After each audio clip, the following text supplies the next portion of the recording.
Hello, I'm Jeremy Gilley, founder of Peace One Day, and I'm thrilled to welcome you to Climate Action Live 2024. Thank you for joining us.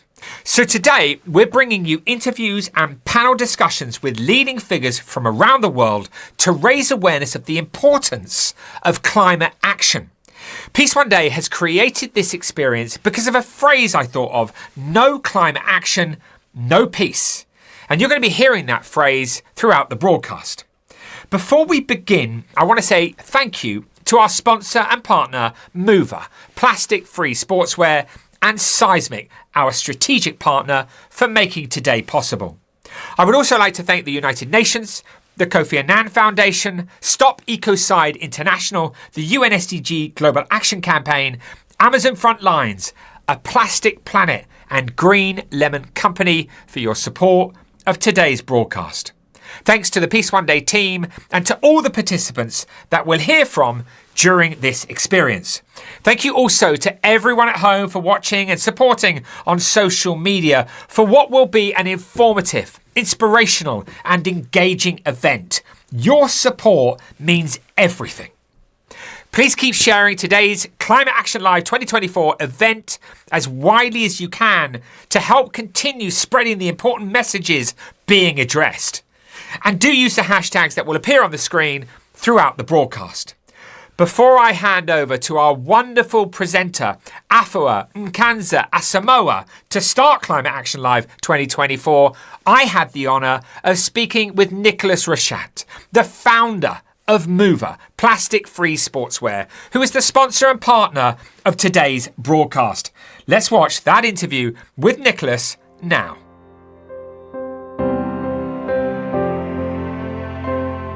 Welcome, Nicholas Rachat, the founder of Mover, plastic-free sportswear, to Climate Action Live. Thank you for having me. Nicholas, could you tell us about your journey towards creating Mover, plastic-free sportswear, and what's the company's mission? The true mission is to try to understand how much we need synthetics, how much we need plastic, and how far we can go without. And I think it's about reconnecting to our own nature. And that is the mission of the brand, is to reconnect to oneself, reconnect to the earth environment, and try to make things better, or things as they used to be, without any nostalgia in that, because we use this tool, which is a sportswear brand, and this is our vision, to prove that actually we don't need synthetics to perform, we don't need plastics to perform, and to have a happy life. So I think it's a lot about reconnecting and understanding what we truly need, without lying to ourselves. And I say without nostalgia, because I think we today technology shows that we can go super far in terms of fabrics, fibers, structures, and we don't want to go back to the past. We want to go forward, to move forward, and we want to build a strong company. Back to your question about the journey, I think it goes back to my very childhood, because I was lucky enough to be raised here in Switzerland, close to the mountains, close to nature. My grandfather on my father's side was a doctor in a valley, in a mountain. He was responsible for the hospital there, and 5,000 people moving from France to Switzerland. He worked full time. He never took any holiday. I think his first holiday was at 75. He was working Sundays, Saturdays, every day. Every time he had a little moment free, and I was there, we would go to the wood, to the forest, would pick mushrooms or blueberries or raspberries in the forest. He was a hunter, he was a fisher, fished a lot on his rowing boat together. He learned me how to behave towards our environment. And I think my father did the same. I'm very thankful for that, because I think I kept this up to today. And when I was lucky enough to get in touch with this sportswear company, that was 20 years ago, I tried to apply these values and ethics to this project. And it took a long time. We speak 20 years ago, and it was quite a gradual journey to actually come to the point that we're completely plastic free today, it was gradual, because back in at the very beginning, we moved the production back from China to Europe, but then we introduced the natural merino wool into our garments because we liked the feeling. I personally had an aversion for synthetics because it heats up too much. So we were looking for better comfort, better breathability, less odors. And the answer was obviously natural fiber and merino wool. We invented then the first wool wadding to replace polyester insulation. The industry was providing us with Primaloft polyester or Thermolite, Tinsulate. All these are polyester waddings or down, but both were heating up too quickly. So we didn't look at the wool under a sustainable angle. We looked at wool because it was thermoregulating. It was exchanging better. We felt more comfortable. So that was an important step, is to introduce the first natural wool insulation in the sport garments.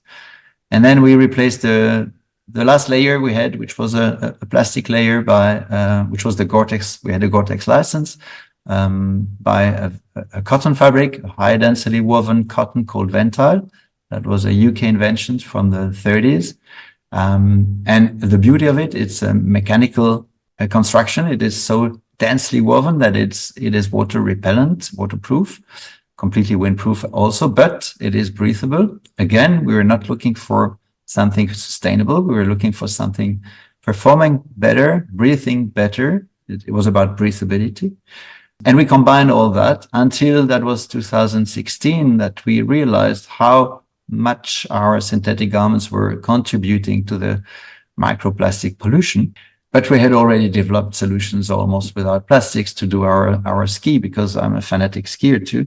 And it was really research for comfort and my own performance, but also our clients' performance in the mountains. So we decided to work on this new concept and to make a new proposal, a value proposal to launch on the market in 2021. So we worked for 3 years to 19, and during COVID, to launch in October 21, the first completely plastic-free sportswear. The idea there is really to demonstrate that plastic is not a fatality, that we don't need synthetics to go outdoors, that we can respect nature and use it for its best without harming it. And on the way that you can actually even feel better and possibly perform better. Thank you, Nicolas. Absolutely fascinating, incredible what you've done. Can I ask you, I mean, you've partnered with Peace One Day, you've sponsored Climate Action Live. Firstly, obviously, an enormous thank you. You know, we couldn't have done it without you. But secondly, why is it so important to you to make an experience like Climate Action Live possible? We have to making change possible, and we have to go together for that. We have to unite for that. We are directly concerned by climate, doing fashion or doing sportswear. 99% of sportswear is made of synthetics for no good reason. Last year, fashion produced 100 billion garments, pieces of garment, out of which 70% are synthetics. Not half are used. Fashion is the second world's biggest polluter after fossil fuel. So we're intimately concerned about what you are doing and your own activation. I think we have to speak together. We have to understand that this is a systemic issue, that it is a model issue. We are lucky enough to have a tool and to have developed a solution so we can demonstrate, we can prove that change is possible. But I think it comes under common sense that we join forces on this one. So it's June 2024.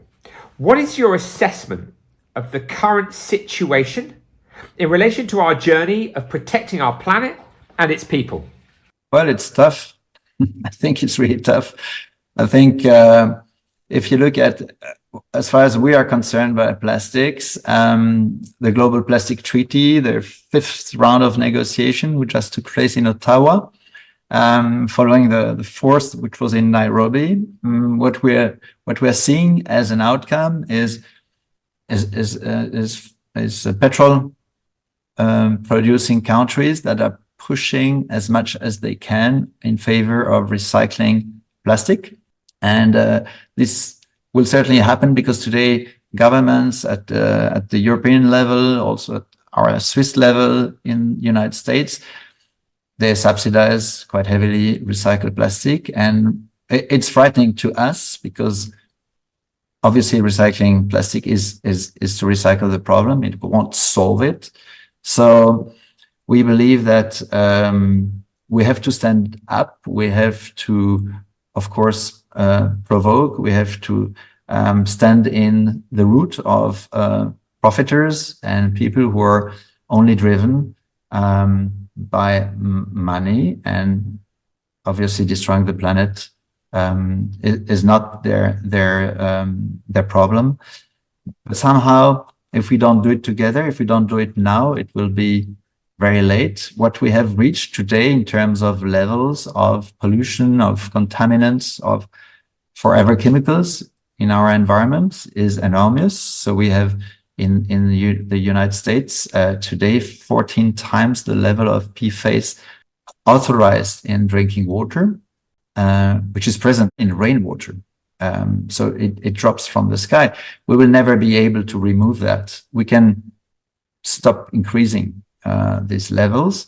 Plastic microparticles are found on top of the Himalaya, in the Amazon, on North and South Poles, and in the Mariana Trench at 11,000 meters depth.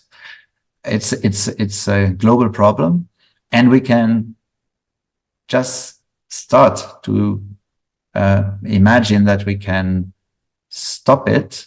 We will not be able to stop plastic, and this would be absurd.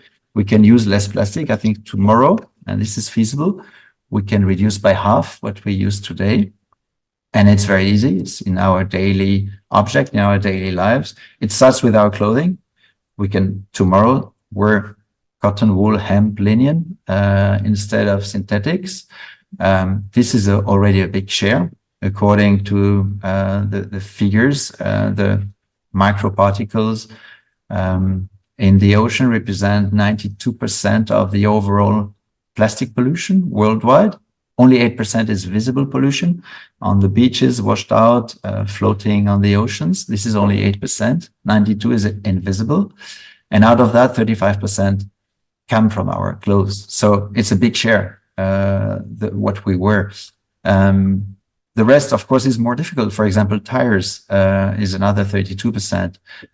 This will take longer, but we have to be confident in research and technology to address that. But let's already work on what we can do. Our knives, our toothbrush, our clothes, our glasses, our plates, our straws, any object that is around us, which is where plastic is not needed, we can get rid of. So a phrase, no climate action, no peace. Could you talk to me about what you think when you hear that statement? I think that men declared war to nature.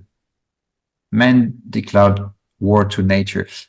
And it's absurd because there is no possibility to win that war.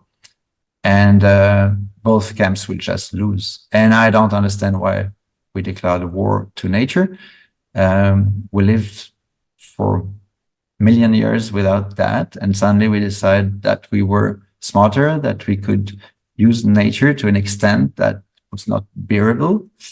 And somehow it is time to say enough. And I think we support your event today, also your action because of that, because we have to stand up and to say that we cannot go further. We are just, we're not only polluting, contaminating, we're destroying the very beauty of nature. We're destroying the oceans, the coral reef.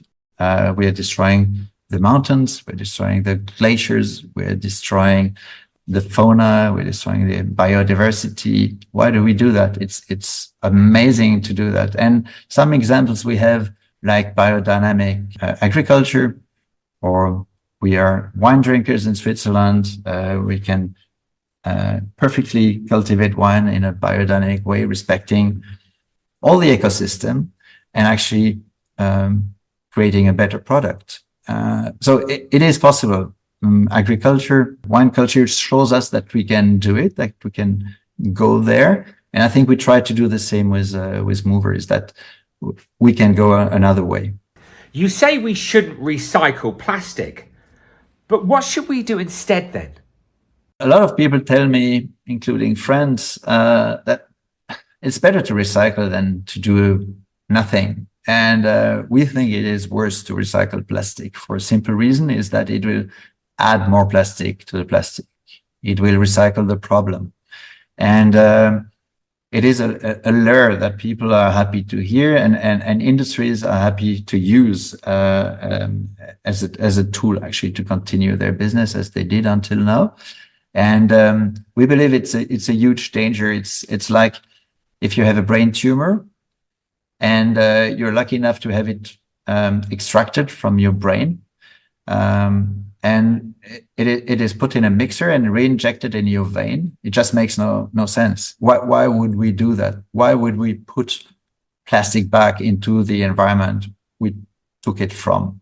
So the technical answer to your question is, we should, of course, collect the plastic that is out there, and we should transform it either by pyrolysis and to transform it into energy, fuel, gas, or electricity, or we should transform it in something stable that cannot leak or release toxic pollutants. The chemicals that are used to do the plastic are constantly leaking and from the plastics, and they are the endocrine disruptors. They are the danger. So we should find a way to make some products that don't leak and don't release, possibly encapsule this plastic. But for us, the recycled option is the worst one. If people would like to support your work and find out more about your products, how can they best do this? Well, of course, by trying our products, but I think they have to get convinced by themselves. That's the most important, because we have a lot of, the sport shops in our specific domain, which is sport clothing. The sport shops have sold us for the last 40, 50 years synthetic as technical. And we have to understand that it is not the case, that we could go up to the Mount Everest in 52 Hillary in Tenzing.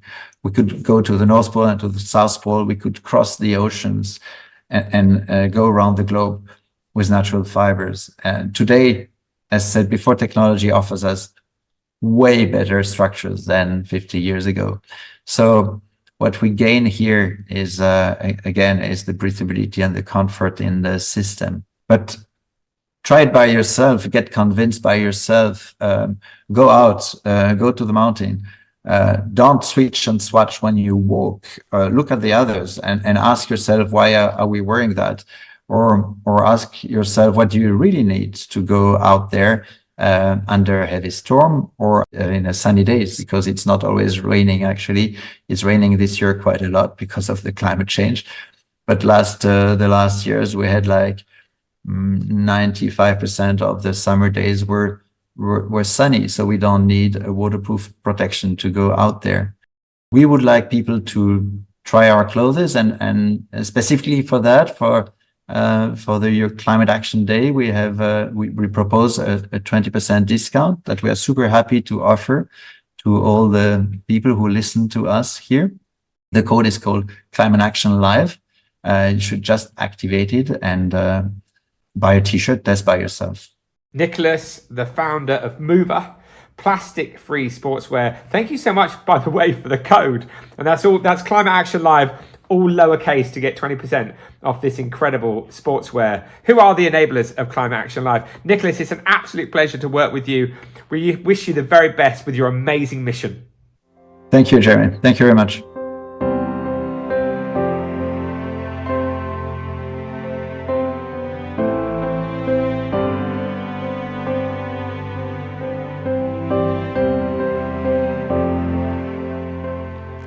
Wonderful to hear from Nicholas Rashat, the founder of Mover, plastic-free sportswear, our sponsor and partner for Climate Action Live. We're so grateful to have their support for Peace One Day. Hi, I'm Afua Nkanta Sumewa, and I'm thrilled to be the presenter of Climate Action Live this year. For our next interview, we'll be hearing from the extraordinary Amy Bobo. Amy is a co-founder and chief impact officer at Seismic, a sustainability consultancy that helps businesses prosper by becoming a force for good, a wonderful supporter of Peace One Day and our strategic partner of today's broadcast. Let's watch that interview now.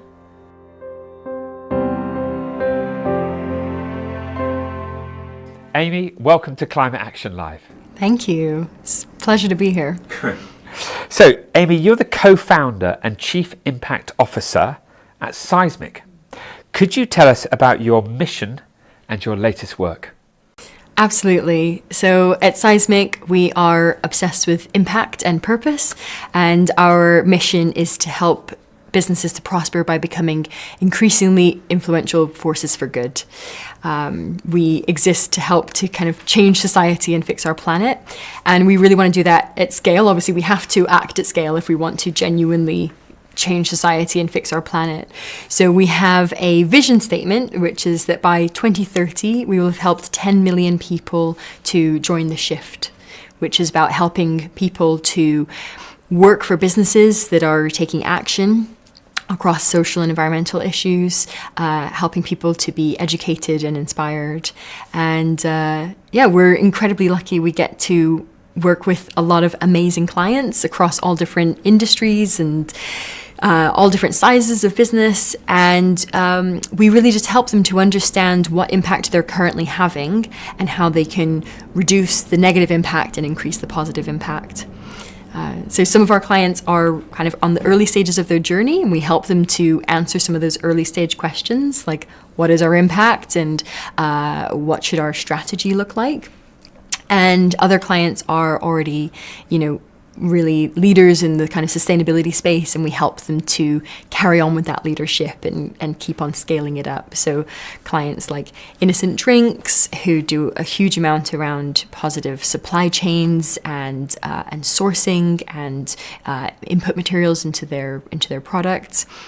Companies like Monica Vinader, who are a jewelry company, and they're really leading in the jewelry industry at the moment on innovative topics like product passports that increase transparency in a very risky supply chain, or recycled input materials or lab-grown diamonds, which is really cool. So yeah, that's a little taste of some of the things that we do and we help our clients to do.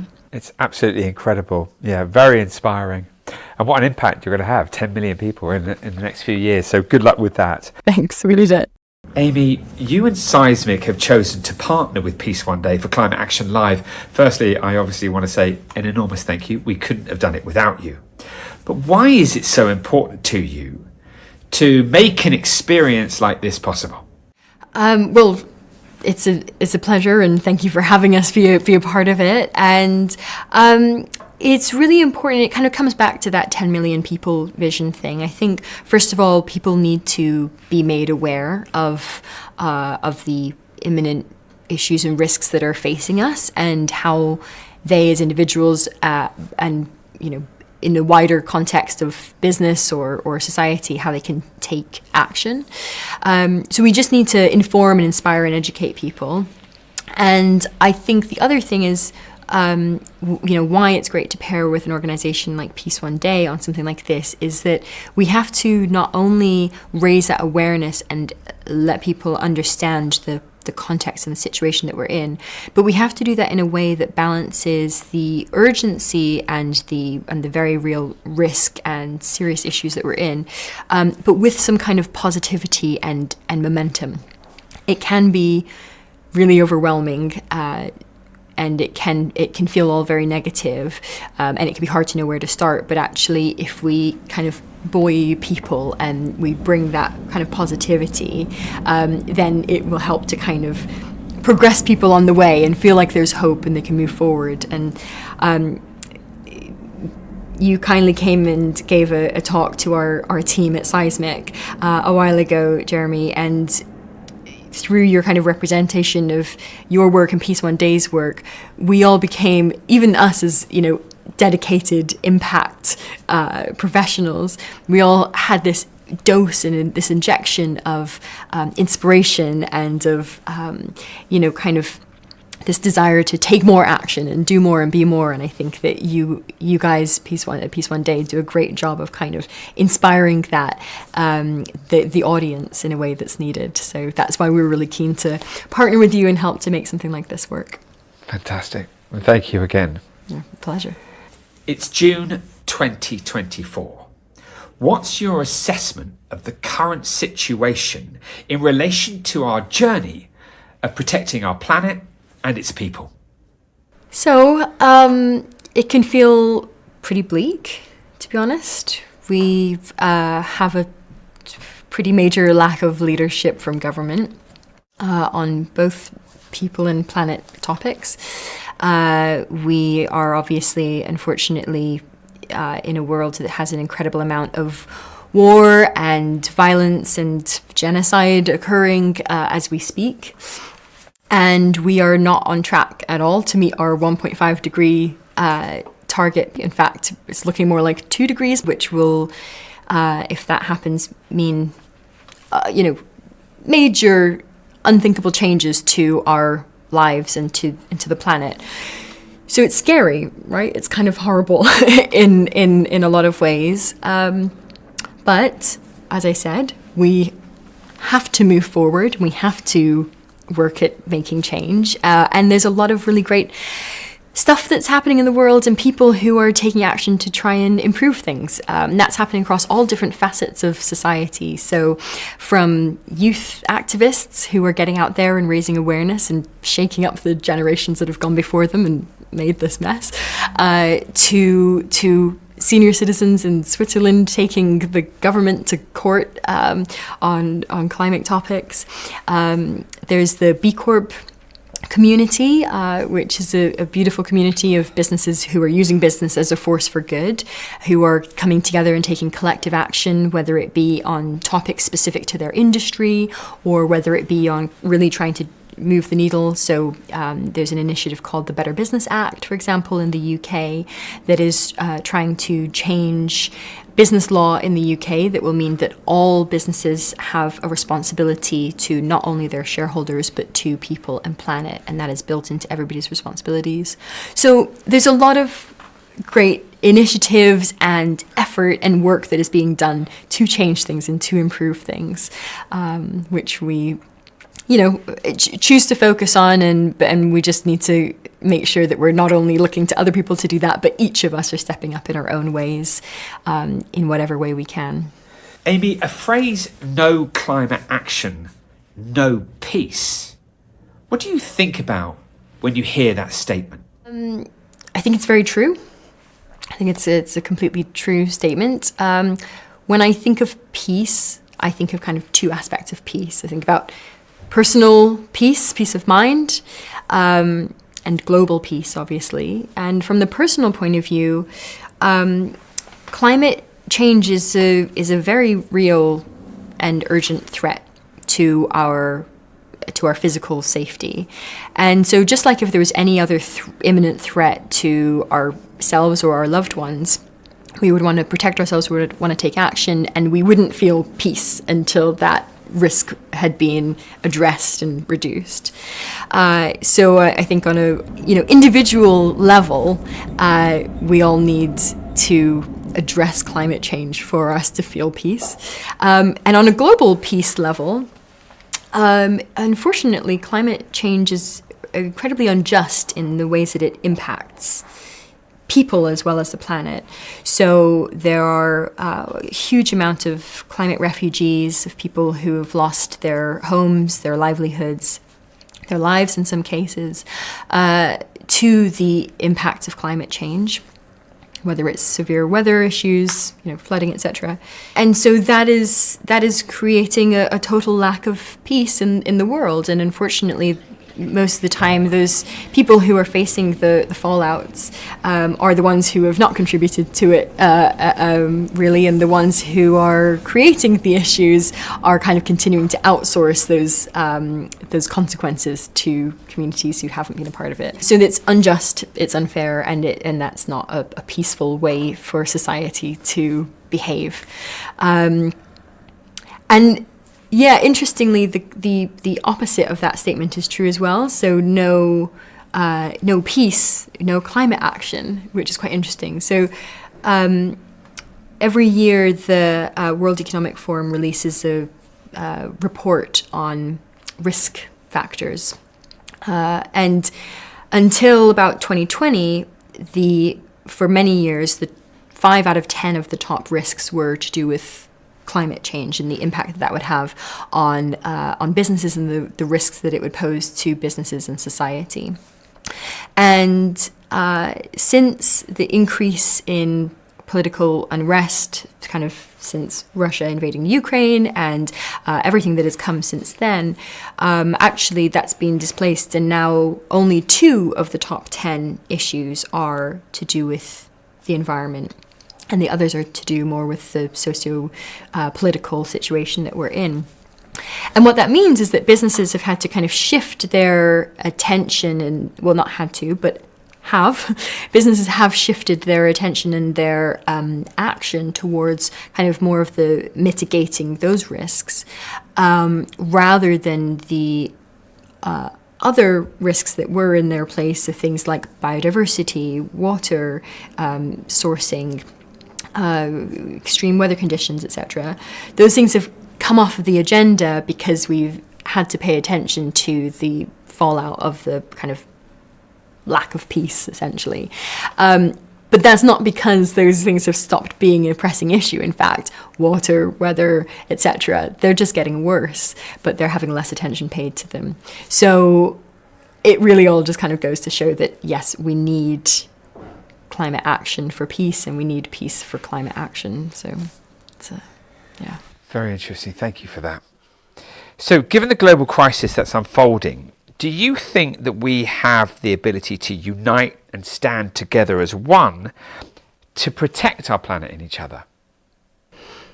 Yeah, like we have the ability. We can do anything. You know, we have an incredible amount of wealth and resource and knowledge and intelligence on this planet. We just need to get ourselves together and take genuine action. And I think that businesses and individuals and government and everybody need to kind of shake it up and start thinking a little bit outside of the box, and need to start thinking in a more long-termist way of thinking.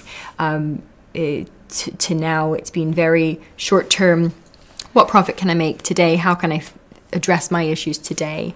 But very soon that's going to, and it already is, and very soon we're going to be really hit with the consequences of that. So we just need to act in a more innovative way. We need to challenge the status quo, and we need to think, okay, this is an urgent, pressing issue that is going to impact every single one of us on a personal and a professional level. How can we change it? And I know that sounds very easy to say and not so easy to do, but there are examples of this happening. Things like the brilliant people that you're pulling together today to be a part of Climate Action Live. Think about all the influence that those individuals have. Think about the ways that we can come together in our communities to make change. So, for example, I mentioned the B Corp community before. That is a community of almost 9,000 businesses around the world. Each of them quite different, ranging from small companies to massive companies, all different sectors. But they come together to create working groups, to work with competitors or with people who are totally different from them on shared challenges and topics, to think, how can we unite? How can we share our learnings? How can we go faster together? So yeah, I think it's leaning in and really thinking about the ways that we can challenge ourselves to think, I can make a difference, my business can make a difference, and we just need to crack on really quickly and do it. Amy, I'd like to ask you, what advice would you give to people to make the most impactful contribution? I think that there's various layers to this. So there's the small changes that we can make in our day-to-day lives, which you can and should do, whether it's, sourcing, cooking responsibly, traveling responsibly, all of these things. There's voting, which is incredibly important. We've got a vote coming up very soon in the UK, and it's globally, it's a year of elections. So get out there and have your voice be heard.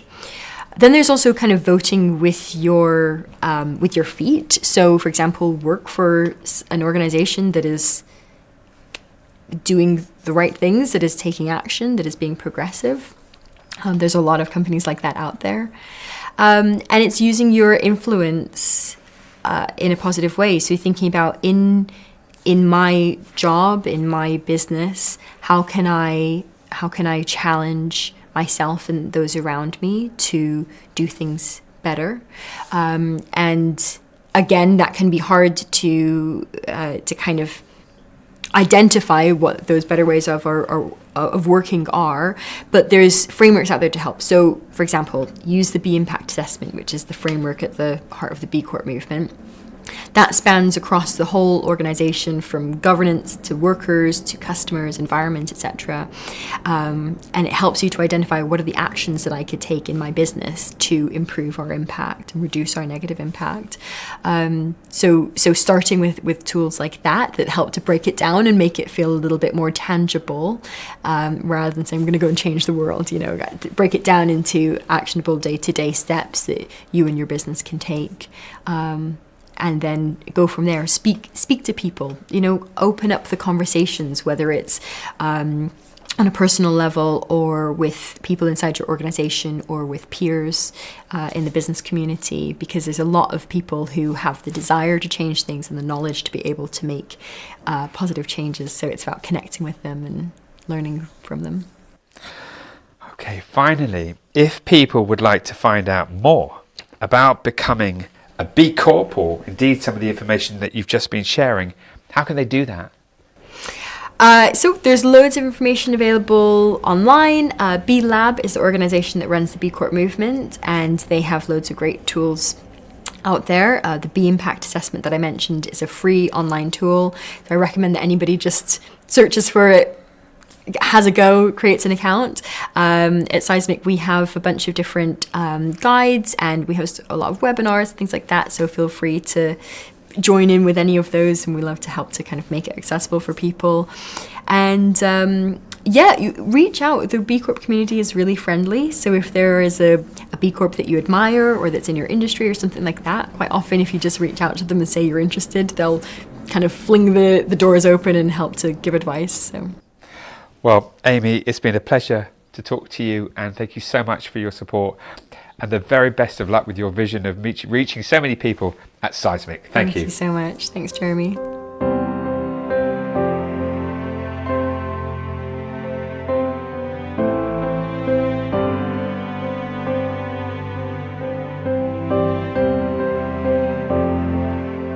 Fantastic. That was the remarkable Amy Bourbeau. It is an honour to be able to share such important and insightful words for Climate Action Live 2024. We wish Amy and everyone at Seismic the absolute best in their future work. To all our viewers around the world, please tell your friends about this broadcast right now and share the link with them. Every view helps, and why not register on peaceoneday.org and follow our social media so you can keep up to date with the latest information on upcoming experiences. Now we move on to our next interview of Climate Action Live with a co-founder of SIBO Alliances and Amazon Frontlines, Nemonte Nemquimo, and Mitch Anderson, who is a co-founder and executive director of Amazon Frontlines. Let's hear about their remarkable work now.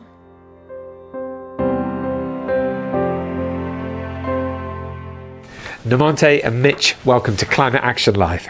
Thank you. The first thing I want to ask you, Namonte, and of course Mitch, you're co-founders of Cebu Alliance and Amazon Frontlines. Could you tell us about your mission and your latest work? Somos los cofundadores de Cebu y Frontlines. Cuéntanos sobre la misión y nuestro trabajo recién. Gracias por dar esa oportunidad de ese espacio.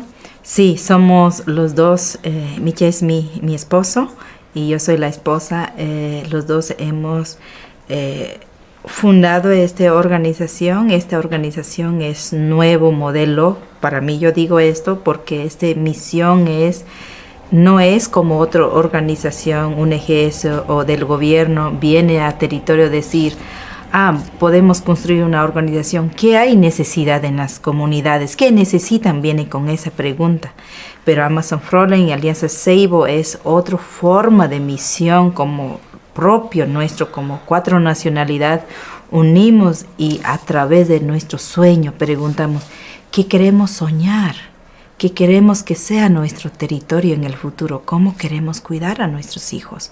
¿Cómo debemos proteger ese espacio que miles de años nuestros ancestros protegían de 2 millones de hectáreas?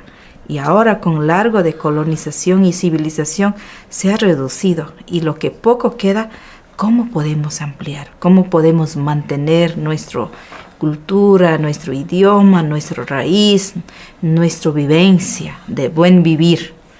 Entonces, nosotros sentamos 4 nacionalidades y hicimos un diseño, pero los compañeros de otra gente, activistas, los cineastas, los abogados, venían de otros lados, de Colombia, Ecuador, Estados Unidos, Europa, escuchar. Primero escuchar las voces de los pueblos indígenas, escuchar y respetar de lo que todo el sueño que tomamos como pueblos indígenas. Monte said that Mitch and I are the co-founders of the Cebu Alliance and Amazon Frontlines, organizations based in the headwaters of the Amazon rainforest. We're different than other organizations because, one, we're based on the front lines and we listen to and work directly with indigenous peoples that are fighting against some of the greatest threats across their territories: oil, gold mining, illegal logging. And, you know, one of the things that I'm very proud of as an indigenous woman is that, you know, our peoples have been living in these territories for thousands of years. We've faced insurmountable threats. Our territories have been reduced, but now we've banded together as indigenous nations with support from Amazon Frontlines and activists from around the world. And we're asking the communities not what is that they need, but what is it that they're dreaming of? What are their visions for the future of their children, of their cultures, of their territories, of their rivers? And then we're designing and building solutions with the communities to protect the Amazon rainforest and to protect our cultures. Y por eso nosotros a lo largo de esta organización formando hemos tenido las mujeres capacitando de manejar sus propias historias, contando la siniestra, contando su historia de cada nacionalidad. A las mujeres fortalecer más, las mujeres sean liderados en su territorio, a su propia gente, enseñar cómo los ancestros hacían, cómo vivían en su territorio. Tenemos equipo de monitoreo que controlamos con GPS, con tecnología, acompañamos en territorio y también hay educación propia que recién 5 años atrás estamos como viendo el modelo. Es más importante que los niños tengan su valor, su conocimiento ancestral y también de la herramienta del mundo que pueden tener con esa herramienta para poder seguir teniendo solución a su territorio, hablando su idioma, sus cantos, sus espacios. Entonces, a lo largo de eso, nosotros hemos tenido muchos resultados positivos hacia nuestra comunidad y también que el gobierno y el mundo que se respete nuestro territorio. Y también, último, hemos tenido el resultado más importante que es Yasunín, que ese es territorio ancestral de mi pueblo, Waurani, que donde está mi abuela enterrada y mis ancestros que vivían por miles de años. Hasta ahora tenemos 2 grupos que son Tagueri y Taromenani, viven ahí.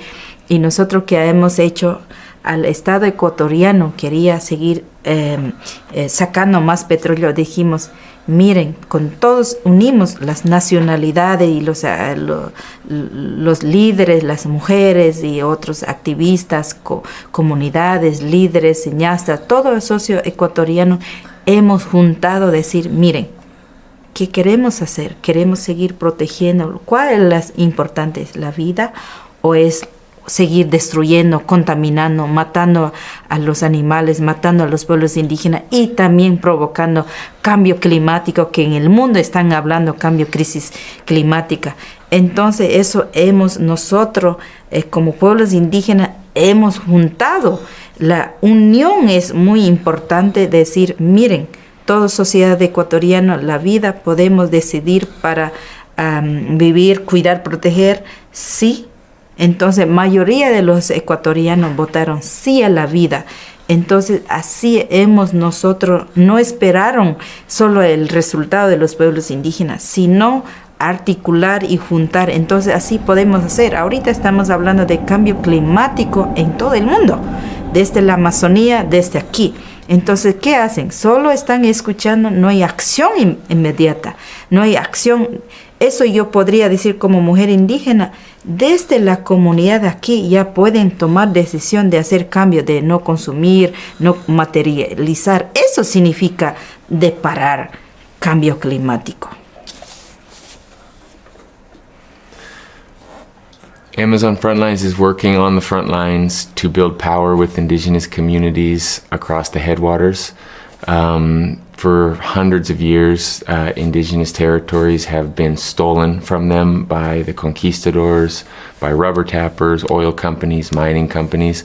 One of the strategies that we're deploying on the front lines is supporting youth, elders, women, communities in recovering their ancestral lands, securing their guardianship. We have a big focus on working with youth and with women, because youth are the future decision makers of their peoples and of their territories, and women are the leaders of their people. For thousands of years, women have been leading our peoples in the Amazon, and it's only been since colonialism and the conquest have indigenous women's leadership been displaced and marginalized. And we think that indigenous women's leadership needs to be elevated on the front lines and around the world. We've worked with women to promote economic alternatives, to recover traditional healing systems, and to ensure that women are in places of decision-making power for their communities and in the world.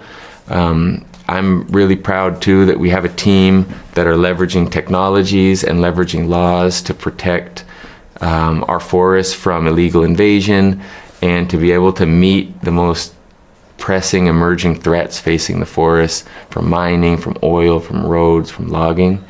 And recently Nemonte said that we banded together as indigenous peoples across the Ecuadorian Amazon with youth climate activists and activists from the cities to protect one of the most biodiverse forests on the planet, Yasuni, which is the ancestral home of Nemonte, of her people, and of indigenous peoples living in voluntary isolation.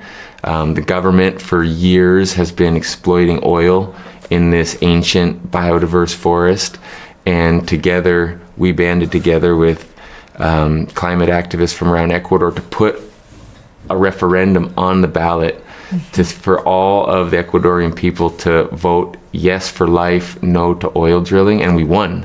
We got 60% of the Ecuadorian people to vote against oil drilling in the most biodiverse forests in the world, and we set a precedent for climate democracy globally, and we sent the oil companies packing. Now the job is we have to win the win, because of course the oil companies don't want to go down lightly, and the government wants to continue to extract oil, but we're not going to let them. Well, firstly, congratulations on that work. It's absolutely incredible. Well done, both of you, and to all of those activists and all of the other people who came together. It's just an extraordinary, inspirational piece of news. And I hope we wish you the best with the next fights that you have. Okay, so it's June 2024. Okay, what's your assessment of the current situation, in the Amazon, in terms of protecting it and also protecting our planet and its people? I mean, where are we in that journey? What's your assessment? Estamos en el mes de junio 2024. ¿Cómo estamos como humanos en este momento, en esta lucha, en este camino para proteger la Amazonía, nuestra madre tierra y contra el cambio climático? ¿Cómo estamos? Pues yo diría esto, la gente para poder proteger tienen que hacer desde aquí, desde su comunidad, de parte de donde vive, tener conciencia de no consumir, no contaminar y hacer acción. Primero es sanar, donde estamos alrededor para poder sanar, para poder proteger mucho más allá. Desde aquí, si mientras las comunidades consumen y no paran de consumir, eso está afectando mi territorio. Esto está afectando mi río, mi tierra, mi viento, mi cultura, mi gente y los animales. Entonces, para mí como mujer indígena, yo diría, hay que empezar desde aquí, desde colectividad, armonizar, no estar como organizar un evento de dialogar, de no consumir, cómo podemos desde aquí menorar de consumir para poder como alianza, digamos, como los pueblos indígenas o de aquí, mientras aquí no soluciona, solo están pensando que solo Amazonía está afectando y aquí mientras estamos consumiendo, no parando, entonces ¿de qué hablamos? ¿Qué vamos a vivir de paz? O sea, está aumentando crisis, cambio climático. El mundo de aquí, dicen, está aumentando. Pero para nosotros, pueblos indígenas, vemos la madre tierra está llorando. La madre tierra está con sentimiento diciendo, escuchen. Y a veces dice, viene climático, está llegando, como gente asustan. Pero para mí, como mujer indígena, siento que eso está avisando su propio lenguaje para que escuchemos, para que respetemos y para que accionamos. Pero los pueblos indígenas, todos los pueblos indígenas, mujeres, tanto niño, adulto, estamos primer fila que escuchamos, que sentimos.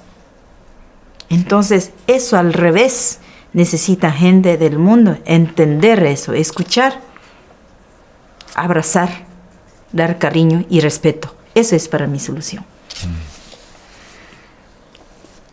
Monte said that for her, the most important thing being here in London, June 2024, is to communicate to the peoples living in the cities that as long as you continue this way of life of extreme consumption, as indigenous peoples, we're going to continue to see the threats towards the Amazon and towards our forests, towards our cultures. And what I believe is that everyone that's watching this video right now needs to understand that the organizing needs to happen right now, where you are, build community in your communities, and work to build a different way of life that can not consume so much from Mother Earth. As indigenous peoples, we're working to protect our forests and our cultures and our rivers against many threats. And we want to protect our lands and Mother Earth. But as you know, if the system continues to churn and churn and churn and want to devour our lands, we're going to continue to have to fight this uphill battle. And I travel a lot, Nemonte said, around the world, listening to and speaking about the climate crisis. And one of the things that I'm trying to communicate to everybody is that the climate crisis is Mother Earth's language. She's trying to speak to us. She's trying to tell us that we're wounding her, that we're hurting her. And not enough people are listening. And as indigenous peoples, we've been listening for thousands of years, for centuries. We know that Mother Earth is crying. And we know that Mother Earth does not need us to save her. All she needs is for us to respect her. And so what I'm saying now here is that as indigenous people, as women, we're going to continue to put our bodies on the line to fight for and die for the rivers and the forests and Mother Earth. And the people that are listening here and around the world, I want you to know that, and I want you to know that I'm asking for you to support and to change your ways. and reduce the consumption that is ultimately affecting our people's territory and our homes. Well said. A phrase, no climate action, no peace. Could you talk to me about what you think when you hear that statement? La frase, no acción climática, no va a haber paz. ¿Qué significa esto para ti? ¿Cómo? Esta frase, si no hay acción en cambio climático, no habrá paz. ¿Qué te trae a la mente cuando yo digo esto? Yo siento que mientras esta comunidad no sigue escuchando, sigue sin respetar, consumiendo de lo que llega como de ese sistema, no vamos a sentir paz. Yo siento como no están escuchando, que va a seguir esto llanto de la madre naturaleza aumentando. No sé, yo estoy explicando como otra forma muy profundo, como mujer indígena, vivo muy cerca con la madre naturaleza, con mucho respeto. Tenemos esta primera fila de solución, pero esta parte del mundo no están escuchando, no están haciendo acción. Desde aquí, no miremos desde allá, porque aquí están invirtiendo donde destruye a mi Amazonía. Como dicen nuestros abuelos, nuestras abuelas dicen, menos conocen, más hacen daño. Nosotros, pueblo indígena, conocemos, lo respetamos, tenemos amor, lo dejamos ahí, este amor y ese respeto. La Madre Tierra no espera que venga a salvar pueblos indígenas, ni los menos de gente de aquí. Solo es respeto. Mientras este sistema no escuchamos, no respetamos, no habrá paz. No hay acción. Estamos solo haciendo acción, nosotros gritando, haciendo demanda, saliendo protesta. De lo que hacemos es la vida de todo planeta. Mientras aquí no empiezan a educar a sus hijos en universidad académicas que deciden, y yo pienso que no habrá paz. Siempre habrá el llanto de la Madre Tierra. Aumentará más provocación, más llanto, hasta que la Madre Tierra nos tragará a nosotros. Entonces, ese mensaje yo traigo yo siento como mujer, como madre, siento que yo soy la Madre Tierra. Yo estoy aquí llorando, yo estoy viniendo de este mensaje, trayendo desde la Amazonía, diciendo, respéteme, denme amor, denme un abrazo, estoy diciendo. Mientras no escuchan, siguen torturando mi cuerpo, ¿cómo voy a dar alimento a mis hijos? ¿Cómo voy a cuidar? ¿Cómo voy a proteger? Entonces, ese es mensaje para todos seres humanos. Si mientras los humanos somos más perversos, que no estamos escuchando, estamos destruyendo. La madre es intacta.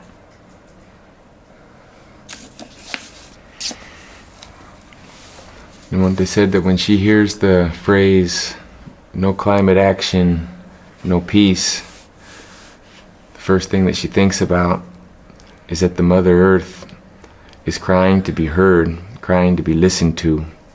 And if humans continue to turn a blind eye or a blind ear or a deaf ear, don't listen to her, then the situation is going to get worse and worse and worse. And ultimately, the violence that humans are causing towards Mother Earth is going to end up in such a way that Mother Earth is going to swallow humanity whole. And for Nemonte, she said that as an indigenous woman, as a mother, she feels like Mother Earth. And the violence that she feels towards her own body as Mother Earth makes it hard, she knows, for Mother Earth to continue to have the resilience and the strength, and the patience and the generosity to continue providing for the people of the earth, the food, the air, the water, the healing powers of nature. And little by little, Mother Earth won't be able to have that generosity and that resilience and that abundance and that capacity to support her children. And so when Nemonte hears the phrase, no climate action, no peace, what she hears is that as long as we fail to listen to Mother Earth and we fail to take action to protect her and respect her, Eso es la realidad. the pain and the violence we're going to feel ourselves as humans. We're inflicting it upon ourselves as a human species. And ultimately Mother Earth is going to survive, but it's the human population that won't survive. So what advice would you give to people to make the most meaningful contribution? ¿Qué consejos tú das a la gente que están escuchando para dar el apoyo más significativo y impactuoso en este momento? Yo en ese momento diría a la gente de aquí, esa sociedad, que yo soy Nemonte, he hecho mi libro de mi memoria y de mi pueblo y de la lucha. Entonces, espero que este libro lleguen muchas personas de leer y con su leyendo que se cambia, ojalá, su conciencia, el amor y el respeto que traigo el mensaje. Nemonte said that the first thing that I want to mention is that my elders told me since I was a young girl that the less you know about something, the more easy it is to destroy it. And that's what's happening with the outsiders that are coming into our lands. They don't know about us as people, and they don't know about our forests. And so it's easy for them to destroy us and destroy our forests. And as a woman who became a leader and a mother, and who has spent years fighting the oil companies and the governments and the miners and the loggers, we've attempted to communicate to the world who we are as Waorani people, what our forest means, what it contains, the richness, what our forest gives us. And over the years, I realized that I haven't communicated enough. I haven't communicated the depths of our stories. And so we've written a book together called We Will Not Be Saved, which is the story of Nemonte and her people, her nation, and their connection to the land.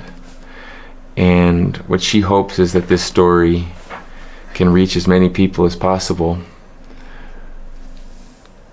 and give the world an opportunity to learn and have more knowledge about indigenous peoples, about our connection with the forest, and about the importance of the forest. And in that way, the story will help society change, people to change society, and it will also help us communicate to those that wish to destroy us and destroy our forests. At least they'll know what they're trying to destroy, and maybe they'll change their minds. And this book, Mitch, We Will Not Be Saved. How can people get a copy out of interest? So the book was published on June 6th here in the UK. It's only available in the UK right now. It's at all bookstores, and it's at Waterstones, and you can buy it online. And it's going to be published in 6 other languages, and in the US on September 17th. Amazing. Well, congratulations to both of you for Felicidades. amazing a los dos. book, and I can't wait to Gracias. read a copy. The final thing that I want to ask you. This is a gift to you. Oh wow! Yeah. Oh wow, that's amazing. So, if people would like to support your work and the things that you're doing in the Amazon rainforests, how can they do that? ¿Cómo pueden apoyar a su trabajo? Pues esto es muy importante, lo que preguntan, ¿no? A veces muchos dicen, ¿cómo pueden apoyar? Es como muy importante esa pregunta para mí, es como solarizar. Y también hay nuestra organización, también en páginas donde estamos trabajando con los resultados positivos con los abogados, recuperación territorial, monitoreo, educación. Hay muchos que nos apoyan también recursos, porque nosotros, muchos del mundo a veces quieren apoyar y como que van al mismo político que no llega a la comunidad, y eso ha sido muy difícil, ¿no? Y también como dar, ¿no?, ese modelo que esta organización, no estamos solo indígenas, estamos con otros diferentes actores que hemos hecho un modelo y que también pueden entender también parte del mundo, que no solamente sea gente de aquí, ese sistema, sino mezclar con la sabiduría, con la guía de los pueblos indígenas, pueden tener ese resultado que es muy importante, y que puedo pasar el paso a mi esposo, que ha vivido con el territorio, con diferentes pueblos, y ha enfrentado nuestras vidas, y esa unión también como pareja y la organización visible tanto del mundo y de los pueblos ha sido ese resultado. Entonces eso es muy importante también, que sepan del mundo, no estamos solamente como pueblos indígenas. Antes, como gente, mataban con la lanza. Antes mataban con la lanza. Entraba en la comunidad, mataban con la lanza. Pero ahora ya no estamos matando con la lanza. Con las leyes, con esta herramienta, estamos transformando que se respete. So firstly, Namonte, firstly, you can be a climate warrior and a peace warrior where you are, in your communities, because ultimately we are all living in a globally interconnected system on this one planet, and we need to respect her and love her, embrace her, and change happens right now where you are. Our organizations, AmazonFrontlines.org, SableAlliance.org, we're on the front lines working across the headwaters of the Amazon rainforest. We have strategies that go out 25 years from now to secure indigenous guardianship of the Amazon rainforest, to not cede an inch to gold miners, oil companies, loggers, new roads, African palm plantations, cattle ranchers. We're working with women and youth to rebuild the educational systems, develop regenerative economies, and we're up against some of the biggest threats and the biggest interests that you can imagine, oil industry, mining industry, mono-agriculture, governments, and they have the deepest pockets. So one thing that you can do, we've created a fund where you can donate, and the funding goes directly to battles on the front lines. A lot of the challenges that we've seen over the years is big philanthropy and donations to organizations don't make it to communities, don't make it to indigenous peoples. There's a statistic that is shocking, but literally a fraction of 1% of all global philanthropy going to the environment actually makes it to indigenous peoples, and indigenous peoples are 5% of the human population, but they're protecting 80% of our biodiversity. And at Amazon Frontlines, one of our goals is to educate and challenge and redistribute wealth and philanthropy, so that the funding can go directly to the front lines, where indigenous peoples are putting their bodies on the line and developing solutions and preserving wisdom that we all are going to need in order to live well, live in harmony, and protect Mother Nature and address this climate crisis that affects us all. So AmazonFrontlines.org or thesablealliance.org. Well, Nemonte and Mitch, it's absolutely been incredible hearing your stories and very moving, and I feel much more informed and inspired and engaged around the Amazon and its rainforest, and we'll do all we can to raise awareness of your work by this putting this broadcast out, and we'll do other things in the future. But really, best of luck to both of you for doing the incredible work that you do. Thank you. Thank you very much. Thanks.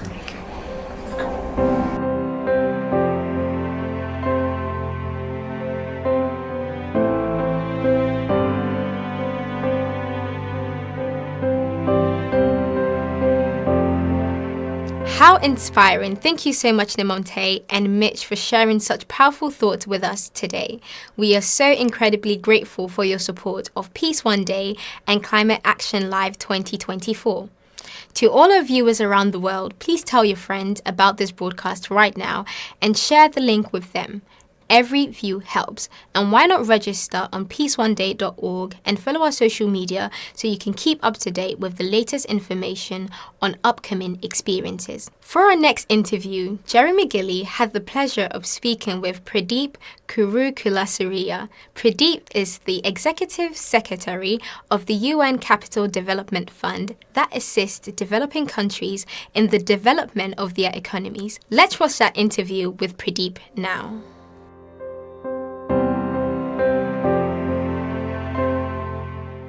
Pradeep, welcome to Climate Action Live. Thanks for having me. It's a pleasure to be here and to speak to you a little bit about UN Capital Development Fund. Pradeep, I want to ask you, you are the Executive Secretary at the UN Capital Development Fund. Could you tell us about your mission and your latest work?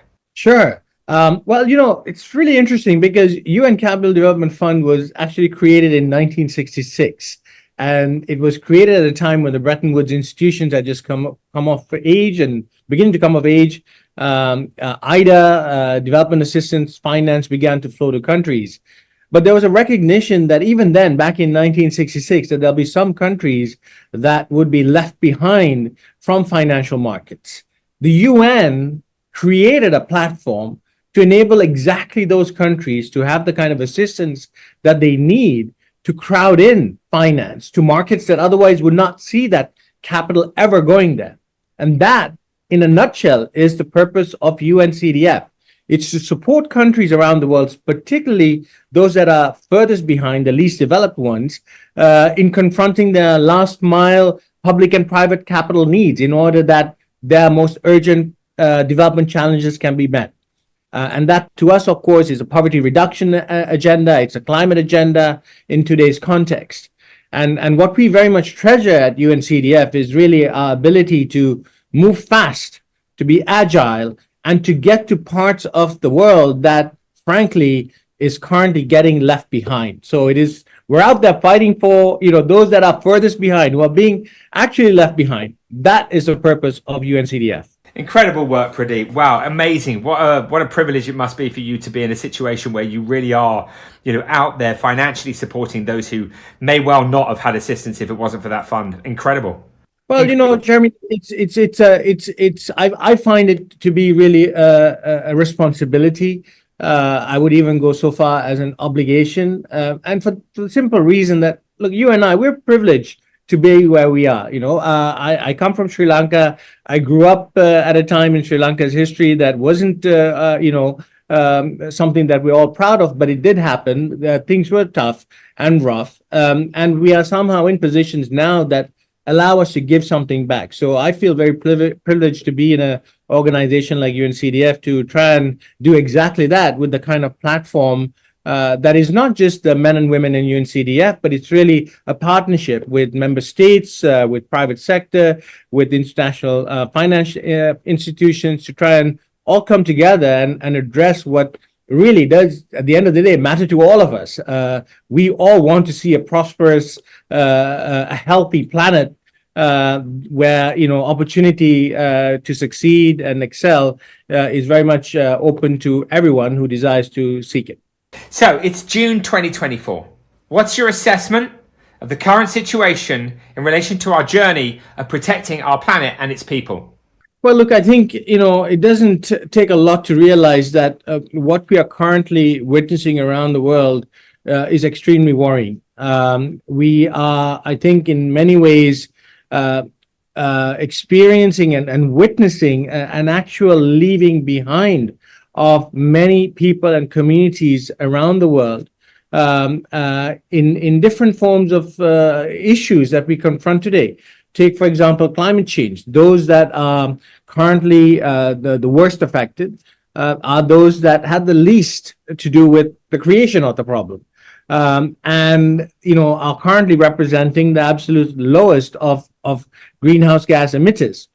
But we know that they're also the ones who are experiencing the worst impacts of climate change, whether it is in the form of infrastructure damage, whether it's a form of loss of agriculture productivity, whether it is in the form of loss of coral reefs and productive ecosystems that many fisher communities around the world rely on. These are the people that are at the front lines of climate change. And it's not just in the poorest countries of the world, it's also even among the richer countries of the world. If you look at what's happening, even in Europe and the Americas, you find similar patterns. So for us, as at UN and the United Nations, and certainly with the UNCDF, it is critically important that attention is paid to try to unlock the kind of finance that is necessary to get on top of this problem. And we're failing in that. The world made a commitment many years ago to ensure that we had $100 billion a year to start addressing many of these problems. Whether or not that is actually materializing, and if it is materializing, going to where that is most needed, at the speed that is required in order to address many of these urgent issues, I think there's lots that we can do to improve on. And if we don't get all of these things together, I am afraid that more and more people will be left behind, and that there's no easy way to say this, is not a good thing for anyone who lives around on Earth. Because what is going to happen, Jeremy, when that goes to an extreme? Well, it's what we have seen throughout history. People move. People do not stay in one place and get whacked on the head, so to speak. They move, they adapt, they find ways in which to survive.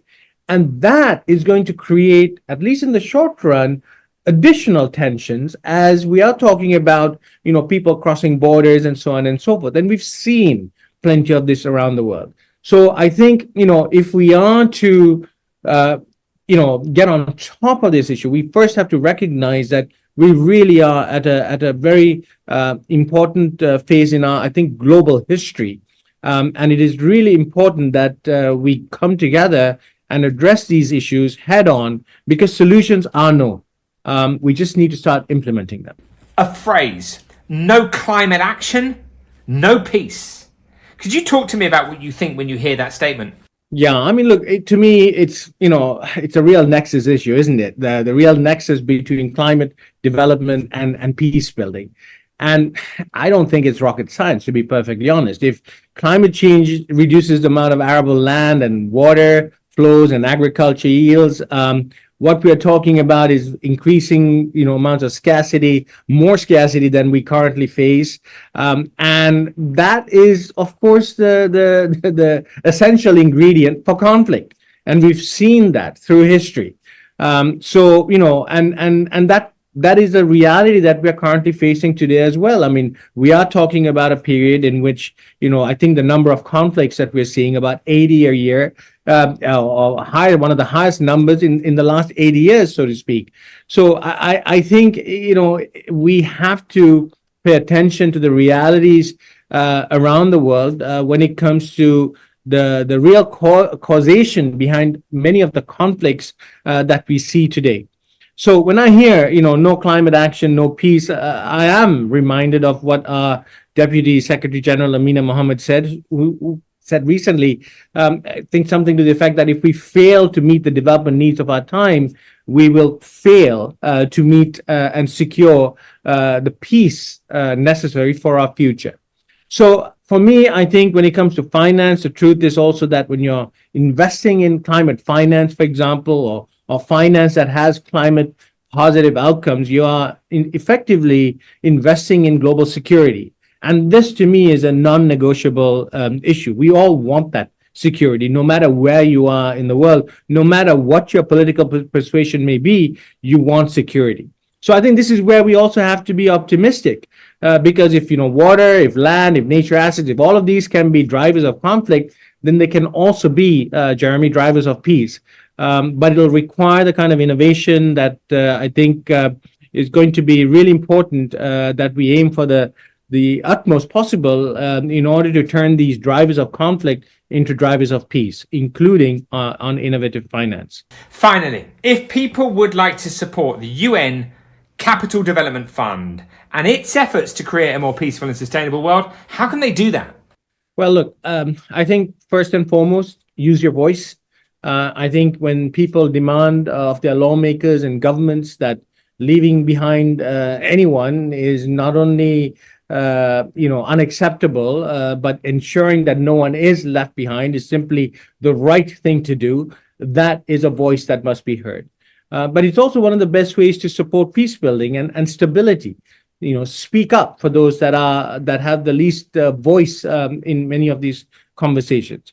And if people demand that sustainable development, including confronting climate change, is a priority, needs to become a priority, it will become a priority. When it comes to UN member states, and this is all countries around the world, they are in a position to support UNCDF right now, as they are in a position to support the entire UN system. Remember, the UN is ultimately a reflection of all of us who have a very, core desire to come together as nations and work together to solve many of these problems. It is, that is what the UN ultimately represents. So when it comes to climate action, I would say the following is important for us as UNCDF. We can and we must support countries to implement critical actions on adaptation and mitigation in a variety of ways. And the way that we would do it in UNCDF is to deploy financial instruments in markets that others think are too risky.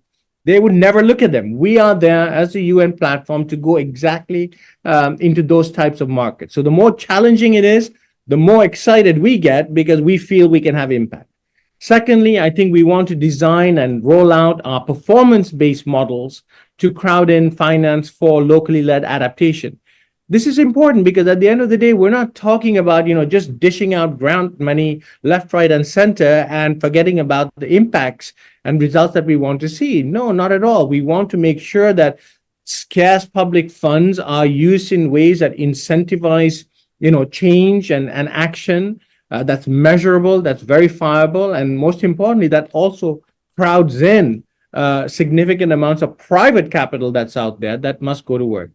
Thirdly, we want to work with national development banks, and we're currently doing that, making use of our guarantee facilities to create confidence in the market that then unlocks private capital for clean energy, for plastic solutions, for agriculture solutions, all of which ultimately have a very community, people-centered approach.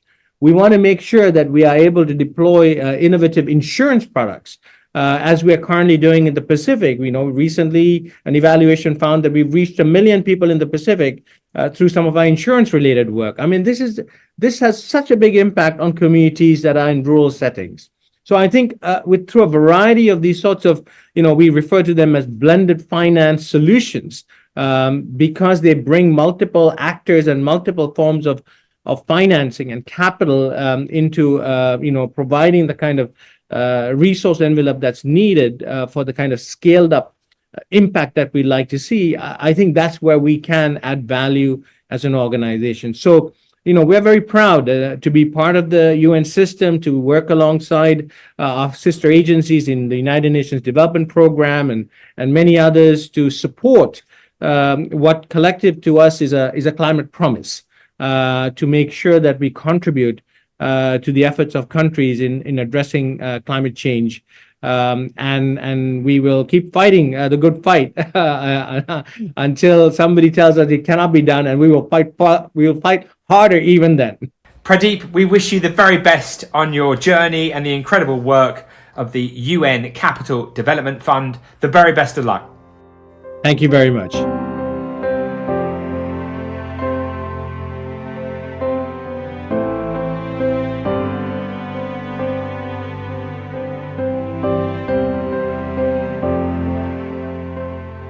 Now that was truly inspiring. We are so grateful to have Pradeep join us for Climate Action Live 2024.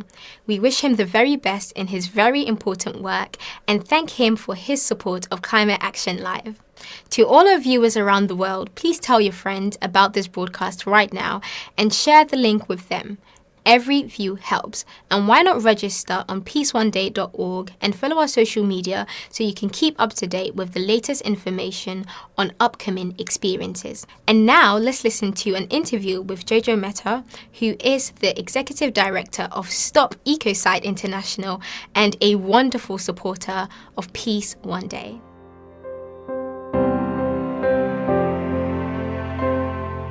Jojo Mehta, Stop Ecocide International. Welcome to Climate Action Live. Great to be here. Jojo, you co-founded Stop Ecocide International. Could you tell us about the organisation and why it's so important? Absolutely. So we are an advocacy organisation. We're global, and we work on one very specific thing, which is to drive the global conversation towards criminalizing ecocide. In other words, making it a crime to massively destroy the living world. This is super important because despite all the environmental regulations and laws we have around the world, and despite all of the multilateral environmental agreements like the Paris Agreement, like the Biodiversity Agreement from Kunming-Montreal, all of which would be wonderful if they were followed, are in fact not succeeding in preventing the massive destruction of our planetary living environment. And that is in large part because we simply don't take destruction of nature seriously enough. And so we wish to put in place and to encourage all governments to put in place a law that says severe and either widespread or long-term harm to the environment is a serious crime. Agreed. Jojo, incredible work. And of course, you've been a great supporter of Peace One Day and many shows in the past. And it's absolutely inspirational. You know, watching the traction that you're getting on behalf of the world is just amazing. And so thank you for doing what you do. The next question I wanted to ask you is, what is your assessment of the current situation in relation to our journey of protecting our planet and the people? It's a very mixed picture right now, I have to say. Obviously, the geopolitical situation is chaotic and dangerous. And we're seeing the rise of kind of populist governments. We're seeing all sorts of broader problems in terms of the human survival on the planet. But perhaps the broadest issue, which is whether we have a livable planet at all, certainly in the context of ecocide law, is actually looking more positive in the sense that the legal direction of travel that we are driving with this conversation is really, really picking up pace. We've seen a number of different national jurisdictions over the last year where proposals of ecocide law have gone into national parliaments. And then most recently, we've seen a remarkable development at the EU level, where the European Union has actually passed a directive on protecting the environment through criminal law, which includes an offence which would deal with conduct comparable to ecocide, which is the way they phrased it. So over the next couple of years, all European states are going to have to harmonise with that, which means that this is a massive, massive step in the right direction in terms of legal protection. Amazing. I'm absolutely thrilled to hear you say that. Wonderful. Okay, a phrase, no peace, no climate action. Could you talk to me about what you think when you hear that statement? Do you know, I think of it as kind of working both ways round in the sense that, of course, in a world where there is a lot of conflict going on, it is clear that becomes effectively, understandably, it becomes a major focus. It's often polarizing politically. All of those things happen. And then issues like climate and environmental breakdown can sometimes be sort of pushed out of the picture. And of course, those problems don't go away. But the other side of that is also that if we take action on climate and on environment, we are also taking action towards peace. We've effectively been in a situation of conflict with the planet itself. And so, we also need to make peace with nature, with the earth. And that in turn will have a knock-on effect politically. I mean, actually, there was a report that came out last year to show that all the situations that are currently being dealt with by the International Criminal Court, or that were at that time, all had areas where climate damage and environmental damage were either cause, means, or effect of that situation. So we can see, I think, that peace, that human security, that looking after the living world are all deeply, deeply intertwined. Yeah, peace and sustainability inextricably linked. You can't talk about one without talking about the other. Amazing, Jojo. Thank you for that. The next thing I'd like to ask you, Jojo, is what has humanity got to do to get through this crisis? And do you think we're capable of turning it around? I think we're capable of more or less anything that we actually intend to do. I think, what we're looking at so often in this environment, in this arena, to coin a phrase, I suppose, is political will. And it's also, I think, understanding of how powerful we are as human beings. I think when we look at the reality that is around us, what we're looking at is a combination of two things. We're looking at the power of Mother Nature, the power of the earth. We're talking about anything that's living and comes out of the ground or walks on four legs or flies. That's all the power of Mother Earth. Everything else is there because humans intended it to be there in some way, either directly or indirectly. Now, what that means is that we are literally the creators of our own reality. And so effectively, we kind of are obliged to be what Christiana Figueres calls stubborn optimists, because actually, if we don't believe that we can create something, how are we ever going to create it? We have to believe it's possible. And the sort of living proof of the fact that that works is the fact that we've gone from 5 years ago, no governments talking about ecocide law, to this year, EU legislation. Now, for international law, that is rocket speed. That means it is possible. And so I'm always hopeful and always optimistic because I actually see that playing out positively in the work I'm doing. It's so fantastic to hear that. Thank you, Jojo. So if people would like to support you and the work that you're doing, how can they best do that? Well, obviously, we would direct people to our website, stopecocide.earth, where there is a sort of Act Now menu, kind of as long as my arm. But the key thing here that we're always looking for is conversation. This is all about a conversation. Politicians never feel safe being the first person at a party. They want to know that a conversation is already going on. And so a big part of what we do is effectively encouraging and engaging that conversation in as many different sectors and networks as possible. And everybody watching this is going to have their own networks. If you interact with policy, drop in ecocide law into those conversations. If you interact with the public, you produce articles, reports, events, bring ecocide law into that conversation. And on the more private level, whether it's your own sector or your own personal networks, start talking about ecocide, because that is what drives the global conversation. Amazing. Jojo Mehta, Stop Ecocide International. The very best of luck with everything that you're doing. Keep going. It's incredible. Thank you so much.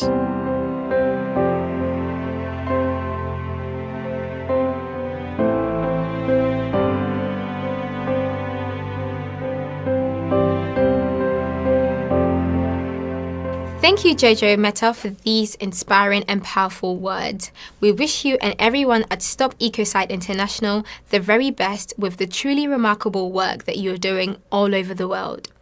I am now thrilled to announce our next guest, Gibson Kawago, who is the founder and chief technical officer of WAGA, which aims to reuse laptop batteries and provide affordable and durable battery solutions. Let's now find out more about Gibson's extraordinary work.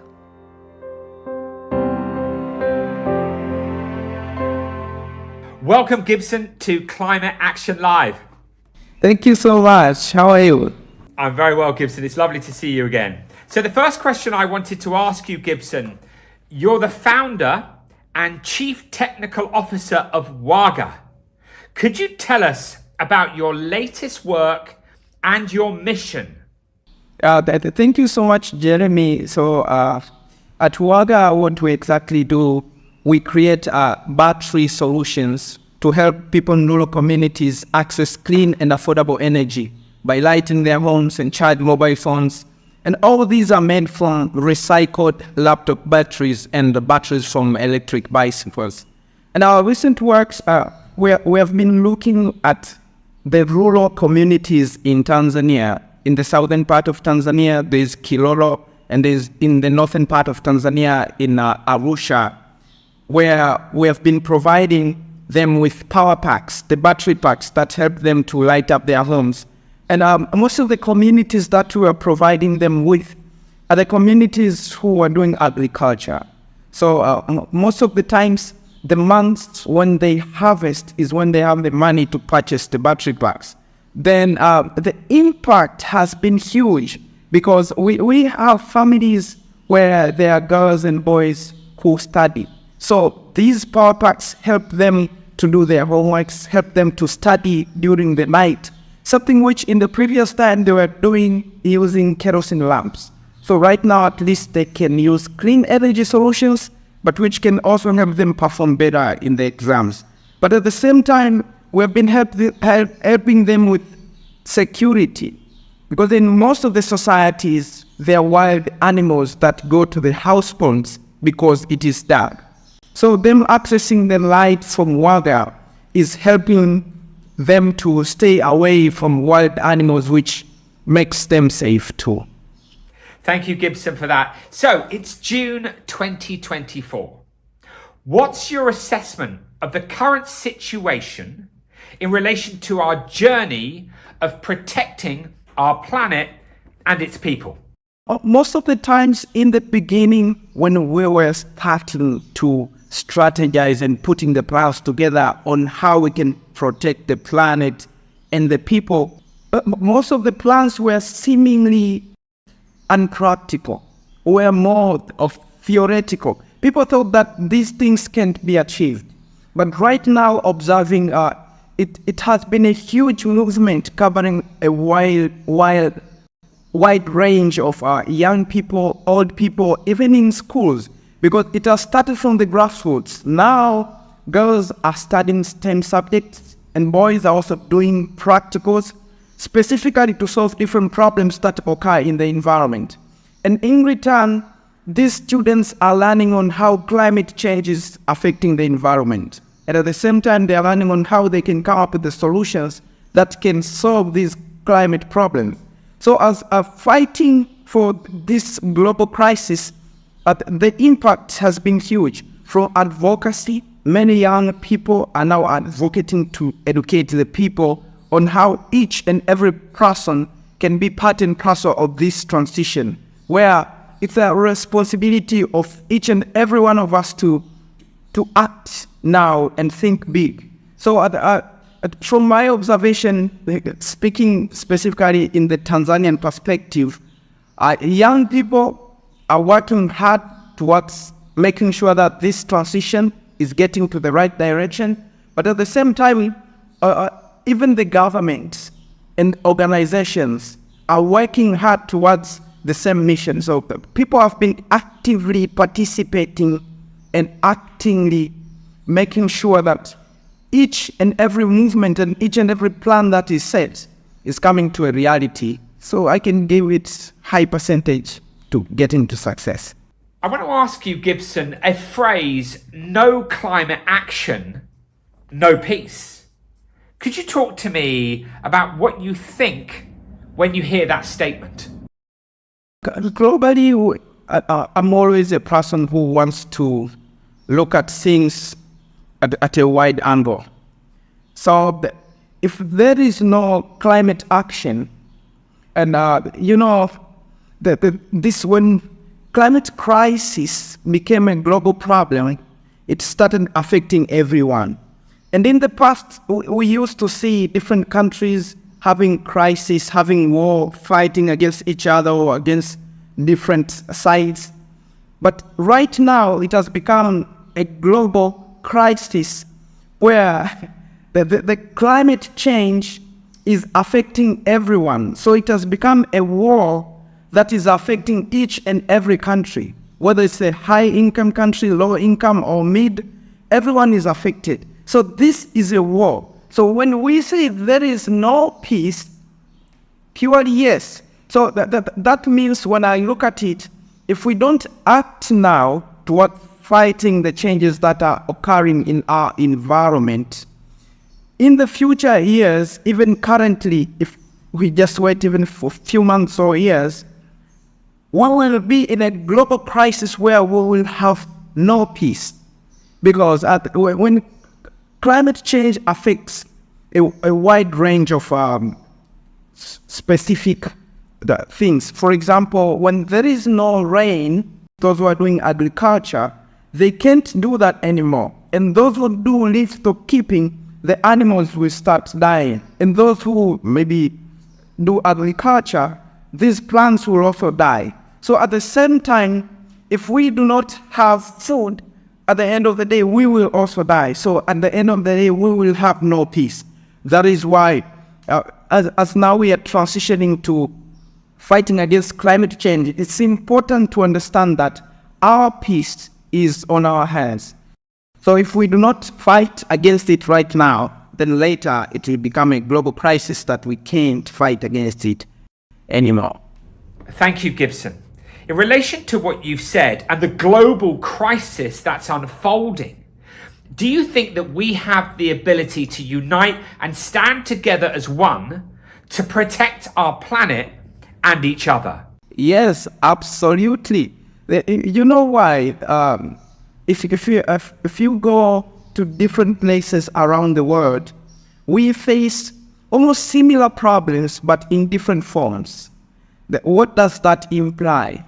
That means we have to create a solution that can be adapted in different environments, in different places, in different communities.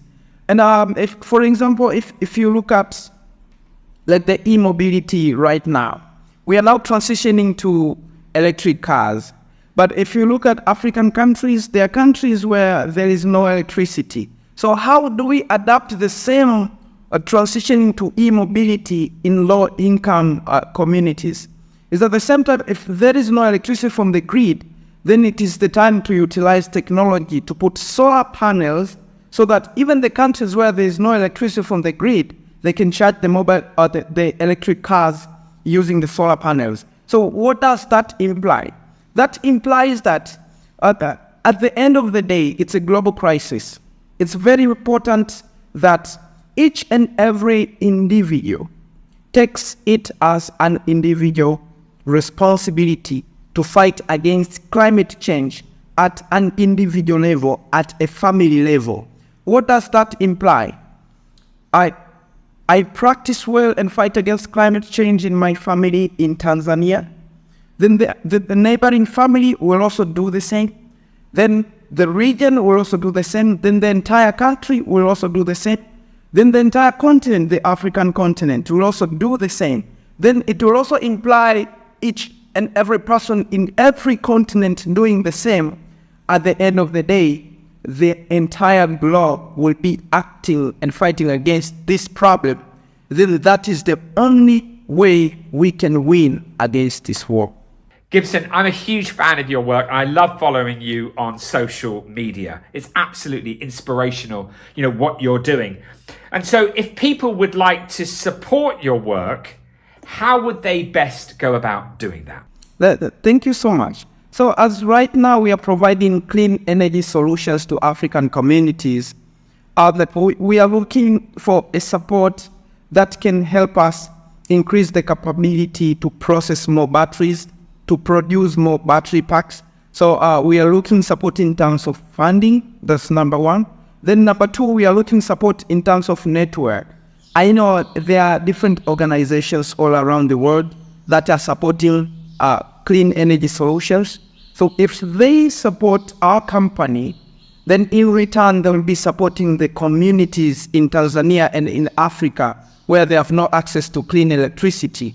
Then at the end of the day, these people can be able to access that. And lastly, we are looking support from different manufacturers. So right now, we want to increase our capability to produce our battery packs in mass production. We are looking towards establishing the factory where we can build the batteries in-house here in Tanzania.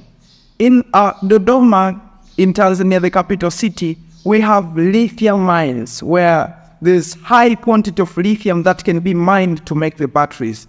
We are looking towards different stakeholders who can come together, and we have the support from our government in Tanzania, where we can establish a huge processing plant to manufacture our own batteries in Tanzania, which will lower the cost of batteries to the people in Tanzania, in Africa, and all low-income communities. So anyone who can support us in terms of funding, network, or knowledge, or investment, we are ready to bring you in. And as climate crisis is a global problem that needs me and you to fight against it, so why not join us to fight against this global crisis? You're most welcome. Gibson, the founder of WAGA, thank you for joining Climate Action Live. Good luck. Thank you so much, Jeremy, and thank you and have a great time.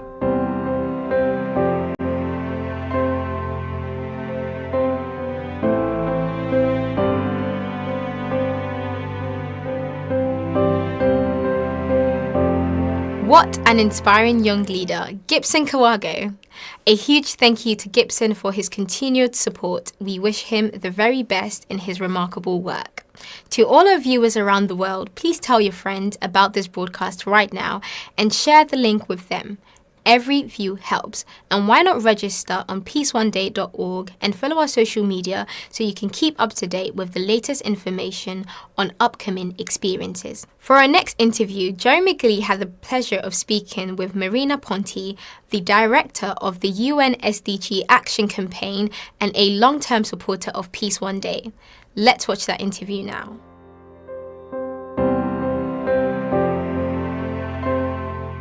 Marina Ponti, welcome to Climate Action Live. I'm so happy to be here. A big pleasure, Jeremy. Thank you, Marina. So, you are the director of the United Nations SDG Action Campaign. Could you tell us about your mission and your latest work? Thank you, Jeremy. So the UN SDG Action Campaign is an initiative of the UN Secretary General with a very specific mandate to mobilize people and inspire individuals and policymakers to take action. Action for what? Action to bring us closer to the vision of the Sustainable Development Goals, which is a vision for a world more peaceful, more just, and more sustainable. In other words, we are campaigning and we are taking action for climate, social justice, and peace. Marina, it's June 2024. What's your assessment of the current situation in relation to our journey of protecting our planet and each other? So the situation is not too good if you see it. I mean, we read it every day on the news. There are conflict everywhere. There are more conflict now than in the past 60 years, as I'm sure you know very well.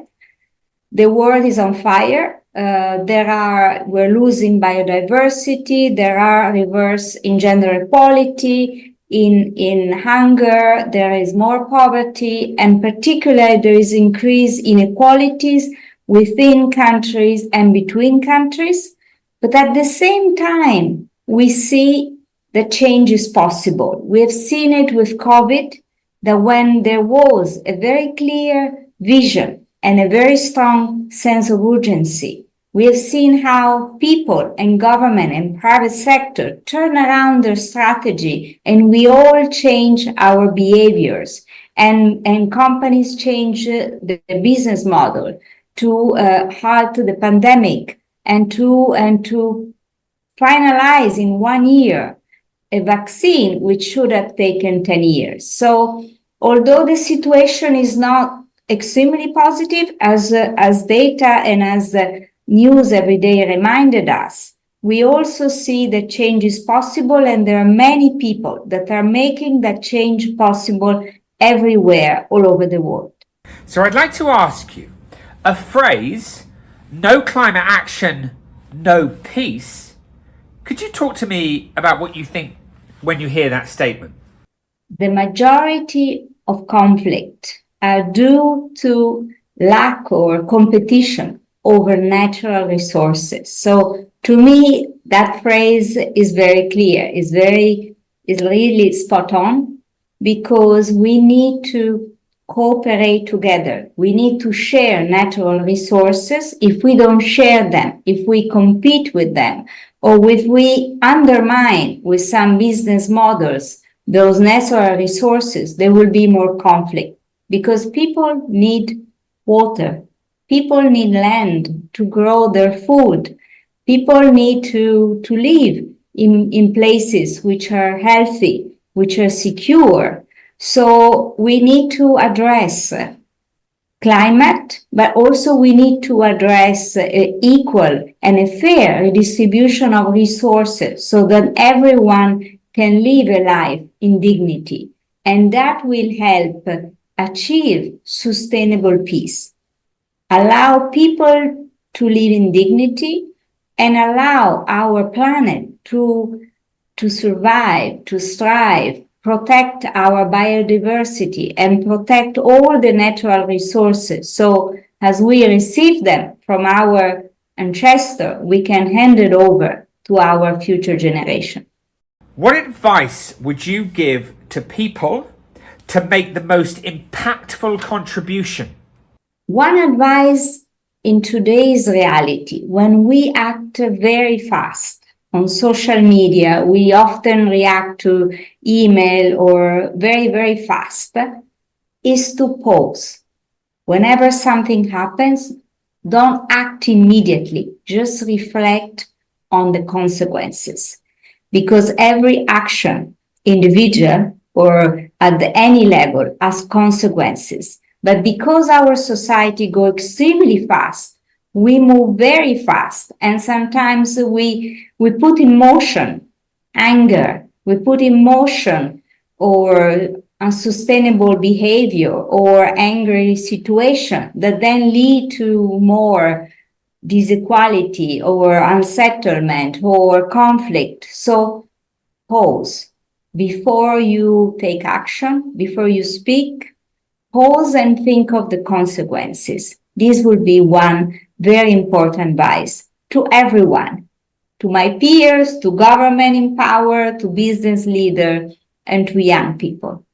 It's fantastic advice, Marina, and definitely something I'm going to remember as I go into next week in the lead up to Climate Action Live. Take a deep breath, pause on all the big decisions that you have to make. Fantastic. Finally, if people would like to support the UN SDG Action Campaign and its efforts to create a more peaceful and sustainable world, how can they best do that, Marina? Well, first of all, if people are aware of change maker or incredible initiative that are making a difference in every corner of the place, we have now running the SDG Action Awards, which is really looking for people who are making a difference and who are inspiring action through creativity, through impact, and through their work. So SDG Action Awards, if you think you are one of them, or if you know somebody else, please put yourself, apply, and then share this call for application. So this is the first thing. And the second thing would be, there is an app that the United Nations is promoting, which is called Act Now, where you can subscribe and you can commit to taking action, and you can see the impact that your action can have in terms of sustainability, in terms of social cohesion in your community. So I really encourage you to download the app and to commit to improve your behavior, and so that they are more sustainable and they're protecting, the natural resources. And then the third, very important, wherever you are, there are some civil society, some groups that are helping, or refugees, or are helping people with disability, or helping to clean up the environment. Join one of these groups. contribute and also connect with other people that are working to build a better future. And this is very important because you'll feel that we're not alone trying to make a difference. We're not alone with a different vision for a future. And to feel that you're not alone, that we are all united in our diversity toward a better future will help us, to give us the strength and the motivation and the courage to face the disequality and the injustice that we see every day in the world. So we're not alone. Unite to act. Amazing, Marina. So I really hope that everyone gets the Act Now app, which I know is incredible. You have millions of people using it around the world. So congratulations on that. And also the SDG Action Awards. Find out more about that and participate. Marina, it's incredible to speak to you. The very best of luck with your amazing work. Always a pleasure. Thank you. Same to you, Jeremy. Same to you. Well done.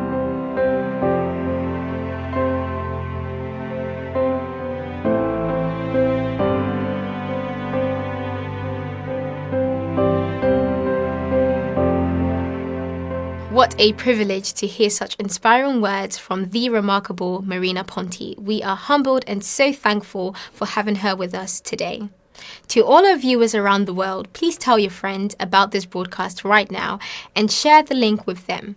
Every view helps. And why not register on peaceoneday.org and follow our social media so you can keep up to date with the latest information on upcoming experiences. It is now my pleasure and honor to introduce the inspirational Alana Chalangat, who is a climate advocate, author, and podcaster.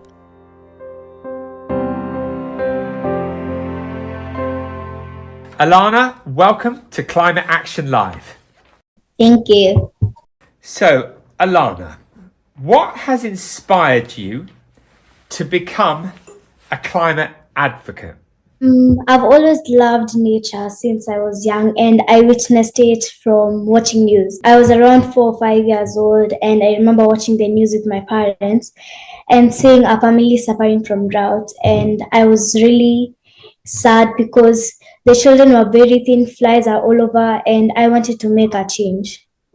Well, that's incredible. And tell us, for the audience, where are you from? I'm from Kenya. Wonderful. So, Alana, could you tell us about your advocacy work? What kind of work are you doing at the moment? I've done some things in the climate change space, like I've written 2 storybooks, and my first storybook is called Alana's Magic Adventure at Mazingira Park.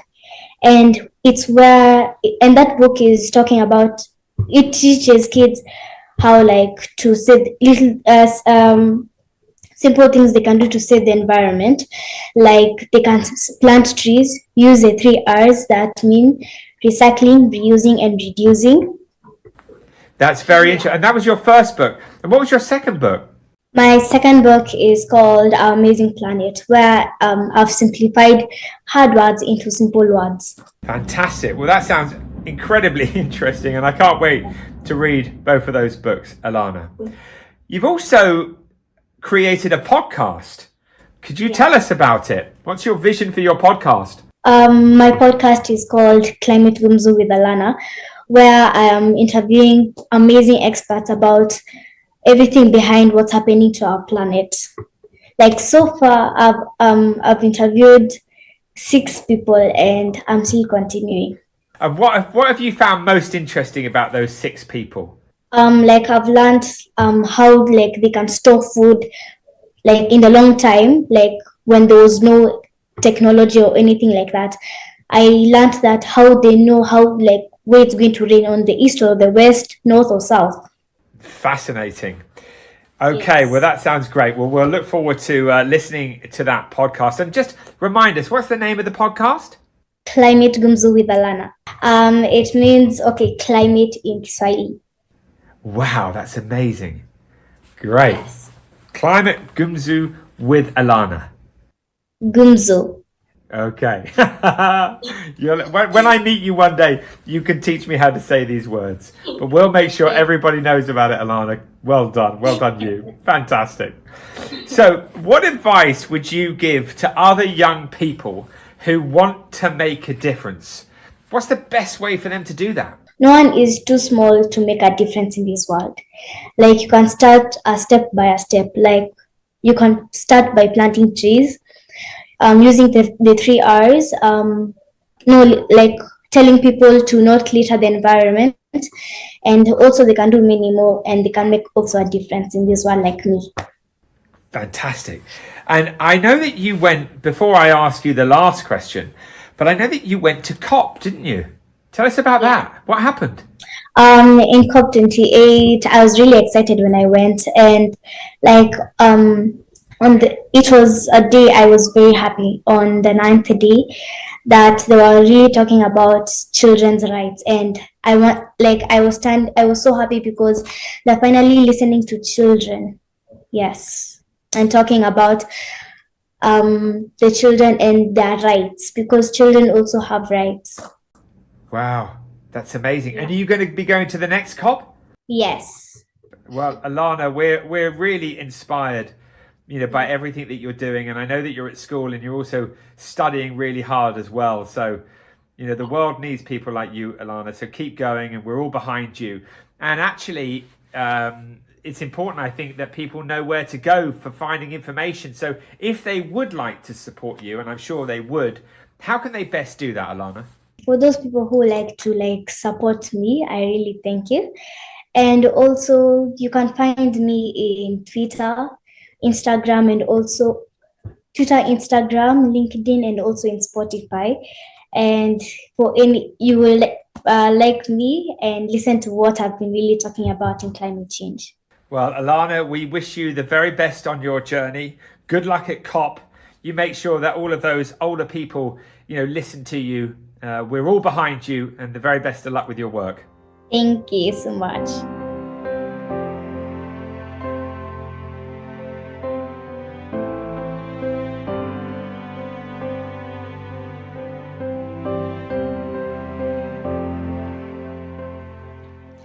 How wonderful to hear the words of such an inspiring young advocate, Alana Chelangat. We are so grateful to Alana for participating in today's broadcast, and we wish her continued success in all her future endeavors. To all our viewers around the world, please tell your friends about this broadcast right now and share the link with them. Every view helps, and why not register on peaceoneday.org and follow our social media so you can keep up to date with the latest information on upcoming experiences. For the next guest, I am honoured to introduce the High Commissioner for Antigua and Barbuda to the UK, Her Excellency Karen Mayhill OBE, speaking with Aaron Kelshaker, former Head of Asset Allocation and Portfolio Strategy at Standard Chartered Bank. Let's watch that interview now.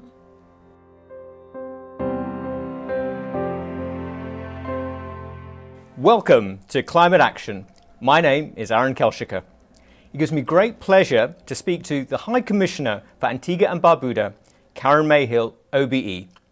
Karen was the first Antiguan to win a Rhodes Scholarship to Oxford, and is also a qualified barrister, and among other accolades, also the founder of the Antigua and Barbuda Youth Symphony Orchestra. Welcome, Karen. Thank you, Aaron. Could you share more about Antigua and Barbuda and your mission as High Commissioner, please? Antigua and Barbuda is one of the smallest of the English-speaking Caribbean countries, and it's one of the countries that has suffered most, I would say, from climate change within the last 30 years. Several major climatic events, hurricanes, in recent years, heat waves, have really impacted Antigua, but it's still a place where we celebrate sand, sea, sun, and culture. As we turn to climate change, Antonio Guterres, the Secretary General of the United Nations, shared a stark warning earlier this month, saying the target of limiting long-term global warming to 1.5 degrees Celsius is hanging by a thread, and the battle for 1.5 degrees will be won or lost in the 2020s, under the watch of leaders today. How is the climate crisis impacting Antigua and Barbuda and other small island developing states? What are the biggest challenges facing SIDS and small island developing states because of the climate crisis? That is such a powerful question, Aaron, because we see ourselves, SIDS, very much the frontline victims of our climate change. First, we speak about extreme weather events.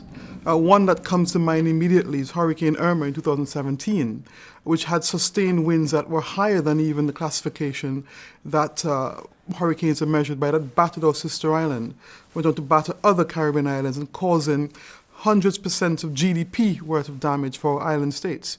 That's bad enough. But after that happens, we're then told that we don't qualify for concessional financing to rebuild. So you may have damage 100% of your GDP, 200% of your GDP wiped out in a few hours. And then you're told by the same international community, many of whom are the funders, bigger funders of development assistance, big emitters of pollution, you don't qualify for assistance.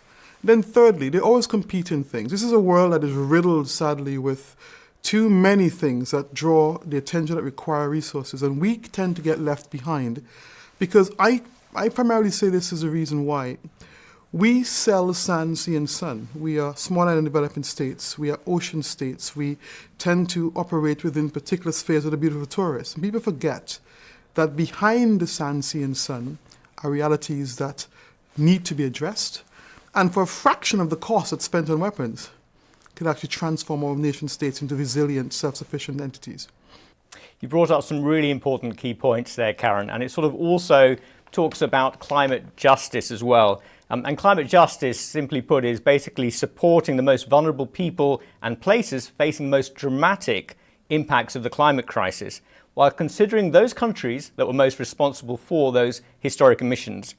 Developed nations have contributed around 80% of historic emissions, while SIDS, small island developing states, in stark contrast, have contributed less than 1% to global emissions. Least developed countries and small island developing states are on a quest for climate justice. Can you share how small island developing states are managing climate change? What actions are being taken internationally? You know, Aaron, I think it's important that we never see SIDS as just hapless victims of fortune.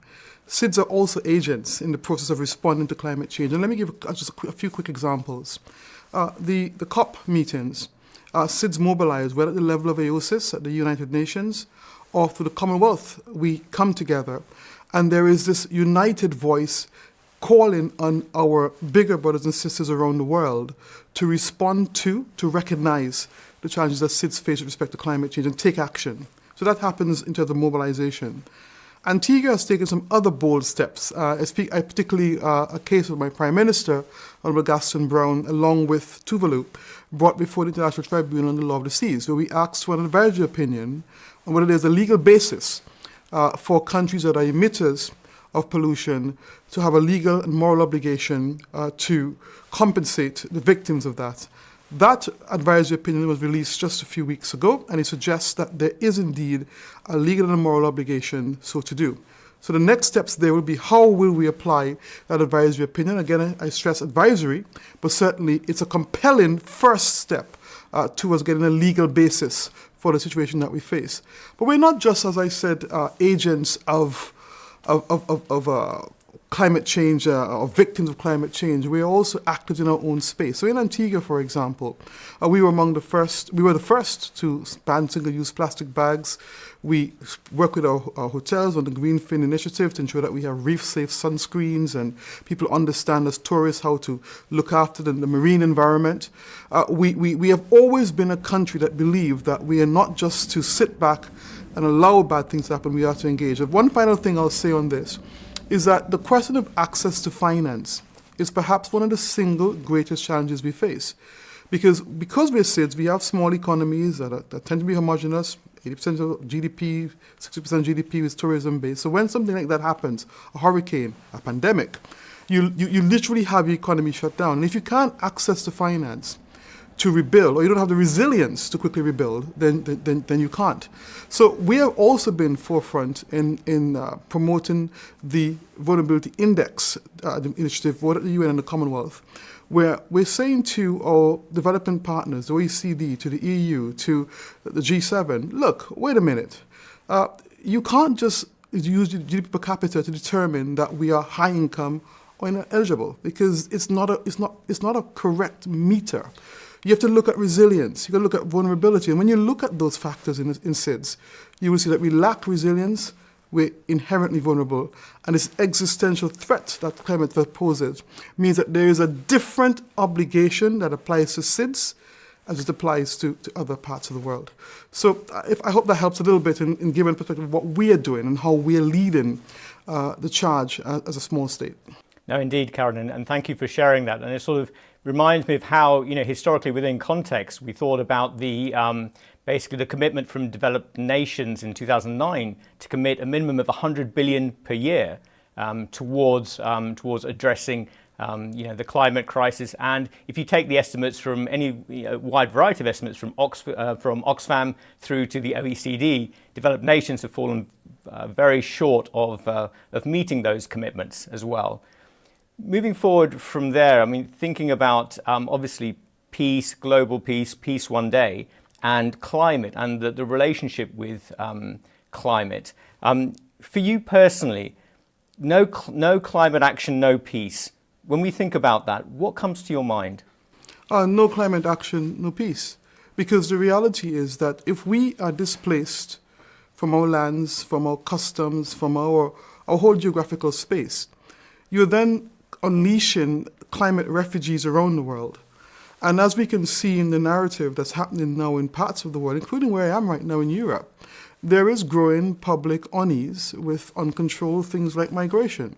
People have legitimate concerns about how their borders can be respected. And we're seeing now a pushback, even in the politics, so people are responding to these sorts of things.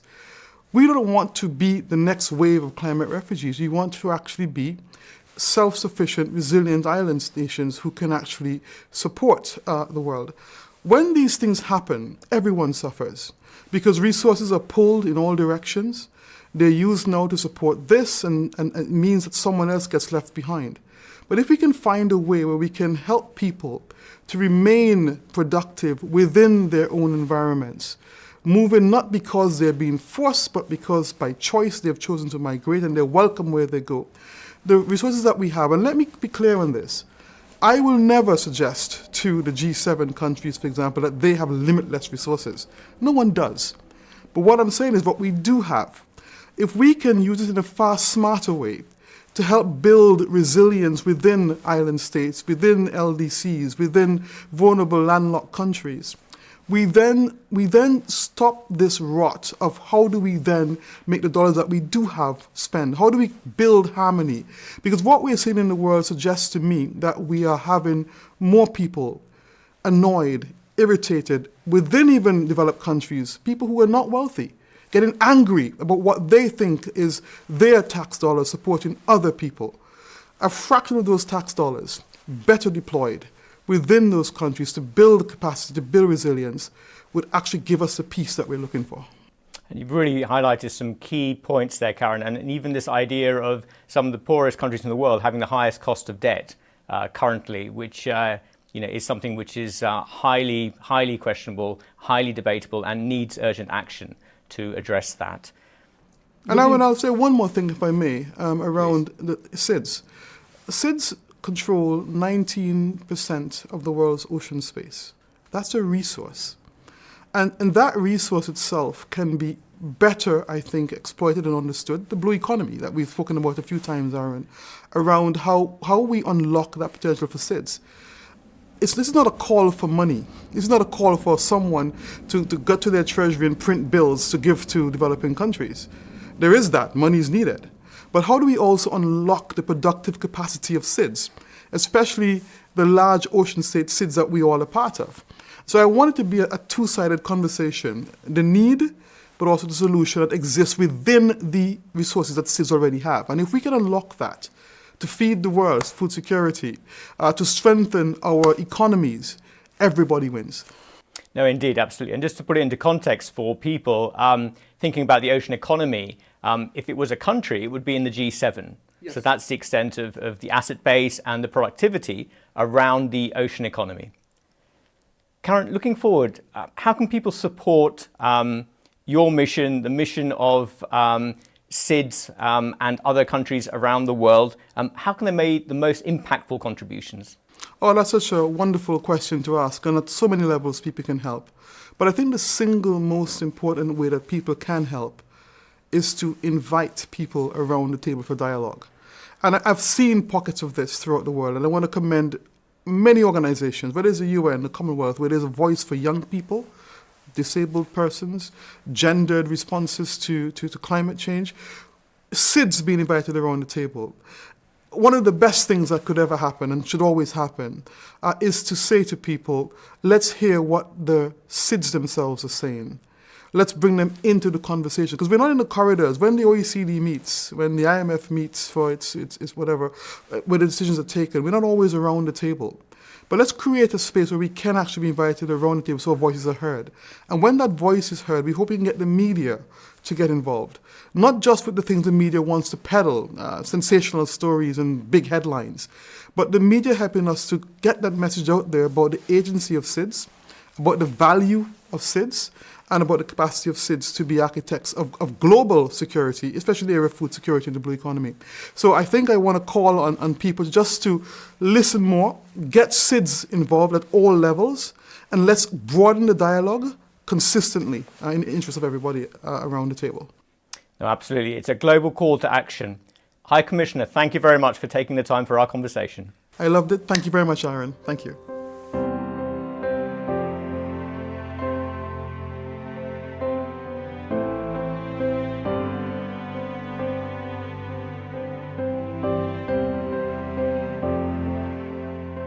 What an absolute privilege to have had Her Excellency Karen Mayhill OBE and Aaron Kelshaker with us today. We thank them both for supporting Climate Action Live 2024. Next up, we're going to hear from Aaron Abelman, who is an award-winning author and musician. We are truly honored to have him join us today presenting his inspiring music video. Please enjoy.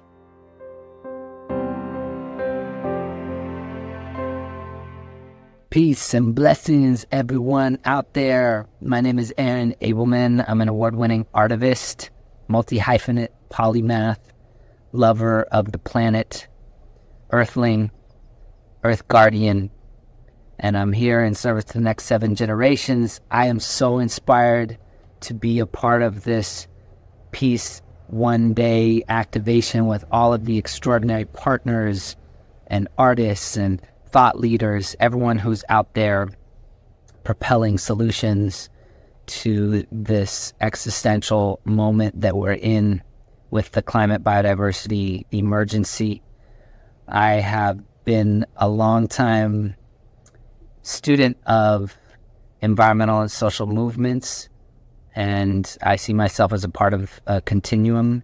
Grateful to all the ancestors that have paved the way to allow me to be here and serve coalitions of coalitions and intersectional movements at large. I believe that cultural change precipitates political change, and culture itself is a vehicle for human consciousness, what we value, our morals, our ethics, our spirit, and ultimately that we have an opportunity in this generation, the first generation, to face such an existential crisis and the last to be able to really change course, to divest from war economies, from destructive economies, and invest into life-fulfilling, life-honoring economies, whether that's conservation projects or indigenous leadership or regenerative organic means of agriculture and food forest building, or whatever the solution may be. I'm just so excited that we get to bring our full weight and strength and collective power in whatever our capacities may be. Mine as an artist, storyteller, and someone that is very passionate about the tools of creativity. And I hope that you'll enjoy this debut music video of Humankind in collaboration with CBEA student singers. Big shout out to all those that are working toward a kind, just, and sustainable world. Peace. Yeah.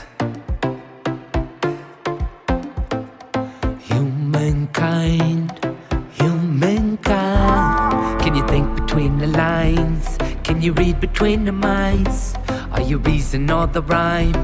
Are you kindness or violence in this story of time? It's the simplest of things, even for the eye. Spreads the world wide and broad. Start with a smile, door held wide. A little help or a stranger side by side. Drop a coin in the hat, give up your seat. Small acts of love for folks we meet. Plot the earth, plant seeds in the line. Grow a garden, friends entwine. Veggies and fruits for the table set. Feed the people in life's great kitchen. No regret, no regret.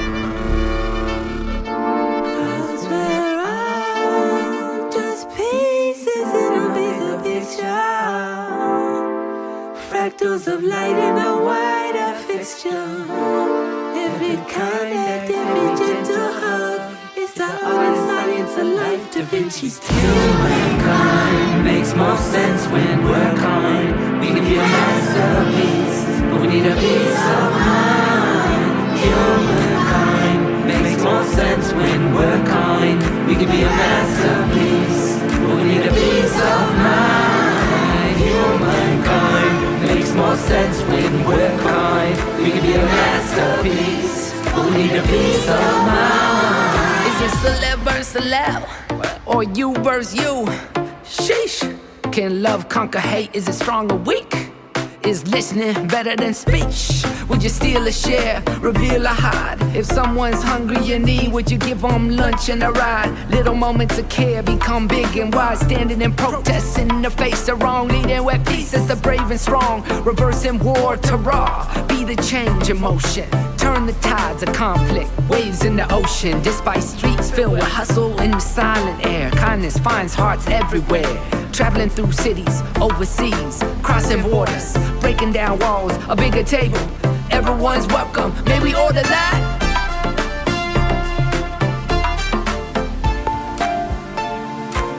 Because kindness isn't just charity.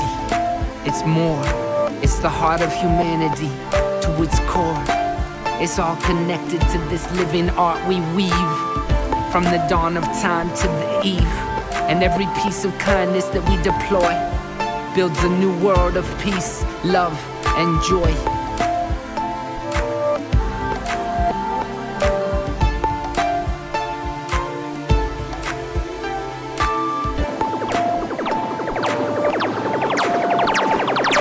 Humankind makes more sense when we're kind. We can be a masterpiece, but we need a peace of mind.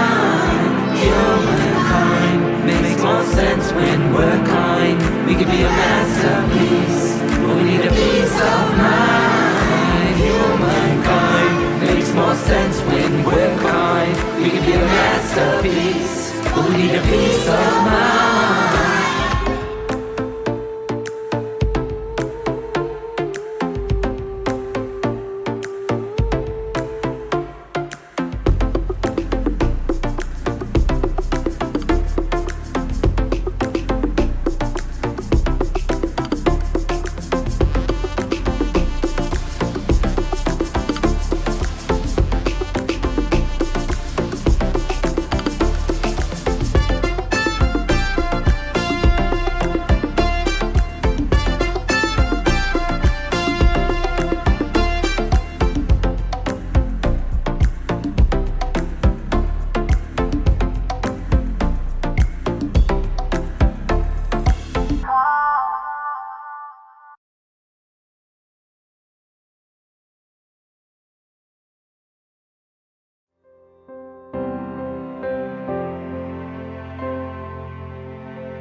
I hope you all enjoy Aaron's music video at Climate Action Live 2024. Thank you so much, Aaron, for supporting and contributing today. We wish you success in your future work. To all our viewers around the world, please tell your friends about this broadcast right now and share the link with them. Every view helps. And why not register on peaceoneday.org and follow our social media so you can keep up to date with the latest information on upcoming experiences. Coming up, we have an inspiring discussion led by Paul Lewis, co-founder and CEO of Seismic, a sustainability consultancy that helps businesses prosper by becoming a force for good, and our strategic partner for today's broadcast. Let's listen to Paul talking to Scarlett Benson, who is the Beyond Value Chain Mitigation Lead at the Science Based Targets Initiative.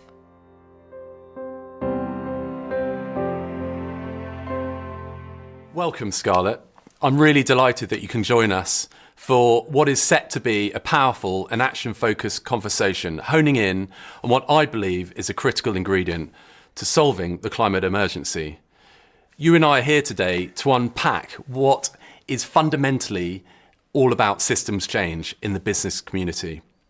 I'm passionate about the subject, as I know you are, and I believe there's a huge responsibility and opportunity for businesses to lead us out of the polycrises that we're in, both the social and the environmental, into a brighter, more equitable and stable future. I've been working for 20 years in the business community to unlock investment towards climate action, and I'm really excited about building on that conversation today. The problem for me is that it's clear that we don't have a systems change in place that we need yet. So let's dive into the conversation. Scarlett is the Beyond Value Chain Mitigation Lead at the Science Based Targets Initiative, also known as the SBTI. She's dedicated her career to helping and enabling companies take climate action and is doing groundbreaking work at the SBTI that I'm sure we're going to be hearing more about. And over the last decade, it's been fabulous to see Scarlett doing great work with large and complex organisations to drive out their carbon emissions. So without further ado, let's dive in. Thank you for joining us, Scarlett. Great you being with us. I'd love to start with a question. If you could tell us more about the mission of the SBTI and the work that you're doing within it. Yeah, absolutely. Thank you so much for having me today. It's fantastic to be here. So really looking forward to talking about the SBTI. So what is it? Well, it's an initiative that works with companies to drive corporate action on climate change. So we work with both companies as well as financial institutions, and we help develop methodologies for them to set science-based targets. So those are emissions reduction targets that are in line with the Paris Agreement and global efforts to achieve net zero by 2050 at the latest. Particularly in the SBTI, I've been working on this concept of beyond value chain mitigation, which I apologize for bringing a new jargon, a new acronym to the industry. We call it BVCM for short. So if you don't mind, I might go on a little bit about what BVCM is and why I think it's so important. Well, it was a concept that was first introduced by the SBTI back in 2021 when we published the Corporate Net Zero Standard, which is the world's only framework for corporate net zero target setting that is in line with climate science. And BVCM is a really important part of that standard. And what is it? Well, beyond value chain mitigation essentially describes actions or investments that companies take that are outside of their value chains. So outside of what we in the corporate accounting world call their scope 1, 2, and 3 emissions. And it includes actions and investments that lead to mitigation that's either preventing emissions, reducing emissions, or removing and storing emissions from the atmosphere. So it's both reductions and removals in that sense. And it's really a thing that companies do in addition to their own targets. So they must really take responsibility for their own emissions that continue to be released. And that's why we have kind of these near-term targets, long-term targets. This is about going above and beyond for companies to help other economic and social actors to mitigate climate change. We published 2 reports earlier this year in February, which really kind of unpack what beyond value chain mitigation means and why it's so important for businesses. There were 2 reports, as I mentioned. The first one, which if you're from a company, this is probably the one for you to take a look at. It's called the Above and Beyond Report, and it sets out 4 steps that companies should take when they're setting about beyond value chain mitigation.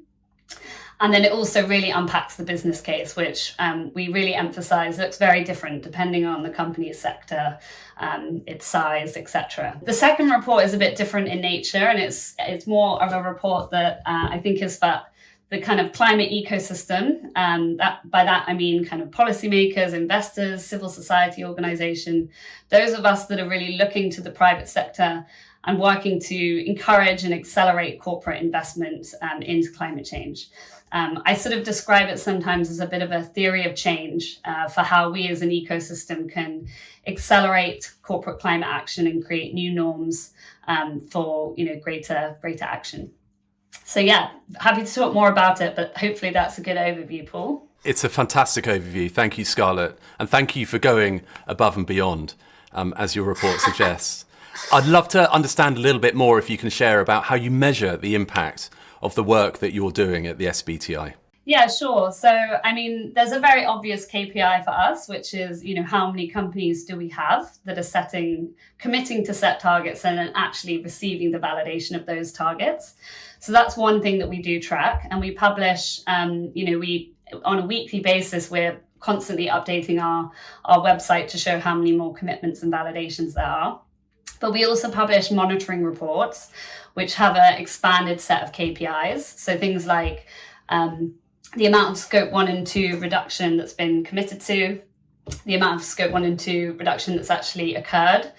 And I can say that as of 2022, so that was based on the last annual progress report, we had targets covering 76 million tonnes of CO2, which is equivalent to Switzerland's annual emissions twice over. So there are, significant levels of reductions that are being driven by the Science-Based Target Commitment, which is very exciting. And I think the numbers are always changing, but it was, I know that we've doubled the number of companies that were validated between 2023 and 2022. So we're seeing exponential growth in that number, which is really, really exciting. Maybe just kind of other ways to think about how we measure our impact. And sometimes this is more internal, and it's really when we're reflecting on our own theory of change. Because of course the number of commitments is important, and actually the number of emissions reductions that we're seeing as a result. But, also we definitely see our role in creating a tipping point, and we've talked about this as our theory of change in the past. So we're really looking to create a critical mass of companies that will adopt SBTI targets across sectors, across geographies. And the theory there is that, once that critical mass is reached, that you accelerate adoption in kind of an S-curve type growth. And I think, it remains to be seen whether that tipping point will happen. But it's certainly a good target for us to be aiming, as that sort of critical mass. And I also think it then, really importantly, once you get that critical mass, that's when you start to see policymakers recognizing that they can, there is desire from the business community for stronger regulation. And I think that's really what we're all after. We're not going to get to net zero off the back of voluntary initiatives. We really need a progressive policy landscape that is kind of creating a level playing field for businesses. So I think, we definitely see our role as a voluntary initiative, but we also need to think longer term to the policy that's needed. Thank you, Scarlett. We're all aiming for this tipping point. Certainly the work we're doing at Seismic is totally focused on that. And it's great to hear more about how you're doing that at the SBTI. I'd love to hear from you, if you're happy to share, what gives you hope about turning that into systems change that is irreversible force for good. If you could share more of your thoughts around that. Yeah, well, I mean, I think I probably speak something that you all understand. I mean, I go myself from moments of feeling a sense of deep depression. So, 2023 broke many records, the hottest year on record, each month from June to December, hotter than the last. We're getting very close to 1.5 degrees, hundreds of millions of people experiencing extreme heat. So there are many reasons to feel a bit overwhelmed, and I for one do. But at the same time, there are good news stories, and we are seeing some really exciting trends that suggest that, you know, we are close to some of these more positive tipping points. I myself have done a lot of work on positive tipping points in the past, but there was a paper I was reading just last week by the Rocky Mountain Institute that was showing that, you know, renewables have exceeded 80% of new power capacities in 2023. EVs are approaching 1 in 5 car sales. Grid battery storage deployment is around tripling. The Amazon forest loss has declined by half. And, you know, people suggesting that maybe for the first time in 2024, we are going to see emissions falling because of clean energy outpacing fossil fuels. So we really could be at this brink of a tipping point, which is very exciting. And I think, you know, once some of these kind of climate solutions reach cost parity with fossil fuels, that's when you start to have like exponential scale, because you don't have that price as the kind of key barrier. You know, similarly, even in terms of climate finance, there was a near doubling of climate finance from 2020 to 2021, 2022. So action is really happening, and it's very, very exciting. But yeah, I mean, it's not a case, I think we've got to look at the bad and we've got to look at the good, and we have to be hopeful because, as I say, kind of a depressive mindset leads to inertia. But just because technologies are coming down in cost doesn't mean that we can kick back and relax. We have a very narrow window of opportunity, and the private sector has just an absolutely massive role to play in that because of its leverage, its ability to, you know, direct finance, etc. So this really is an extremely important time for the private sector to start to, you know, put their money into this and to essentially avoid the damages that we are on the brink of because of climate change. Thank you, Scarlett. You paint a very realistic picture of where we stand today, but you also bring inspiration and optimism to help us lead us to where we need to be. You're very well experienced in pressing the right buttons in big corporates to persuade leaders to go above and beyond where they have been and go beyond the status quo. Could you share with us what those buttons are and what the best way for organisations to actually turn those opportunities into reality in a very corporate setting? Yeah, I think maybe I'll start with profitability because, you know, maybe it's the mother tongue of many corporate decision makers. So, you know, the costs of addressing the climate crisis are large, they're significant, but they are a fraction of the costs associated with the damage as a result of climate change. And for example, I authored a report back in 2019 about food system transformation. And we were very conscious of really making the economic argument and not just sort of focusing on all the fantastic benefits from biodiversity, healthy people, etc. So, you know, we were able to show that at less than 0.5% of GDP, we could actually pay for the transformation of food systems and deliver, you know, close to 5 trillion a year in new business opportunities. So it was very important for us that we made that kind of big economic case. And I think there are many reports and analyses that do that well. I think maybe we need more of them that are on a sector level. So, or even specifically for businesses, because I know, you know, when a business is looking at the cost that they have to shift their fleet to electric vehicles, it's a significant investment for some of these companies. I think we need more tools for those companies to be able to understand what the kind of cost of inaction is.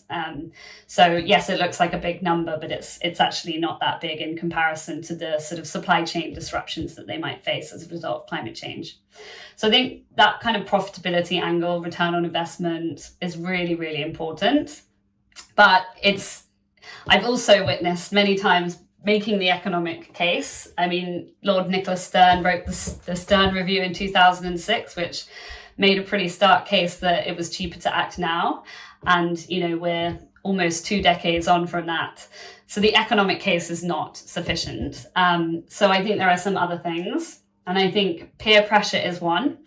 And I think, certainly when I was, 10 years ago, when I was first helping companies to set science-based targets, that was a really key thing. A lot of these leaders they were competing for employees, for investors, for customers in their within their sector, and having a science-based target and being able to demonstrate climate leadership was very important to them.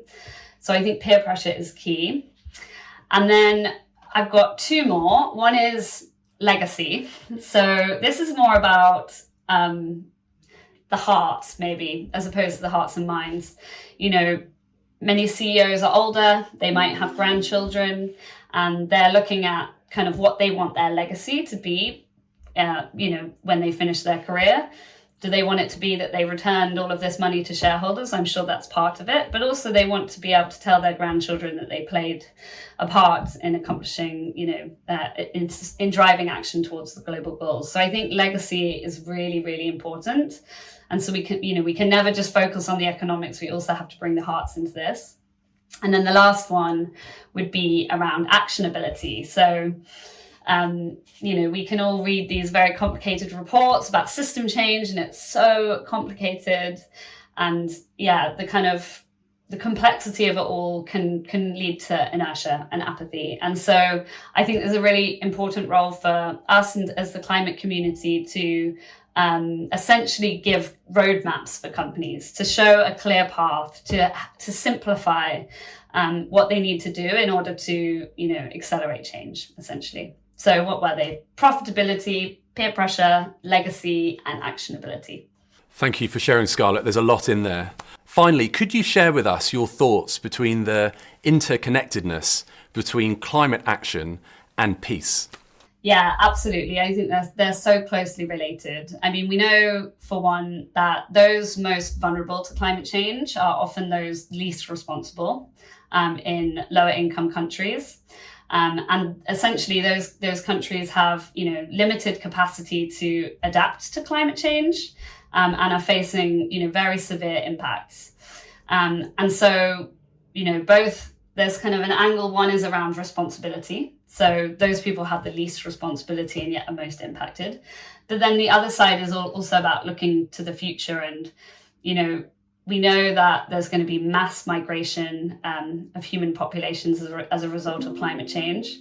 And so, it really is kind of about preventative, taking action on climate change today is essentially about building peace for the future. I'm somebody that, thinks a lot about climate justice. And I mentioned the work that I've been doing on beyond value chain mitigation before. And we actually put climate justice as one of the 4 principles of beyond value chain mitigation, and essentially trying to direct companies to make investments that will support a just transition, channel finance to those struggling to adapt. Because, as I say, this is all about looking to the future and building a net zero future, but also an equitable, peaceful future. Absolutely. I think that's a great way to round off. Scarlett, thank you so much for your time and your insights and your wisdom today. All the best with your future work. And thank you so much for participating in Climate Action Live. Thank you very much, Paul. It's been great to be here. And thank you to everybody who's listening.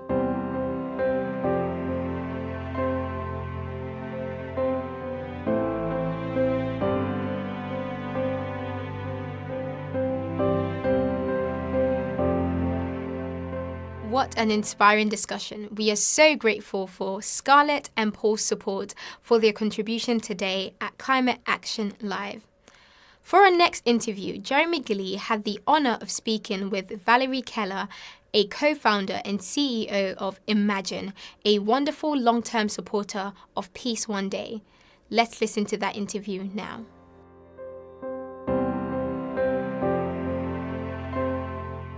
Valerie Keller, welcome to Climate Action Live. Thanks, Jeremy. It's so great to be back. So the first thing I wanted to ask you, Valerie, is you're the co-founder and CEO of Imagine. Could you tell us about your mission and your latest work. Sure, my pleasure. Imagine as a global leadership community for impact. So we bring together a tribe of people, human beings, who happen to be corporate executives, disruptive innovators, investors, policymakers, basically people with a shared power to be able to help make and create things differently, and a shared passion to be able to make the world a better place through our lives, through our leadership, through our businesses. And our origins story, everybody needs a good origin story. We've got a good one, and we've also got a good backstory. Let's see if you get that one out of me in this interview.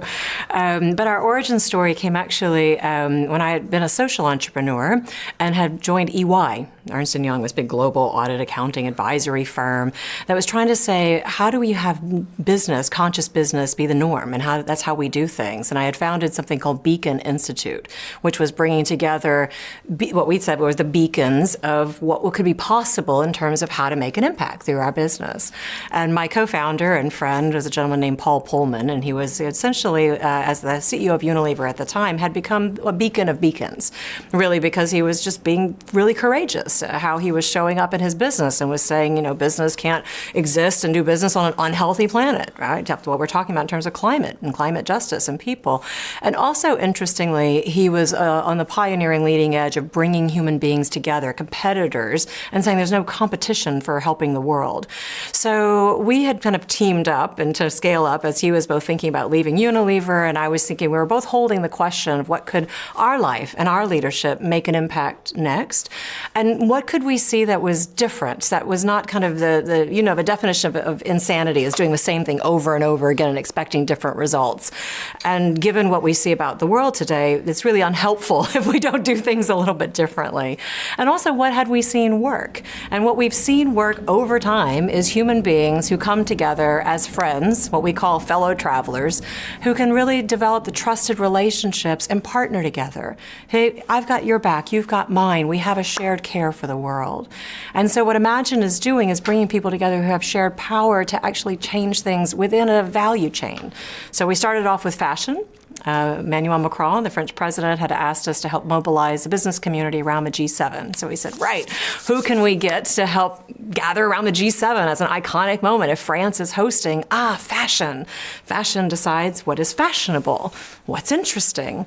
And also, if you look at the Sustainable Development Goals, you can see the impacts that the industry, people who are making the clothes that we wear, have through their production, and the human rights possibilities that they have through their value chains. So we mobilized something we called the Fashion Pact. It was like getting fashion CEOs to come together and make big commitments together to help create a courageous environment that says, you too, me too, we can do it together. And also in food. So bringing people together who are thinking about how do we create and make things differently? Because Jeremy, there's so many solutions that are out there. So many people who have shared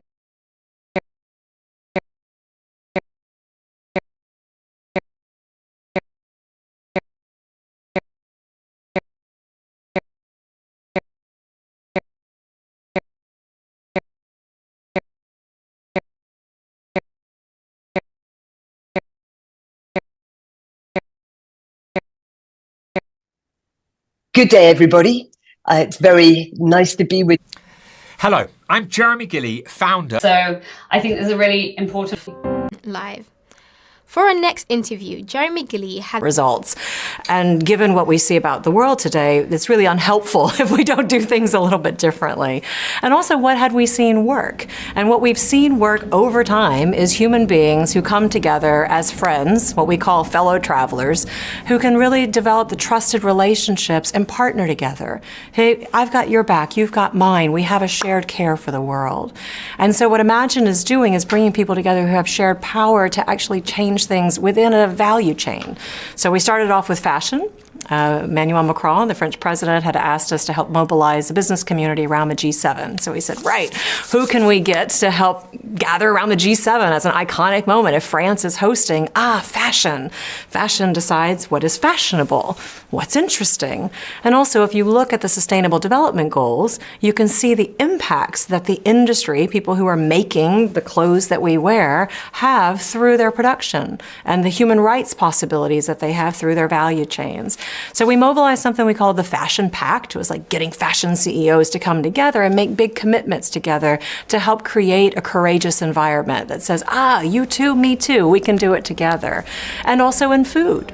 So bringing people together who are thinking about how do we create and make things differently, because Jeremy, there's so many solutions that are out there, so many people who have shared passion, and what's missing is that we're just not coming together.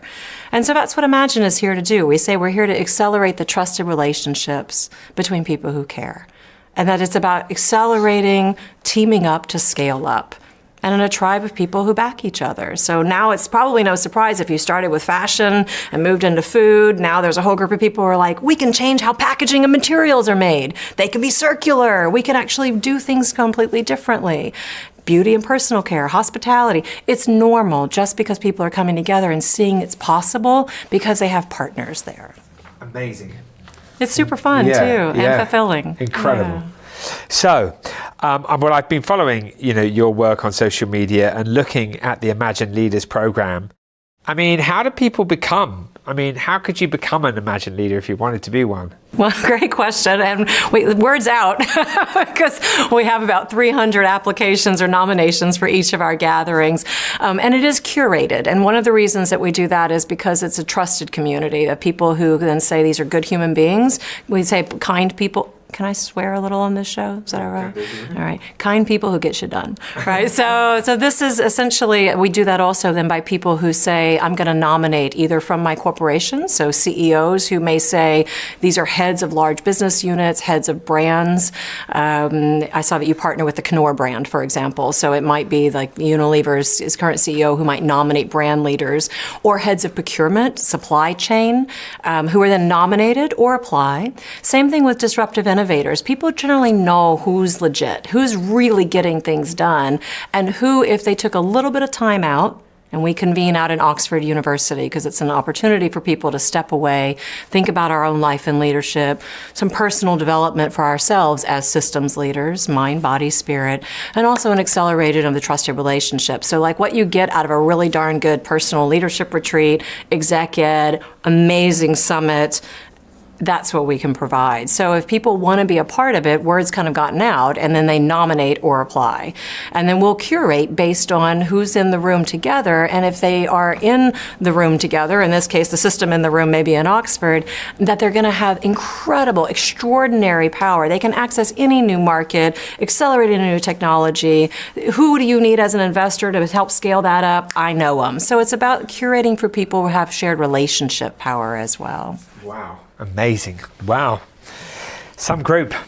So a phrase. The fellow travelers, we call it. Yeah. I mean, and that's just so, Valerie, what the world needs now. I mean, we're about to talk up. I'm going to ask you another question, and I think as we think about these next couple of questions, clearly what you're doing in terms of us uniting and coming together and standing as one, and out of that hope. Out of that standing together comes strength, and out of that strength comes hope that by working together we can create peace one day, we can, change the situation and change the status quo. I mean, it's just the way, isn't it? It is. You said it right there. It's partnership. Right? It's partnership. Yeah. And let's make it easy. And this is why for us, community is at the core of this. And I was very honored to have been nominated into a community that the World Economic Forum had, the Young Global Leaders. And over time, because we were coming together under this banner of, improve the state of the world, we started to just have these life transformational, business transformational kind of partnership that could come from friendship. And so at the core thesis of what Imagine Leaders is, it's a community of people who then say, right, I stand for what's needed in the world now, and part of that is going to be just there to help, there to support each other. Low ego, kind people, human beings who just want to get real and get on with it. Yeah. I mean, we don't, I want to just, there's so much I could talk to you about, because obviously your career and your accomplishments and the communities that you're building are absolutely phenomenal. Is that the main thrust of Imagine as an organization now? Imagine Leaders, is that your sort of the sort of the number one priority. It is, to build because that we see it's community. the most impactful, Yeah, right? totally, so it makes sense. It makes sense. And then we have also within us a community of what we call the Alumni CEO Circle and our mission board. So mission board members, many of whom have shown up on your show, would be shared friends of Paul and I. We were together. So Ariana Huffington, Richard Branson, a lot of B team leaders who were there, people who are business leaders, big thinkers, big dreamers, big innovators who get things done. And the CEO Circle are men and women, half men, half women in everything we do, because we want to embody humanity, Yeah, which nice is and half of us show up in a body yeah. looking like this, right? Yeah. Whatever our gender identity is. And so the CEO Circle are people who have held the CEO role in a business but show up as a human being who then can help make it easy for others. So our communities are about saying if people have been in that role, but they're also still contributing. They still are serving on boards of some of the world's largest companies or smaller disruptive innovators as well. They have a lot of knowledge, a lot of resources to give.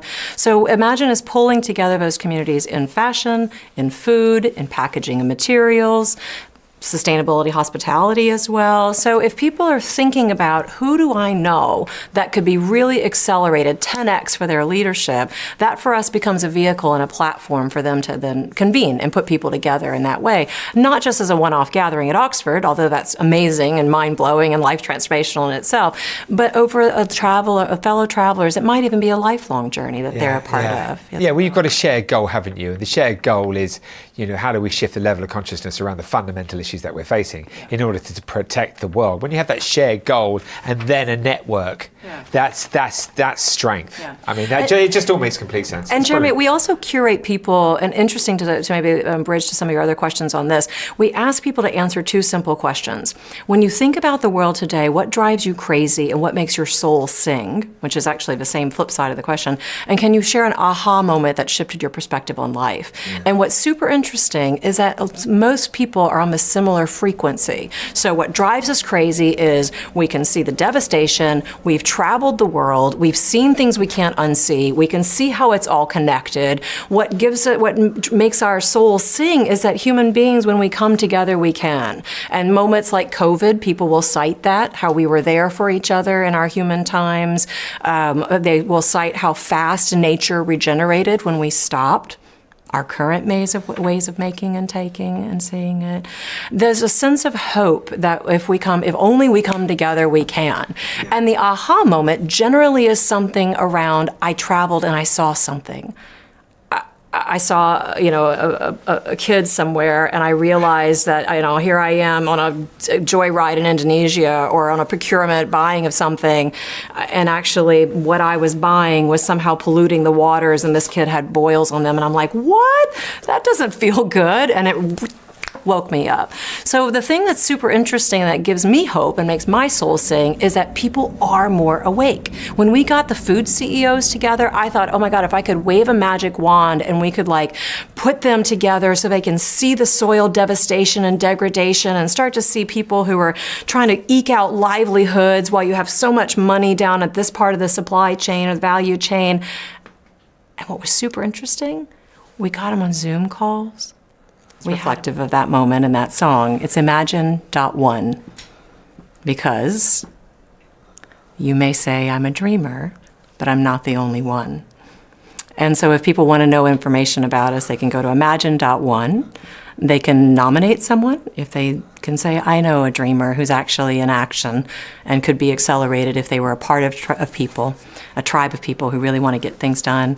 And if somebody is listening and they says, oh my God, that's me. And maybe I'm losing a little bit of hope.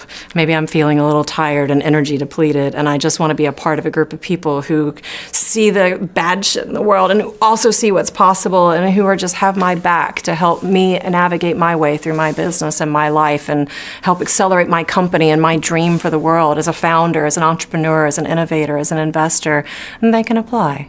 And we curate a group of people. It comes together twice a year in Oxford. And we gather people also during the COP or New York Climate Week, Davos, so we'll bring our community back together. And again, it's about putting people together who have a shared passion and shared power to change the system and say, we're friends, we're fellow travelers, we're here together. You may say I'm a dreamer, but I'm not the only one. Fantastic. Valerie Keller, thank you so much, and the very best of luck with your inspirational work. And I hope people go to imagine.one. Thank you. Thank you, Jeremy.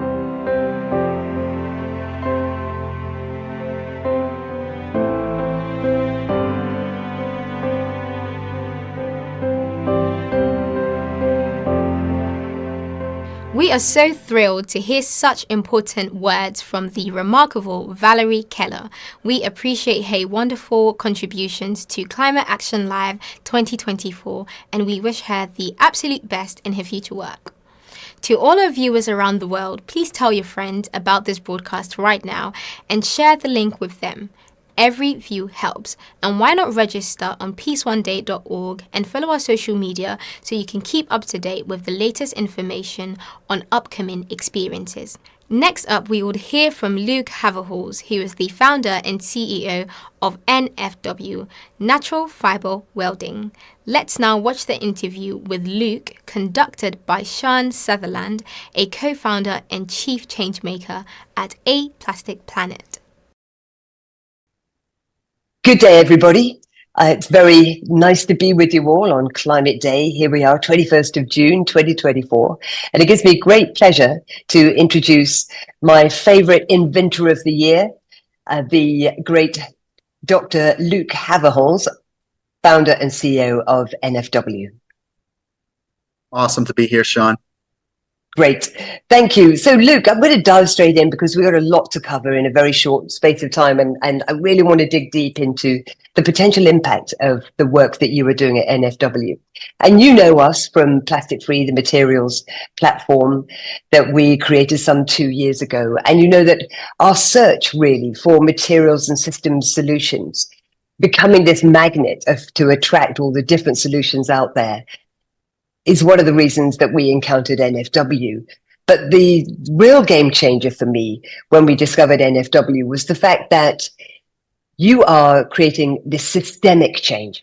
Not only can you change materials, but you're creating this entire new system of how we make things in the future. And the other impact that you had on us was it really elevated our own bar of what is an acceptable next generation material. So I'd love to start, Luke, with the question to you of, what was your epiphany for all of this? How did you create the thinking behind NFW? So for me, the real watershed moment was working with some natural fiber in the lab. And this is back when I was at the U.S. Naval Academy as a chemistry professor.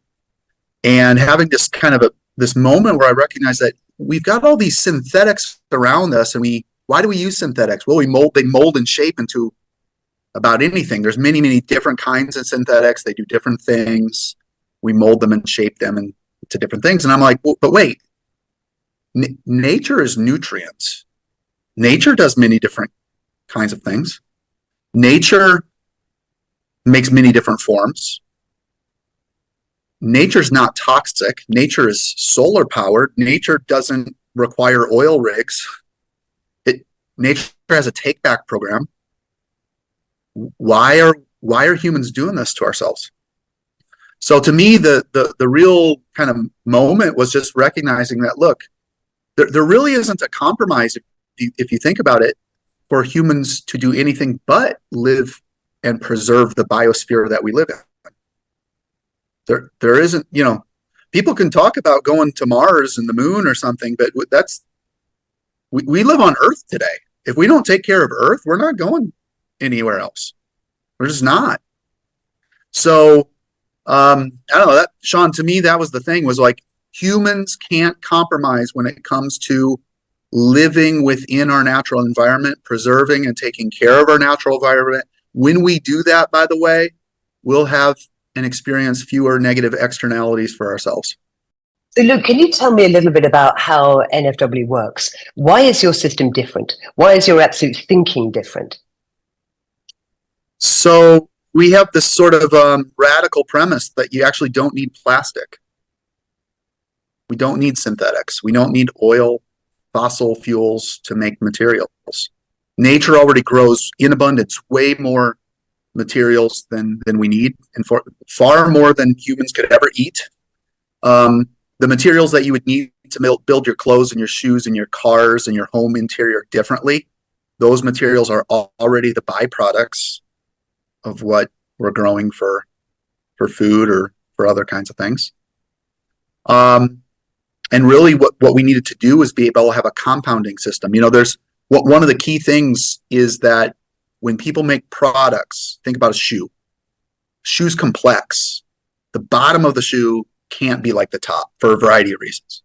So what you can't do is have a mono material solution in this world. It just won't work. I mean, there are people that are making shoes out of mono materials, but you know the design constraints, and it's just not going to work for everybody. So when you look around your home, when you look in your closet, what you see are many different kinds of materials. Now, what that means, though, is, you know, polyester, polyurethane, EVA, nylon, keep going listing synthetics, but many of those aren't recyclable, and the ones that are, they can't be recycled together. So there was no take back system for synthetics, and then also people weren't worrying about or testing for all the toxicity and the fundamental toxicity of those materials. Nature needed many different materials, but nature built all these materials out of nutrients. So if we can compound with nutrients, then we can make materials that, if they're moldable and shapeable, they'll do what plastics do, but they won't be plastics. They'll be natural. So that's in essence what NFW does. We have a team of manufacturing engineers and PhD chemists, and what we do is we have come up with a system of using the same kinds of equipment that people use to mix up synthetic compounds. We use that same kind of equipment set to mix up wholesome, all-natural materials that then are going to do what synthetics do. You can mold them into the upper of a shoe, mold them into the outsole of a shoe, mold them into the insole of a shoe. And now you can make a shoe out of nutrients instead of a shoe out of oil and something toxic and something that never has a go back to earth policy. So we're making shoes, and we're working with brands then on how they can design both. Now they can be adopting materials even individually if they want to, but then really designing for a natural circular economy that you couldn't get any other way. It's literally, I mean, if you kind of have hindsight on this, it's the only way to have a circular economy is for people to put their materials economy within the context of nature. So anyway, we have this system. We're compounders. We compound on the kind of equipment that's in the supply chain, and then we work with the brands who are buying from the supply chain on how they can get what they want naturally, not from oil. And what's also really important there is I'm suggesting something not just technical, but a business model. The world doesn't have enough money to rebuild all of our factories. So there's a lot of people who say, well, what if the solution were another synthetic? Well, you might have to build new factories for that. Or what if we grew another brand new material? Well, then you might need factories or something, or new processing facilities for that. What NFW is doing is saying, look, all the materials, all the nutrients we ever could need are already grown. All the factories that mix materials together are already out in the supply chain. All the brands that know how to make products are already out there buying from the supply chain. What if we could change the system from within? And in other words, when NFW thinks about scale, we don't think about building factories. We don't think about spending CapEx dollars. Most investors in the world are really worried because material companies cost a lot of money. Well, they don't have to. Not when the business model and the intellectual property position is literally built from this core of, hey, we just got to change what materials we're putting through the system. So that's what we do. Yeah. So I love the simplicity of that thinking. So it's literally taking the existing production systems, and instead of pumping it full of chemically laced fossil fuel-based materials, instead of that, you're borrowing nutrients from nature, baking them, molding them, shaping them to something that's useful for us. And through that process, you're using existing machinery, so nothing new needs to be built. And obviously the energy commitment needed for that, the additional resources needed for that, you've negated that already. And then when it does go back to nature, which everything does, as we know, including ourselves, it's still going back as nutrients. So you're really working with nature's circle. You're not trying to create another circular economy over here that's based on plastics and fossil fuels. You're actually just working with what has existed since the planet began, which is the circular economy of nature. You make it sound so simple. Why are other people not doing it? Well, a couple reasons. But by the way, I love how the word you used, borrow. That's a really, really important concept there. Nature lends nutrients to throughout the ecosystem. And there in nature, there really isn't upcycling or downcycling. There's just transforming nutrients from one form to the next form. And there's a lot more plants at the base of that than there are apex predators or something like that. But you get the point. Like there's that concept of borrowing is really important, because people, when we have these synthetic systems, most of the world's chemists are employed in the petrochemical industry, or maybe pharma too or something, but you get the point. I think the reason why no one's ever thought of this before is people have been so busy dealing with defining the problem as, oh, we've got this waste off a refinery. What do we do with it? We've got this shoe that's messed up at the end of its life. What do we do with that? Well, those problems are really complex. I agree, and it's because you're dealing with the problem too late. So, we call it the ground rules. Start well, stay clean, and end well. And the real key thing there, though, is you will never end well if you don't first, at the start well and then commit to staying clean. Then you have a chance to end well. So I think that there's a lot of people that are really focused on these difficult problems. What do we do with all this waste? Well, the truth is there's not a silver bullet for that. It's toxic. It's high in carbon to get rid of it. It's going to be bad if you burn it because you got more toxic. And by the way, even if you could recycle some of these plastics, even if you could do that from an unit economic perspective, you can't. But even if you could, then you're left with toxicity and all these other things. So there isn't a solution there. The only way you can solve that problem is to start over with a better system. Fortunately, I didn't have to invent nature, right? Like nature's already there. It's already doing what it's doing. We can just simply be inspired by it and fit ourselves into it. So I think the answer to your question about why is it that no one else is doing new, number one is we have this, we weren't a Fortune 50 company at the start that already had a huge P&L and momentum of making money a certain way to worry about. We could start over. We had the luxury, if you will, of being people that were taking technology from a more base level of not. But okay, now it's different. We're selling millions of dollars worth of these materials. But the way we've gotten here is a real high diligence on technical excellence of showing that this solution, this way of doing things, actually can technically deliver. It can technically deliver at unit costs and with underlying unit economics that allows you to have a real viable business. In fact, maybe one of the world's biggest businesses. So yeah, it took that system level thinking at the start and then the commitment to see it through. Not every day is perfect in the lab. You have to learn things along the way. We've done a lot of hard work to get to this point, but here we are. We're ready. Are there any clients, any big customers that you can talk about already? You can go on YouTube and Google BMW and natural fiber welding. We go by NFW more these days, but you can see NFW and BMW and videos of materials getting put into cars and things like that happening now. Basically, it's been happening for a while, and now it can happen at much bigger scale. There are companies in the world, Bellroy, and Camper, and there's many, and Purified, Vivo Barefoot. There's a whole bunch of names. Stella McCartney,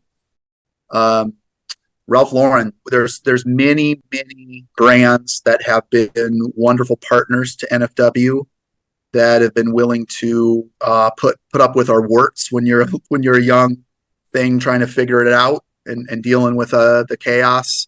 But now, as we're maturing and roll processes have been turned on in Peoria, and that ends up being then the beacon that then the supply chain can adopt, because supply chain's running roll-to-roll processes. Supply chain is running large compounding mixers. We de-risked basically the whole technical stack. We de-risked the business of adoption. We've allowed the brands to make the products they want to make and show that they have de-risked that from both a market and their own product performance perspective.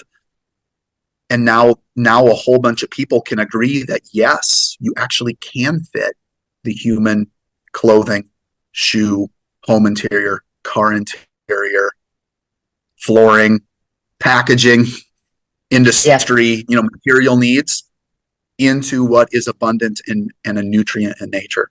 It's phenomenal. It is phenomenal. Really fun.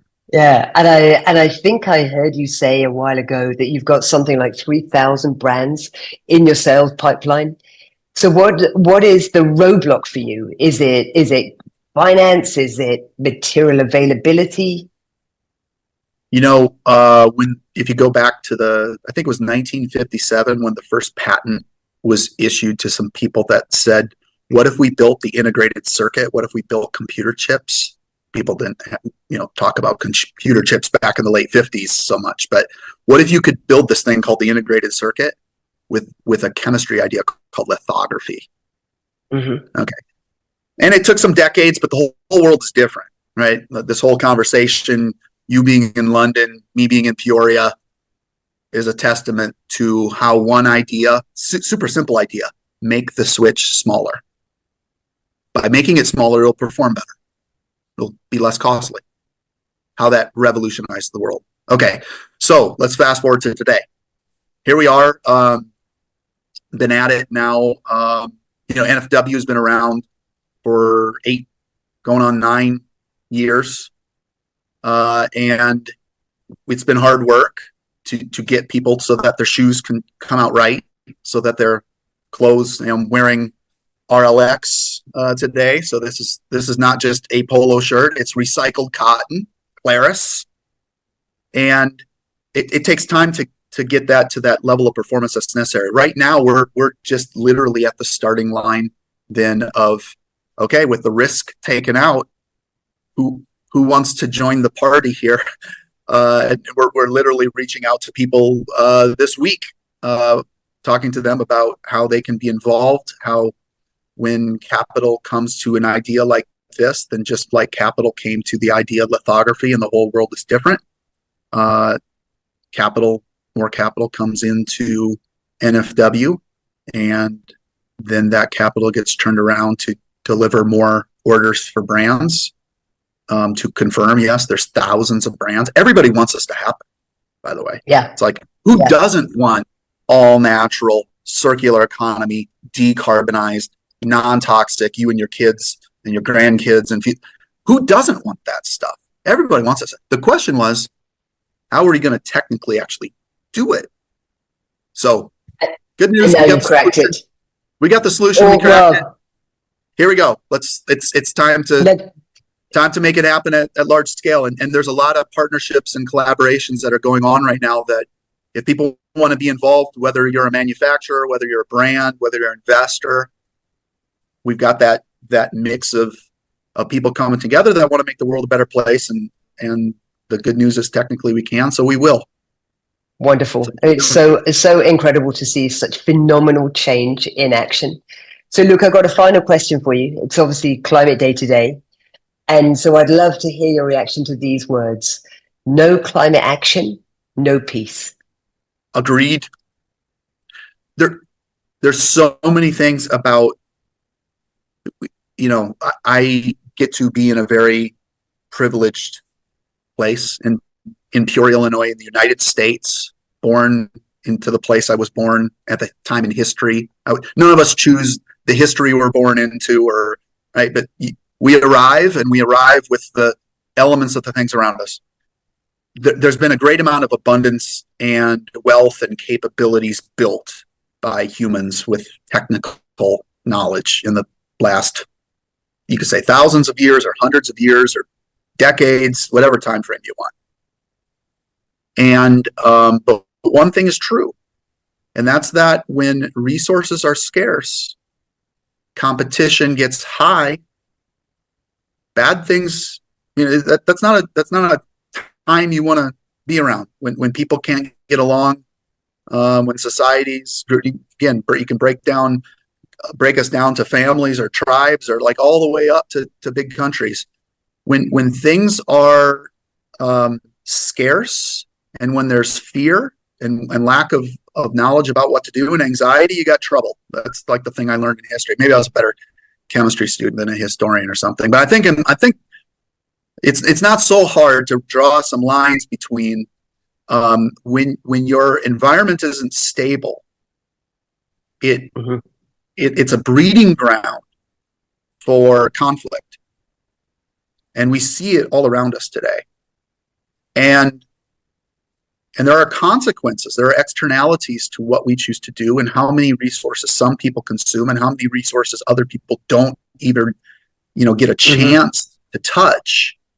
That kind of gradient is going to be a cause for conflict. And then you apply that all the way to, and here we are, some of us, some groups of people consuming like those groups consume has consequences on the atmosphere and therefore the climate. This isn't debatable anymore. It's like anyone who can get on the internet has access to this information. And the scientists, look, there's too many scientists, there's too many independent people, all with their own agendas, for so many scientists to look at data from many different perspectives, by the way, and come to the same types of sort of understanding about what's going on. That's not a conspiracy. This is the facts. So we can see it all around us. Humans, we move a lot of soil. We build a lot of buildings. We produce a lot of clothes and shoes, and these things are noticeable. The good news is, for everything that humans do, photosynthesis does it bigger and better, far bigger and better than you can really imagine. Actually, for anyone who wants to do their own research, go look at how much sugar is photosynthesized, which then turns into carbohydrates, the ones that you eat, but also things like cellulose, lignocellulose. Go do some research about how much of that stuff is produced in a day on Earth, and then compare that number. When you've done your research, compare those kinds of numbers to what people actually need when we talk about trillions of dollars worth of economy. You'll find that the sun and the Earth biosphere system, when we fit ourselves efficiently in that, there's plenty of abundance for everybody.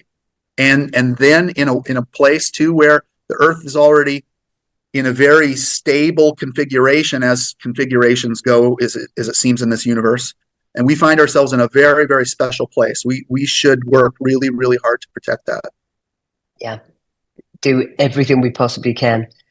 So, Luke Haverholz, thank you so much for giving us your very valuable time today. All power to you and NFW, because everything that you're doing, I know, is going to be a massive part of the solutions going forward for all of us. Thank you. Sean, can I say from the bottom of my heart, thank you back to you. You have, whatever. I do what I do. I was trained as a chemist, so I do what I do. You are an unbelievable powerhouse for truth and bringing light and bringing substance into the world. So thank you. Thank you for giving people like me a chance to tell others about what's going on. Great. We need the world to know. We all need hope right now. Thank you, Luke. Thank you. Bye-bye.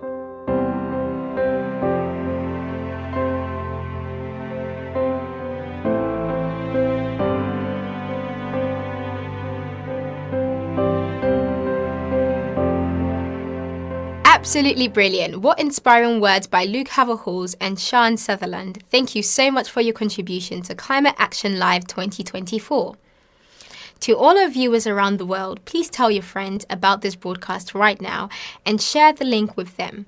Every view helps, and why not register on peaceoneday.org and follow our social media so you can keep up to date with the latest information on upcoming experiences. For our next interview, we are very excited to be joined by the remarkable Sebastian Copeland. Sebastian is a photographer, polar explorer, and climate advocate. Let's hear from Sebastian now in an interview with Jeremy Gilley.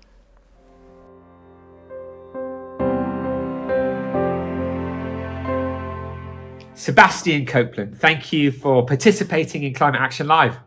Jeremy, it's a pleasure to be with you, as always. Sebastian, you're a polar explorer, climate advocate, photographer, author. Could you tell us about your latest works and your missions? Yeah, listen, I mean, I've managed to, thankfully, and luckily, really, be able to combine my various passions, which has been, anchored in geology and earth sciences, and then glaciology and exploration in the polar regions. And then I'm handy with a camera, so I'm able to combine these skills. And then, lately it's been really about analysis, global systemic analysis of different systems as they all, conspire to define what it is to be human in the 21st century. So I like to think that much of climate is predicted by what happens in the polar regions, and so I've made it my life's call, if you will, to focus on these parts of the world. Just briefly to touch on that, why are the polar regions, such a sort of an interesting space for you to explore? What's that relationship with how the big picture looks? Well, look, I mean, I think it's very easy to identify very minute changes in climate when you look at ice. If you look at more moderate latitudes or more extremely warm latitudes, the variations in increments or in fractions of degrees tend to not be that visible. Whereas if you shift, if you've got variations in temperature of small increments in an area that's defined by the transformation of liquid H2O into a solid, when you visually can actually record and testify to that transformation, I think the message is much easier to communicate. It's also what we call the canary in the coal mine. So it gives you a harbinger of what's to happen. In my field, we always say, if you want to know where the world's going to go in 30 years, look no further than the poles. It's June 2024. I want to ask you, Sebastian, what's your assessment of the current situation in relation to our journey of protecting our planet and people? Okay, well, you ready for this? I mean, look, we've got record high emissions in 2023 from fossil fuels, which have reached a new high exceeding 40 billion tons, nearly 37 billion tons from fossil fuels alone. This represents about a 1.1% increase from 2022 and about a 1.5 increase since pre-pandemic levels. So that's not good. It indicates essentially a continued upward trajectory despite global efforts to mitigate climate change. But there are some notable shifts, notably in the Western world, or in the developed world, if you will. Emissions in the US, for instance, decreased by 3% in 2023. I've just read that in France, they decreased by 5.6%. And so generally speaking, we can see that in the developed countries, at least, where we're starting to see a result to a very proactive campaign of using renewable energy sources and to try and decarbonize. So that's a positive. With that said, there is still an emissions gap. Essentially the disparity between current emissions and the trajectory or targets that were set by the Paris Agreement in 2015. And so where we're at presently is we're headed towards 2.5 to 2.9 degrees increase relative to pre-industrial levels, which is not good considering we're looking to stabilize them at 1.5 degrees. So while there have been some positive developments, such as decline in advanced economies and increased investments in clean energy, the overall global energy picture for 2025 indicates that much more needs to be done to meet international climate targets. 1.5, to the person who doesn't understand the 1.5 that you're talking about, which is the level that we need to stay at, could you just illuminate for those who don't really know, including myself? I mean, there's lots for me to learn around all of these issues. Talk to us a little bit about the 1.5 and why that's so important. So, industrial revolution 250 years ago, we start to understand that carbon molecule is going to be very productive in generating energy and therefore increasing our output in production, generally speaking. So output in terms of quality of life, electrification. I mean, at the time it was coal and then, gas and then fuel, but the use of carbon as a means of generating power. And this has been really good for civilization. Let's be clear, this transformation towards a optimization of our quality of life, our output, etc., has been positive in the development of the human species. With that said, it's gone into an excessive mode of emissions. And what that's done is that the very thin layer of atmosphere that essentially protects, envelops the Earth and has created a system, a biological system that has promoted life starting about 581 million years ago, and an explosion of all types of different organisms, multi-cell organisms, and from fish to amphibian to reptiles and birds and mammals, and then trees and flowers and everything that we love about our planet. Well, this little envelope of atmosphere, which is essentially oxygen, carbon dioxide, hydrogen, argon, and water vapors, essentially has generated this little envelopes that has enabled us to thrive.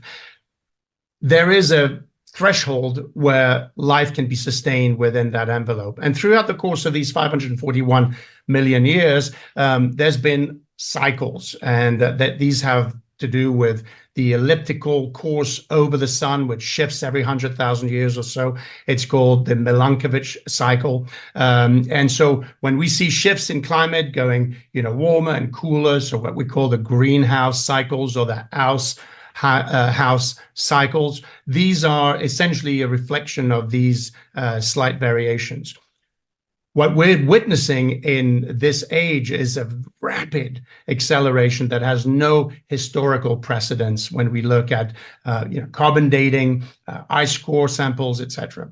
So within just the last 40 years alone, we've seen a dramatic increase in emissions, so in the concentration of greenhouse gases into the atmosphere, and as they relate to a rise in global temperatures. So that 1.5 degree that we're addressing is essentially where life was in pre-industrial terms, actually as defined by 1880. So not even that far back. But in 1880, we had a certain threshold of temperature, which was manageable for the thriving of all species, including ourselves on this planet.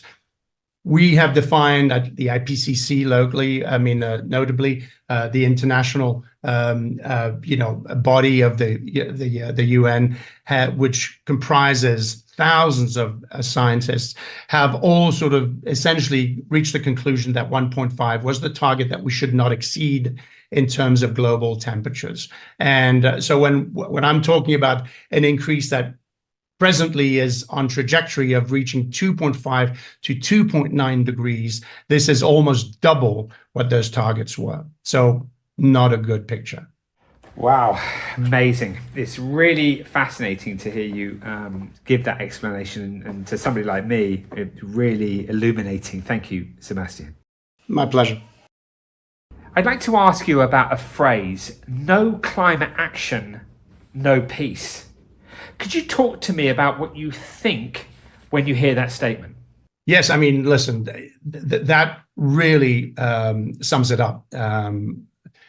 The thing we tend to say that climate change has no passport, and that's really true. In spite of the fact that some regions are suffering much more than others, depending on which latitude you live in, your life may change dramatically. For instance, we've lost about 1% of inhabitable lands to a warming climate, meaning that where people could thrive. We've seen both vegetation, insect life, animal life, and humans migrate away from these regions. And by 2070, we'll have reached about 16 to 17% of land loss, habitable land loss to climate change. What does that mean to peace? Well, one of the things that we need imperatively to talk more about in this world presently is famine, right? This is, we've got a lot of discussion centered on human rights issues in Gaza presently, and the famine that it generates because food has been weaponized. But in Sudan, we're undergoing presently what is likely going to be the largest famine event in modern history. And this is really, really staggering in 2024.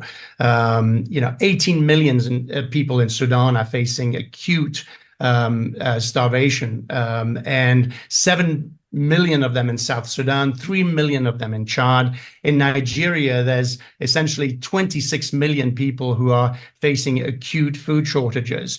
And it's very, very likely that we'll see up to 2 million people die of famine in 2024.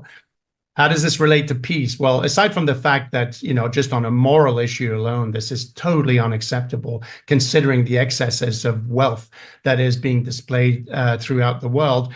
But people who are struggling in regions where they can no longer live are obviously, just like animals, insects, and biology are doing, are migrating to other places that are more welcoming to life. And in the case of humans, because we've created these artificial boundaries that the natural world doesn't recognize, and these are borders, we're now generating a geopolitical instability and a certain cultural threat in other latitudes, right? Countries like our Western countries, needless to say, and the US as well, where we see this massive sort of rise in populism that is really anchored and in fear, right? People are fearing that they will lose their culture, they will lose their jobs, et cetera, et cetera. So this is actually reshaping the nature of sociopolitics and generating both a fractious environment for societies to develop and a very, very polarized, unpeaceful context there as well. So on the one hand, you have the really stressed regions that are fighting for access to water and agriculture and food. And on the other hand, you've got these populations that are pushing into regions that are more prosperous and potentially more promising for their future, but destabilizing these environments and creating alliances that generate extremes as well. So, food, climate, all of these aspects are determinant factors to the disruption of peace. So in solving the climate crisis, we are, by the same token, taking a big chunk out of the challenges that we face in establishing global peace. So, given what you've just said, the global crises that are unfolding, do you think we have the ability to unite, to stand together in order to be able to resolve these fundamentally important issues? Well, look, I don't have a crystal ball any more than you do. What I do know is human nature, and human nature is essentially split between two opposing factions. One of which is greed, and the other one is compassion. And to a large extent, I think humans are really defined by these two sort of opposing forces. Which one will prevail in the context of this discussion is really anybody's guess. Do I think that that humankind has the ability, the potential, the acumen to solve this climate crisis? Absolutely. We have the ingenuity, we have the tools, we even have most of the technology presently. And the one that we don't have, clearly, we have the capability of addressing and implementing. What is missing is, I think, is generally a global and popular will. And with that, I'll address the three actors of transformation, which is the public sector, lawmakers, politicians, elected officials, the private sector, special interest, businesses, stakeholders, and of course the consumers, which by the way includes the media, right, as a communications tool. So I always say that these three actors of change are shackled at the ankle, and one can only move as fast as the slowest one. So the idea is to somehow figure out how do we move in concert so that we can accelerate this process of change, which incidentally is happening.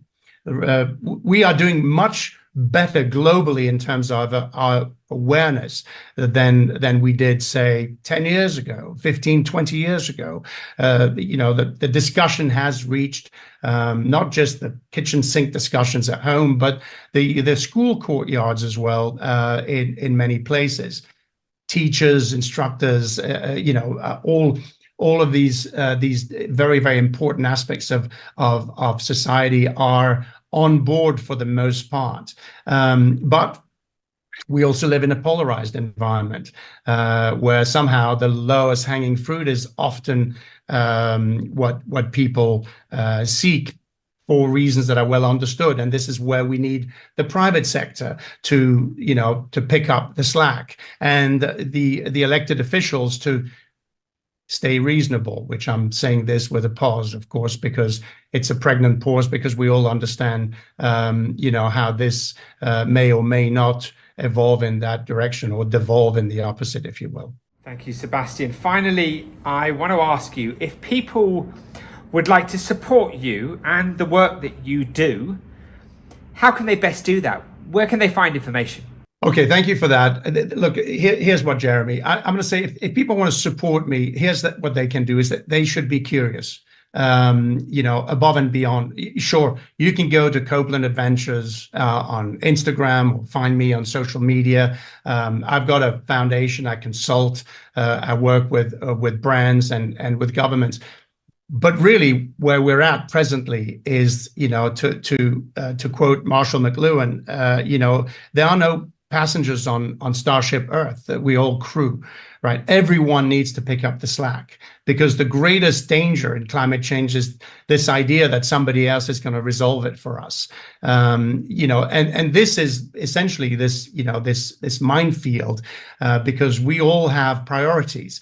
But transformation happens globally, systemically, because everyone is on board. Again, it's this sort of shackled at the ankle that I addressed earlier. So if you're purchasing a new vehicle, come on, do us a favor, purchase electric. If you're driving an old clunker that's emitting these clouds of gas, retire the damn thing. Get a bicycle, an electric bicycle, if it were.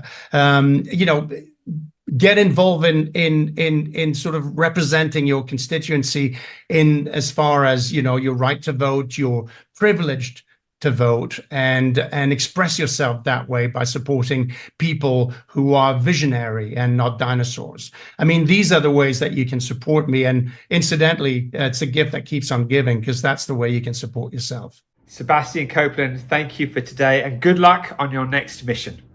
Thank you so much, Jeremy. It's been a pleasure.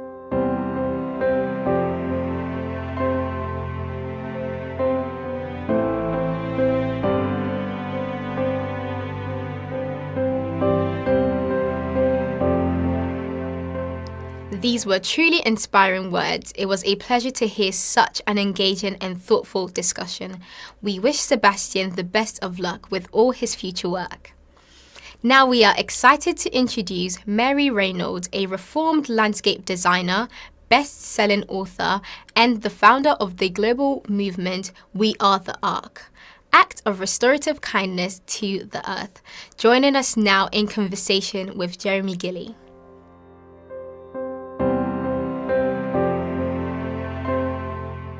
Mary Reynolds, welcome to Climate Action Live. Thank you, Jeremy. It's lovely to be here. So, Mary, the first question I wanted to ask you, you are a reformed landscape designer, best-selling author, and founder of the global movement We Are the Ark, acts of restorative kindness to the earth. Could you tell us about your mission and your latest work? I started off as a landscape designer, and I was very successful. I worked around the world. There was a movie made about part of my life where I made that success called Dare to Be Wild, and it kind of brought me to a wide audience. And then I started to slowly realize that we were not working with the land the way we should be. That each one of us had become colonizers of the planet through our own patches of it. And we had pushed all other living beings out of our own patches of the planet in order for us to have our creative pleasure with whatever we wanted to do with the land. And we imported and filled our gardens with non-native plants that were nothing to do with the web of life. And there was a moment where I came to this realization, which was quite a strong moment for me, where I was sitting at my window looking down over my lawn, and I saw a fox run past one morning, and it was winter time, and there was 2 hares chasing the fox. This is in Ireland where I live, and that was unusual in itself. And I kept watching this kind of patch of brambles they run into, and I realized there was a hedgehog chasing them in the same direction, and it reminded me of Noah's Ark when I was a kid, stories. And I went outside and I went in the direction they were coming from, and at the end of a country lane across the road there'd been this really strong emergent woodland, a native collection of thorny plants and gorse bushes and hawthorns and blackthorns and roses. And somebody had got planning permission to build a house at the top of the field. It was about an acre. They'd gone in with a digger and they'd cleared the whole thing out within moments to make a garden, without any thought for the creatures that called it home. And I had done this myself so many times that was the end of that part of my career. And I went back inside and I started this movement over a period of months called We Are the Ark. And I called it Acts of Restorative Kindness to the Earth, so that nobody thought it was some kind of religious thing. And it's a very simple idea. It's just that we really have to build a new world. And people are extremely concerned about the fact that they feel they can't do anything about the earth, that there's very little they can achieve. There's very little tangible things they can do to be part of the solution to the collapse in nature that we're facing. But this is one that we can do, is we can take every patch of this planet and we can give it back and restore native plant communities and create habitat for creatures so they actually have some hope, Amazing, Mary. Amazing. Can I ask you, it's June 2024. What's your assessment of the current situation in relation to our journey of protecting our planet and its people? Well, at the moment, I don't feel like we're doing anything that's really very useful. I think there's way too much talk. People are very fond of talking, and I don't think we have any hope if we continue talking. It's good to talk, but I don't think we're going to actually achieve anything with that level of talking that we're doing. And I think people feel like once they're talking about stuff that maybe they're doing something, but I don't think we are really, you know. So I don't think we have any chance if we keep going down this road the way we are. We actually have to step up, and none of the changes are going to come from the top down. All of the greatest changes in the world have come from the bottom up, from small groups of people that are passionate and that are willing to adapt their lives to make huge changes in the world, you know, on a local level. And all of the destruction is local to somebody, and so the solutions must be local to somebody too, you know. Mary, we spoke earlier today and we talked about, you know, the period of time if we don't make changes that, you know, humans may have here on this planet. And you talked to me a little bit about how everything, you know, was interwoven, which of course makes complete sense. And I'd love you to talk to us a little bit about that, how careful we really, really need to be. Scientists reckon there's about 8.7 million species on the planet, and we've only recognised and catalogued about 1.2 million of them so far. And yet we are losing them before we've even met them. There's between 20 and 200 species going extinct every single day. That's the estimate. And it's our fault, you know. And the thing about it is that of every single one of those creatures have a very important role to play in the web of life, in keeping everything, you know, basically it's an ecosystem. It's a collection of creatures that are all interdependent upon each other. They're all completely connected, and we don't even understand the connections most of the time. And if you pull one of the threads out of that web, the web starts to break because they're missing their dependencies, they're missing their connections. You know, all of those threads are really important, and they form the structure of this web. And the web is what creates the immune system of the planet. It's what allows the planet to continue to give clean air, food, water. All of the things that we take for granted are completely dependent upon nature functioning well and in abundance with life. And we're destroying that. So if we don't know at what point we're going to pull that really important thread away that causes the web to completely collapse, because some of the threads are more important than others. And we have been pulling them out. And I mean, you know, since the onset of chemical agriculture in 1970, we've caused a complete collapse of life on this planet. So we've lost 78% of our insects since 1970. We've lost, you know, 70% of all the wildlife populations have been wiped out since 1970. So basically, we have caused a massive jump over the side of the cliff since the onset of then. You know, the 70s, and that's only 50 years. And 50 years in the lifetime of humanity is nothing. It's not even a blink of an eye. So we're causing a massive extinction event.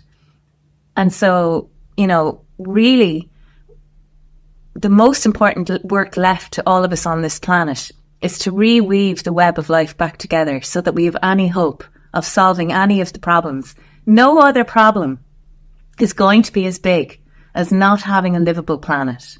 So if you hear someone say, well, it's really expensive to create a public transport system that gives people complete freedom, but also considers wildlife crossing over those roads and takes people out of cars, you know, which, you know, there's so many massive problems we've got to face, but none of them are as big as not having a planet to live on.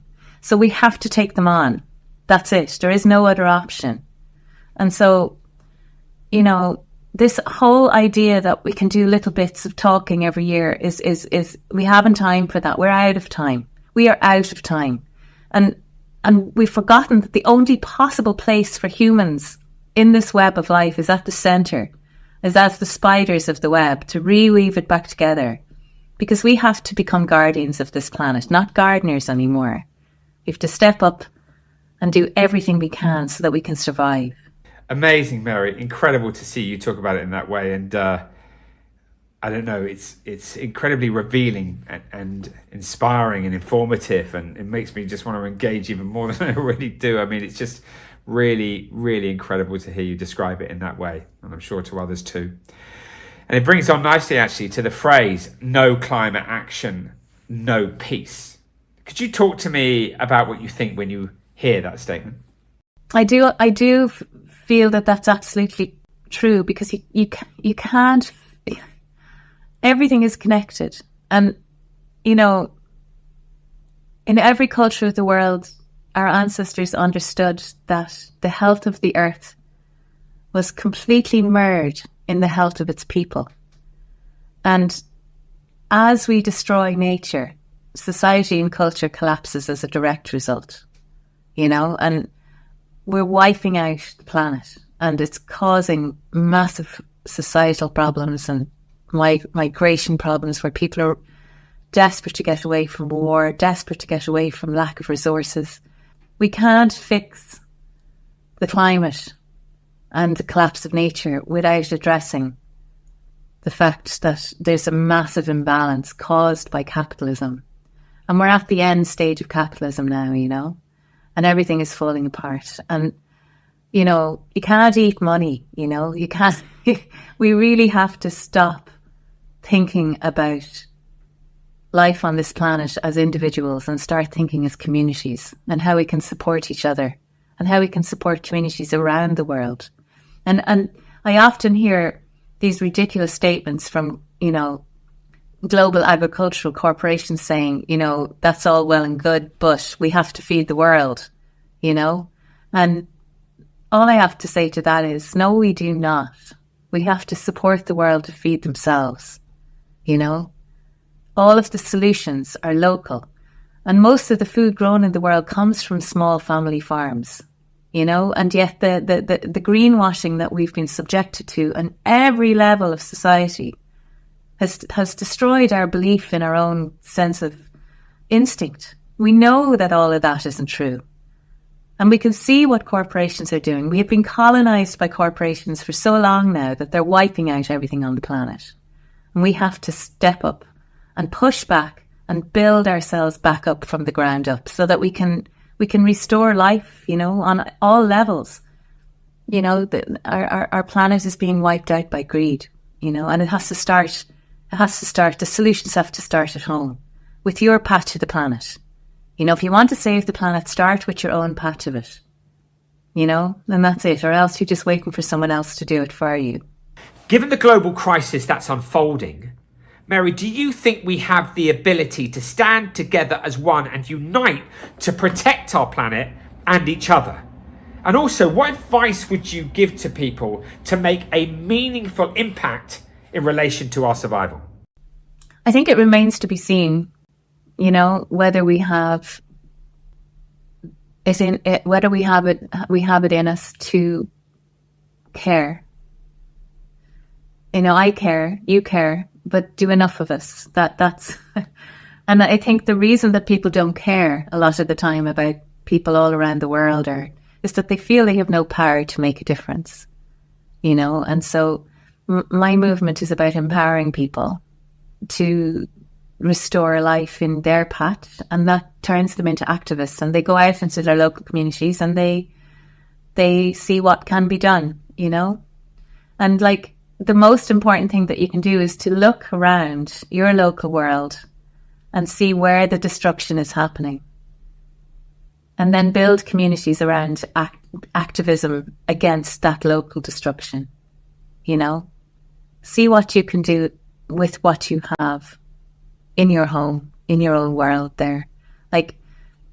Think about the obvious things, find out who's polluting your local rivers, find out who's dumping stuff, find out where are those chemicals that are leaching into your seas coming from. All of these possible solutions, they're local, and your activism has to become community based. And I think that's really, and then anything you can do to support people who have no power, who have no voice around the world, please step up and help them, Finally, Mary, if people would like to support you in your work, What's the best way of them doing that? Yeah, they don't have to support my work. They have to support their own land, and they can find my information is free on the website wearetheark.org, or they can buy the book. But books doesn't bother me if nobody buys the book. What does is you can get it from their library. If you can't afford to buy it, you can order it into the library. But the book is a very good example. It's a very good list of how to step by step build an ark instead of a garden, and what we need to do and the solutions that we need to take on. The obvious things that people don't even know about, such as lighting. Lighting in people's gardens is one of the major causes. Lighting in gardens, roads, urban areas, things that we can change in our localities, There's so much that can be done, but we've been given the idea that really all we can do is recycle cars and buy electric vehicles, or recycle plastic and buy electric vehicles. And they're not solutions, none of those things are solutions. Most of the solutions we're being offered are industry supporting solutions. They're not nature supporting solutions. So you have to learn how to think for yourself again, because most of the time, most of the stuff we're being told is lies, and they don't want things to change. They don't want change to happen because it's easier for them just to keep going the way it is. Nobody wants to change, but what do you want? A livable planet, or do you want to keep going with the systems that have us locked down as slaves? We have to change everything. And the only way we're going to manage to start in our own local communities and change everything there. And there's enough of us around that can make the difference then. Yeah, well, Mary, thank you so much. It's been amazing listening to you, and I'm really grateful for your time. So I hope that people find out more about Mary Reynolds and look at the book however they can get a copy of it, as you pointed out. But I wish you the very best in your journey, and thank you for educating me and inspiring me today. You're amazing. Thank you, Mary. You're welcome.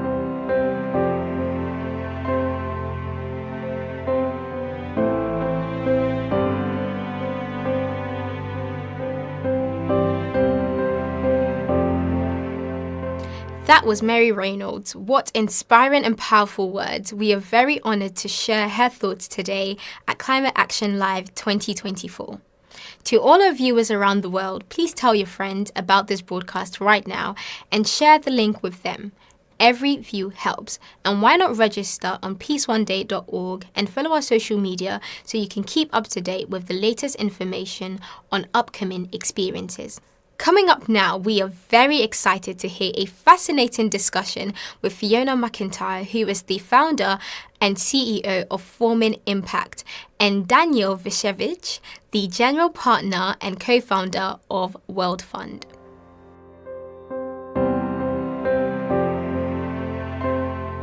Hi Daniel, welcome to Climate Action Live. It's so great to see you today, and it's so nice to virtually be back together after spending a wonderful weekend for the Forming Impact 10-year celebration, along with Jeremy, the founder of Peace One Day, and now here virtually to talk about climate action. Thank you so much for being with us today. Thank you also for that wonderful weekend. It was incredible. Sun in Scotland the whole weekend long.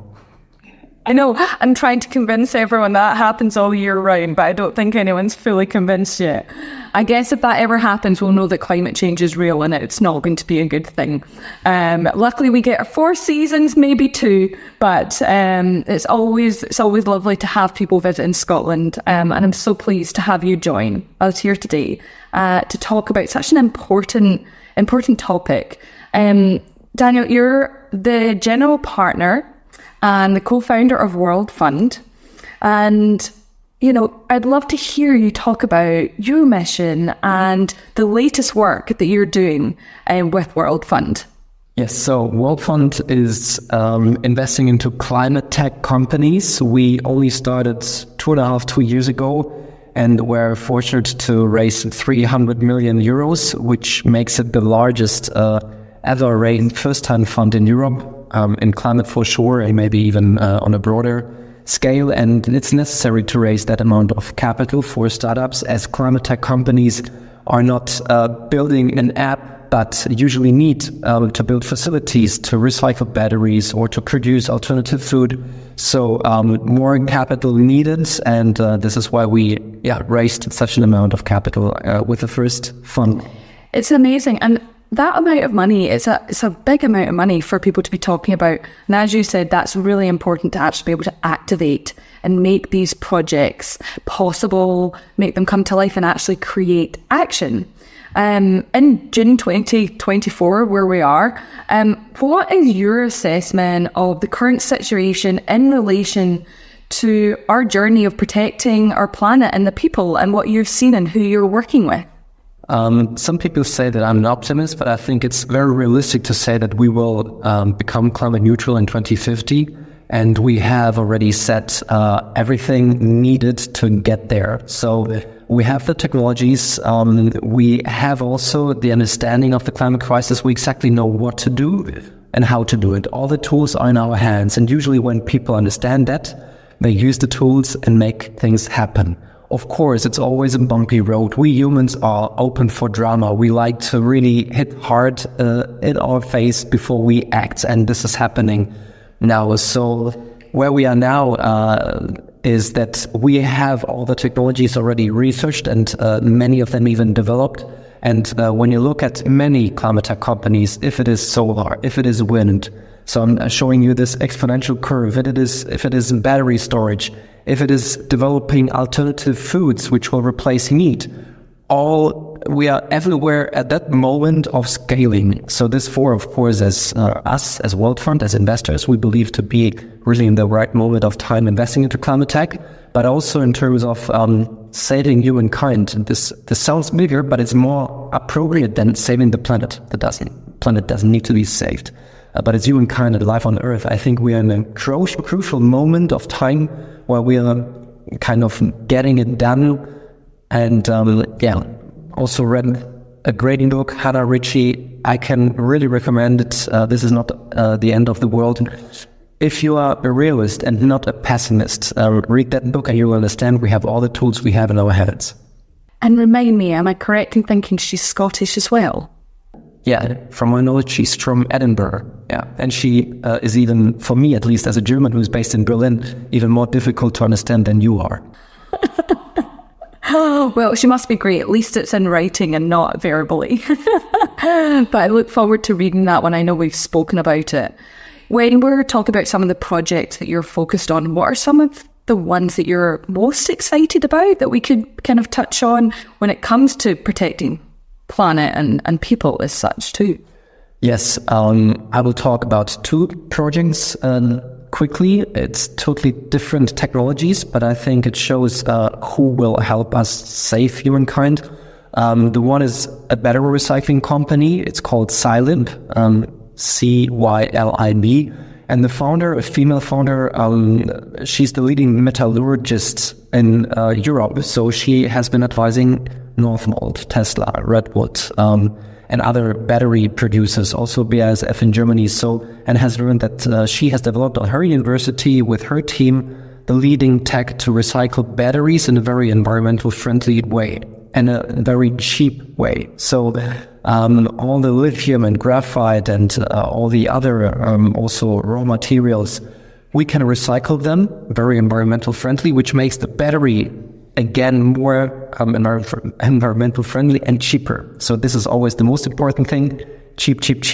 And that's also why, fortunately, climate tech will win over fossil fuels, that are comparably expensive, and even more if you count in all the damage they create.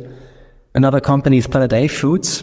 They are producing cacao in Europe, and if you know that chocolate is the second reason for deforestation after cattle, after meat, it's super important to produce cacao in Europe, not to avoid deforestation, to avoid this monoculture cacao tree planting, where quite often it's children harvesting the cacao, and it's again cheaper, and these are the solutions we're looking for. So I'm excited about solutions that are just more convenient, cheaper, healthier, better for the environment, that will win over those evil technologies that we really have to get rid of as soon as possible. Thanks for digging into that. And to touch on a couple of the words that you mentioned as well, you were talking about humankind a lot, and also making things cheaper. And that allows accessibility and opportunities for more people to be involved and to make things not just fair, but actually accessible. And when we talk about humankind, we can't, in my opinion, we can't talk about humankind without sort of the no climate action, no peace, when a lot of that's to do with humankind. Could you talk to me a little bit about what you think of when you hear that statement, especially because you're here and you're passionate about humankind at the essence of climate action and that essence of peace? So the sentence, no climate action, no peace. That sounds harsh, but sounds very true, unfortunately. As it's obvious that already now many wars were basically provoked through the consequences of the climate crisis. We know it about Syria, we know it about other wars, and we also know that all the consequences are hitting us harder and harder. So in Europe, we see the floodings and the heat waves, but it's nothing compared to what is even now happening in tropical countries, no climate action, no peace, unfortunately, is 100% true. I'm a bit it's difficult to talk about it because the moment I became a climate tech investor was when I understood climate crisis in its essence and all the consequences. And basically, one of the main consequences is war, period. And this is what will affect not only hundreds of millions of people, but billions of people. So this is when I had the moment of understanding all the consequences. I don't know. Was there a second part of the question? Sorry, it's just a sentence that is just being able to talk to that sentence, I think, is what you've actually described really well, that impact. I was just asking, when you hear that phrase, what it makes you think. How do you talk to that when you hear that statement? And as you've just shared with us, the way the world is now is an impact of the way our climate is as well. Yeah, it's impatience. It's exactly, if you know Jeremy a bit, and you know that Jeremy is always talking fast and that he's very driven.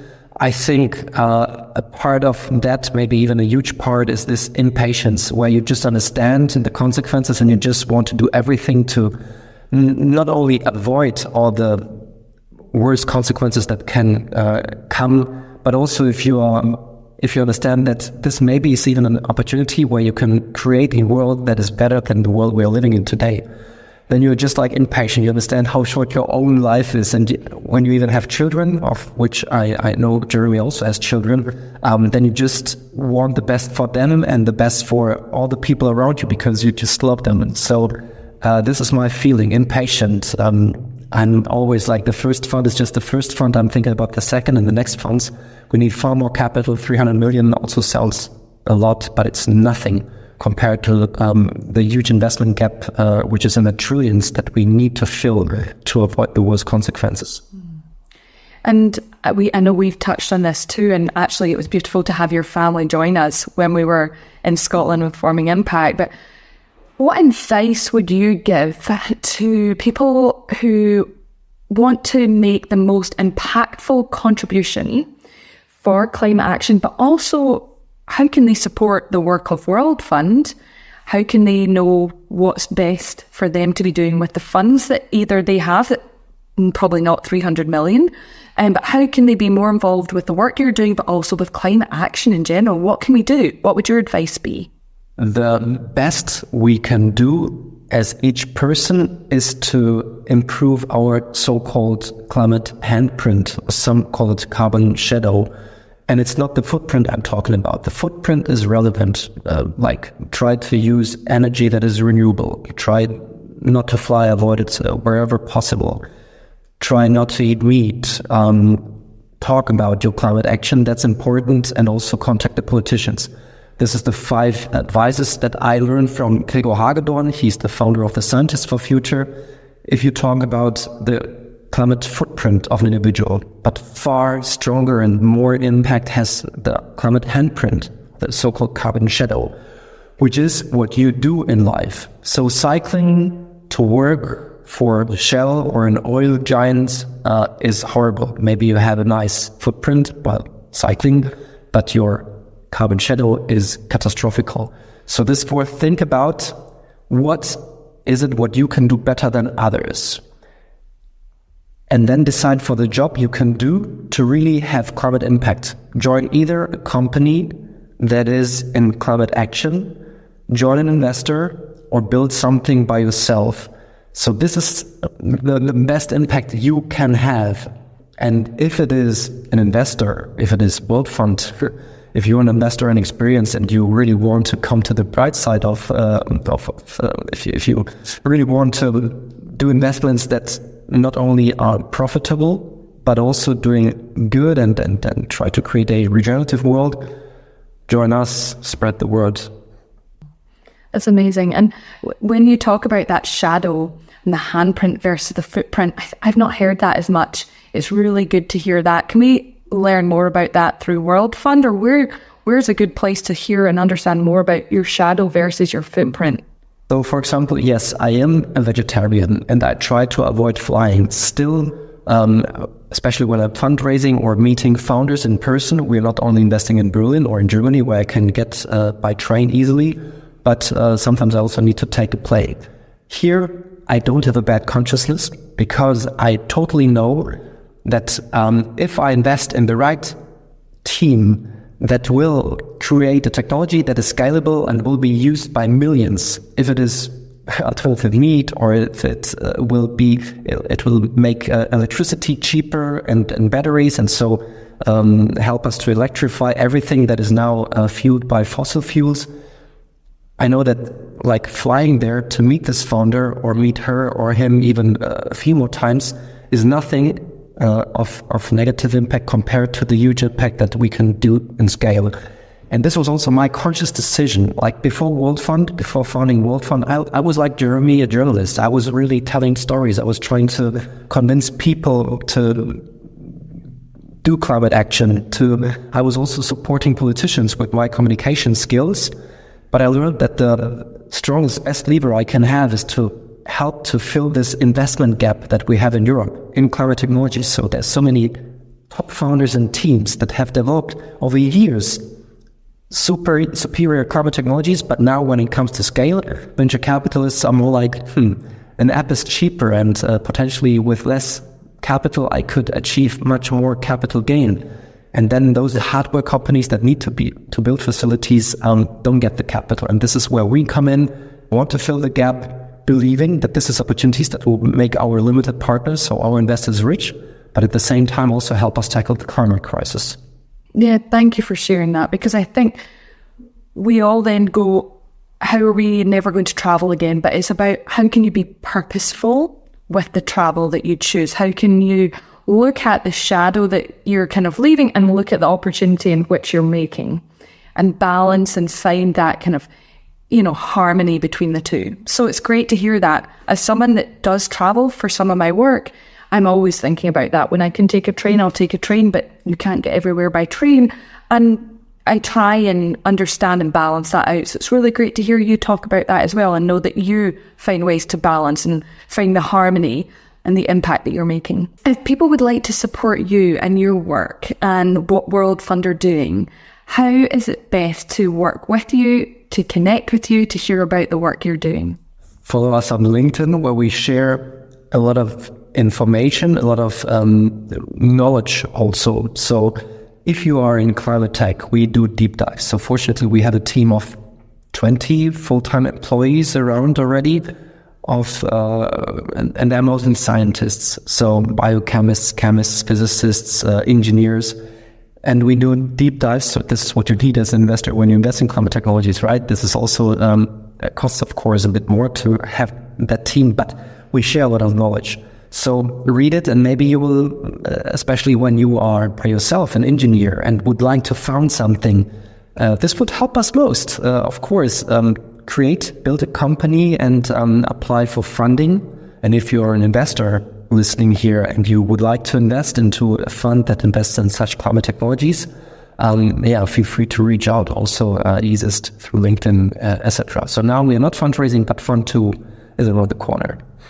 Well, it's exciting, and it's great to know that you're working on this, because I think when we can look at creating impact, for investors, they're looking for returns, but when you can create impactful returns that also we know are going to make a difference in the world, there's a big opportunity to make a change and make a difference there. I love the work you're doing. It's been such a pleasure to get to know you and World Fund since we first met and go on this journey with you. So thank you so much for joining us today. I know from the times that we've spent together in person as well as virtually, the work you're doing is not ending, it's just beginning, and it's making huge change. So thank you for doing this change, and thank you for joining us at Climate Action this week.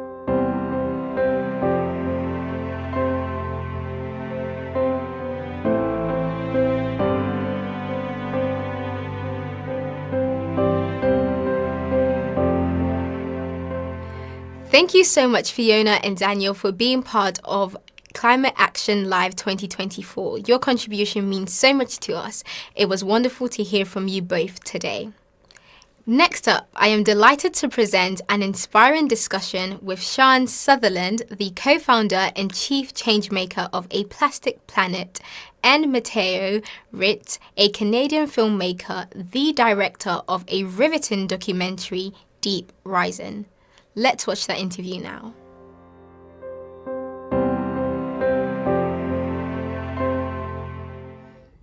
Good day, everybody. Wonderful to be with you all on Climate Day. My name is Sian Sutherland, co-founder of A Plastic Planet and Plastic Free. And Plastic Free, some of you may know, is all about the future of materials.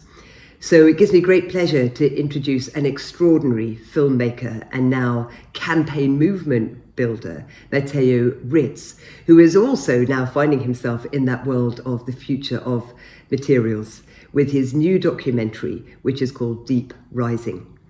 So Matteo, here you are in Kathmandu, managed to find Wi-Fi for us. Thank you for all your efforts. I know it's an extraordinary temperature over there already. You're witnessing what is happening with climate, really on the front line. You're experiencing it now. So I'm going to say very little and leave the lion's share of the mic for you, because we want to learn really what your experience has been in making this extraordinary documentary, Deep Rising, and what the learnings have been for you. Thank you so much for having me. It's a pleasure to join you. And yes, I'm here in Kathmandu. They've been experiencing a heat wave.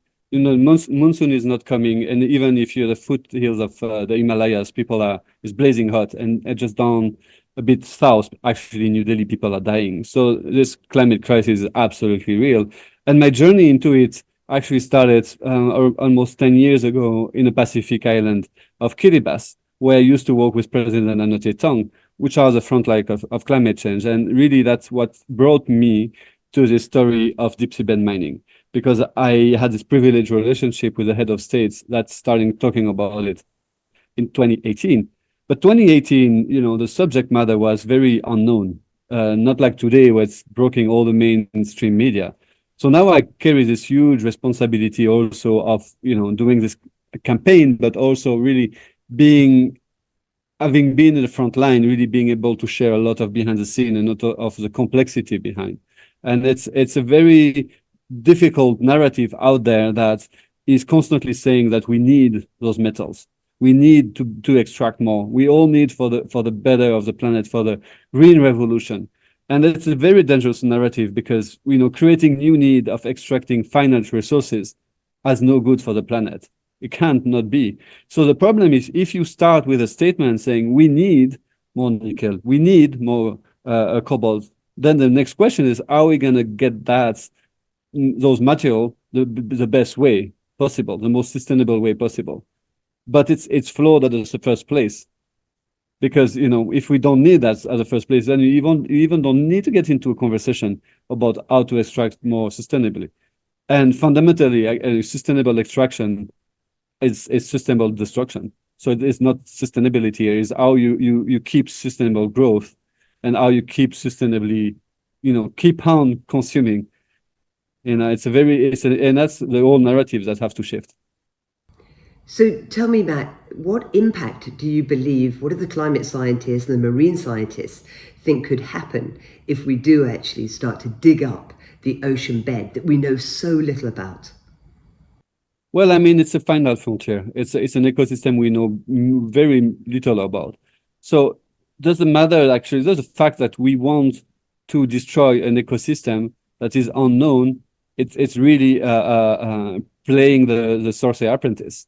It's getting to, playing with ecosystem without really knowing any of the consequences. But what we know is that we already been doing this, and the consequences are absolutely, catastrophic on a climate meltdown. So I brought that to Deep Rising. When oil and gas, when we discover oil and gas, there were some conservationists that were saying that it's a very good thing because we're going to save the whales, because we were killing so many whales for oil to extract the oil for energy. And they saw a very, very sustainable way of actually growing as a civilization for our energy needs. And obviously, today we know what oil and gas is.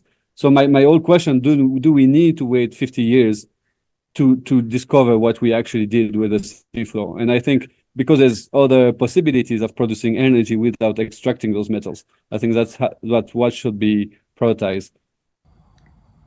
Definitely. And I know that timing is everything. And July, here we are, it's the 21st of June, July coming up fast. And July is a pivotal month for deep sea mining. So can you tell us a little bit about why? There's an election going on at the International Seabed Authority.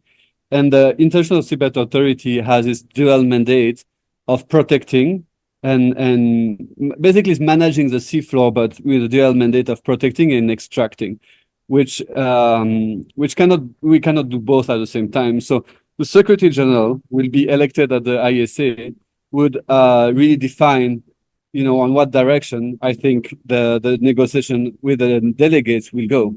If it's more throughout a moratorium, a precautionary approach, or to really rush a mining code so the industry can start.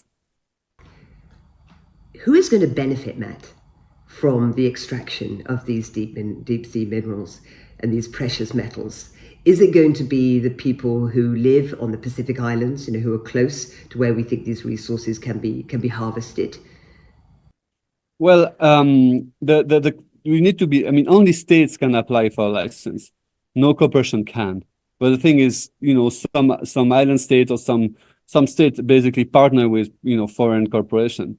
It's still a lot of debates right now while they're drafting the mining code of how the benefit shall be shared. What is very interesting of the seafloor, because it's international sea, there's a law of the sea that is very clearly stated that all the benefit shall be divided for humanity as a whole. And no corporation, no country shall benefit from it directly. So it's an ongoing conversation of how we're gonna, share if deep seabed mining goes ahead, how the benefit will be shared for every citizen, means also landlocked country. How Burkina Faso and Bolivia will also share the benefits of a common heritage. And I think that's what might be the problem also, is there might be not enough economical benefits to be shared compared to the to the ecosystem services that those nodes give to the planet as a whole and life on Earth. So it's also really much about how you define benefits. Exactly. And one of the things that I learned for the film was this whole principle of we need them in order to electrify mobility globally. And then I learned from you that actually in China, we're already shifting from using these precious metals to make batteries. Yeah, it goes so fast. So, when I started in 2018, there was few battery technology that might be replacing, the current, main technology that's heavily built on nickel and cobalt and manganese. But technology have been moving so fast, and especially pushed by China, lithium iron phosphate batteries that are free of cobalt and nickel. And it's very interesting because it's scaling up so fast that it's going to replace all nickel and cobalt battery anytime soon. I mean, it just feel already that using those critical metals is already like a tech from the past. And it's important also to define what solution can be scalable, because through my 7 years of doing this work, I've been looking a lot of different solutions, but a lot of it is just like you hear about this incredible tech from the MIT that can save the world. But how can this tech from the MIT that can save the world be scalable to the mass adoption? Because that's what we're talking about. Otherwise, it's not going to change anything fast enough. And you hear a lot about green hydrogen. Do you think that's still going to be a big part of our future for energy? Absolutely. I think green hydrogen is part of the mix. I'm not so convinced right now of the hydrogen car. I was for some time, but now I think new battery technology is better for cars. But green hydrogen shall be used for all the heavy industry, and also cargo shipping, buses, all like the biggest engine, and creating all those things that produce so much CO2. And that's also one of the biggest things. The industry try to convince the consumer, we all are, that we're doing this massive amount of CO2 production. But in the matter of fact, concrete and steel and iron and all this heavy industry, they're the one who produce most of the CO2, not us driving a car. So for us actually changing to an EV, we'll make a difference. But to produce stainless steel using green hydrogen, for instance, is way more. We're gonna change the emission to a way higher scale. So it's also to recognize where the pollution is coming from, and what can we do as consumer and citizens. And I think mistakes would be to just basically trash a 4 years old gasoline car to buy a new Tesla just because they tell you it's better for the planet. Because if your car can still run, even if you're burning fuel, but burn a bit more fuel than actually crash a car to actually have another huge footprints to buy a new car. I mean, it's also this narrative of program obsolescence and just like creating all those needs for us to consume all the time. And this is, really much about the status quo. Matt, how can anybody support your work for Deep Rising? Well, we are about to launch a global campaign. It will be on deeprising.com. So anyone can, subscribe right now, and we're going to share it as soon as it's launched. We're aiming to launch by the end of the year. Wonderful. And I urge anybody to go to deeprising.com and learn more about this very important issue. This has taken 7 years for you to make this important documentary. And I mean, lucky for the world and for humanity that you have brought it out just at the time that these radical decisions on us, perhaps it is the second worst decision that humanity has ever made. First we didn't adopt renewables, we didn't look at the sun and the wind and all of the other things. We decided to dig up the fossil fuels, and now we are making that fundamental decision of damaging this enormous carbon sink of the ocean floor. So it's incredible that the timing is so prescient for all of us that your documentary is coming out. Yeah, and it's a very interesting also because deep sea bed mining haven't started yet. So, all the decisions we make today will define the future of extracting those critical metals. And it's not and the narrative is not just on deep sea bed mining, is what we're hearing right now, a new narrative emerging. Critical metals is a new oil. So we need it, as much as the same industry convinced us that we needed oil. And of course, oil had transformed our civilization in a very deep way. But no one of us really asked for plastic, and then plastic come and we use it. And now it's exactly the same, that they're building this massive amount of needs for critical metal, building AI, building all those new GPU and chips and everything. I mean, when you think about it, NVIDIA just passed $3 trillion market cap. How come? I mean, we are in the middle of crisis. You know, the planet's collapsing, middle of two wars. You know, manufacturing massive amount of weapon, and then yet, you know, it's just a narrative. It's just a narrative out there, and we all believe we need this, but it's been pushed to us. So I think it's a very important question of like what we actually need as humans. Yes. And what does it mean to be human? All of those fundamental questions that I don't believe that current narrative that we think is the only future that we can all have. I don't believe that. So it's great that we're united in this front. We need to redefine the narrative. We need to switch from this current narrative where the power and the money is held by so few. I've got a final ask of you, Matt, which is, what do you think when I say these words? No climate action, no peace. Well, it's a critical connection. It's absolutely critical connection because, you know, we humans are part of nature, and nature is part of us, you know. So if we do war to nature, you know, war, like nature gonna be like, if we do war to nature, we're gonna be at war between us. It's like, it's just we cannot be in a peace, you know, when we have this behavior toward nature. Fundamentally not. So I think, you know, reconnecting ourselves to nature is absolutely critical. And when I say that is, you know, not to, I mean, yes, we can become tree huggers, and it's nice to be tree huggers, but it's more than that. It's deeper than that. It's recognize that, you know, we are made of nature, you know, and all the microbes and bacteria and mycelium and everything that's, you know, make nature is us. And it's you know, so that's also linked to deep seabed mining, because, you know, that's microbial system make all the air we breathe. At the end of the day, the ocean make all the air we breathe. So it's like we cannot, you know, disconnect from this. Thank you so much, Matt. Good luck with everything you're doing with Deep Rising, and all power to you. Thank you so much. Thank you for having me. Thank you. Okay, bye-bye. Thank you.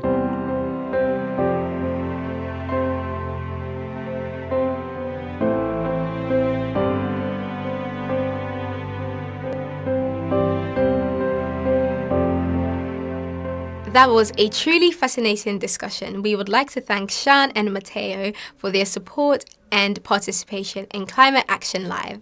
Thank you. To all our viewers around the world, please tell your friends about this broadcast right now and share the link with them. Every view helps. And why not register on peaceoneday.org and follow our social media so you can keep up to date with the latest information on upcoming experiences. Next up, I am delighted to introduce Corinne Momal-Vanian, Executive Director of the Kofi Annan Foundation and a wonderful long-term supporter of Peace One Day. Please welcome the remarkable Corinne.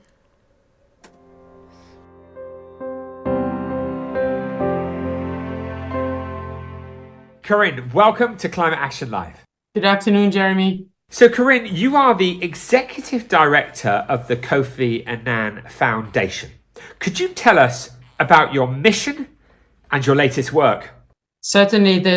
Our mission is to advance Kofi Annan's extraordinary legacy for peace by promoting youth leadership, democracy, and international cooperation in general.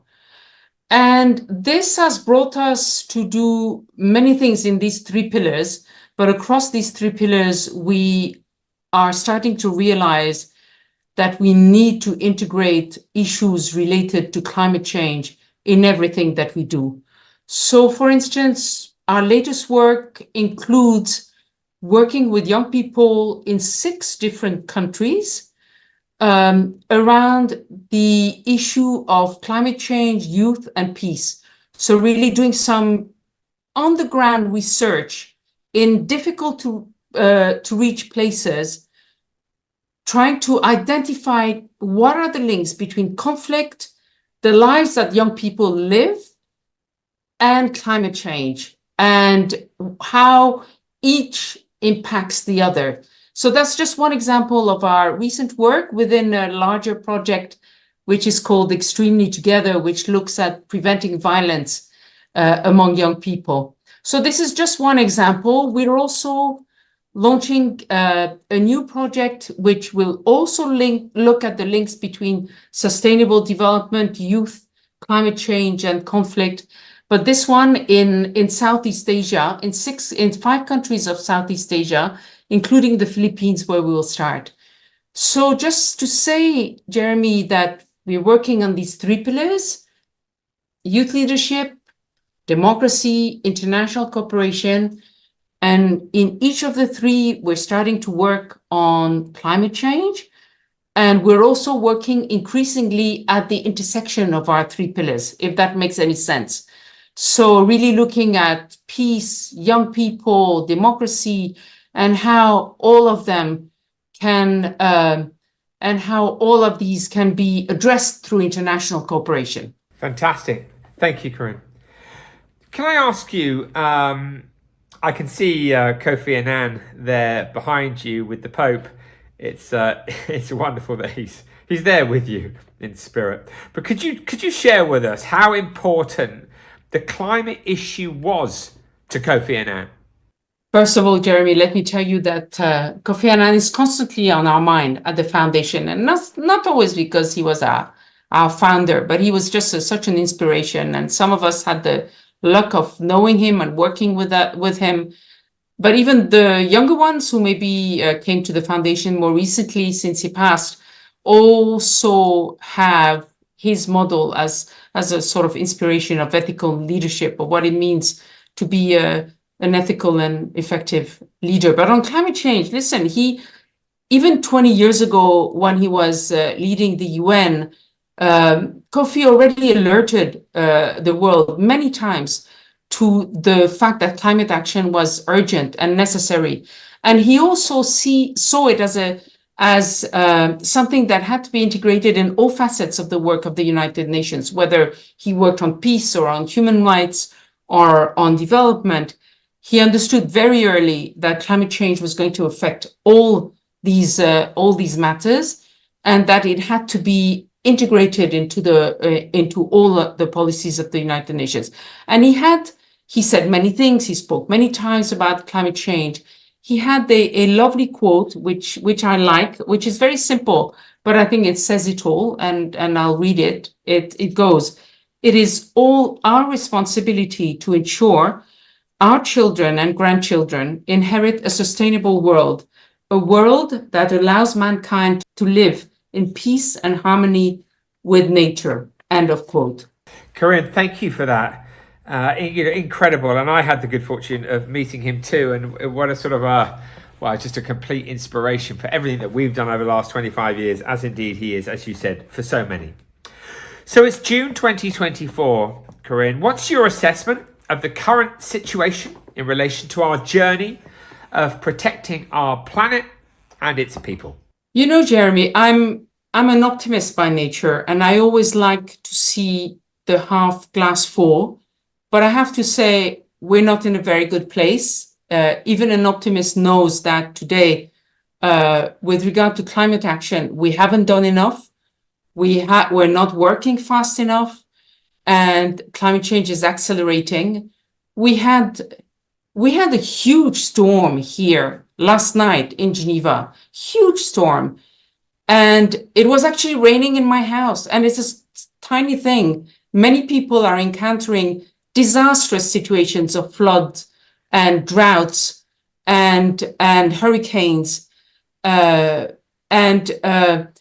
It's just going to be more and more until we take drastic action very fast. The 2024, we already know, will most probably be the hottest year on record.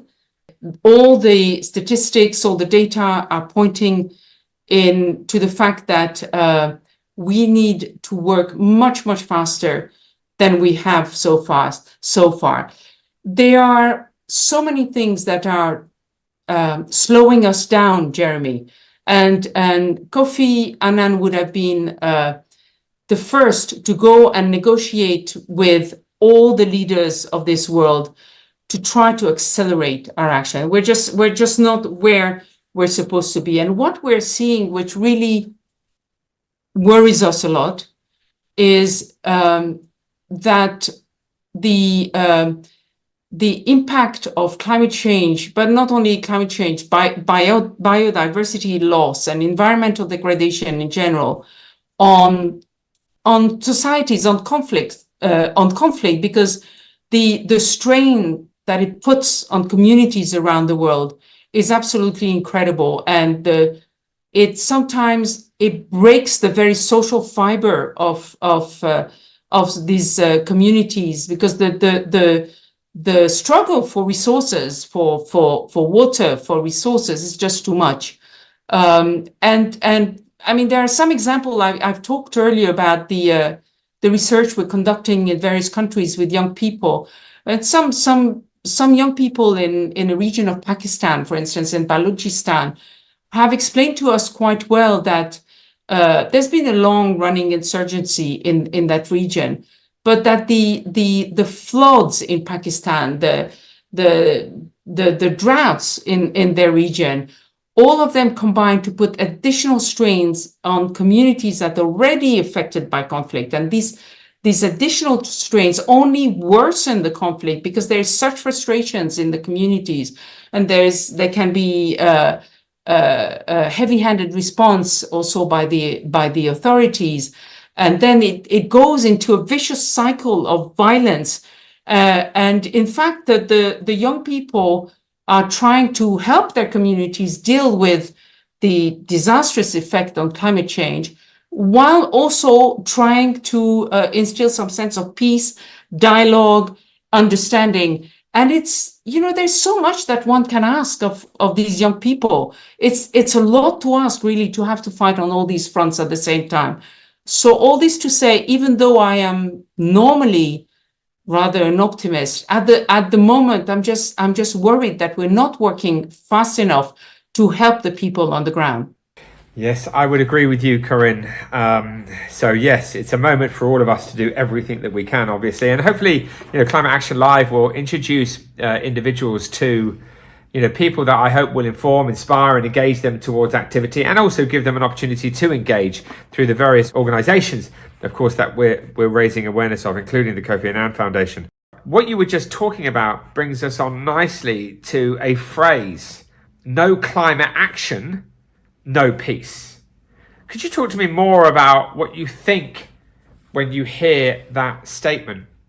I think that statement is spot on, because I think some research has shown that up to 40% of civil war or conflicts today are closely linked to natural resources and climate change.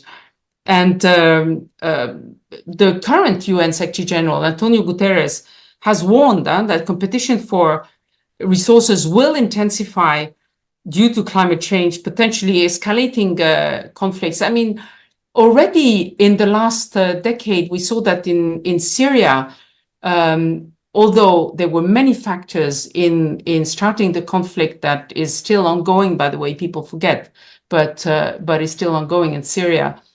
The increasing droughts, difficulty to access water, and failing crops had an impact on the start, increased the strain and the frustrations of communities that raised against the government. So really, that sentence is spot on. We will see that with no climate action, all our efforts to resolve conflict, prevent violence, will be really much less effective because of the huge strain that climate change is posing on the most vulnerable communities. And I think that's important. I mean, as you know, I was mentioning earlier that it was actually raining in my house in Geneva, but that is, I'm sitting in a very comfortable city, in a very comfortable country, but there are very vulnerable communities that have very little, and they don't have the capacity,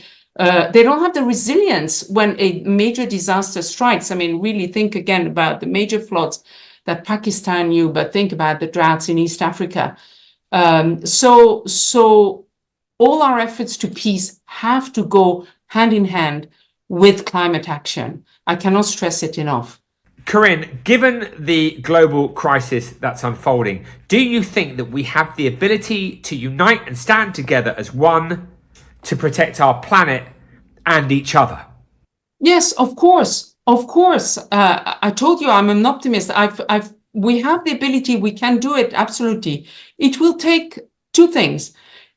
And they are both necessary and complementary. We need the leaders to agree. We need a top-down approach where we put the systems in place. We need the leaders to agree on the next Paris Agreement. We know that for now, we're not even implementing the very important Paris Agreement that was passed in 2015. And let me show you, Jeremy, I keep on my desk this gavel that is a copy of the one that was used to signal the adoption of the Paris Agreement in 2015. So we need political will, we'll need effective leadership, open leadership, and this can happen because I think all the countries understand that they have a common interest there. So we need this, and then we need also the bottom-up approach, which is all the incredible innovation that we see from the ground, from the young people that we work with on all continents. We see amazing things, whether it's in the field of food security, for instance, really using tech, using artificial intelligence, but also solar power, for instance, to reduce food waste, to boost agricultural productivity, to increase access of vulnerable communities to food. That's just an example. I'm mentioning food because we've launched a commission on food security recently. But I see this as an example of incredible innovation and leadership that the young people at the community level can bring. The problem is that these young people do incredible things at the community level, but they don't have a seat at the table when the big leaders of the world meet. And the fact that young people have been not always, but pretty much shut out of the big negotiations, and they are the ones, of course, who will suffer the consequences of our actions and our agreements today.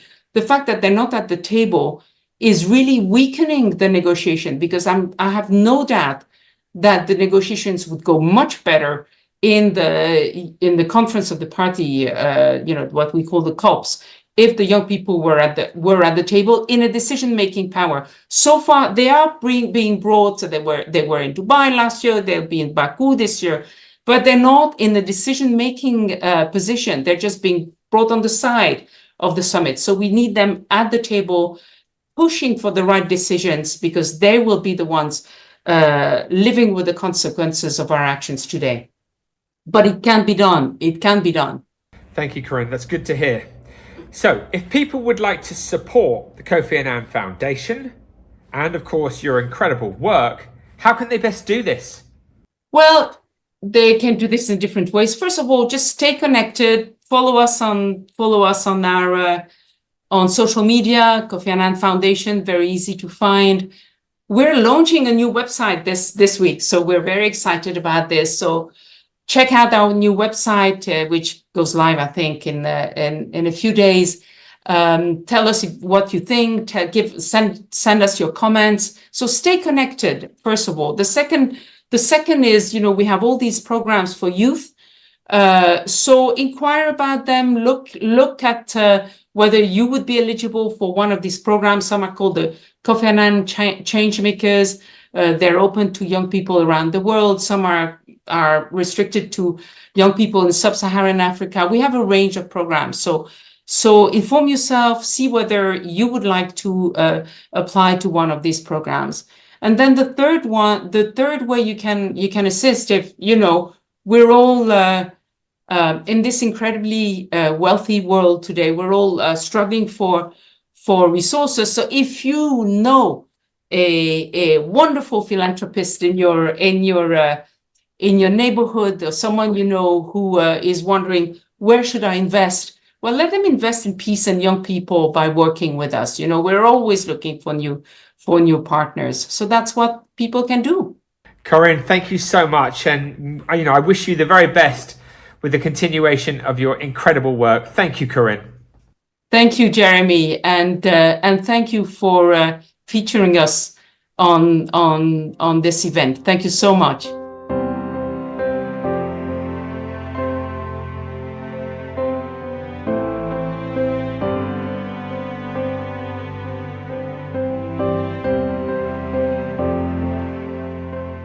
What a privilege to have heard such impactful words. A huge thank you to Corinne for her truly inspiring contribution and for the continued support of Peace One Day.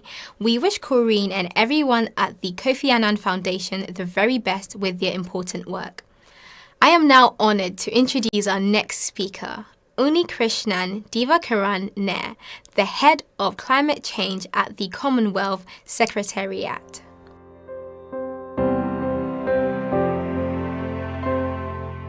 Welcome, Unikrishnan, to Climate Action Live. Thank you. Thank you for this opportunity. Unikrishnan, you are the head of climate change at the Commonwealth Secretariat. Could you tell us about your mission and your latest work?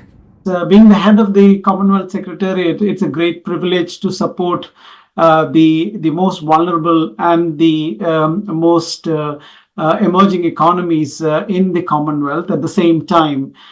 So as the head of climate change section, our mission at the Secretariat here is to support the small and other vulnerable member countries with enhanced climate action so that the countries are better prepared to deal with climate and its climate extremes that we are now seeing over the years, actually. So the flagship programs as the Secretariat, what we are running currently, I think the most prominent among them is the Commonwealth Climate Finance Access Hub, which is supporting its member countries in access to climate finance. So we basically operate by embedding climate finance advisors at the country level and support them in access to finance. So far, we have supported around 14 member countries in access to around $330 million worth of projects, largely adaptation projects, which are real-time projects to support multiple sectors from water to sea level rise to soil water management, etc. And we also support the member countries in giving a lot of capacity building training, including negotiation trainings under this support that we offer.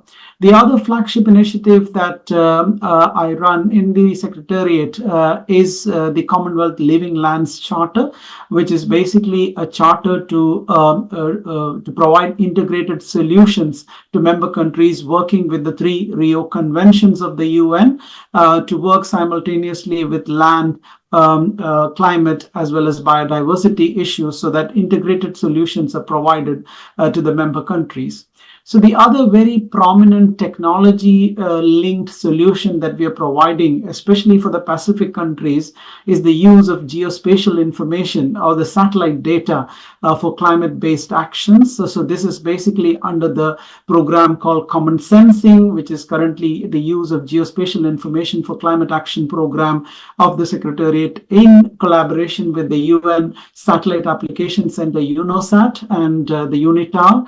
So we are providing a lot of support to the member countries, and especially in countries like Fiji, Vanuatu, and Solomon Islands, where we have supported countries in developing project proposals. We recently had a good success in Fiji, where we have accessed around $5.7 million for a nature-based seawall project from the Adaptation Fund.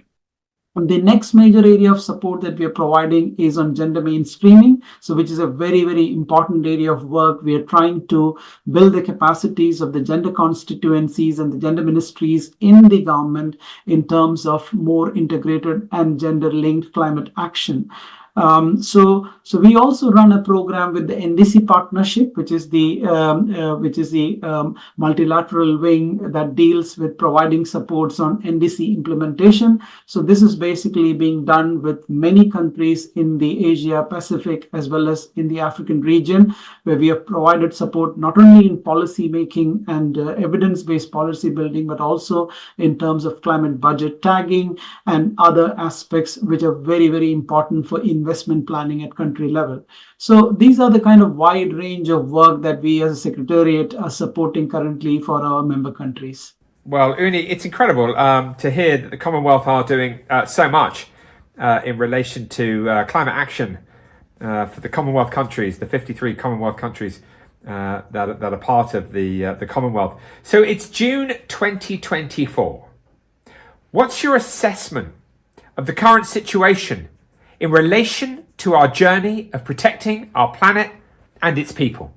It's a difficult question to answer, but I'm an optimist. So definitely at the country level, we are facing the bigger challenge of development versus environment and climate. So definitely human development and economic development is a priority for member countries, and definitely most of the economic development trajectories are highly fossil fuel driven and also highly environmentally intensive in terms of resource use. So we are bound to have the climate and the climate impact coming up, and especially linked to the emissions. But what is more important to note is that the human ingenuity has basically provided a lot of solutions in this space as well. If you look at the Conference of Parties of the UNFCCC that has emerged from the initial COPs to the COP28 and the next COP29, which is going to be in Azerbaijan, we have seen a lot of progress in terms of the means of implementation, from capacity building to finance to technology, especially among the young people and also the new generation of entrepreneurs in this particular space. So I'm quite optimistic in terms of the solutions that are coming through, but we have a long way to go, and definitely we need to all stand together and provide solutions, because climate is something which is not bound by boundaries. So we need to cross boundaries and think aloud and think at scale so that these solutions are provided. And I see Commonwealth as a great petri case. We have small island states from very small countries like Nauru and Tuvalu having a population of 10,000 to 15,000 people, to countries like India, Pakistan and Bangladesh with huge population and having multiple challenges. So it's a great opportunity for Commonwealth to play a leadership role in this space, to enable cross-learning, and of course to see how best we can learn from our mistakes and provide a bright future for our new and especially emerging economies in the Commonwealth. I want to ask you a phrase: no climate action, no peace. Could you talk to me about what you think when you hear that statement? Oh, that's a very thought-provoking statement. Definitely, without climate action, the extent of economic instabilities and the extent of retraction of our economies from the kind of development gains that we have gained over the years is going to be substantial. So look, let us take the example of water, for example. In many of our developing countries, including India, Bangladesh, we see water is becoming a major challenge. And with the climate extremes and with the climate vagaries, water has become a major bone of contention for many economic stability and also social unrest. So if that could be taken as an example, it is supremely important for us to have more resilient conservation strategies. It is supremely important for us to have necessary, innovative and context-specific financing made available to deal with these issues, to adapt to the kind of changing climates. Because if that is not done, number one, the cost of adaptation and the cost of resilience is going to increase multifold, and it's also an important aspect that will lead to social unrest, which will trigger many other economic instabilities and market instabilities that will impact the country undesirably in the long term. So it is a no-brainer to think that the climate action should be delayed. It is time to act now, and we should move now. Given the global crisis that we've been speaking about today, do you think that we have the ability, that humans have the ability to unite and stand together as one to protect our planet and each other? Definitely, yes. I think we do have the strength, and I said the human genius has brought us to this particular level, and I'm sure the human genius will find the solution. And it's a great opportunity for our generation to be part of the solution. And definitely we need to think I think with the current insurgence of technology, including AI and the other computational abilities, I think the kind of sectoral ability to plan and devise investment strategies around climate action is really big compared to maybe 10 or 20 years before. So definitely this is a great opportunity for us to come together. And if you see, most of our regional groupings, from the G20s to the G7s to the G77 to the Commonwealth, we are all coming up with clear positions and strategies and advising the member countries in terms of how best we can join hands to deliver the good, especially when the common property resources are shared between countries. And oceans is a great example of how we need to sustainably use the ocean to sustain the food resources, as well as to have more ecosystem resilience that will help craft the environment in a way that it is congenial for living. But of course, it's very heartening to see some of the developments over the last 2 years. Like, for example, in my homeland, India, I'm seeing like temperatures soaring above 50 degrees Celsius in the summer in places like New Delhi. And I'm coming from a state of Kerala, and I've seen tremendous increase in the temperatures. And we have never used air conditioners in our place, and now we are seeing air conditioners being randomly used in states like Kerala in India, where I'm coming from. And it's basically an eye-opener that the 1.5 and the 2 degrees that we speak at the policy level is being impacted at, and is actually at the doorsteps of the common man, where people are literally struggling to do their daily labor to win their daily meal, actually. So it's in our doorsteps, and it's time to act. But definitely, I'm very optimistic that with the kind of jointed up action that the UN and the other multilateral systems are encouraging, we definitely will get into the solution track and the solution trajectory to meet the objective. But still, as I said, it's a long way to go, and we need to really work hard towards that. Well, to that point, Uni, what advice would you give to people to make the most impactful contribution? First and foremost, I'm father of 2 small children of 12 years and 9 years, and I'll probably start from there in terms of how you're bringing up your next generation with the environmental conscious way of living. It's basically a behavioral change that we need at this point in time to live in harmony with nature, and also to be less intensive in your carbon footprint. That's a very, very clear lifestyle linked angle. The second most important part is like how well we can use technology to monitor the systems, the social development parameters, etc., so that which is basically going to be more climate resilient, and it's less polluting and less maladapted. And the third and one of the most important aspect is finance. We need a lot of money for the developing and the small island and the least developed countries to now come out of this particular climate extreme situation with, at the same time, meet their development parameters. So they need a lot of financial support, which need to be like really fit for purpose and at scale. I think that is basically what now the Conference of Parties of the UN are trying basically to get the developed world in line with supporting with the financing needs. So the COP29 at Azerbaijan, and it's great to see Azerbaijan taking the leadership in discussing the new quantified climate finance targets this year, and we will look forward to support. Our Secretary General is quite proactive in supporting this cause, and we've been a kind of a voice for the small island states in this front, and we'll look forward to more action at COP and then further implementation actions, and we will do our best in terms of whatever we could support for our member countries to progress in this area of work. Finally, Uni, if people would like to support the Commonwealth and its efforts to create a more peaceful and sustainable world, how can they best do that? So Commonwealth, as I said, as part of the Commonwealth heads of government meetings, have very systematically intervened on these pressing issues. As I said, in 2015, the Commonwealth Climate Finance Access Hub, which is a very groundbreaking initiative which was launched, and in 2016 we started implementing it. The Climate Finance Access Hub has so far supported around 21 member countries, and we are still going in force to support many of our member countries who are not supported yet.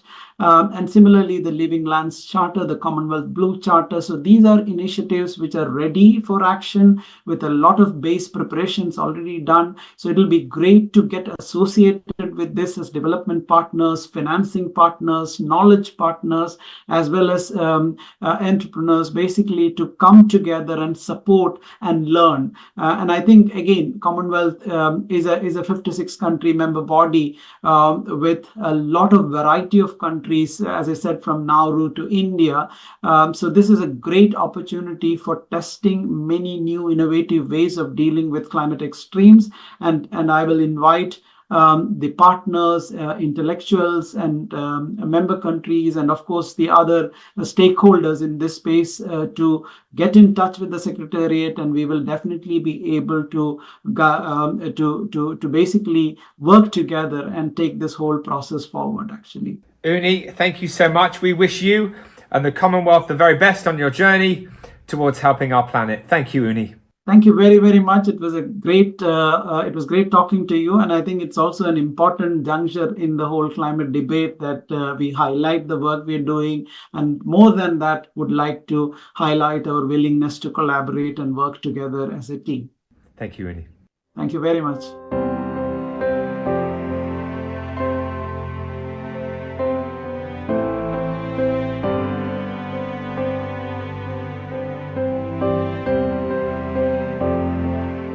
We are grateful for the opportunity to hear those inspiring words by Uni Krishnan.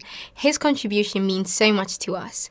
We wish him and everyone at the Commonwealth Secretariat all the best in their incredible work. To all our viewers around the world, please tell your friends about this broadcast right now and share the link with them. Every view helps, and why not register on peaceoneday.org and follow our social media so you can keep up to date with the latest information on upcoming experiences. For our next interview, Jeremy Gilley had the pleasure of speaking with Julia Jackson. Julia is the founder of Grounded and a wonderful supporter of Peace One Day. Let's watch that interview now.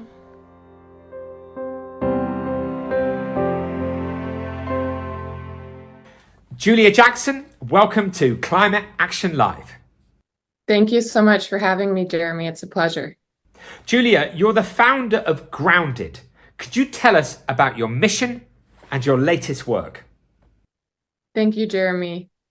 My mission is quite simple. It's to be building a coalition of regenerators that are trying to safeguard the future from the climate crisis. And I love my community. I love everyone that I've worked with, whether other organizations that I've supported or my teams, just working with the most incredible people that are on a mission, really to make sure that we have a livable future for humanity. Thank you, Julia. I mean, it's June 2024. What's your assessment of the current situation in relation to our journey of protecting our planet and the people? So the current situation, to be totally frank, and I don't mean to be doom and gloom, is quite dire. The latest UN report says that we have 2 years to turn around the climate crisis.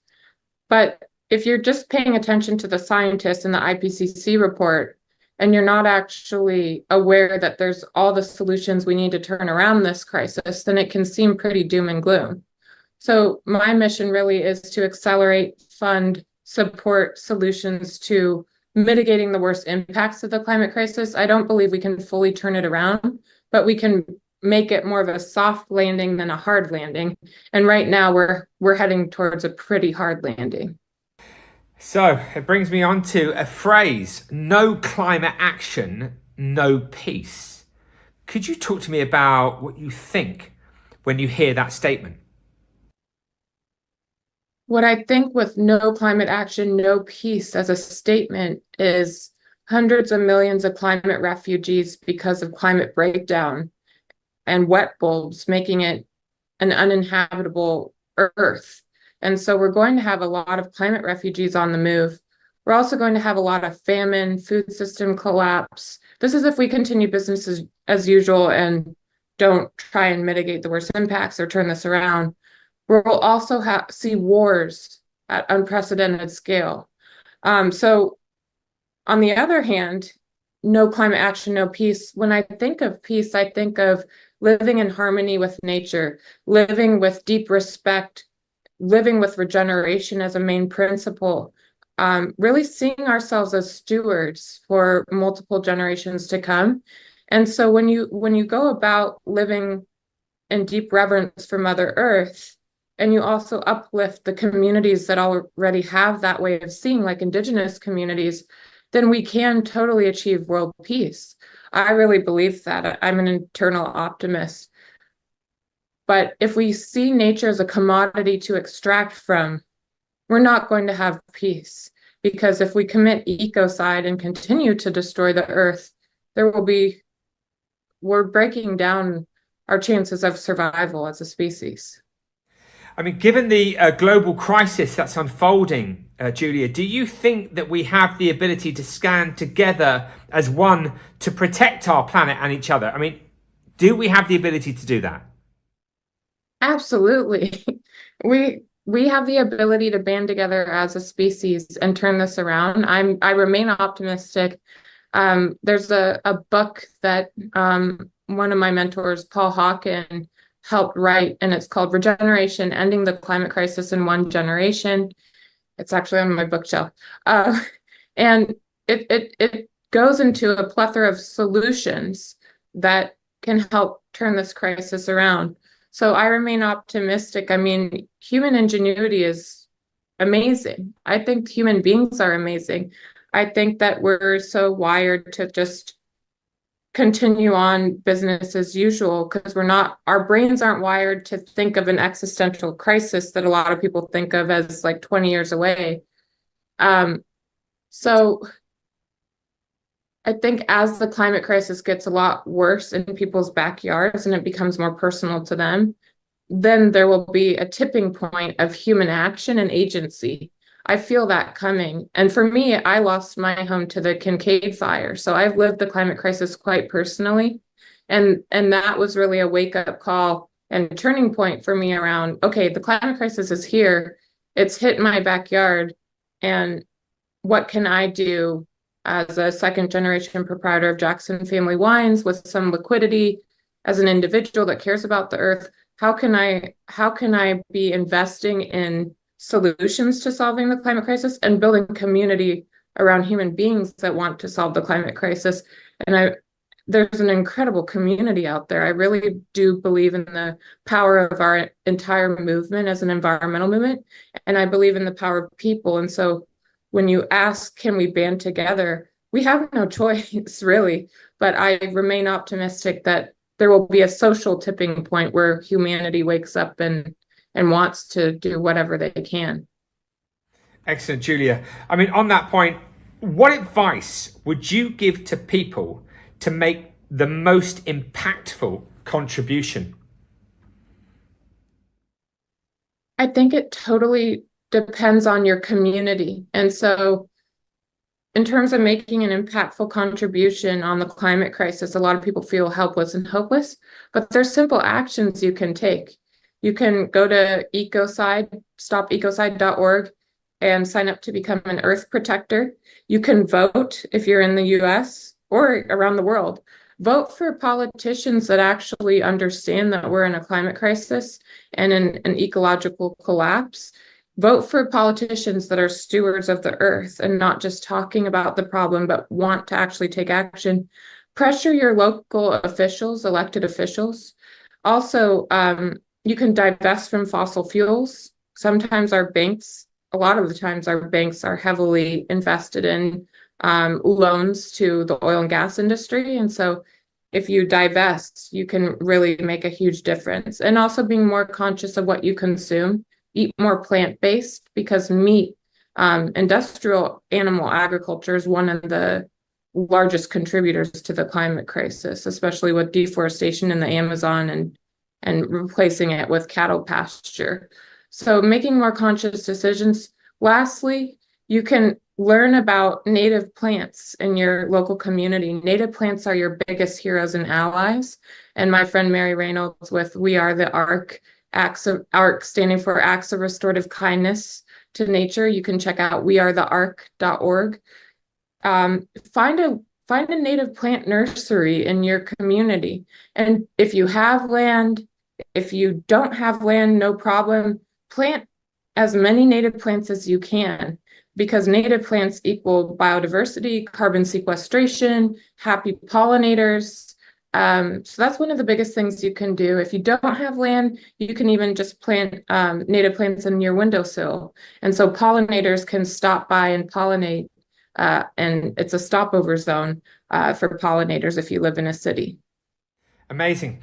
Julia, if people want to find out about Grounded, where do they go for more information? You can go to www.grounded.org and reach out to us. More than happy to have people join our movement. And you can follow Grounded on Instagram. We have Instagram. My Instagram is Julia K. Jackson.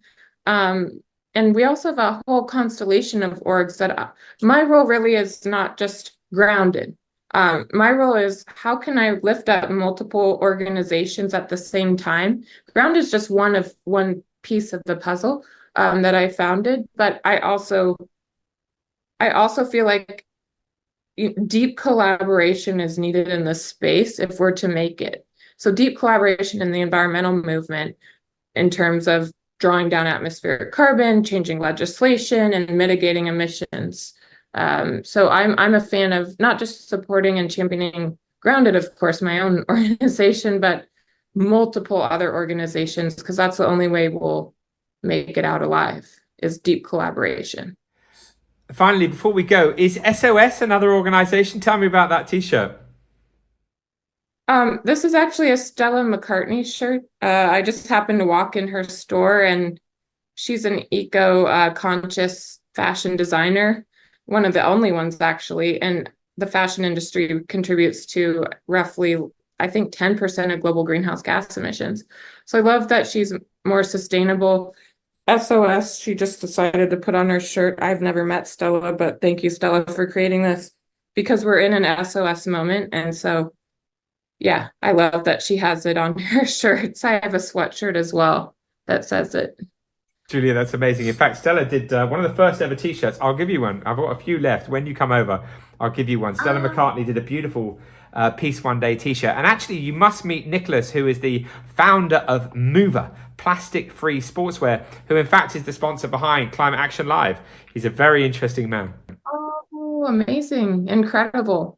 Yeah. Yeah, I have a feeling that we're going to do some deeper collaboration. As my family, Jackson Family Wines, has a partnership now. We're the main wine partner of the WNBA and the NBA.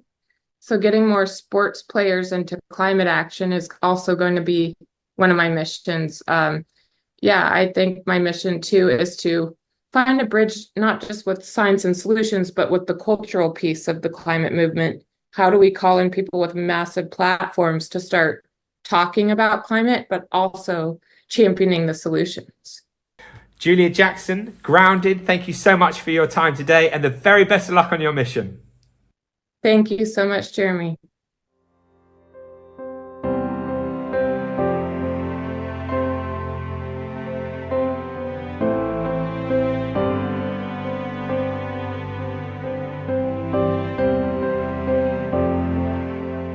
Julia, thank you so much for sharing your thoughts. We are incredibly grateful to have had you with us today. Coming up, we have an exciting discussion led by Amy Bobo, co-founder and the Chief Impact Officer at Seismic, a sustainability consultancy that helps businesses prosper by becoming a force for good, and the strategic partner of today's experience. Joining Amy are Oliver Bolton, CEO and co-founder of Earthly, Sarah Williams, OBE, Global Campaigns Manager at Social Value International, and Marcello Pilazzi, the co-founder and co-president of Be for Good Leaders. Let's listen to their discussion now.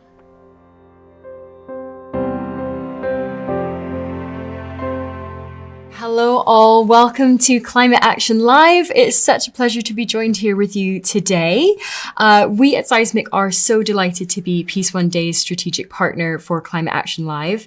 And I personally am very fortunate to be having this conversation with the three of you, impact heroes, I think of you as. And each of you, I think, have really dedicated your careers to helping to drive impact through business. And I think a common theme that runs throughout the three of you is that you are masters at pulling together and fostering community and really helping to inspire businesses to behave better and to drive positive change. So you're perfectly placed to be part of this panel and this conversation today and a part of Climate Action Live. So let's get into it. Sarah, you have spent 25 years in the Chambers of Commerce, supporting businesses to really realize their potential and succeed. And actually last year you were awarded an OBE for your dedication and leadership in commerce. Congratulations on that. Thank you very much. And your current work with Social Value International is really innovative and exciting. So can you tell us a bit about True and Fair Accounts? I can. So I think every director knows that they have to make sure that their accounts are true and fair. It's one of the statements that is put in the front of all of financial accounts. However, I think what a lot of directors, especially of smaller companies, don't recognise is that true and fair is actually a legal responsibility for the directors, not just the accountants. And so we at Social Value International commissioned the first legal opinion on true and fair in the context of sustainability. And what the George Bombast KC found in the opinion is that it is actually an obligation now for businesses, for the directors and the auditors, to look at their financial statements in the context of sustainability and how that will affect their business. And it's the first time really that legal responsibility has been given to directors. Well, the directors can use that legal responsibility to show how their business is being affected and therefore make adjustments. And the reason for that is because, as we all know, there are so many new financial reporting and reporting about sustainability coming down the line.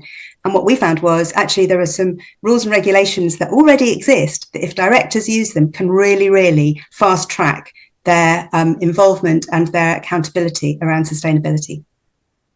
And our campaign is to try and get more businesses to do that. Fantastic. That's so exciting and really cool to use existing law and accounting structures to really drive that change. Thank you.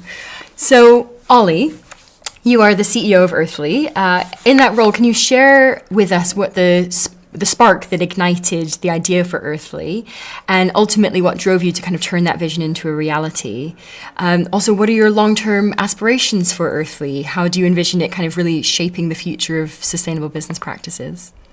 Yeah, thank you. I think for me, it really all started in 2015 when I took my other business through the B Corp process, and we were one of the first B Corps in the UK to be registered. And I had the kind of pleasure of meeting loads of other impact-focused entrepreneurs.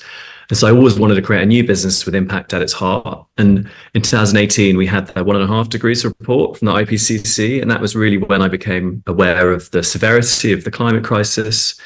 And at the same time, I had the birth of my son. And so I was thinking about a future conversation with him where he would sort of challenge me and say, your generation knew the severity of the problem. Why didn't you do more?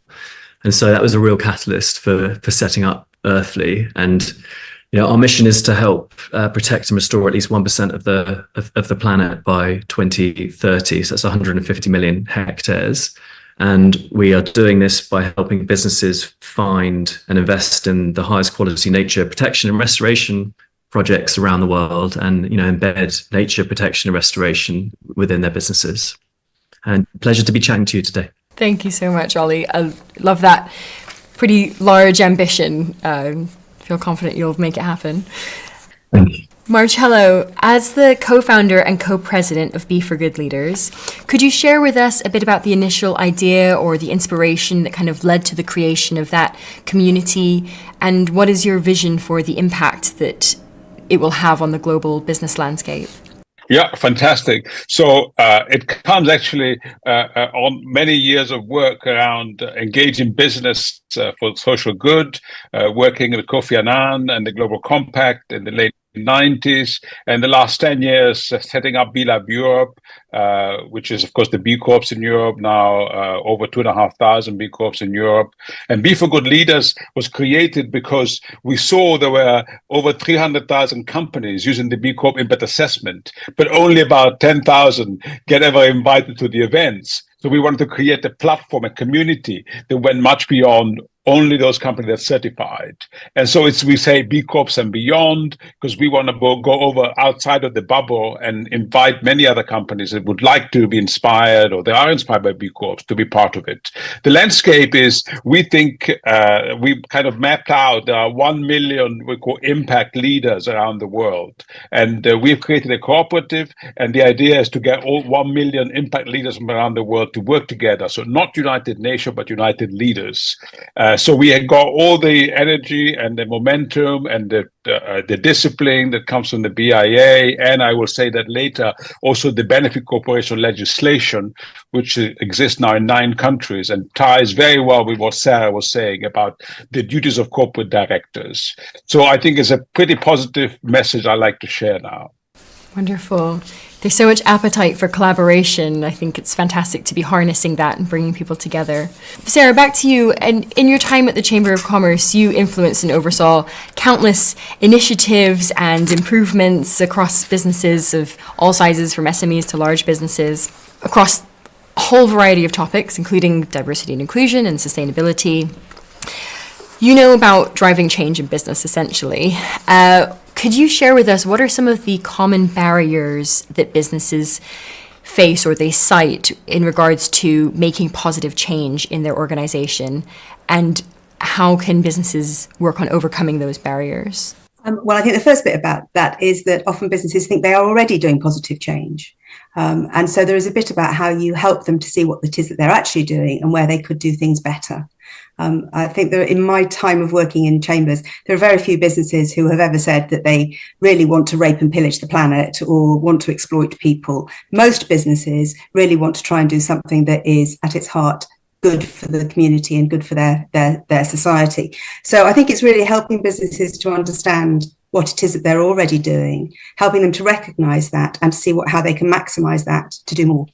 So I think that's the first bit. And then I think the other bit is to make it in language that businesses understand. They don't have to spend hours and hours reading vast tomes of information to try and understand what it is that they can start to do. And once they have made the first step, then they're committed, and then they're hooked, and then they can read all of the information, then they can start to do something. But it's actually helping them to make that first step, I think, is really important. And I think one of the best ways of doing it is also having a peer group around you so that you can see how other people are doing it. I think, B Corp is fantastic for that. And it's replicating that sort of environment too. Yeah, fantastic. And kind of links in perfectly with some of the work that Marcello, you're doing with Be for Good leaders, pulling together that community that people want and need, and hopefully helping them with some resources. Can you tell us a little bit more about what are those resources and programs and initiatives that Be for Good leaders is sharing with the community to help drive that change in quite a complex, tricky, sometimes daunting landscape? Certainly. So the first thing is that Be for Good Leaders is a cooperative. We say it's the first cooperative for the planet. Entrepreneurs for the planet. So we created it like that under Dutch law, using a very traditional model of cooperatives, which has 2 small foundations on top. It's owned by all the members. We have 2,500 members, and inviting members one by one from B Corps and beyond B Corps. Specific programs, we started 3 years ago with what we call the Leader Circles. The Leader Circles are self-organized groups of leaders, 7 or 8, that meet every 2 weeks. And now we are rolling it out to the 2,500 members. And they are not just about leadership, but they're about, we've chosen 7 themes in the last couple of years for our work: sustainable finance, corporate activism, director's responsibility, tech for good, etc. You can see them on our website, Be for Good Leaders. And around these themes, we bring leaders together in small circles to learn and work with each other, inspire each other, and so forth. Initiatives, I think we have had some success on coalition building. We've just built a coalition around sustainable finance with about 150 people who have already come to our annual summits the last 3 years. There's big banks, small banks, impact investors, B Corps, all working together, investing in each other's companies, or at least sharing what they're doing, so that investors will have an easier job in selecting the best possible, of course, investment opportunities. And then finally, we created an exchange. It's a marketplace. We call it REX, Regenerative Economy Exchange, which is actually allowing, through algorithms, to find each other into this wider community. We have 80,000 leaders now in the platform. And the idea is that people can do business with each other, they can find investors, they can inspire each other, they can find talent. And we are rolling it out now only inside our community, but ultimately to a wider world, because we think that we are not sufficiently organized as a community of impact leaders to really make a difference. And through these mechanisms that I've shared, I think we could do much more. Brilliant. Yeah, we definitely need to do more. And obviously the theme of today is about action. And so Ollie, thinking about actually the climate crisis that we're in and the fact that it is demanding significant immediate action, how does Earthly kind of envision businesses stepping up to take that leadership role to help protect and restore our planet? I think that the first thing to say is the fact that businesses can often move quite quickly, unlike other avenues such as government. And I think there's a growing kind of recognition as well that protecting and restoring nature is good for business, and it can help grow customers, and it can help acquire and attract customers and team members. And so not only is it the right thing to do, but it just makes a lot of sense. And I think that we're seeing an exciting trend at Earthly, where I guess half of our customers kind of fall into the net zero committed group, and then the other half, they're typically low impact, and they're looking to go beyond net zero to almost have a net positive impact on the planet. They're doing things like they're committing 1% of revenue or 1% of profit to nature, which goes far beyond just offsetting a footprint. And I love the idea that that these businesses can be regenerative and can give back more to the planet than they need to take to exist. And we're almost seeing a trend where companies and businesses are, competing on the net positive impact they're having. And so I think that can be a really exciting, positive catalyst for change. Wonderful. Thank you. I've got a question for each of you now, which is to reflect on the statement, no climate action, no peace. What do you think when you hear that statement? It's the truth, isn't it? I mean, it's absolutely, you can't escape from that. I mean, if we don't have climate action, then, well, as Ollie said, in the light of his the birth of his son, you then wonder what future we are giving and what the possibilities are. We have to really do more climate action. Absolutely. I want to slightly widen it because first I learned it from actually one of your colleagues at Amy the other day, Alex Beckson, who from LDC, who said that actually being climate aware is a proxy from general awareness on the issues that face society and business.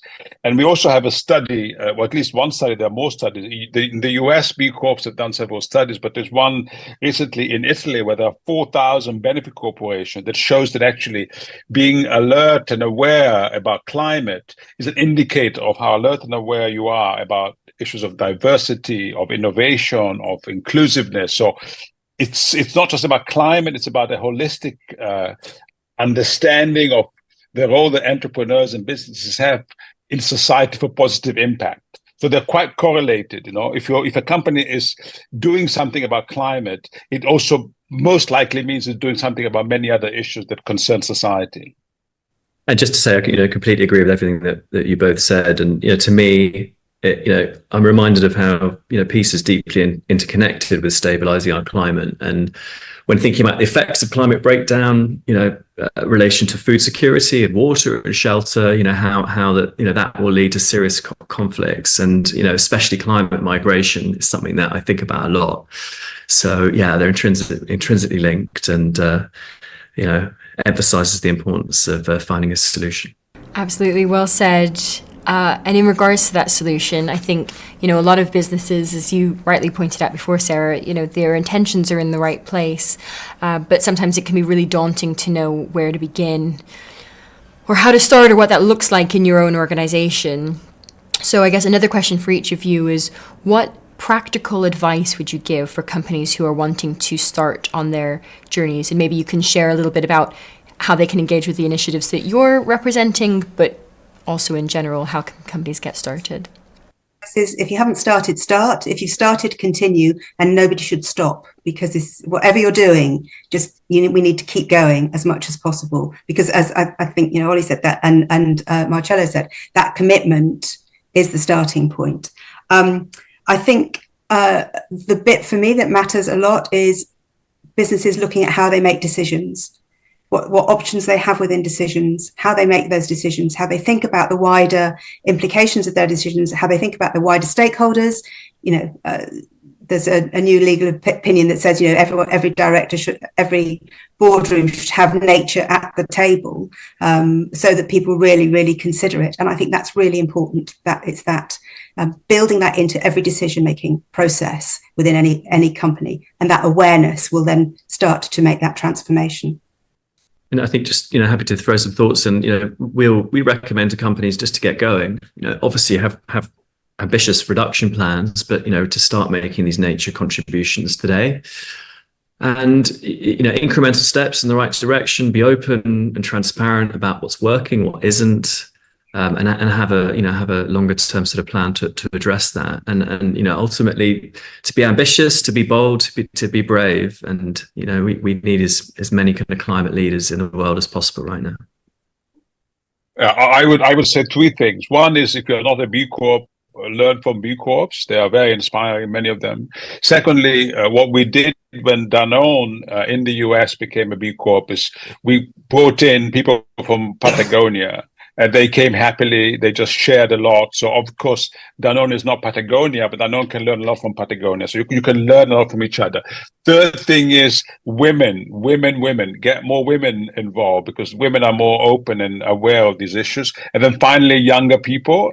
In the Netherlands, where I live, we have a program called Leaders for Nature, which got about 50 young leaders to work with the chairman and CEOs of companies. And that really unlocked a lot of energy, because, if the young leaders want change, then it becomes unstoppable. So I would say these 3 or 4 things to get things going. And can I just build on that as well? I think the important about all of this is to make sure that it's not an extra. This is hard baked into your business. However you choose to do that, because if it's always seen as an extra, it'll be one of those things that will drop off the list when the economic situation gets tough, or there's some other issue that has to be dealt with. It has to be integral into your business. So I would say it has to be in your accounts, but because that then really does make sure that it is in your business completely. It's got to be a core part of the strategy, for sure. So wrapping up, I wish we could have this conversation for hours, but wrapping up, maybe could each of you just quickly say, Marcello, how can people get involved in Be for Good Leaders if they want to become a part of the community? So far, it's by invitation, because we say we don't want criminals or greenwashers. We only want people who are really, serious about the commitment. But we have a website, beforgoodleaders.org, and people can request to be invited. Normally, 2 other members can nominate new members. So that's the way to go. And, it's important in these kind of communities to stay with our values and walk the talk. So that's why we have this system of nomination. Thank you. Okay, great. And Ollie, should people check out your Earthly website if they want to? Yeah, earthly.org, and to learn more about the projects that we are supporting, and we have a tool that basically screens nature-based projects around carbon, biodiversity, and social impact, kind of de-risk businesses' investments. So yeah, it's all on their website. Such a helpful tool, really useful to kind of visualize it and put things into perspective. Fab. And then Sarah, what if people want to start, take your advice and start integrating true and fair properly into their accounts? How should they? Well, they can look on socialvalueinternational.org's website for some information about how it has been done and the information from the legal opinion. But the really nice thing about this is that you don't have to do anything else. You just start talking to your fellow directors, your accountants, your auditor, and start to put this into your accounts. Start to look at what whatever it is that you want to calculate. The example that's on the website is the social cost of carbon. And so it was a carbon calculation, but there are other things that you can do. And you start working out what that is. Talk to your auditor about finding an auditable way in which you can build that into your financial statements, and jobs are good 'un. Perfect. It's really living up to that statement that accountants will save the world. So absolutely. Living that in Never real thought I'd say that. I never thought I'd be subscribed to that, but I do now completely. Yeah, there we go. Brilliant. Thank you so much. Any final words of inspiration for the thousands of people who are watching today? No pressure, but... Well, I'm very inspired by all of you, and certainly by Sarah. Sarah, I think you and I should talk about how do we get corporate directors much more onto this pathway. And by the way, we had 2 weeks ago a summit in Amsterdam with Prime Global, which is a group of accountants, did a whole session on accountants for good, which was one of the best sessions. So completely agree with you. Accountants could save the world.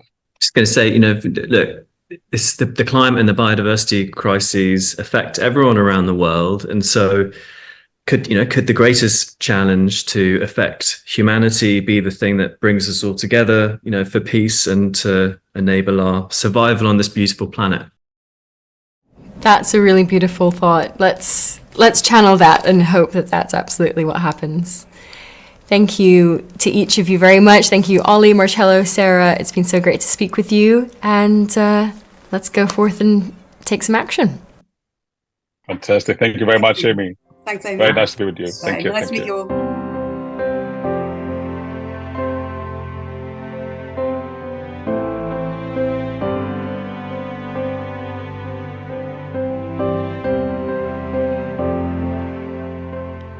Wow, what a remarkable encounter with brilliant minds we're having here today. I hope you're having fun. Thank you so much for all your support. To all our viewers around the world, please tell your friends about this broadcast right now and share the link with them. Every view helps. And why not register on peaceoneday.org and follow our social media so you can keep up to date with the latest information on upcoming experiences. Next up, we are joined by the extraordinary Sian Sutherland, who is a co-founder and chief changemaker at A Plastic Planet.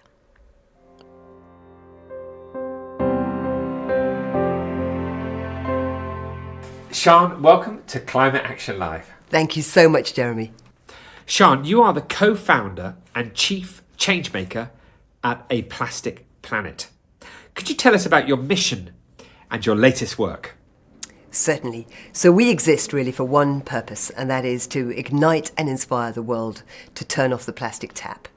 And we do that in a number of ways. My background is that of an entrepreneur. So you can imagine that I believe that business is a very, very powerful tool for change. This is not, for me, about beach cleanups and recycling, any of those things in the plastic crisis. This is about industry and it's about governments. So we focus on working at those two areas to effect change. And we do that in a number of ways, like turning up at the United Nations Global Plastic Treaty negotiations, the last 3 big sessions that they held through last year, 2 more happening this year. By the end of this year, we should have a UN global plastics treaty, hopefully, to make some kind of impact to the plastic crisis. So we do work at those areas where we bring the health scientists, and the health scientists are there really to talk about the impact on human health, because that's now irrefutable, and we need that to be considered in the negotiations themselves. And then we work largely with solutions. So in that area of new materials and innovation, because we can't call on industry and government to change. We can't expect them to wean themselves from this incredible but toxic and indestructible material without also helping them solve some of the most pernicious plastic problems. So those are the areas that we tend to work in. Sian, could you talk to me about the human health impact of plastic? So one of the biggest revelations for me has been that, of course, what's the biggest catalyst that humans will finally move is if we're impacted. We care about the turtle with a straw in its nose, but we really don't. But we do care about our own health. So for me, the revelation over the last 5 or 6 years of really understanding the proven impact of the chemicals that we use to make plastic, to give it its incredible properties of being stretchy like cling film and saran wrap, or being rigid like the keyboard of your computer. The chemicals that we add, some of those, the majority of those, are very toxic.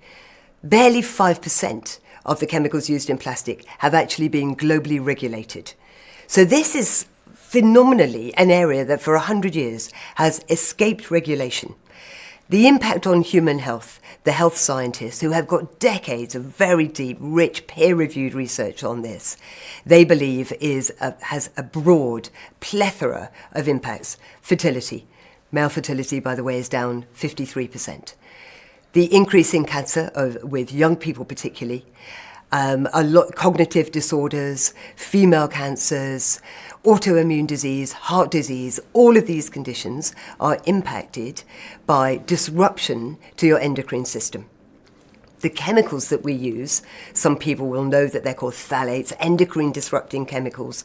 These are the chemicals that disrupt our endocrine system, which is our hormone system. It's the signaling system of the whole body. If you disrupt this, it has devastating consequences, and that's what we're starting to see. Sometimes a piece of plastic, 40% of the weight of that plastic can be chemicals alone. So you can imagine we're not just talking about a fossil fuel polymer that is made into a plastic. No, plastic is not on the periodic table. It's not like aluminium or copper. It is a mixture of chemicals, and many of them are toxic. So one of our positions here is how can we use this irrefutable proof of the impact on human health as a catalyst for industry to change faster, for governments to mandate faster, to ban more plastic items, to give business certainty so that they can invest in innovation. Because that lawsuit, which is going to come probably in the US, as we can imagine, the most litigious nation, but that mass lawsuit of a group of people impacted, and it could be that they're all having to use IVF because they can't conceive, that lawsuit is coming fast. So the human health side is very, very important. And the interesting thing for me about plastic as well is there's two kinds of toxicity. And there is the toxicity that you will immediately think of, which is chemical. But there is also the toxicity of shape. And people rarely think about this toxicity. But a brilliant example of that would be asbestos. So asbestos, you probably, and I did, think, well, asbestos is a toxic material. It's why you cannot go near an asbestos insulated building anymore. But actually, it is not about the asbestos itself. There's nothing toxic in the chemical composition of asbestos. It's the shape. You inhale it, tiny shards puncture your lungs, and that's the problem with asbestos. Microplastics and nanoplastics, it's the same. The shape of them is also toxic to us. So you've got this dual chemical, toxic shape missile that we are breathing in now with every lungful of air. It is in every part of our world. There is not an inch of our beautiful planet that we have not infected with plastic. It's in the deep ice of the Antarctica. It's 6 miles deep in the Mariana Trench. It's everywhere. It's in your glass of water. It's in the croissant that you consumed earlier. It is everywhere. We're inhaling our clothes. It's microfibers shedding from our clothes. 70% of all our clothing is now made out of polyester. So it's a plastic derivative. So when we talk about human health impact, you can see now the scale of it. Do you have any hope for the plastic crisis and its solutions? There's a lot of talk about the circular economy. Is this the answer? Making materials in a truly circular way, of course, is the answer. But I think we need to step back and think, so what is this circular economy that everybody will talk about? Every industry person will say, yes, I believe in the circular economy. We've given our money to Ellen MacArthur Foundation and we're backing the circular economy. But we will never shoehorn plastic into a circular model. And the reason for that is that it will always, always, always become toxic waste at the end, because everything goes back to nature. So for me, I step back and think, actually, we only need to look at nature to understand what true circularity is. There is no waste in nature. Everything becomes the nutrient for the next stage of growth. Even our bodies is the next nutrient for the next stage of growth.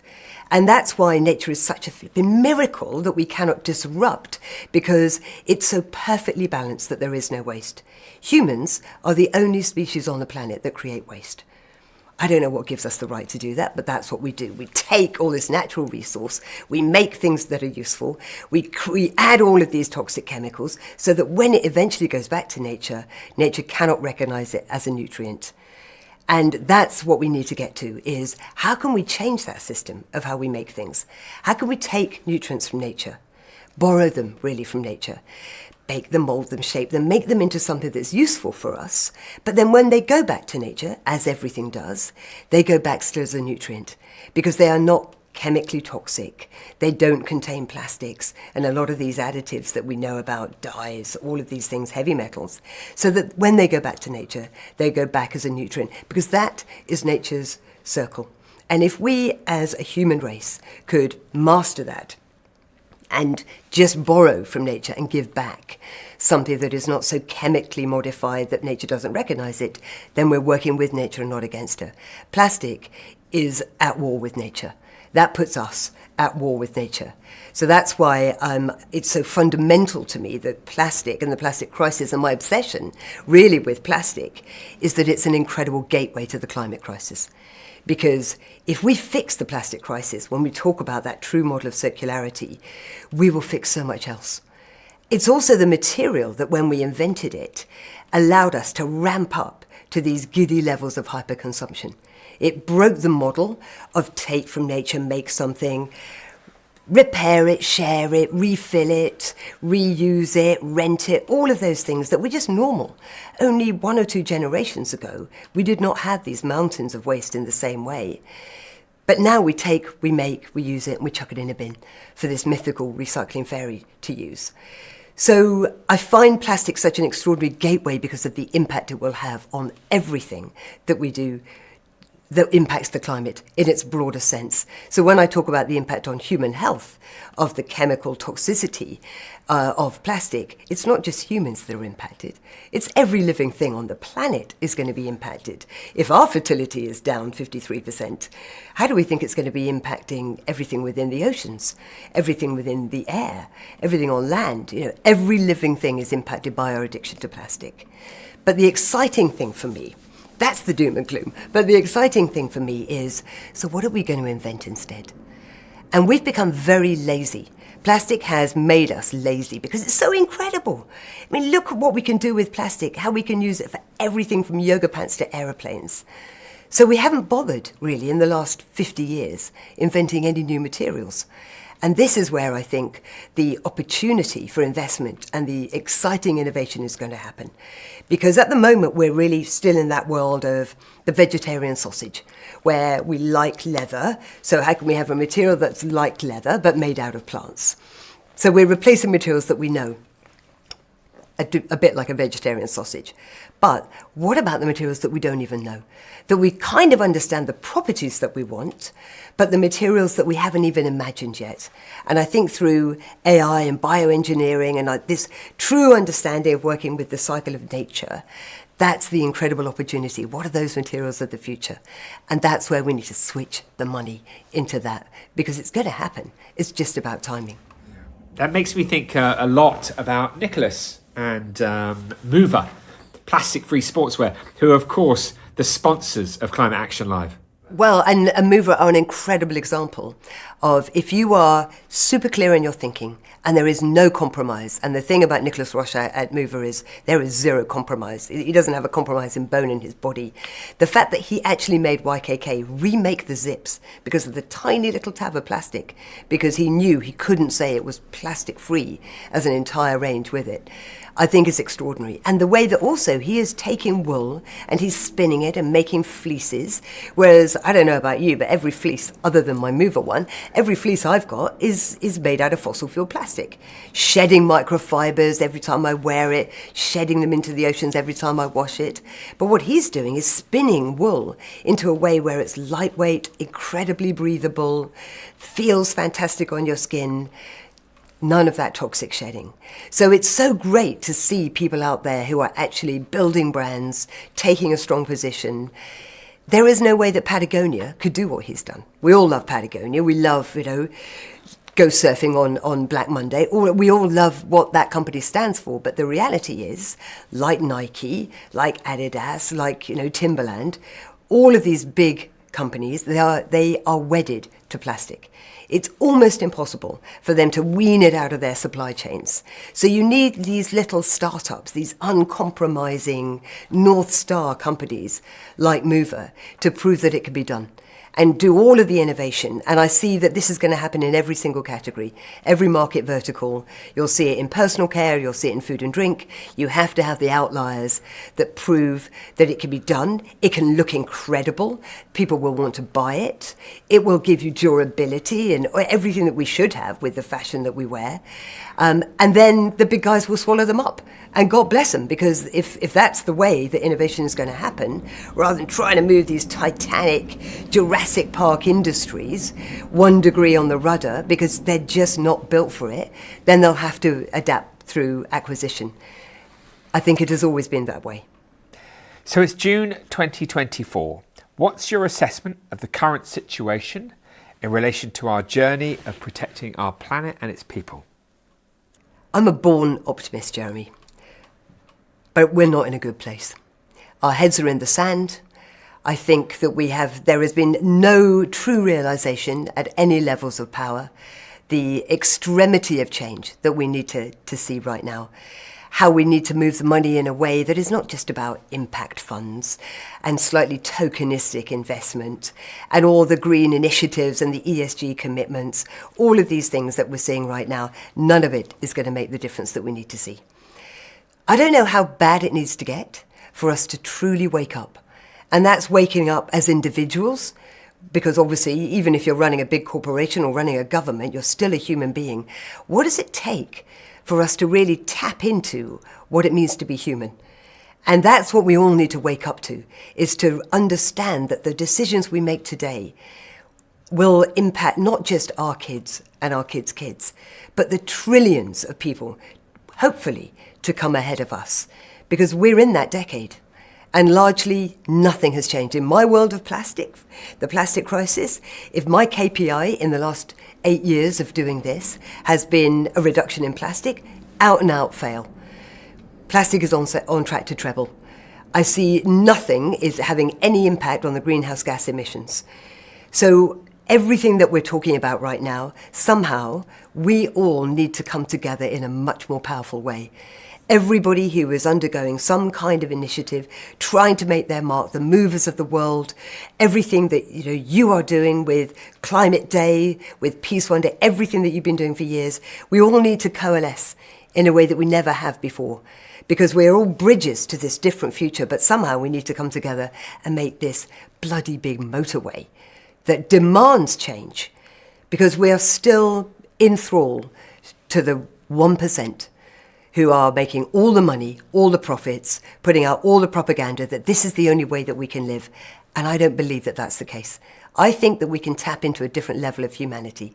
I don't think greed and constant profit seeking is the only way that humans can behave. I think that we have love and empathy, and we can act on a much deeper level, and we are meant to be communities. Why is loneliness so rife? Why is mental health in such a crisis? There is no coincidence that the mental health crisis and the climate crisis is happening at the same time. So somehow we need to coalesce, and I don't know who those leaders will be, who will bring us together as one huge arrow, because we need to put all our wood behind one arrow right now, rather than all these disparate little NGO attempts to finally impact this narrative that the only way that we can live is the current system. A long answer to a short question. No, it's not long at all. It's, it has to be said. So a phrase, no climate action, no peace. Could you talk to me about what you think when you hear that statement? It resonates very deeply with me. Years ago, I read a book which was called Blood Oil. And it really was an analysis of the fact that where there is oil, there will never be peace, true peace. I mean, Norway is probably an exception, but I don't know. Look at the way Norway are using their funds right now. I think you scratch the surface of the peacemaker of Norway, and there's a lot to be seen there. But you look at a lot of the oil-producing states, and there is not equality. There is not harmony. And I think that tells us a lot. So without climate action, without equality, without us actually recognizing what the global north have done to the people who live in the global south, there can be no peace.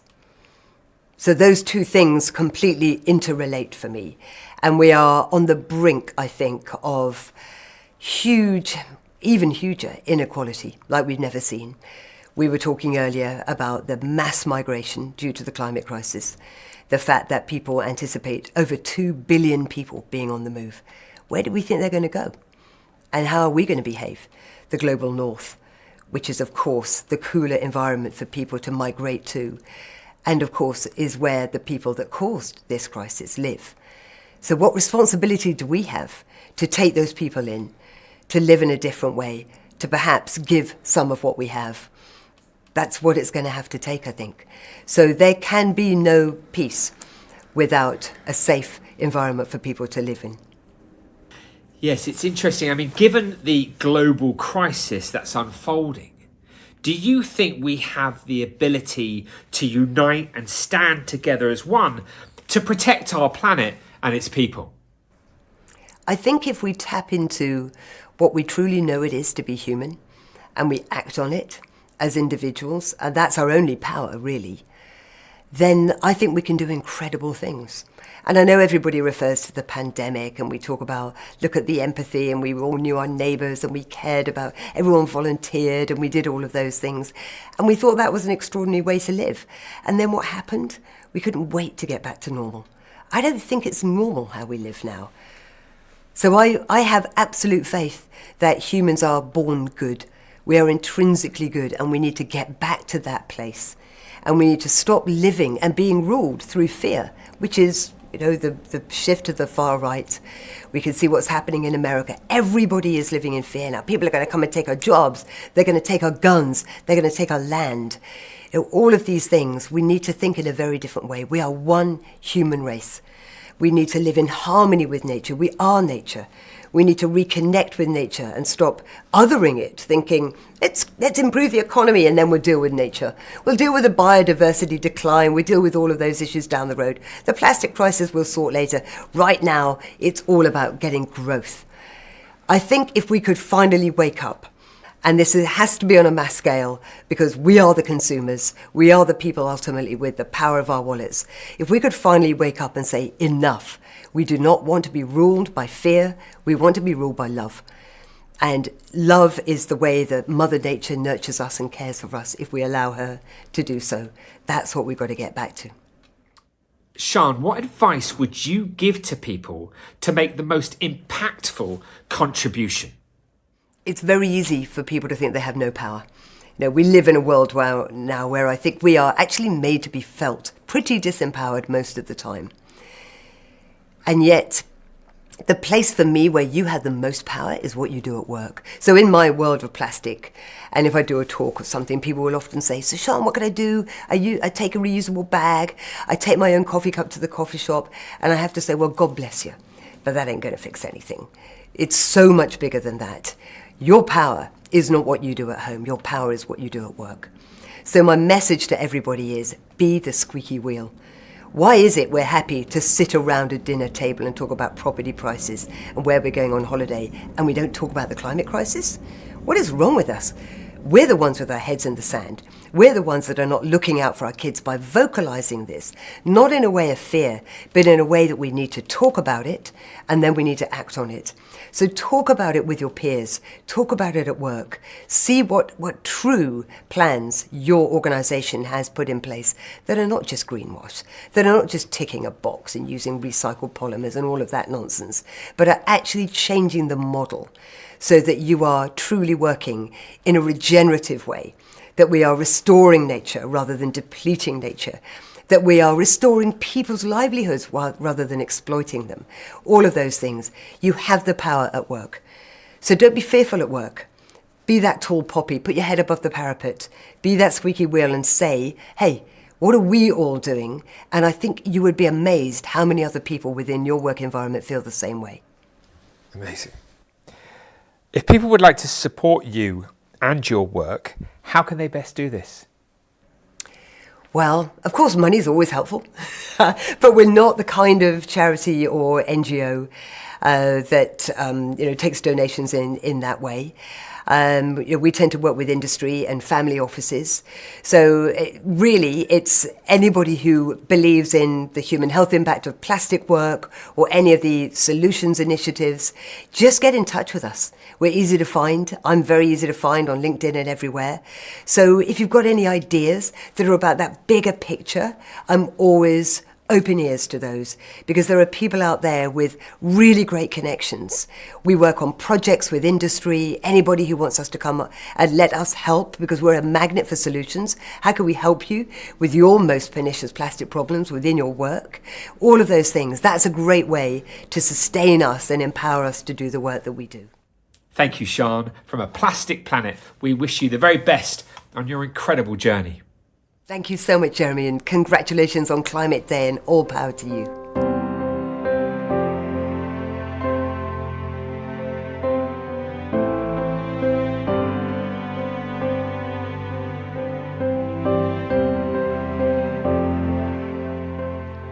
Truly inspiring. We are so grateful to Sian for her incredible support and contribution to Climate Action Live 2024, and wishing Sian all the best with her extraordinary work. To all our viewers around the world, please tell your friends about this broadcast right now and share the link with them. Every view helps, and why not register on peaceoneday.org and follow our social media so you can keep up to date with the latest information on upcoming experiences. Next up, we have a discussion between the remarkable Kevin Patel, founder and executive director of One Up Action, and Sophia Passetti, CEO of Cocoa Foundation. Let's listen to that interview now.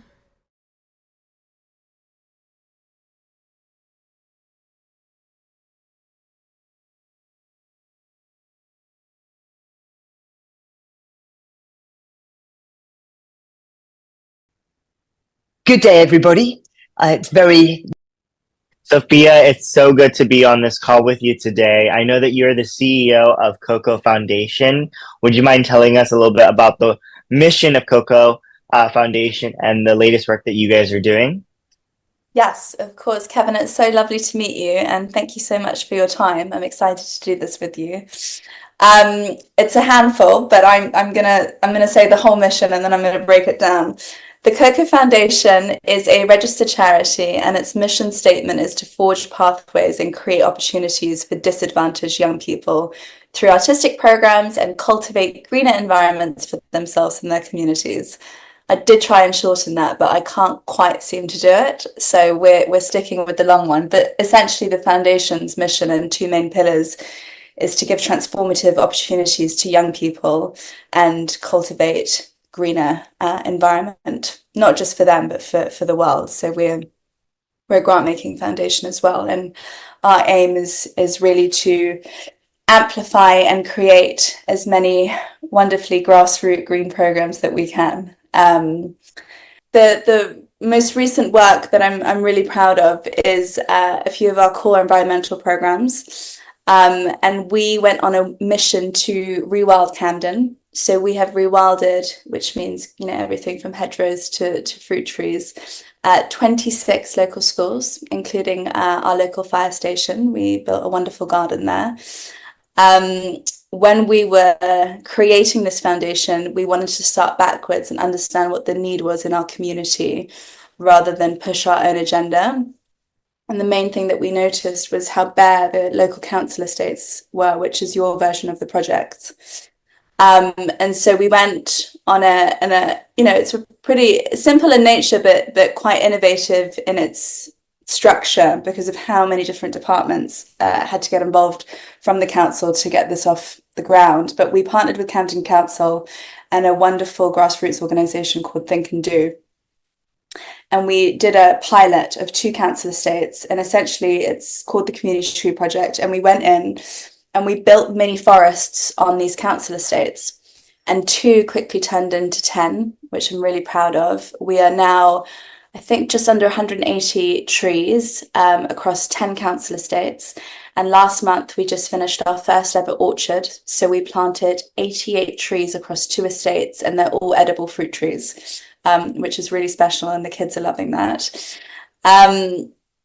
The amazing thing about this program, and again, I think it's what makes it so unique and special, is that there's a circular economy here. So we train the kids on the council estates to learn about the environment. We have environmental experts and tree experts come in and give them workshops and lessons. And then we buy all the equipment that lives on the estate. And then we pay under 18-year-olds, all completely safeguarded, but we pay these kids to look after the trees. And so it becomes a real job and a real responsibility, and really connects them into their community and makes them feel proud of their own space, and has a really positive, not just social impact, but environmental impact on the actual estate.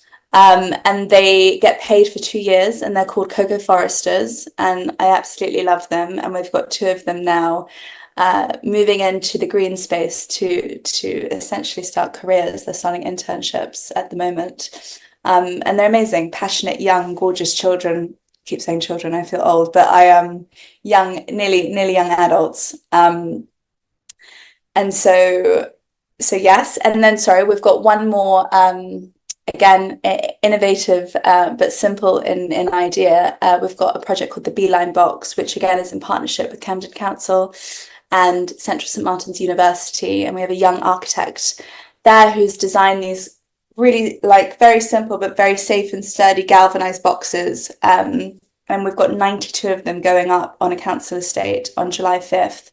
And again, first of its kind, it's herb boxes. So each box can fit 6 different herbs, and all sorts of community events, teaching about herbs and how to grow them and what you can use them with. And again, part of the environmental workshops on the estates. And again, we'll have Cocoa Foresters looking after these herbs. And I think one of the things apart from all the amazing data on the environmental positive footprint of these programs, what I find the most special is I go on these estates and you see the elderly come out and the kids come out, and you just see there's just a natural decrease in antisocial behavior. And that's what the people on the estates tell me, because when you've got the kids and community stronger together, and there's a unity there, and all focused on a shared drive and passion of saving our planet, right? Making our spaces more environmentally positive, making our spaces happier. Within that umbrella, it's an incredible impact. And all the programs that we do are very, very grassroots, and we've been very careful the way that we've piloted them, and we're now in a position where we can start scaling them. So the idea is that this program, the Community Tree Program, which is the mini forests on the council estates, we're looking at a few grants now to extend this into 40 more boroughs across London, starting with 3 boroughs this autumn. So obviously dependent on funding, but what it does is it shows me that this simple program in structure is so impactful and so wonderfully positive. So I'm really proud and very excited about that. And then the other side of the foundation, which is young people, we've just had 2 wonderfully successful music academies. They are 18 to 25-year-olds. We focus on disadvantaged youth, but people that live and breathe music, because our core ethos is all about music at Coco. And we love giving opportunities to young musicians and kind of nurturing that next wave of really, I think, essential artists, especially in the UK, especially in London, because COVID really hurt that as well. And sorry, I'm going somewhere else, but it's a 3-day workshop run by a wonderful man called Sasha Skarbek, who is a famous songwriter and producer. And essentially there's 12 students, they get into groups of 3, and they, over the 3 days, they write an entire song and write all the music for it, and they're completely strangers. And then we have these amazing industry experts, you know, head of A&R of major music labels, massive producers, and they come in and they do Q&As. And, you know, these students get to ask them real industry questions that, you know, are not taught, and it's not readily available. And the whole premise of this is really just to give hope. And I say this with wholeheartedly.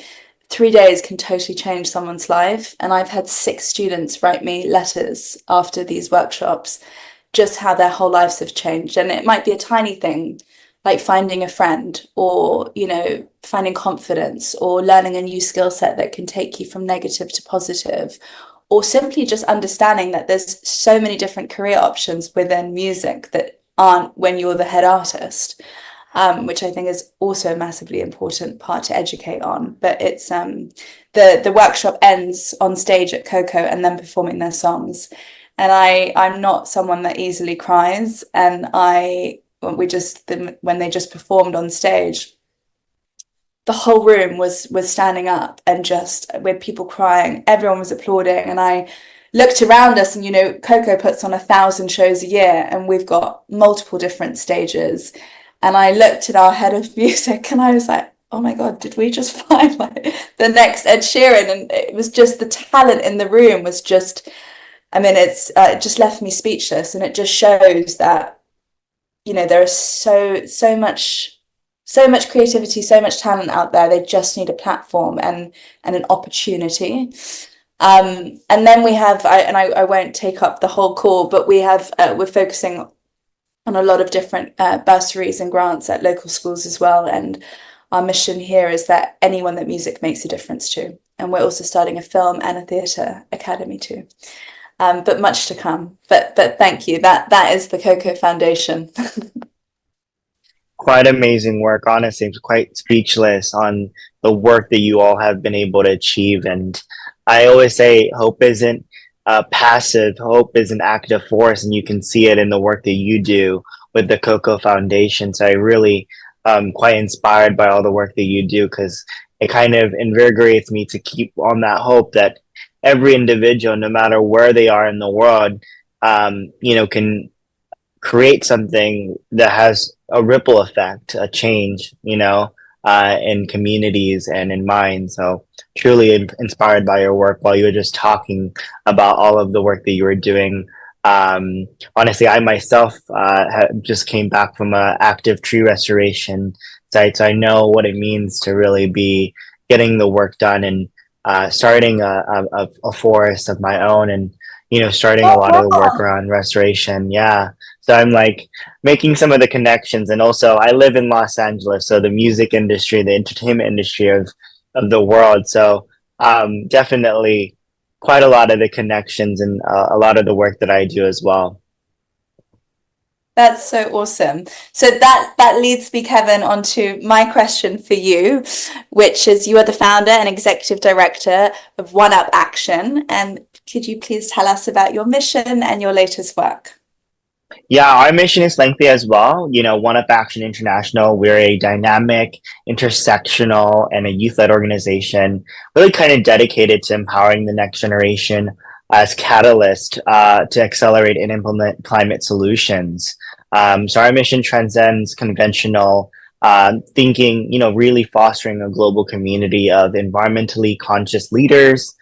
And our programs are kind of divided into 3 things, really cultural awareness, collaboration, and fellowship. And we kind of go beyond our bounds of you know, conventional thinking of what does a program look like for a nonprofit, especially being youth led, right? And so a lot of our work has kind of been, how do we evolve this story of environmentalism and really, you know, change the way in which young people are utilizing their voices and take action in their communities. So from the streets to their communities, really kind of making sure that impact can be seen both ways. And that's our mission, really, kind of making sure that we're empowering the next generation as implementers and accelerators of climate solutions. Very simple, but the 3 ways we do it is cultural awareness, collaboration, and fellowship. What we have been able to launch last year, at a fellowship that I'm very proud of, we launched a program called the Youth Solutionist in Government Fellowship. It was a 4-month virtual program based in the United States, a domestic program, but really kind of bridging the gap between young people and climate policy making spaces.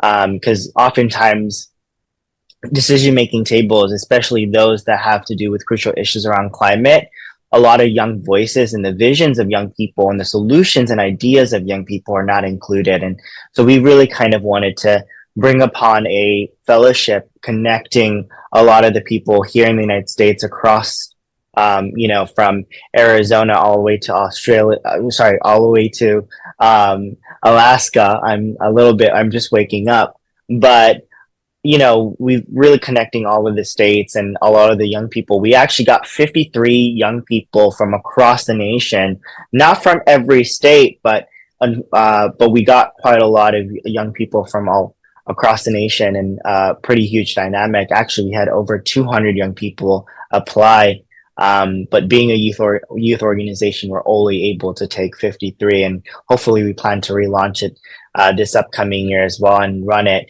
And really kind of how do we, you know, do our 3-step framework. You know, how do they establish their own youth climate councils, youth climate commissions, youth climate advisory boards, or you know, advisory councils?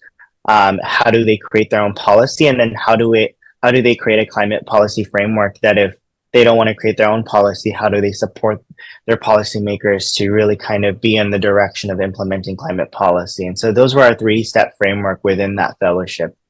A lot of our work and a lot of the recognition that we have is establishing the first of its kind Youth Climate Commission. It's the first ever in the world, first ever in the nation, but that really kind of, you know, launched a lot of the thinking behind this program, the YSGF program, or the Youth Solutionist in Government Fellowship, of like, how do we get more youth climate commissions across the nation, and then hopefully around the world when we expand this program. Some stuff that we do around the world more internally, we have this program internal to One Up Action, because we do work on cultural awareness and communications, is a crisis management initiative. So last year we were called to action around saving 209 fin whales in Iceland. So we mass mobilized 70 celebrities and influencers to boycott the country of Iceland to put a stop on whaling. We were successful in getting the Icelandic government to put a stop, but now just this year and just this month, the Icelandic government has issued a permit for whaling to continue. And so we're going to continue doing a lot of work around there, and you know, of mass mobilizing either the Hollywood industry, which has $2 billion there, to, you know, continue the fight to stop the fin whaling, the endangered fin whale to be whaled.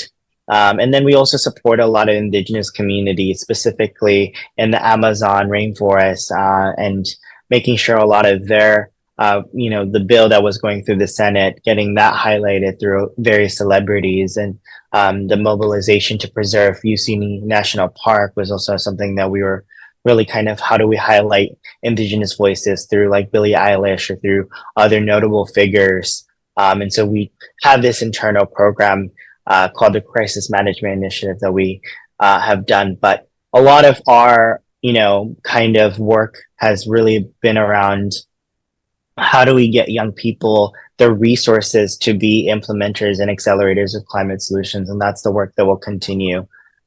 We do have 2 branches of One Up Action that we're launching later this year. We just did a soft launch with the Youth Impact Council. It's its own organization, but we're a founding member, founding partner of the Youth Impact Council. And it's one of our branches that we like to call it at One Up Action. But the whole essence of it, when we launch it later this year in Climate Week in New York City, it's around how do we get young people who already have their own causes, organizations, or solutions that they're working on to be a part of this council, who may not have the power or resources to make and expand their impact. How do we get them the power and resources to do so? And so we have a set system of getting council members, and we were going to start with around 15 to 20, and then we'll have ambassadors. So our first ambassador and our founding ambassador is actually the Duchess of York, Sarah Ferguson. She has graciously agreed to be a part of that, work around youth representation and, how do we get young people to be involved? And obviously we'll have more ambassadors, but the Duchess is doing incredible work around youth and really kind of getting young people access to a lot of this work. So hopefully we'll launch this Youth Impact Council later this year in New York City. And then our last branch, and we're launching a studio called Earth Arrow Studios. And that's really around how do we kind of, bring a new light to creativity and climate actions through media events and in interactive programming, because that's a lot of the work that we've done. We do have one other program that we have not launched. We are also a rebrancher, and we've only done case studies here and there across the world. But this is a lot of our new programming, so you won't see it on our website, but we plan to launch something called the Action Innovators Fellowship. And that's really around, how do we get young people to actually be the implementers and, solutionists within their communities. And we're still in the phase of kind of fundraising for that. And hopefully we also get to launch that during Climate Week. But that's in a GIF what One Up Action is doing and what we have done in the past. Kevin, I'm so inspired and in awe and just think you're so brilliant. It's been such a pleasure to connect with you, hear your story, hear your organization's story. Tell me, if someone wanted to come and support you, which this is me as well, how can I support you? How can anyone support you? What's the best way for us to find you? Yeah, you can go and search up the organization that I work for, One Up Action International. We're on Instagram, all the social media pages you can possibly think of. And you can also look us up on our website, oneupaction.org.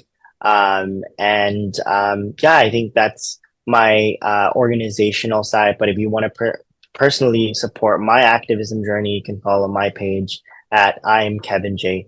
Patel. That's how you can support me. But I also want people to support you, Sophia. Your amazing work with the Cocoa Foundation and you as an individual have inspired me in turn. And just hearing you talk, we can talk forever, but I really want to make sure that the audience knows how they can support you and your amazing work. So if you wouldn't mind letting the audience know. Yes, I'm so grateful. I really am. It's Cocoa Foundation, KOKO.com. Our new website launches next week as well, and so do our socials. I know it sounds cliche and corny, but I'm going to say it anyway. Every penny counts. Every single penny counts.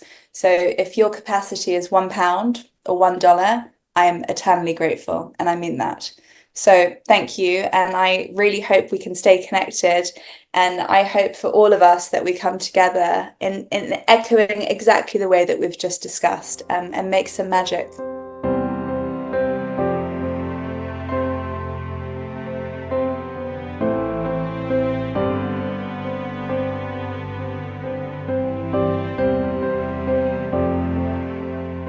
We are so grateful to Kevin Patel and Sophia Passetti for their contribution to Climate Action Live 2024. We wish them the best with their incredible work. For our next interview, Jeremy Gilley had the pleasure of speaking with Alexandra Pimore, who is the Director of Nature Governance at the Earth Law Center's Nature Governance Agency. Let's listen to this interview now.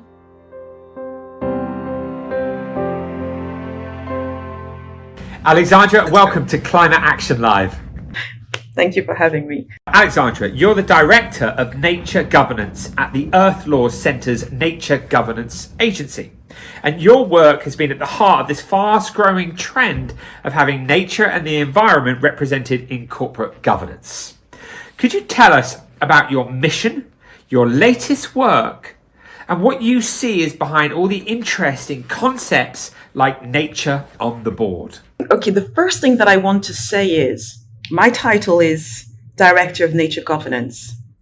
And that does not mean that I'm here to direct nature or that we are here to govern nature. That is not at all where we're coming from. It's a shorthand for the correct expression, which is nature conscious governance. So my role really is to direct a team to develop framework and support the concept of nature conscious governance, and to support organizations like private and public enterprises, government departments, non-governmental organizations, reintegrate nature consciousness within our governance system. And by that, I mean that we need to understand, we need to remember, and we need to be able to re-embody the fact that we are nature. We as human beings are nature, and our systems are within nature. So it's a reintegration of this understanding, of this awareness that we are nature, as well as reintegrating that understanding within our governance system. So we're not setting ourselves aside and apart from nature, but we are reintegrating the principles and the laws and the values of nature within our governance system. It's amazing. How wonderful. I mean, seriously, right? I mean, if big change is going to happen, business are really, obviously going to be at the heart of that. And that's exactly what you're talking about. Give me one example, brief example, would you, of how you're supporting a business to respect an aspect of nature. Give me an example to bring that to life for the audience. We are not going out there telling people what to do and what to take care of. We, first of all, want to work with people who actually realize that they need to change, because we are the change from within, right? We know that businesses are 100% reliant on nature as a whole. So we like and we want to work with businesses and the people at the heart of these businesses who actually want to be the good that we want to see in this world, who want to be the change that we want to see in this world. And so the first thing that we do when people approach us, and right now, mostly it's been people, it's been organizations who have approached us. And they have said, we want to put nature on the board. We want to put nature in our organization. We want the voice of nature. We want a representative of nature. There are different ways that we can, integrate nature consciousness. And so the first question that we ask is, why? Why? And what do you mean by nature? And the reason why we ask that question is because there are different natures. In our Western Eurocentric mind and culture, we have separated ourselves from nature. There is nature that is outside ourselves, and then there are the human beings. But when we look at nature as the broader concept, then we have different types of natures. We tend to use Nielsen's Nature of Nature framework. And that means that we're looking at nature as the physical whole, the elements, the environmental, or the natural environment. And then we also have nature as beyond human, nature as other than human, nature as not human made, so something that is deemed natural in that sense. But we also have nature as the essence of the world, the essence of the universe.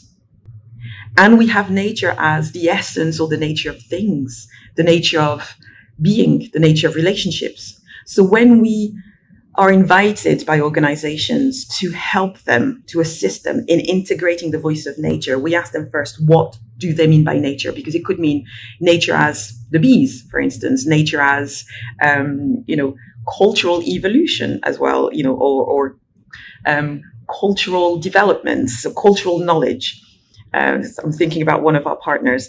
It could be, it could mean nature as the trees, but it's also the nature of business, because the truth is, this is what we are really trying to change.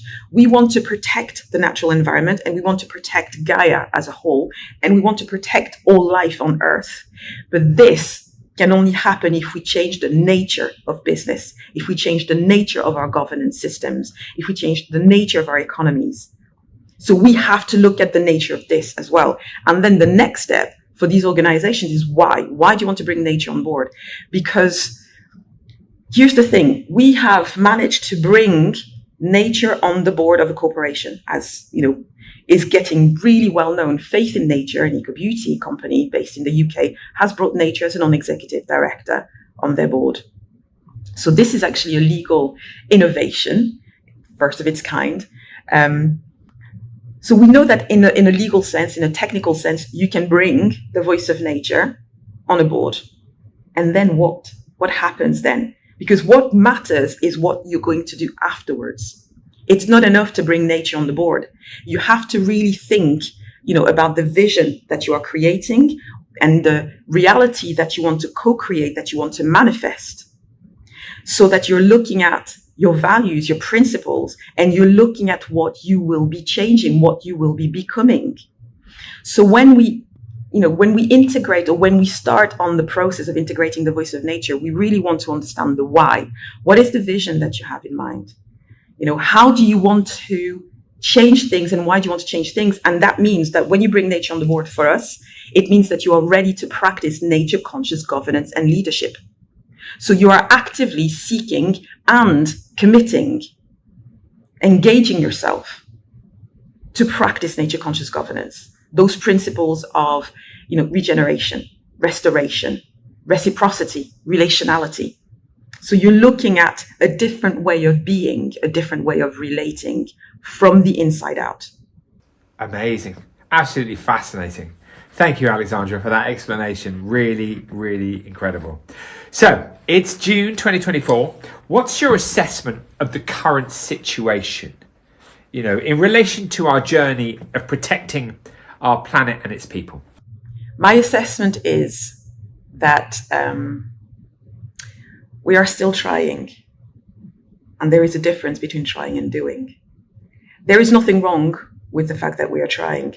We talk a lot, which is good because we are entering into a conversation, and it means that we're really trying to tease out so many different ways, so many different understandings, so many different perceptions, and we're trying to prioritize.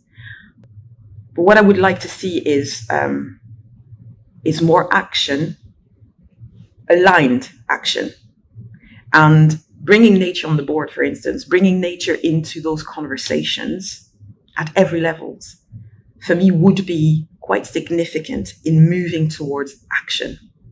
Because right now we have all of these targets, we have all of these metrics, we have all kinds of accountability mechanisms, but to me they seem more like tick box exercising in some ways, where they are not actually embedded at the strategic level, where they don't become a lived reality.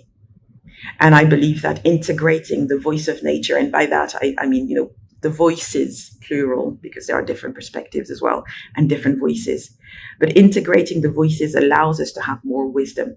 All the know-how, the technical know-how, all the technology that we have developed, all the expertise that we have developed, we know what we have to do, and we know what we should stop doing, and we know what we should be aiming for. But are we doing that? I've said this before, I don't think we are, really. I don't think we are really walking the talk, because what we need is wisdom. We need wisdom. We have everything that we need to change, to transform in a positive way. What we need now is the courage to actually do this, and the guidance that allows us to really step into a nature positive practice. And that's why the voice of nature becomes essential, because it's the voice of nature's. And that means we really get into a process of reflection, where we can really think about what we are doing, where we can reevaluate what we are doing and putting this into practice. That's how we make ethical decisions that then lead to ethical behavior, that then lead to ethical actions. So with regard to the state of the world today, I think we are doing, as humanity, we are doing what we can, and we are doing well enough in the sense that we are growing. And I know that it doesn't look necessarily that we're going fast enough, you know, in practice on the ground.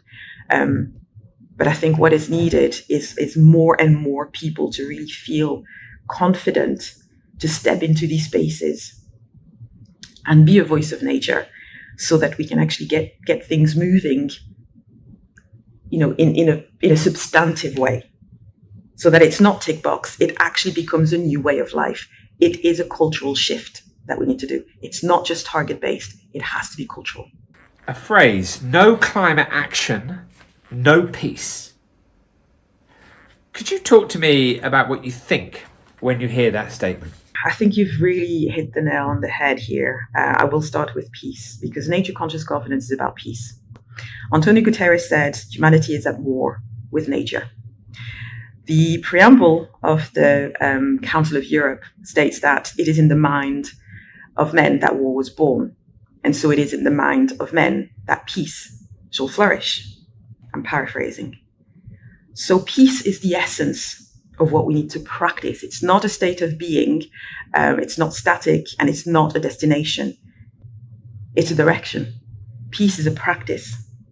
We need to practice peace, and we need to practice peace through all of the elements that are out of balance, and that includes climate.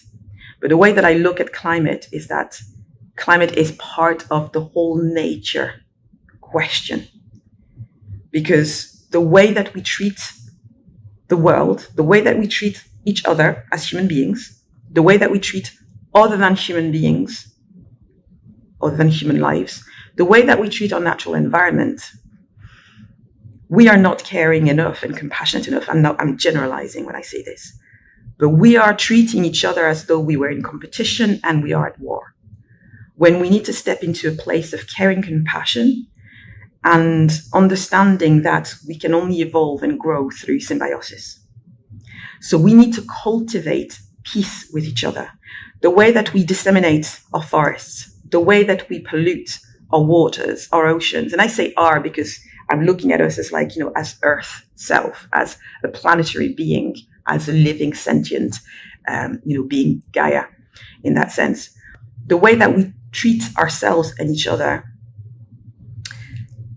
is the reason why we have a climate crisis, is the reason why we have a climate change. It's a consequence, cause and effect. The cause is human behavior, and that human behavior has depleted our natural environments. That human behavior has proceeded through the extinction of so many species beyond human species. Actually, we're also literally trying to kill each other. We are constantly in a state of waging war.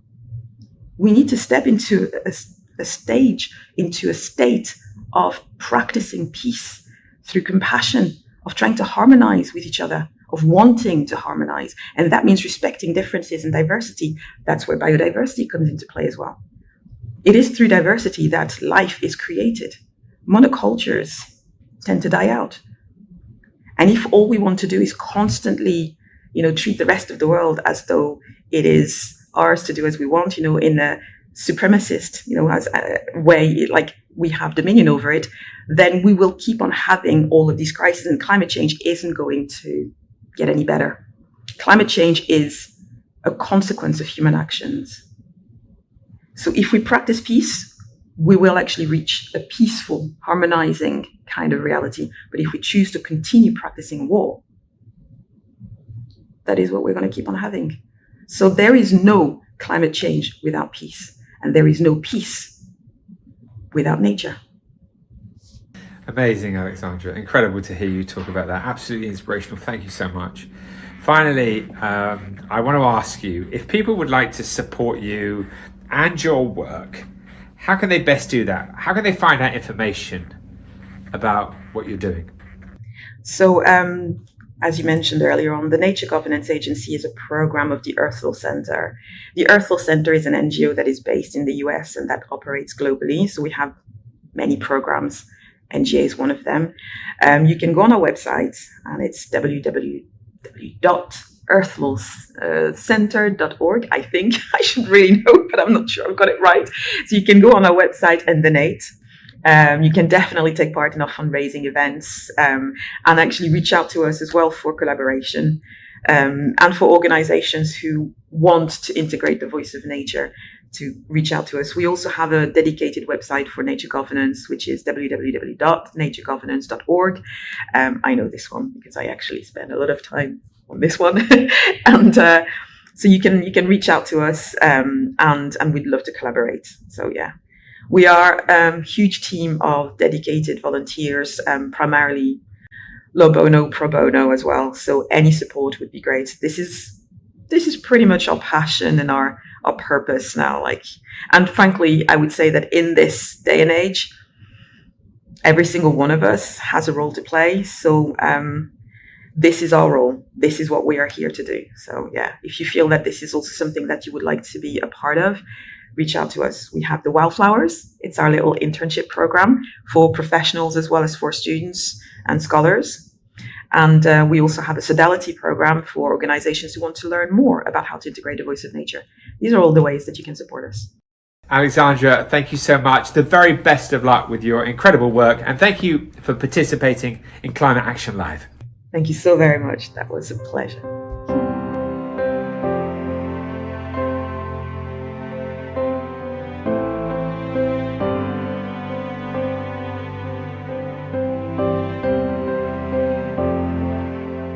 Thank you so much to Alexandra. That was extremely informative and inspiring. We really appreciate your support today and wishing you the very best with your remarkable work. To all our viewers around the world, please tell your friends about this broadcast right now and share the link with them. Every view helps. And why not register on peaceoneday.org and follow our social media so you can keep up to date with the latest information on upcoming experiences.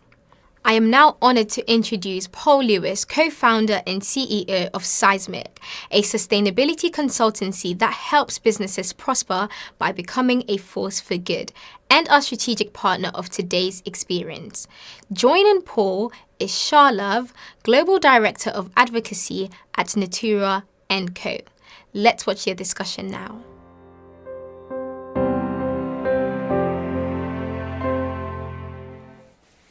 Welcome, everybody.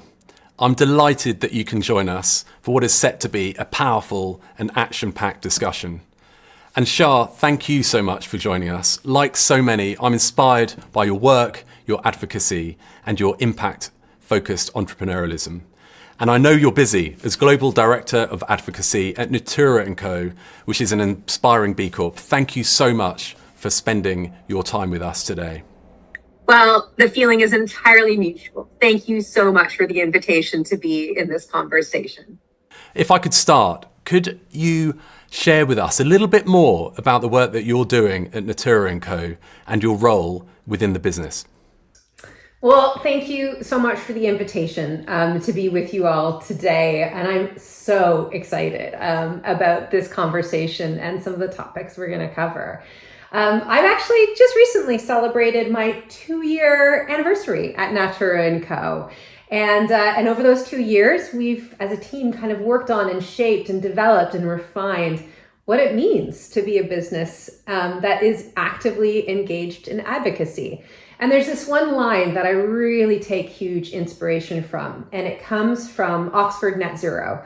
And a really incredible thought leader that's part of that group, Kaya Axelson, she actually wrote a report, and one of the phrases that was part of the framing of this piece was that, we absolutely need net zero businesses, right?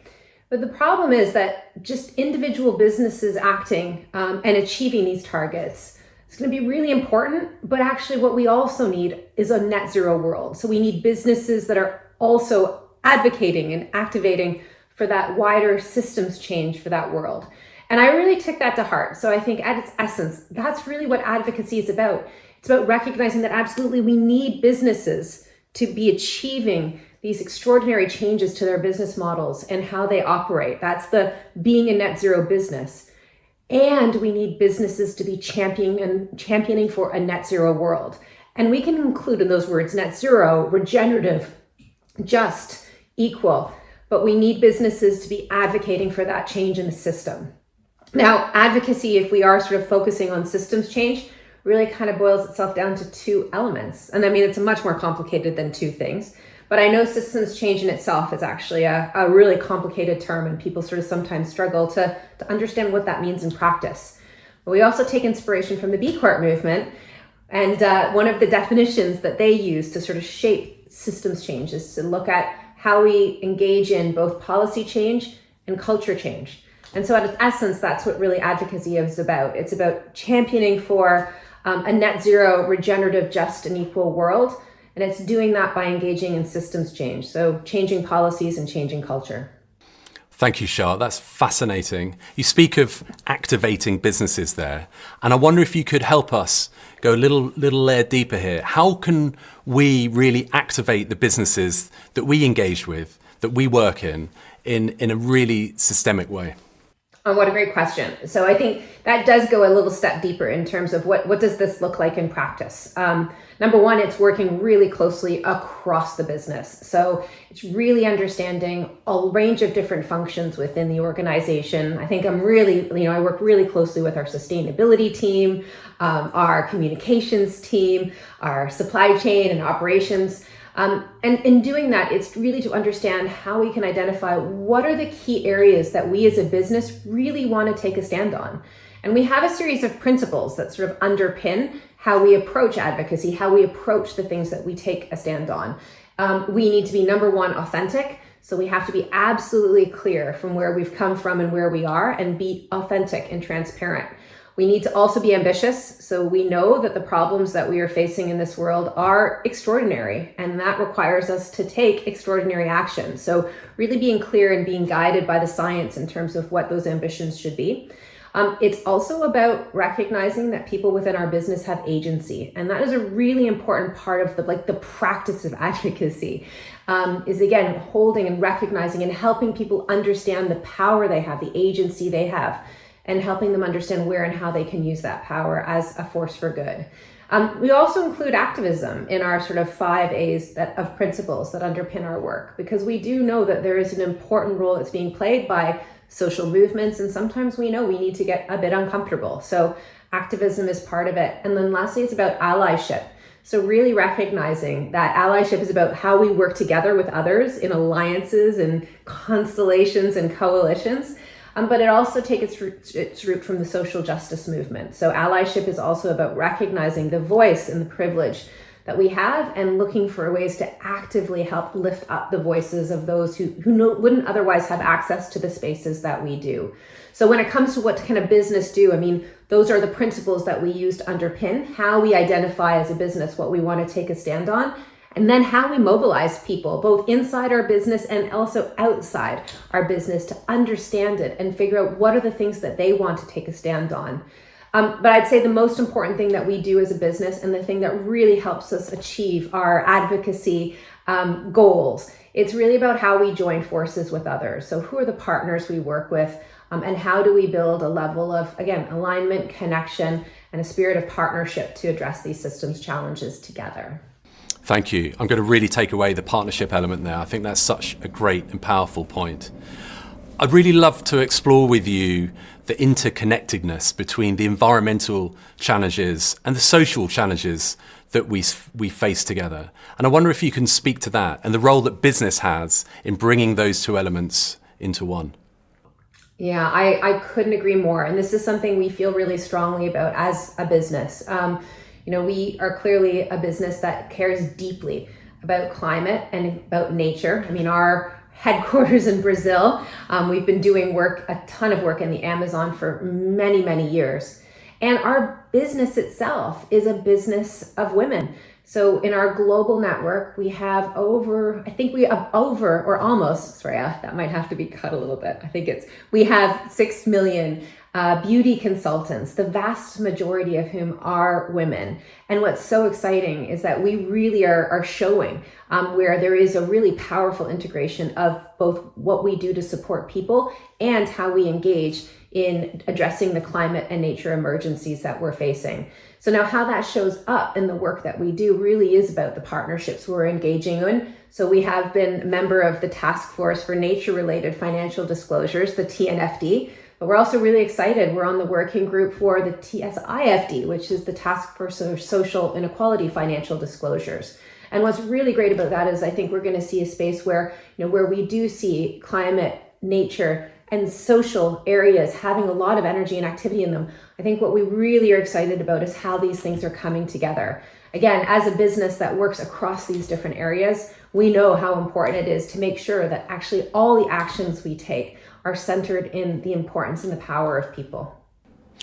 Thank you, Shah. That's really important to take away and remember. You are fortunate, as I am and others are, to work for businesses that are truly a force for good and are a B Corp. But there are less than 10,000 B Corps in the world. What advice would you give for those that don't work for a company that is a force for good?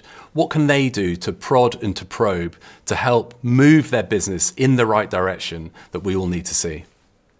Well, it's such a good question because clearly the B Corp movement is a movement of leaders, people in business who are leaders, and that is a community that is growing quickly. But also any business can be a part of this sort of movement that's happening, which is to show and prove that we can use the power of business as a force for good. So any business can adopt, for example, the Articles of Association that are a requirement to become a B Corp, where you actually have to amend your articles or your bylaws to make it explicit that you're about, yes, your shareholders, because you're a business, and your stakeholders, and in spelling out who those stakeholders are in some cases. So every business has the opportunity to do that. And every business also has the opportunity to use the tools of the B Corp movement. And whether or not you reach that certification level or not, I think we would all understand that there's ways in which we can improve, and we can use that certification as a guide to make sure we are doing the best we can in sort of the areas that B Corp has done a ton of work in to develop those standards. So again, regardless if you're in a B Corp or not, you can be advocating and championing for the legal articles and the bylaws. And there's some important campaigns that are happening around the world to make that even easier for businesses. And anyone can use the tools that are a part of the B Corp movement. So again, going on to that B impact assessment and just seeing where you end up and where you can improve. That idea of continuous improvement, I think, is a really important principle of what the B Corp movement represents. Shah, thank you.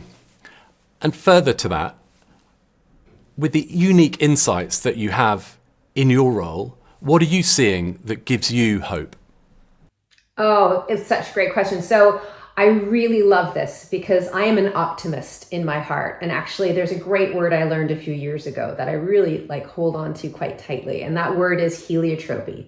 And what it is, it's a word that refers to the tendency of plants to grow in the direction of sun. And so I imagine this field of sunflowers, and that as the sun crosses the sky, the sunflower blooms, they follow it. And I think we as humans are not that different than our cousins in the flora community. I really believe we will grow taller and stronger and faster when we are motivated by things that are full of light and positivity and warmth. But sunflowers are also radical in that the word radical meaning rooted, right? They're rooted to the ground. They're rooted to the ground that they grow from. And I think that's an important part of this metaphor too. So we can be hopeful and we can be guided by things that are full of that sort of warmth and that positivity. But with the urgency of the challenges we're facing, we also need to be rooted and really deeply connected to the urgency and to the level of challenges that we have ahead. So where I go to find my hope and my excitement about where that sun is actually working with business school students. And I'm in the midst of teaching a class right now called Business 2030. And just the empathy, the care, the courage, the questioning that's coming from these business students, whilst also being deeply grounded in what the sort of situation is in the world. I think being able to hold those two forces, the hope and sort of the really sort of radical connection to what's going on, that's the stuff that gives me a lot of energy right now. Thank you. I think hope is something that we all need buckets of right now. And thank you for sharing that story. So Shah, thank you for spending some time with us today. All the best with your future work and for being a part of Climate Action Live. Fantastic. Thank you so much. It's always great to be in conversation.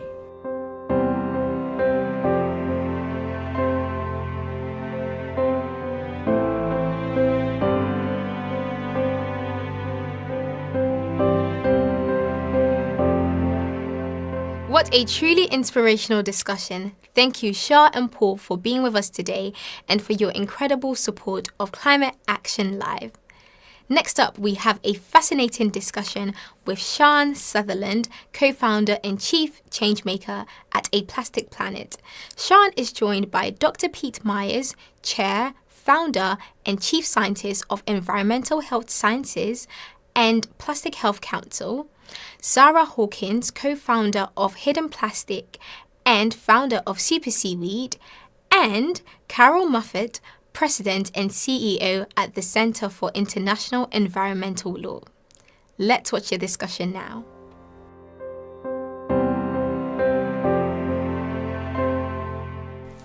Hi everybody, thank you so much for joining me. And here we are together on Climate Day to do our little panel, which is really about bringing the connection of the plastic crisis and the climate crisis that we know are so intrinsically connected. My name is Sian Sutherland, and I'm co-founder of A Plastic Planet and also the Plastic Health Council. And the first thing I'd love to do is really just rotate around the screen and for each of you to introduce yourselves and tell us a little bit about yourself. And let's start with Zara. Hello, thank you, Sean. I'm Zara. I'm 15 years old, and I co-founded Hidden Plastic with my brother in 2020 when I was 11. And we create videos to educate about the dangers of the plastics you might not see or know about, or the hidden plastics. And I'm also a seaweed ambassador and have started Super Seaweed. Wonderful. Thank you so much, Zara. We look forward to digging a little deeper on that. I'm now going to turn to Dr. Pete Myers. Hi, I'm Pete Myers. I am Chief Scientist of Environmental Health Sciences. And I've been working on the bad effects of chemicals in plastic for 30 years. And I've learned a lot, and I want to share some of that with you today. Wonderful. Thank you so much, Pete. And then finally, the esteemed Carol Moffat. I am Carol Moffat. I'm the president of the Center for International Environmental Law. I've been working to address the climate crisis with my colleagues at CL for just slightly less time than Pete's been working on it. And we have been working to confront the intersection between climate, plastics, and toxics for many years as well. Wonderful. Thank you very much, Carol. Thank you, everybody. So really just to set the scene, and let's set the scene on what man's impact has been on our beautiful planet Earth, because of course it's Climate Day. And it struck me that when you look at the fact that we have, in the last 100 years, lost 90% of our large fish in the ocean. In the last 20 years, we've lost in Europe alone up to 80% of our winged insects. The impact that man has had on our planet is really extraordinary. If you piled all the mammals up in one space, only 4% of those would actually be wild animals now. So that's the impact that we have had on the planet. And of course, the collective people on this Zoom call are obsessed by this gateway to our impact on the planet. And that gateway is through our misuse of this incredible but toxic and indestructible material of plastic that has become the default for everything. So I'd love to start with you, Carol, and really see if you could explain a little bit to us about the connection between the climate crisis and the plastic crisis.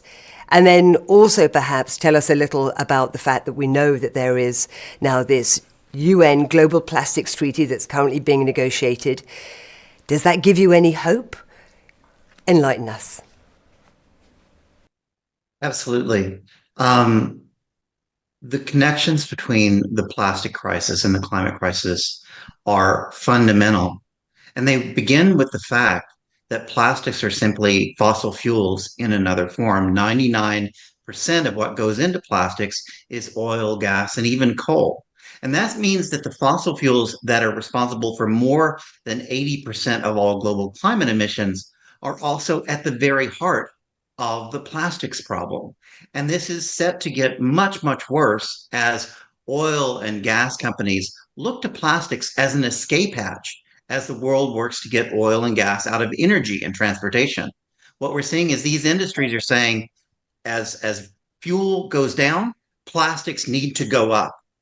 And that is bad for the climate, both because plastic production releases massive amounts of climate emissions, but also because plastics in the environment have very direct climate impacts, both from off-gassing methane and other climate gases, and by potentially interfering with things like the ocean's biological carbon pump. And so these impacts are pervasive. The most recent analysis by Lawrence Berkeley National Labs says on our present trajectory, the expansion of plastics production and use could use up to 30% of the Earth's remaining carbon budget in a 1.5 degree world. 30%. That is staggering. And this is why the Global Plastic Treaty is so critically important, not only to addressing the plastic crisis, but to addressing the climate dimensions of plastics and fossil fuels. With it, we have a rare opportunity to send a signal to the entire world that we need to get off not just fossil fuels, but the fossil economy. And plastics are the very best place to start.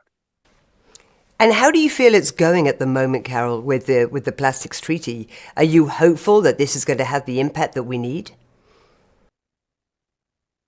If you look at where we began and where we are, we have come an incredible distance. The idea that the world, even a few years ago, would be negotiating a global treaty to address the plastics crisis was almost unthinkable. And the idea that that treaty could include plastic production, could address the health impacts of plastics on communities where plastics are made, on communities where they're disposed, and on the communities around the world that live with plastics every day, that was a staggering impossibility. And we've made it possible. And I think the really encouraging thing about the Plastic Treaty is that leadership for it is coming from countries around the world. It's not a single country, a single region that is saying we need this. It's many countries, many regions saying we need great ambition. Along with that, we face extraordinary challenges. The industries and the countries that rely on oil and gas revenues and profits, and that are banking on a petrochemical future, they are fighting hook and claw to keep us from making real progress on this plastic treaty. And so we have a long way to go. But when you look at where we started and you look at where we need to be, yes, I am optimistic. We just can't slow down the fight. Great. Thank you so much, Carol, for that note of optimism at the end. Pete, I wonder if you share that same optimism when we look at the impact of plastics on human health. And I know from my times at the INC process, the negotiations of the UN Plastics Treaty, that I think people have been surprised, actually, at the amount of attention that the impact on human health of the chemicals and the micro and nanoplastics has really been given through this process. Can you tell us a little? I know you have at least 30 years experience, and you are the man who coined the phrase endocrine disrupting chemicals that we are absorbing into our bodies through plastic. Can you give us a little bit more information on the impact on human health, where it's coming from, the scale of it, where you see that going? I can. I'd like to begin by piling on to Carol's optimism. Great. By pointing out an article that appeared in the Washington Post this week. And it had an interesting confession by the American Chemistry Council. Now, the American Chemistry Council is one of the chief manufacturers of doubt. They don't want anything to interfere with plastic production. At the meeting for the UN treaty in Ottawa just 2 months ago, they were leaders among those saying, don't bother, this isn't necessary. We can keep on producing as much as we want. Well, in this article, they switched that communications strategy from, don't worry, we've got it, to we are now investing $15 million into health research on plastic. That may not sound like a lot. In fact, it's not a lot of money compared to how much money they make producing plastics. But it's a complete change in the frame they are representing to the public at large. They're saying, yes, this is important. Health is important, and we've got to get ahead of it. Now, I don't have great hopes that the science they do will be good for the treaty process because they are infamous for creating science that serves their purpose. It's called manufacturing doubt. But the mere fact that they have acknowledged publicly that health research is necessary for dealing with this problem is a major change. And we have done that in this process. Like Carol pointed out, imagining a UN treaty process that would wind up with laws, enforceable laws and requirements 3 or 4 years ago was simply unthinkable. And now we here are learning that even the industry says we got to deal with health issues. Now, specifically with respect to some of the reasons why considering health is so important, let me just step back for a sec and mention a great friend of ours, Nate Hagans, who is the producer of this wonderful award-winning podcast called Great Simplification. The Great Simplification. And Nate is fabulous with this.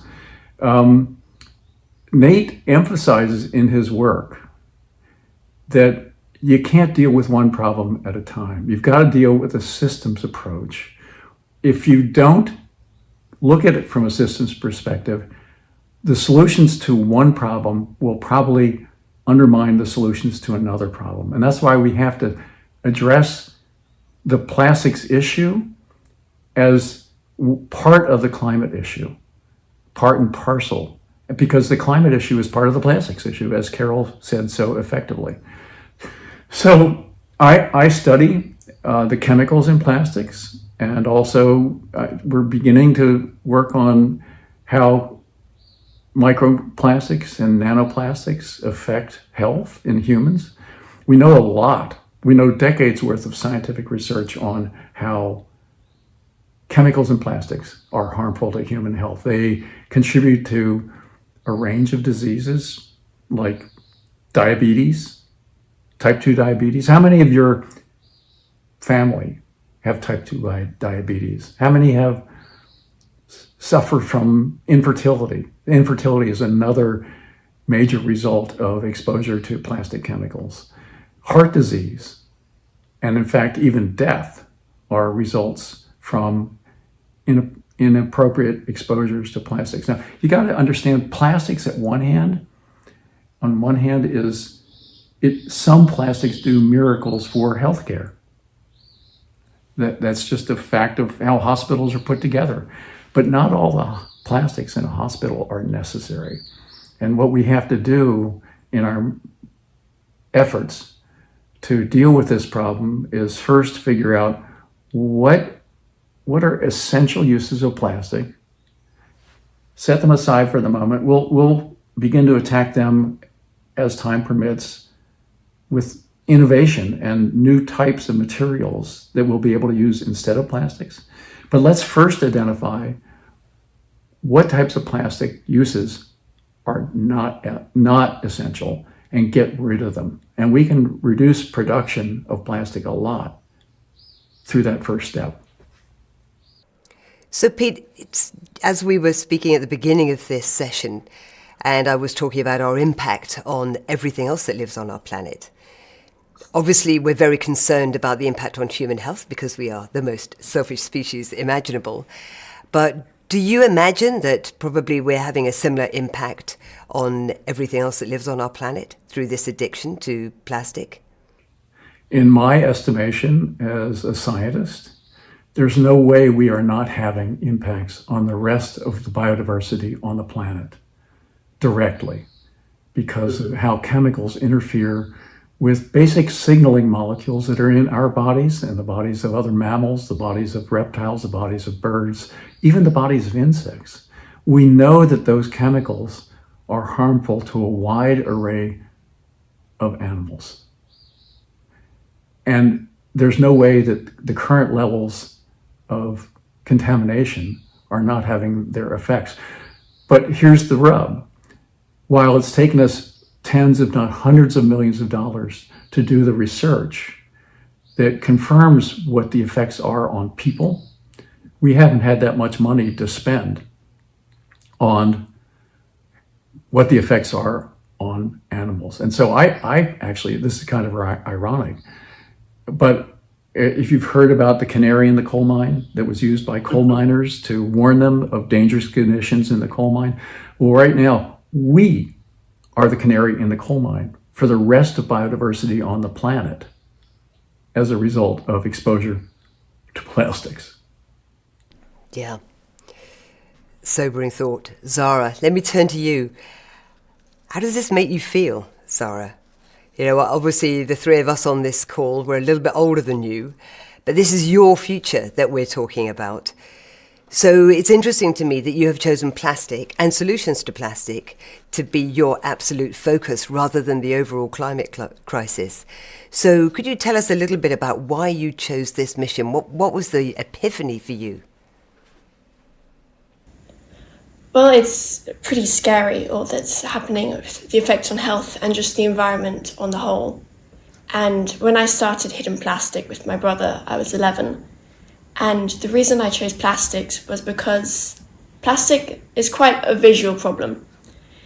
You can tell an 11-year-old about air pollution and our warming planet, but it's much harder to visualize than seeing a video of a turtle with a plastic straw stuck in its nose. And to that end, I was super passionate about the ocean. And it was that knowledge that humans are slowly destroying our planet. And it's sort of our role, it's our job to stop destroying it and to actually help to save it. And so that was what inspired us to start Hidden Plastic. And from there, it turns out the straw and the turtle is just the tip of the iceberg. It's a way bigger problem. It's contributing to climate change, as you already said. It's affecting air pollution. It's affecting human health. It's pretty terrifying. And the fact, unless action is taken now, it's only going to get worse, is pretty scary for my generation and the ones to come. If I could add a note of optimism here, to have Yes. Sarah's generation working as hard as they are now gives me optimism. Thank you, Sarah. ET2 is that's incredibly, that brings me hope. And the fact that many of the nations are coming together to create a treaty is really great. And I know you were at the negotiations themselves. We met in Paris, and then we met again, obviously in Ottawa recently. And are you getting enough mic share when you're there, Zara? Are people communicating with you? Are you getting the attention that you need? Because I think sometimes you can look around those rooms and think, here's all the people that have created the problem. How many people are there that are actually inheriting the problem, that we're going to be leaving the legacy of dealing with it? Well, for INC2 in Paris, my brother and I were the only under-18s present at the entire event. And we actually saw they later had an over-18s only restriction. Fortunately, we were able to make it to INC4 in Canada a couple of months ago.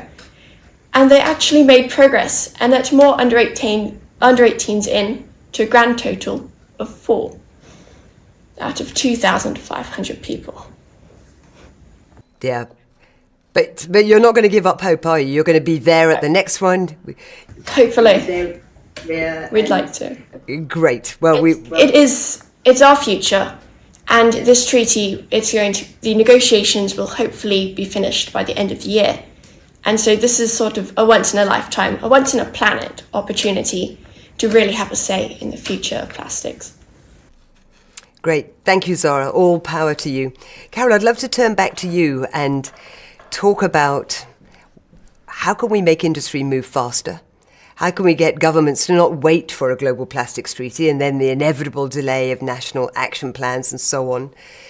Is there really, through this aperture of the corporate risk of human health impact, is this something that you are seeing as an accelerant, the Achilles heel perhaps? There are many, many ways to make industry, to make government, companies move faster. Ironically, one of those ways is the negotiation of the treaty, because when we are negotiating a treaty that is talking about plastic phase out of plastic products, any company, any investor considering sinking their money into a new facility to make plastics or a new line of products that depends on them has to think really carefully, is this money going to be well spent? And that is a really powerful signal, particularly when we start negotiating to make plastics cleaner, to make them safer, to ensure they include fewer chemicals, which is also going to make them more expensive, because the industry has been externalizing the costs of plastics for a very long time. And so when we make plastics cost what they should cost, they're going to be much more expensive and harder to come by. But you touched on other routes that we have, because we are seeing the companies who are behind the fossil fuel crisis and behind the plastic crisis increasingly being investigated, increasingly being litigated. And that is only going to accelerate, not only in the United States, but in courts, in human rights bodies around the world. And with that increased accountability comes new financial risk, comes new legal risk. And with that, I think still more incentive for change. And I think that, the other thing that we see, and this goes to the conversation we were just having, is that companies are now looking at plastic and seeing massive market and reputational risk. Who wants to be associated with big oil and big gas? Who wants to be associated with the drivers of the planetary poly crisis? And the truth is, very few responsible brands do. And I think this is another thing that is going to accelerate that transition away from plastics much more rapidly than we may anticipate. And so I think all of these things are sources of hope. And as Pete alluded, they are all deeply interconnected. We don't solve this with a single tool, with a single approach. We solve it by recognizing how deeply interconnected all of the problems we're fighting are.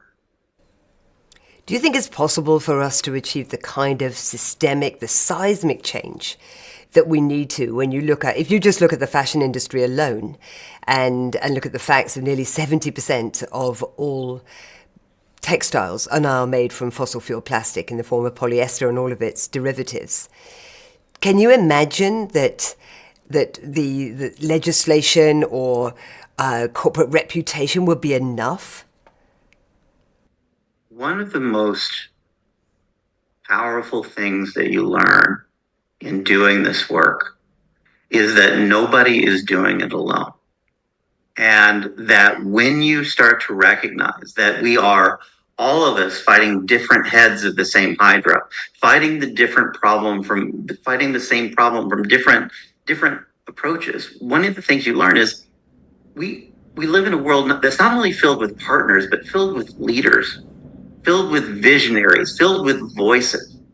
And when we recognize that no one of us is responsible for changing the system alone, but there are in fact millions upon millions of us who are changing it together, then what seems like it has to be utterly unachievable becomes ultimately inevitable. Is it going to be difficult? Yes, it's going to be very difficult. Are there going to be massive uncertainties? Beyond doubt. And challenges and setbacks, there always are. But we have started on a path of real transformation here. And once you start down a road like that, it is very, very hard to get off of it. If I could add to that. Yes, please add, Pete. Yeah, I think Carol's right. Absolutely correct. Especially when you take into account the fact that companies are realizing that their customers want safer materials. And actually, there's fascinating legislation underway in Europe right now called the Chemical Strategy for Sustainability, sponsored by the European Commission, which is not just figuring out how to ban bad stuff. They're also talking about putting major resources, euros, into the innovation that's needed to replace the bad stuff. And they are doing that in anticipation of markets continuing to grow. Now, I've worked on this, as I said, for 30 years.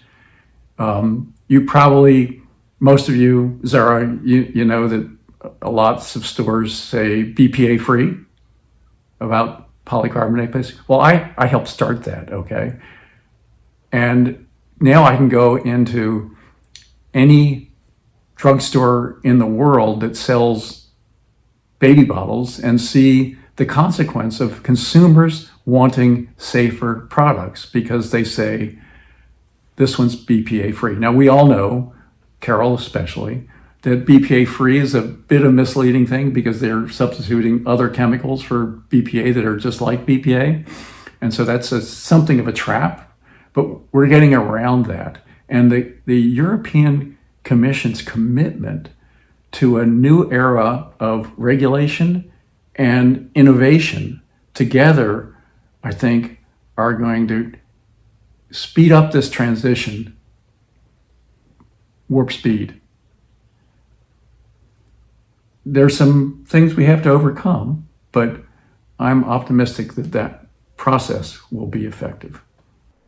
Great, thank you, Pete. Zara, I'd love to talk to you about one of the materials that we all know is going to be a major part of the solution and comes from our ocean. So tell us a little bit about your work in seaweed. Yes, so as Carol said, there's going to be a lot more funding coming into the solutions. And seaweed is a solution that seems to have a very bright future. And that's because it can be created, an extract from seaweed can be made into a plastic-like alternative that is fully biodegradable, and in some cases even edible. So here, well, that is seaweed. Yeah.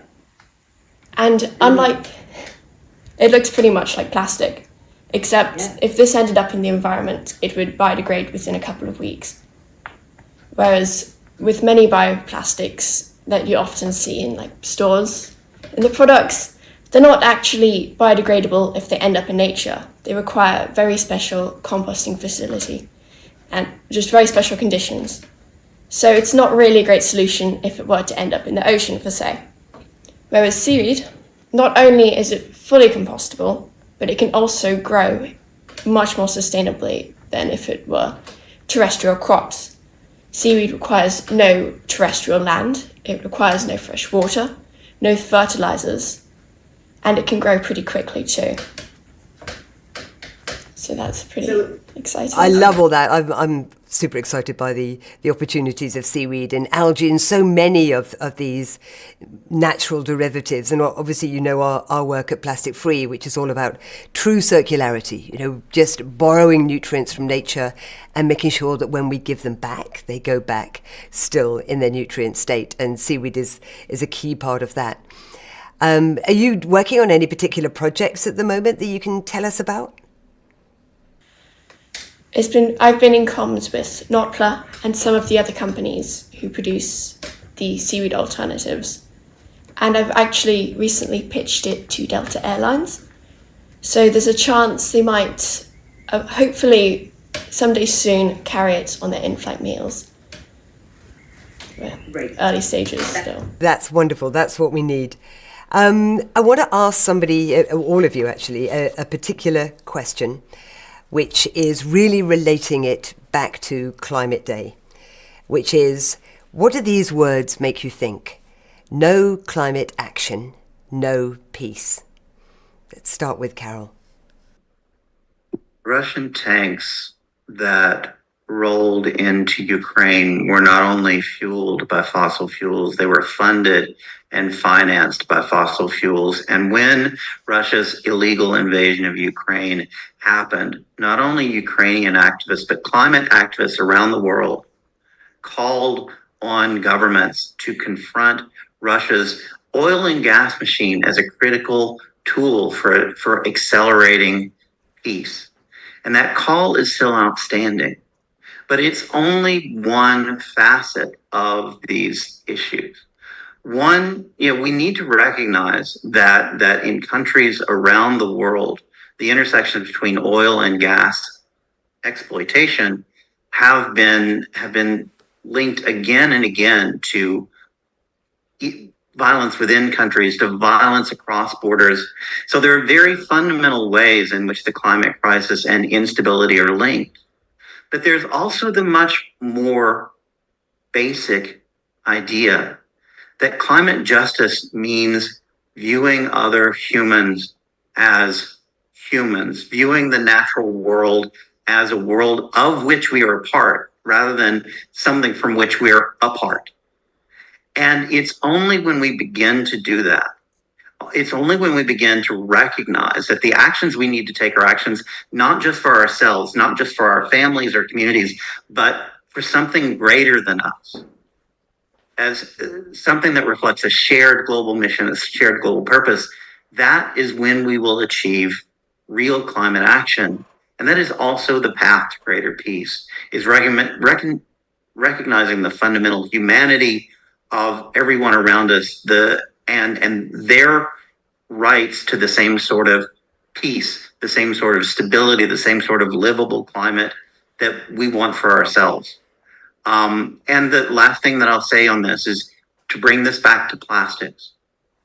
If you look at the drivers of the plastics crisis, if you look at the communities where plastic are born, over and over what you find is systemic injustice, systemic racism, legacies of oppression. And addressing the plastic crisis, addressing the climate crisis, means confronting those legacies and starting to build a world that is truly sustainable and just for all of us, not just for some of us. So beautifully put, Carol. Thank you for that. May I add to that? I'm coming to you now, Pete. It's all yours. That was a beautiful statement, Carol. Really, really beautiful. Thank you. Let me add one dimension to it that you didn't mention explicitly, and that's that we are going to see migration from places where people can no longer live because it's too hot or it's underwater or it's too contaminated. Migration to the bastions of the world that right now are accepting them, but we're actually increasingly fighting them, as the elections in Europe just demonstrated that there's a lot of discomfort with all the immigrants coming into Europe, and we know that's happening in the US. The flood of immigrants that's going to be upon us if we can't deal with the climate crisis is unimaginable compared to the current levels that are happening. Look at South America, which is the place I have a lot of experience in.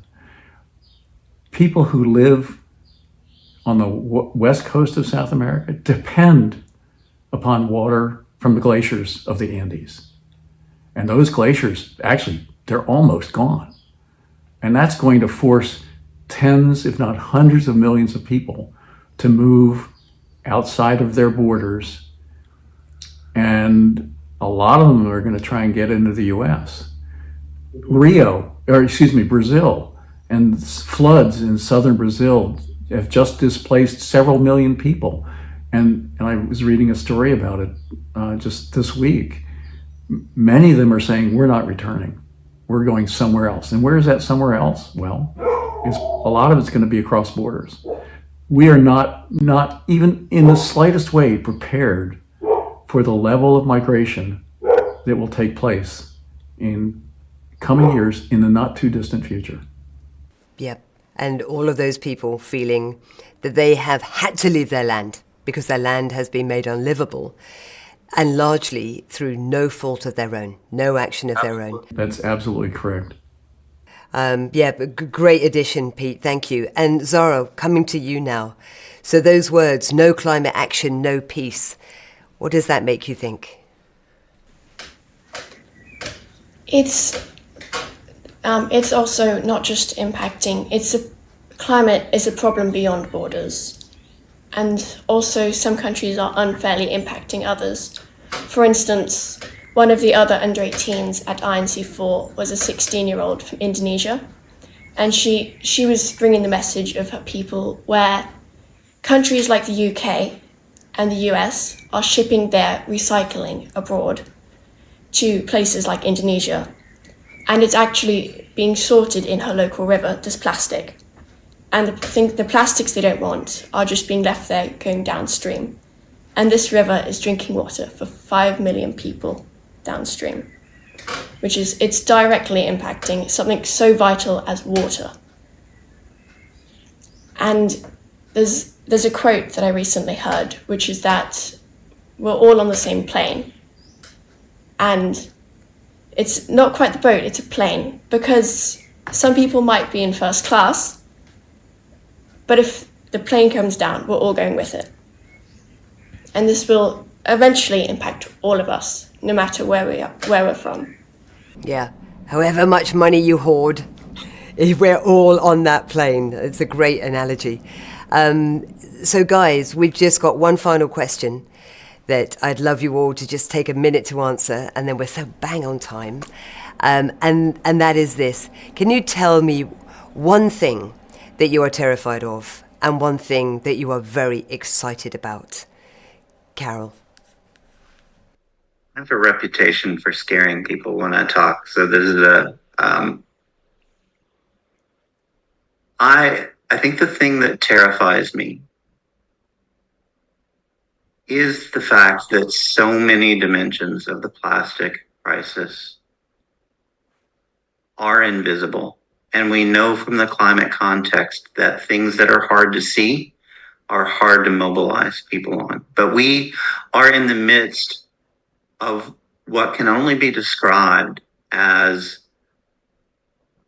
a human scale population experiment, a population scale human experiment on the effects of toxic exposures from plastics. And many of these effects we know will span generations. That is a staggering reality. And at the same time, we know that microplastics are interfering with the productivity and the carbon sequestering capacity of our soils. They have the potential to be disrupting oceanic carbon sinks. The scale and the scale of microplastic pollution in our bodies, in our world, is only now being understood, because we've understood, like, we're increasingly discovering that the problem was our nets were too small. The means for detecting the plastics were too coarse, and that there are far more plastics in ourselves, in our environment, than we understood. And that is terrifying when you recognize that tendency towards human inertia in the face of the invisible. Mm. But what gives me hope is the recognition from more and more people around the world that they are all fighting this together, that they are fighting different dimensions of the same underlying problem. And it's the power of activists who are already activists when they're 11, 12, 13, 18 years old, coupled with indigenous leaders, coupled with grandmothers and grandfathers who are taking stands, with business leaders, with lawyers, with scientists. That is an extraordinary array of voices and skills and perspectives, all fundamentally pointing in the same direction. There is, for a long time, I would say to people that the arc of history bends towards justice. But I've realized that that's not completely true. And the reason is the arc of history does not bend towards justice. It is bent towards justice. It's a very active process, and it takes all of us. And what gives me hope is that increasingly we recognize where the world needs to bend. We've found our footing. We've found our leverage points. And increasingly we're starting to pull together. And in that, I think, is the hope. Excellent, thank you. Yeah, people talk about collaboration. We need it like we have never, ever, ever seen before. Pete. Again, Carol, brilliant. Thank you for those comments. I will add something that frightens me pretty deeply, much more tangible than the issues Carol laid out effectively. And it has to do with one of the effects, just one of the effects of plastic on human health. We now know that sperm count has declined by 50%, or actually more now, over the last 5 decades. And my colleague, Shauna Swan, has shown through data, massive amounts of data, that if you project those declines into the future, that roughly by 2045, young men, for the most part, will not be able to reproduce the old-fashioned way. They will need artificial reproduction. And that's going to make it difficult because artificial reproduction is very expensive. So reproduction of the human race may become the luxury of the rich. And that is a frightening prospect. Now, with respect to what gives me hope, it's the innovative spirit that is arising in lots of different places. With Zara, for example, and her work on seaweed. With Carol, and what he knows is happening with the activism and legal issues that are there. And for me, the chemical innovation, I'm a chemist. I'm an adjunct professor of chemistry at Carnegie Mellon University. Chemistry is necessary for solving this problem, and it can. That gives me hope if we make the right investments. And I should say, I'm a biologist working at Carnegie Mellon in the chemistry department. I'm not a real chemist, but I know enough to know that this is a pathway forward. Real enough for us, Pete. Zara, let's wrap up and finish with you. Tell us what terrifies you. I'm scared to hear it myself, actually, but also what makes you really excited for the future. What terrifies me is inaction. And the fact that there's certain nations, for say, at the treaty, who are trying to water down the text so much that it doesn't really hold any real power to it. And just, since it's not always the most visual, you can't, well, I just said earlier, it's a visual problem, but you can't see the full scale of it. And just the fact that action may be taken too late. But what I'm most positive about is also the fact that people are starting to listen. There's a lot of people putting a lot of effort into this, and I think we can solve this. It's really good to see there's a lot of feasible solutions out there on the whole life cycle, from to stop the production of plastics, the alternatives, the reusable methods, to downstream measures to collect the legacy plastic. And I think we can do this. Wonderful. Well, we're going to end on that note of optimism that we can do this. I want to thank my panel for all your great insights. Really extraordinary, and wishing you a happy Climate Day. Thank you, guys. Thank you, Sean. Thank you.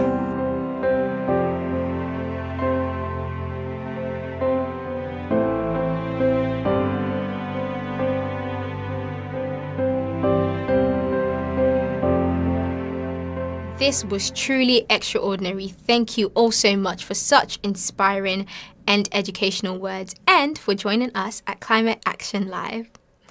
Next up is the remarkable Dana Cohen, renowned tastemaker and innovator in media, food, style, and business. Let's listen to her inspiring thoughts now.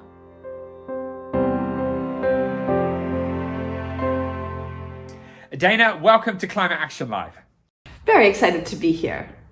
So Dana, you are a renowned tastemaker and innovator in media, food, style, and business. Could you tell us about your mission and your latest work? I would love to. I was the longtime editor-in-chief of Food and Wine magazine, and so I was deeply in the food world. It was all about pleasure.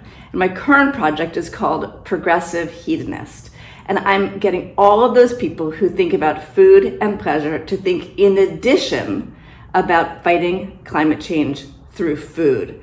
So what does that look like? We gather people, share information, motivate them to take one more action in what they eat, how they think about food, where they shop, to help make the planet healthier for humans and have a longer life.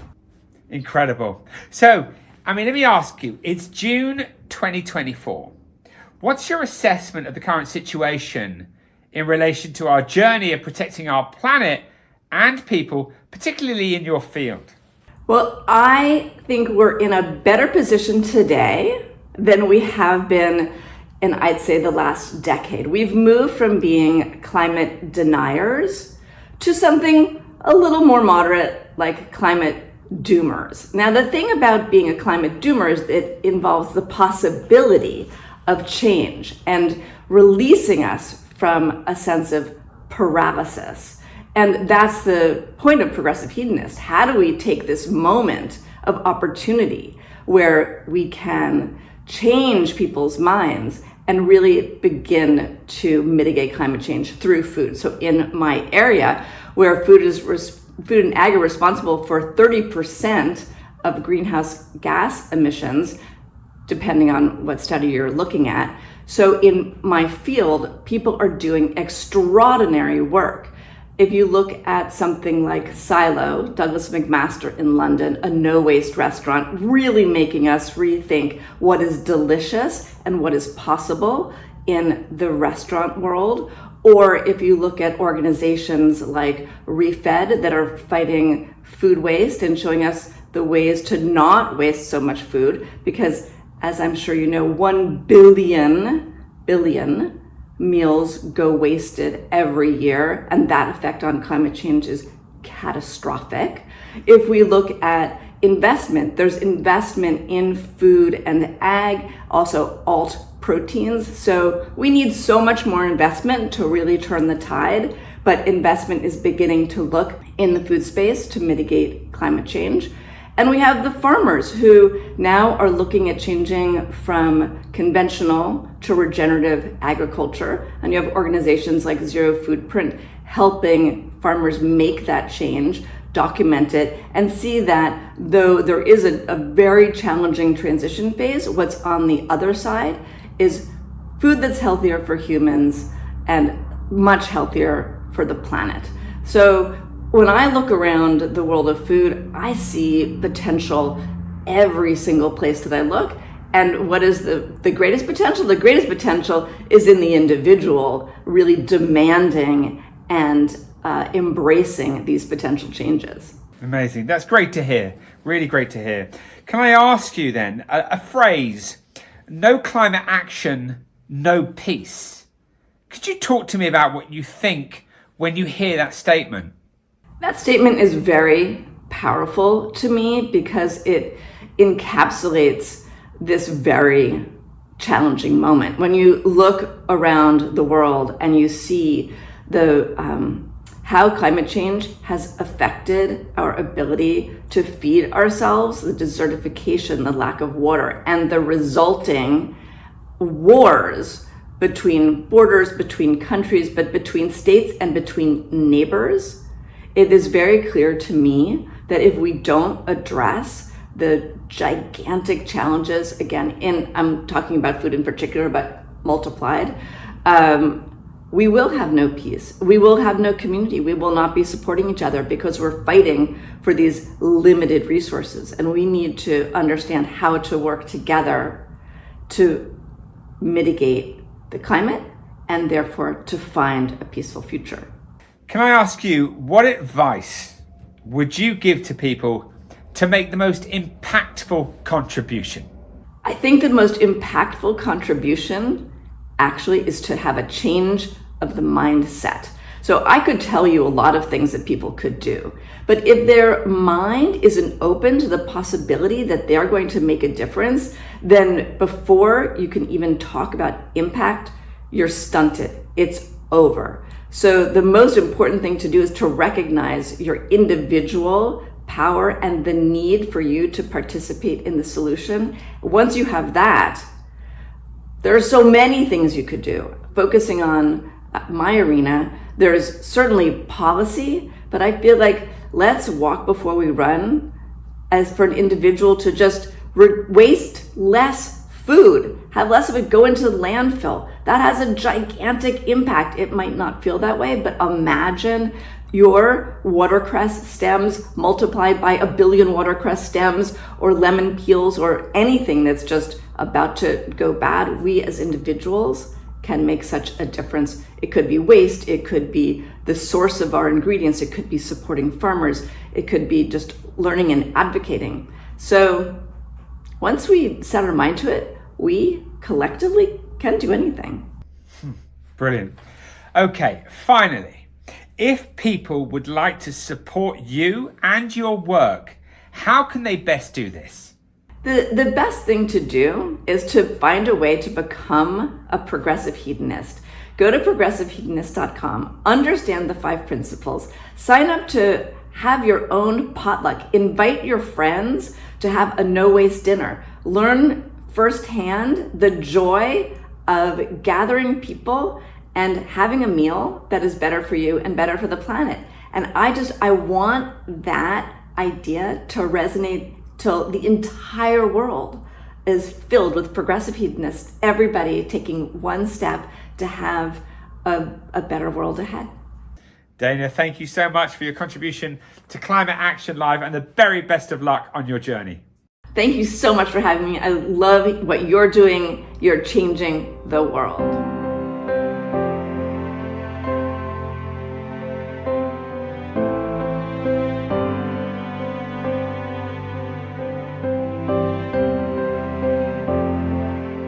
Thank you so much, Dana, for joining us today and supporting Climate Action Live. We wish you the best of luck with your incredible work. To all our viewers around the world, please tell your friends about this broadcast right now and share the link with them. Every view helps, and why not register on peaceoneday.org and follow our social media so you can keep up to date with the latest information on upcoming experiences. For our next interview, Jeremy Gilly had the pleasure of speaking with the brilliant Carl Stice, who is the Executive Director at Pacific Farmer Organizations.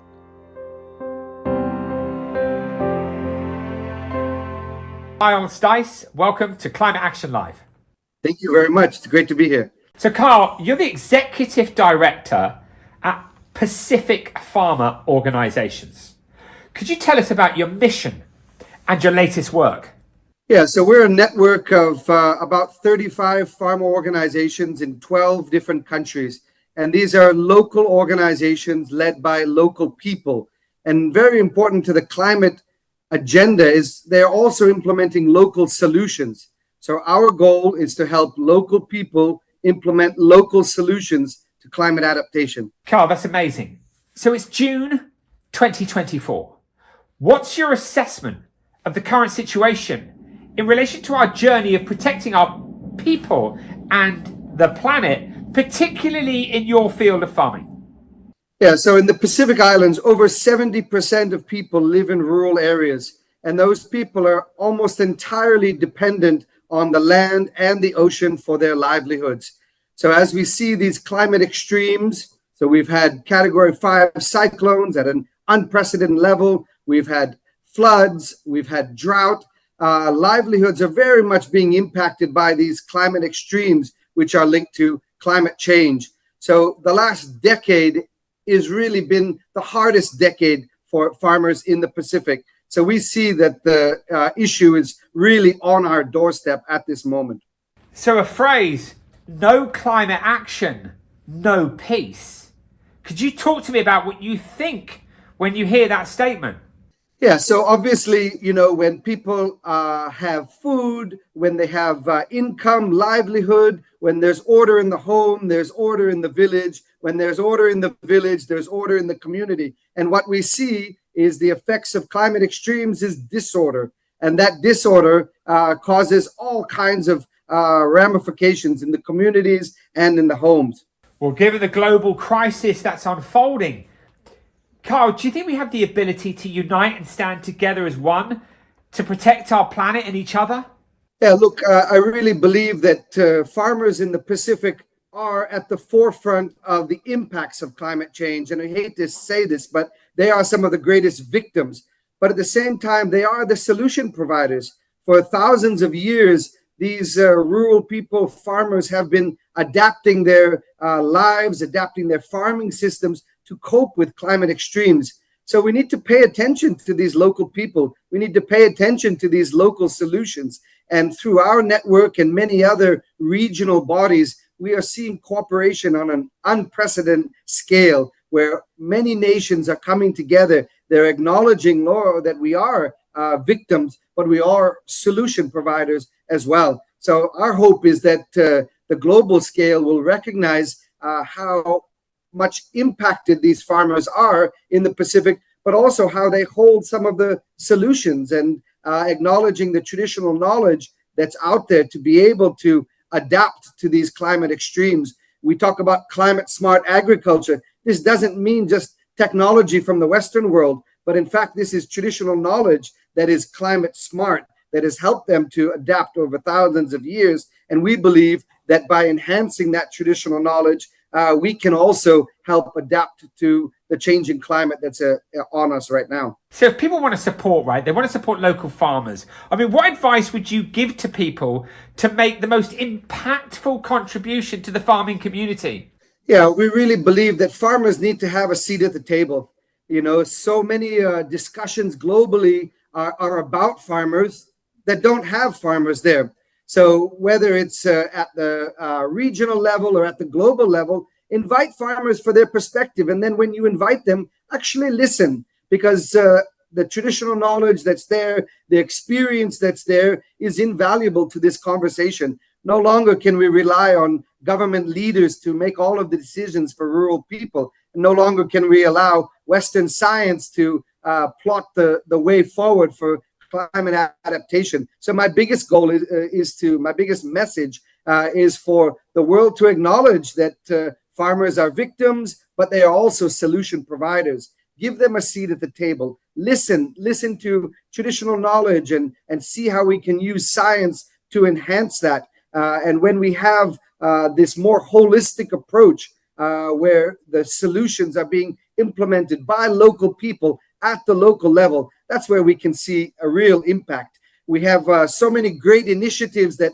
our governments are deciding, whether it be about regenerative agriculture, reforestation, but these things cannot be done except by the local people, except by the landowners and the stewards of the land. So making those decisions without those people, it's going to be a failed effort. Amazing. So if people would like to support you in your work, how can they best do this? If you are in the Pacific, if you are a farmer in the Pacific, my message is join a farmer organization. If you are a government or a development partner working in the Pacific Islands, find a local farmer organization. Ask them what are their biggest issues. Also, what are the opportunities?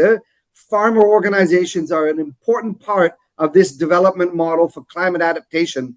At the global level, we're seeing only 0.04% of climate finance is reaching smallholder farmers. We need to see more of that climate finance being allocated to farmers, but also for implementation at the grassroots level. So we have a regional body that can help implement some of these initiatives, make sure that it's reaching some of these small farmer organizations, but you can also find a local farmer organization and see how you can support them.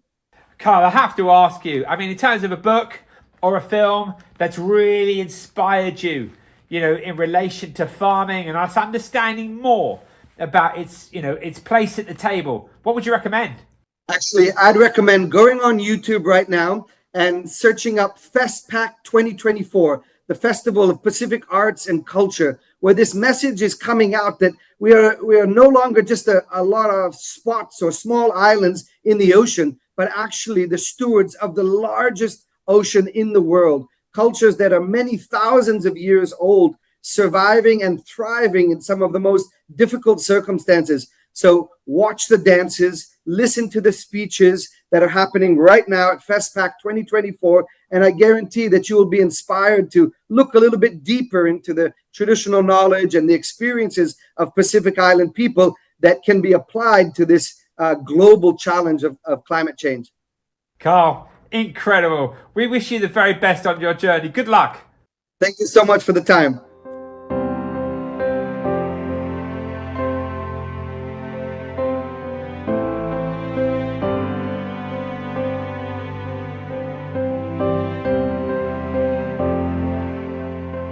Thank you very much, Cal Stice, for sharing your thoughts and telling us about your remarkable work. We wish you all the very best with your future endeavours. Now, I am thrilled to introduce Mitzi Janelle Tan, a climate justice activist, youth advocate for Climate Action Philippines, and a wonderful long-term supporter of Peace One Day. Let's watch her being interviewed by Jeremy Gilly.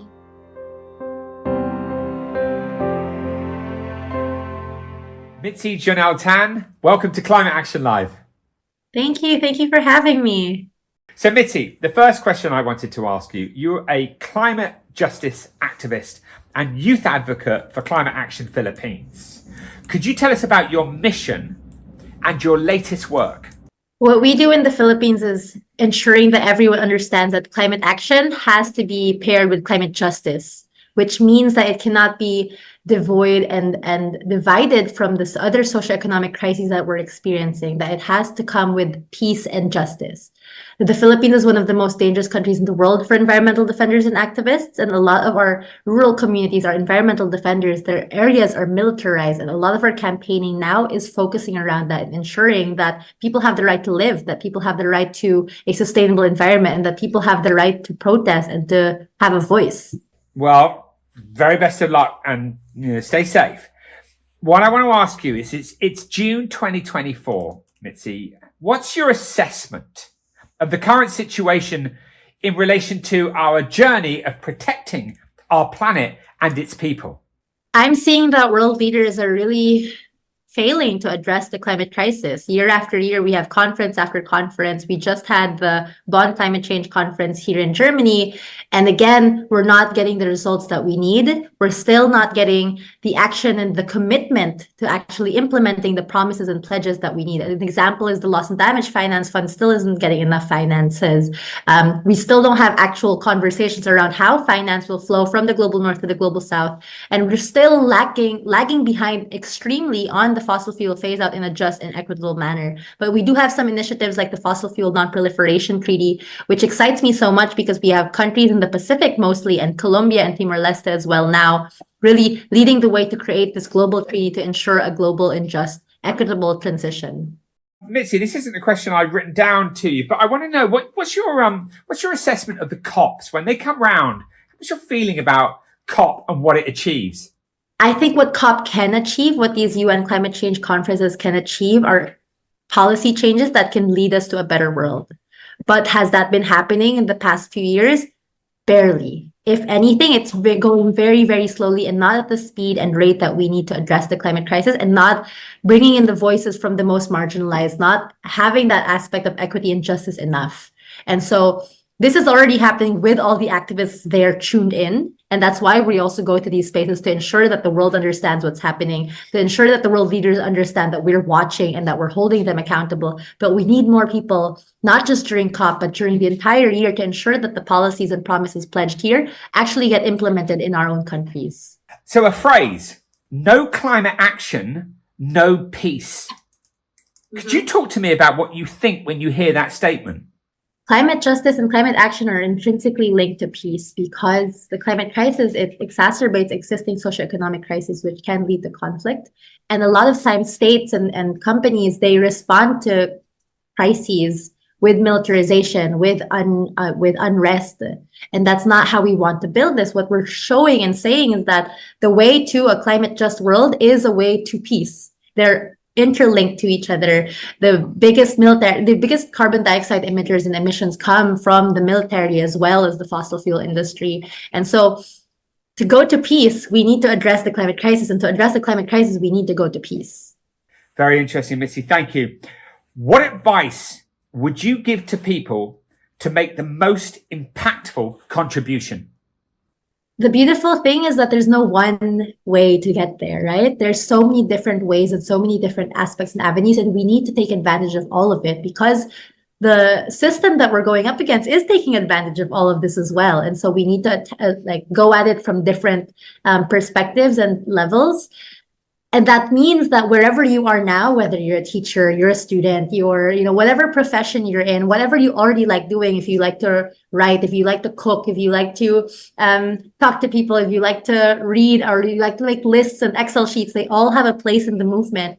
So my number one advice would be to find people to organize with, to campaign with, to find the community, because that community is also a direct, going against the system that wants us to stay individualized, right? So coming together as a community and organizing with collective action is how we address both the climate crisis and the wars that are happening across the world. Finally, if people would like to support you and your work, how can they best do this? Get in touch with a local group and start organizing in your place. Like whatever you're doing in your area helps us, because we're all in one ecosystem, we're all in one movement and all in one fight. But also we can connect on social media, see what campaigns we can do together and brainstorm and collaborate and really understand that if you're going up against, let's say, a bank that's going up against, that's investing in fossil fuels, that bank is probably investing in fossil fuels in our country. It's all so interlinked. They're also interconnected that what you do in your country can easily be connected to what's happening in ours, and we can be stronger together. Mitzi, your website for the group and your social media, what is it? Yacap.org, YACAP.org. And then my social media is at Mitzijonelle, MITZIJONELLE on Instagram and Twitter. Well, Mitzi, we wish you the very best. You're an absolute inspiration. We've been watching you for years now. Thank you for all the support you've given to Peace One Day, but the best of luck on your journey. Thank you so much, and good luck with your journey as well, because it's both our journeys. Yeah, that's true. Take care, Mitzi. Good luck. Bye. Bye.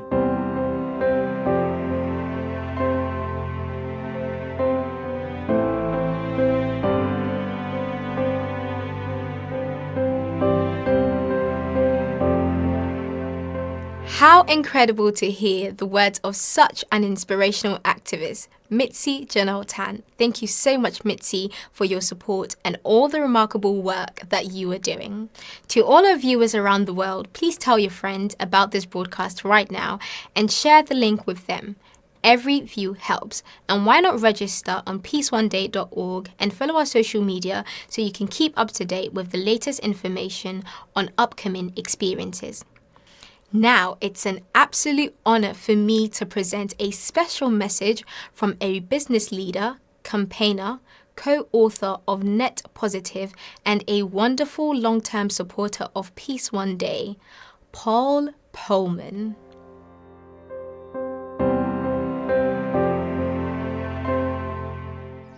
Well, hello everybody. I'm Paul Polman, the author of Net Positive, How Courageous Companies Thrive by Giving More Than They Take, and the ex-CEO of Unilever.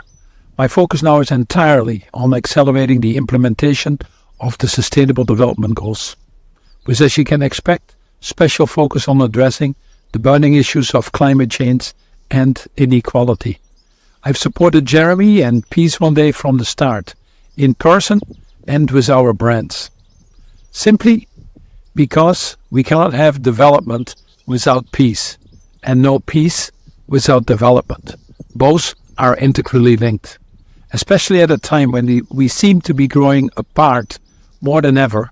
It is key that we fight for a more inclusive future for all. It requires dignity and respect, equity and compassion. Peace, I believe, is firmly at the roots of this. With genocides going on in many countries across the world, from Sudan to the Middle East to Myanmar and Azerbaijan, it is time that we speak up. The victims, unfortunately, are not able to.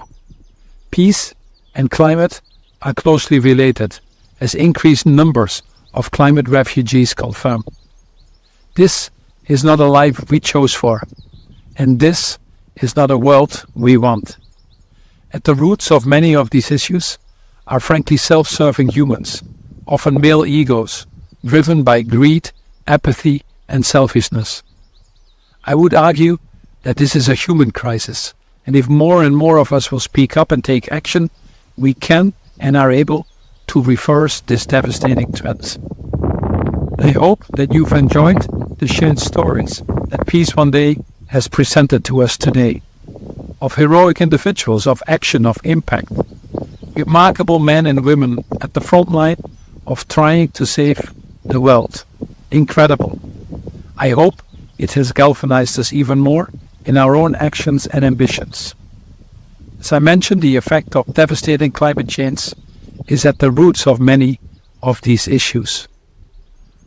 The Secretary General recently expressed it well when he said that the planet is burning and called especially on the fossil and financial industry to play an even bigger role in driving towards a greener, more inclusive and equitable society, not slowing it down for self-interest.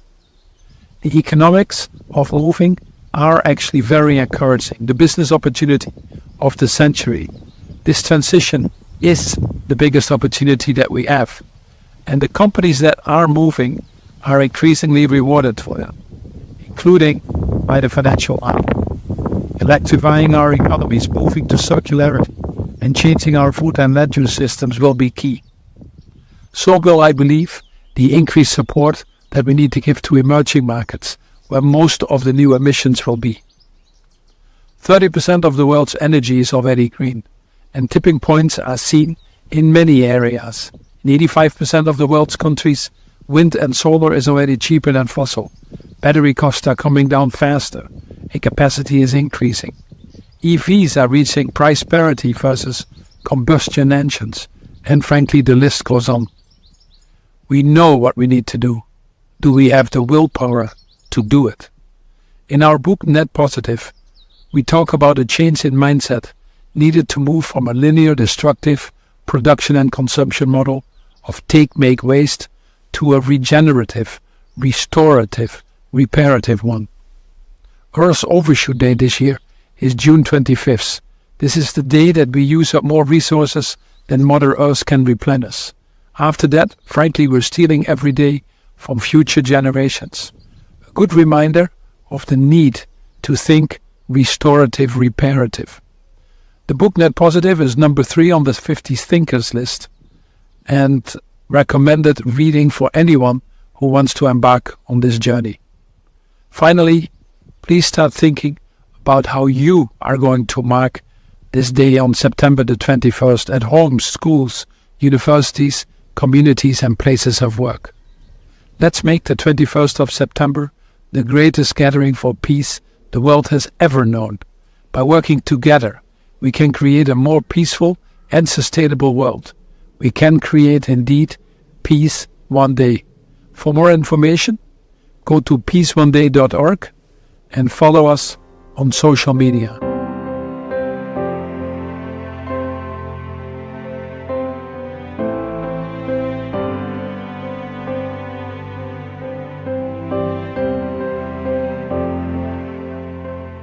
Thank you, Paul, for such an inspirational message. It is an honor to have you involved in Climate Action Live, and we are grateful for your continued support and encouragement of Peace One Day. For our next interview, Jeremy Gilley had the pleasure of speaking with the extraordinary Cher Bastida, who is a climate justice activist, Indigenous rights advocate, and storyteller. Let's hear that interview right now.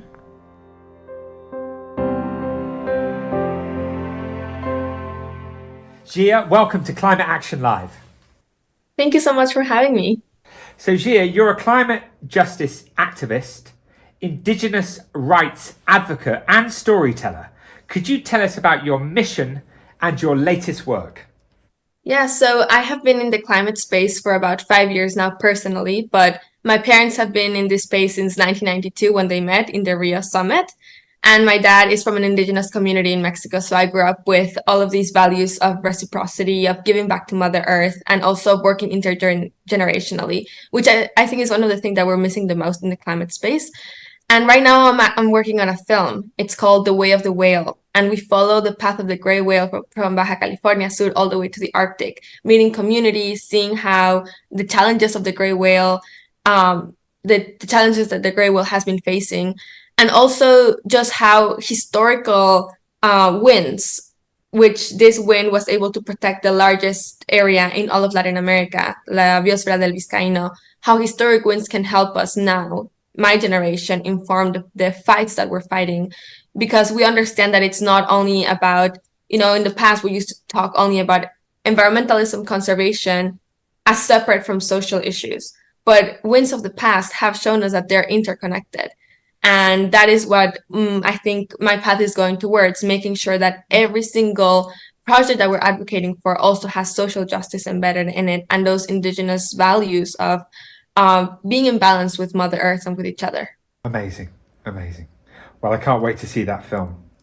So it's June 2024.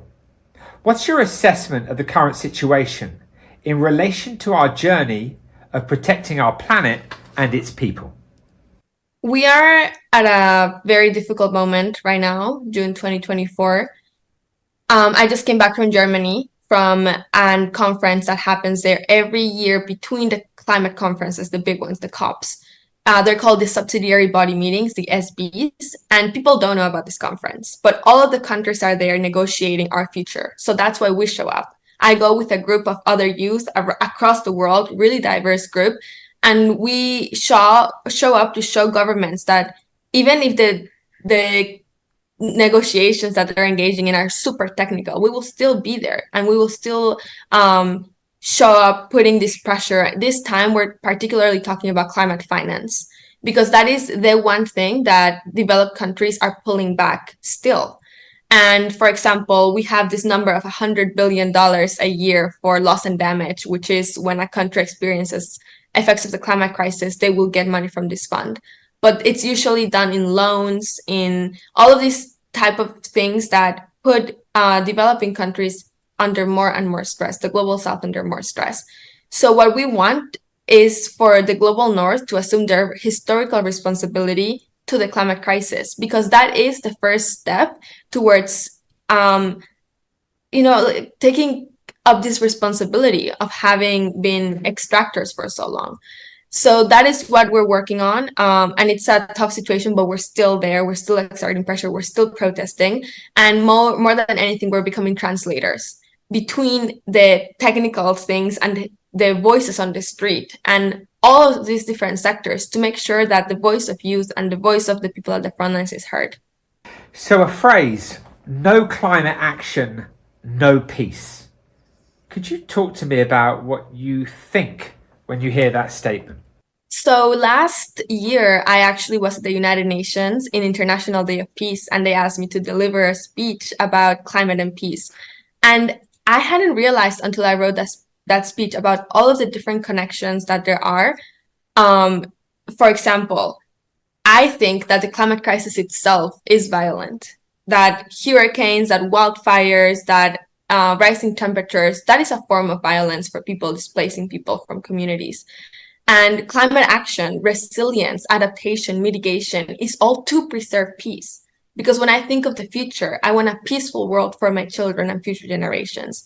And that is not only in terms of war, it's also and conflict. It's also in terms of a stability of the planet that allows us to live in peace. And another thing is the path that has brought us to this crisis is a relationship of disconnect with Mother Earth, of also another type of violence.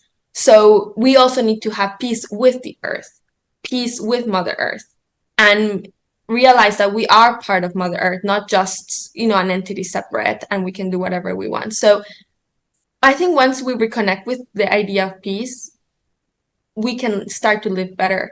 And I know a lot of people say it sounds naive, but I always tell them, isn't it naive to think that we can keep living in this way, in a way that is destroying the very planet that gives us life?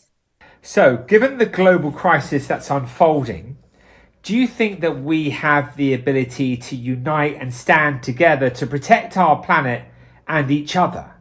And what advice would you give to people to make an impactful contribution?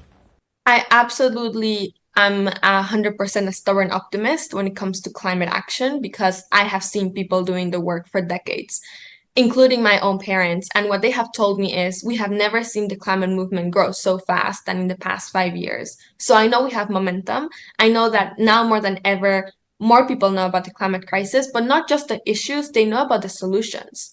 And now there's all of these fellowships and prizes and classes about climate solutions to support climate solutions. And so what I would tell people is, really, we are here as architects of the future. The future is truly in our hands, and we can decide how we show up, how we use our skills to shape up the world that we want to live in. And it's not that you have to change the way that you are or your personality or your career to be part of the climate movement.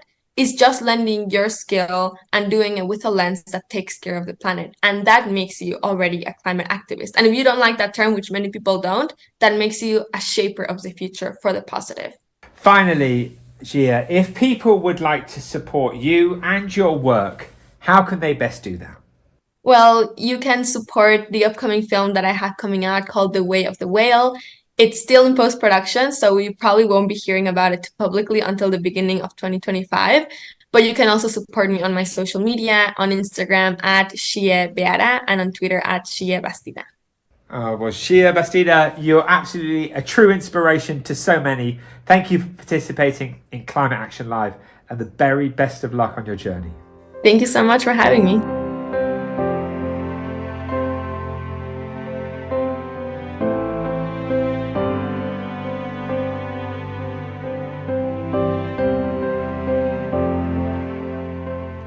What a privilege to share such powerful words from Shia Bastida. We're so grateful to her for her wonderful contribution to Climate Action Live 2024, and we're wishing Shia all the best with her amazing and remarkable work. I am now thrilled and honored to introduce the interview with Paul Lewis, co-founder and CEO of Seismic, a sustainability consultancy that helps businesses prosper by becoming a force for good, and our wonderful strategic partner of today's broadcast. Let's listen to Paul in conversation with Jeremy Gilley.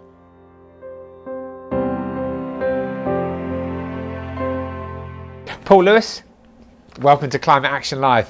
Thanks, Jeremy. Cool. So firstly, I want to say, Paul, a huge thank you. You know, you're the strategic partner of Peace One Day, and Paul, to your amazing team, and of course yourself, thank you, because we couldn't have done Climate Action Live without your support. So thanks a lot, mate. Thank you, Jeremy. Really appreciate that. It's a real privilege and pleasure to be a part of. Thank you, Paul. Okay, so what I want to ask is, you're the co-founder and CEO of Seismic. Could you tell us about, you know, the mission of the organisation and some of the things that you're up to? Of course. I mean, essentially, we're here to help fix the planet and change society for the better. And the way that we do that is by partnering with organisations globally to incrementally and transformationally help them become better performers with regard to their social and environmental performance. And it's in the name. We want to help create a seismic shift to help organisations become a force for good. We've got a very clear goal. We want to help 10 million people join that shift and help them become part of a force for good in the world.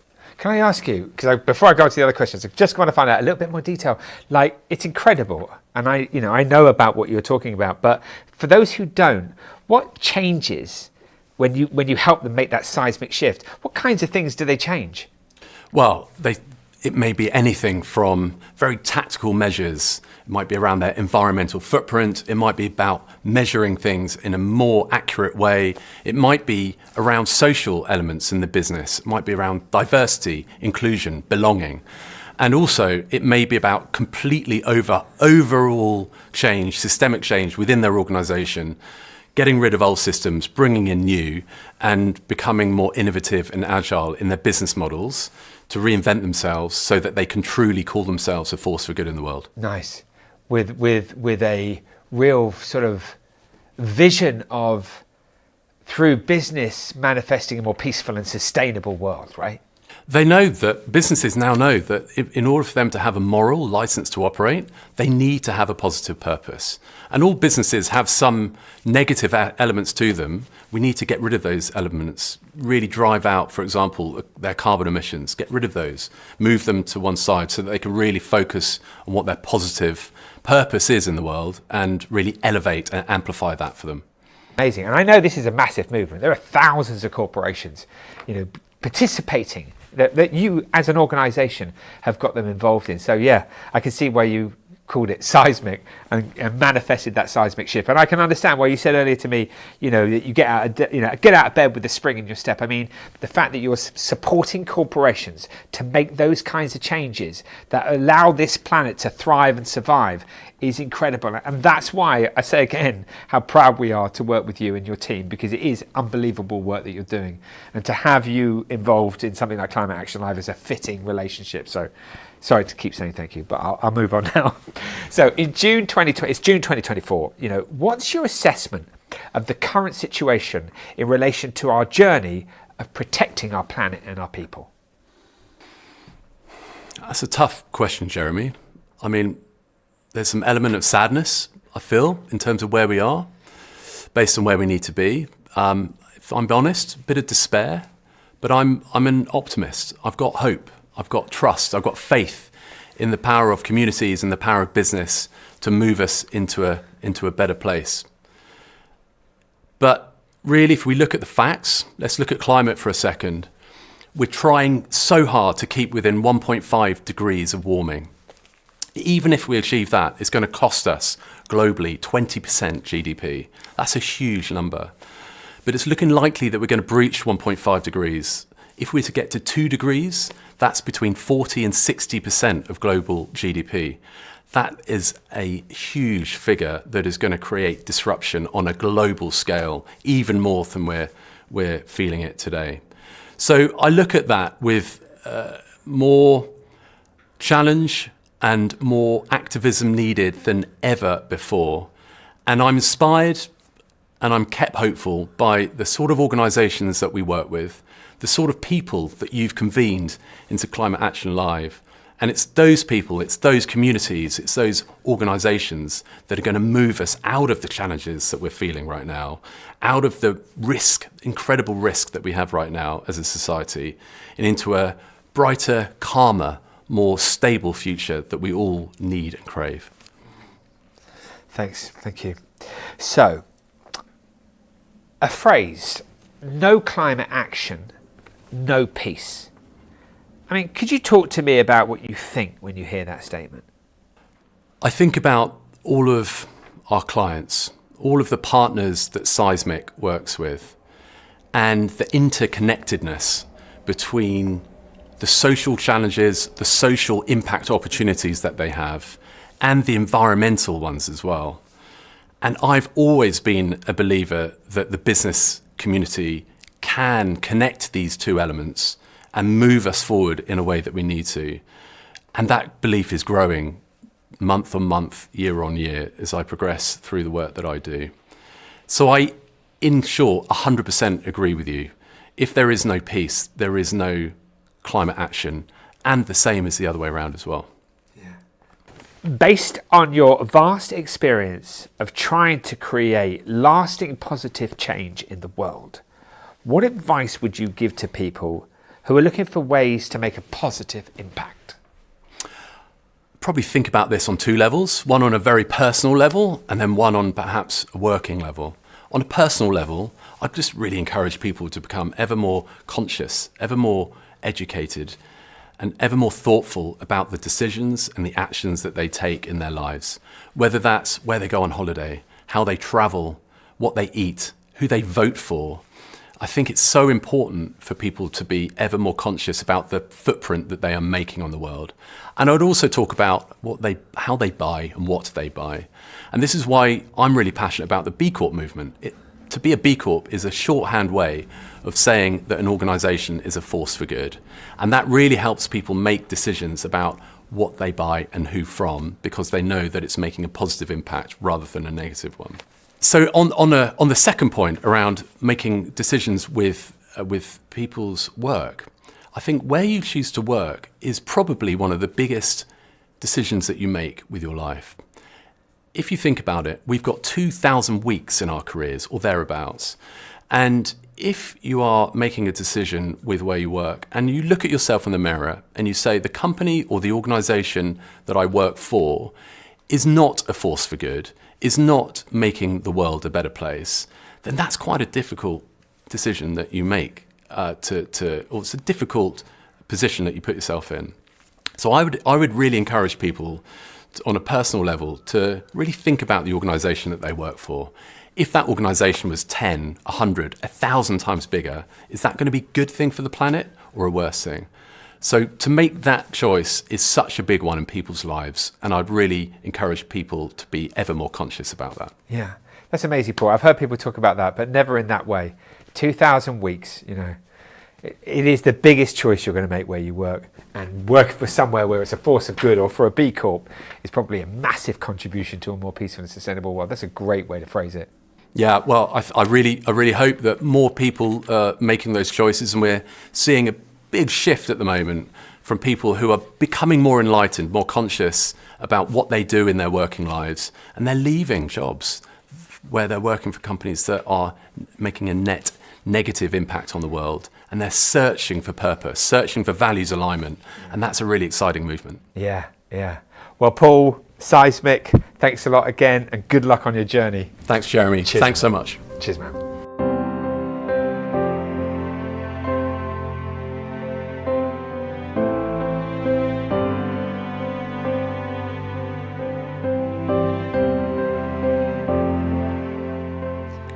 We are grateful for the opportunity to hear those insightful thoughts from Paul, his support, and the contribution of everyone at Seismic, our strategic partner, means so much to us. To all our viewers around the world, please tell your friends about this broadcast right now and share the link with them. Every view helps, and why not register on peaceoneday.org and follow our social media so you can keep up to date with the latest information on upcoming experiences. I am now honoured to introduce the remarkable Melissa Fleming, Under-Secretary General for Global Communications at the United Nations.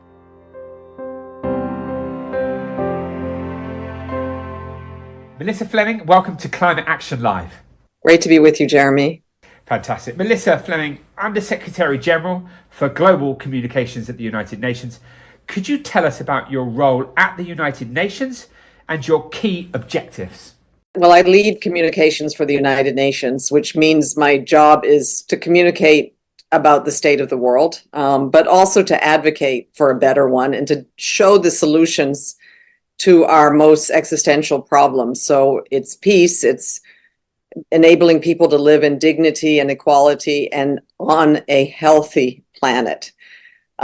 Just to say that this job is also, trying to break through the noise of information environments that unfortunately are also polluted, just like our environment is polluted.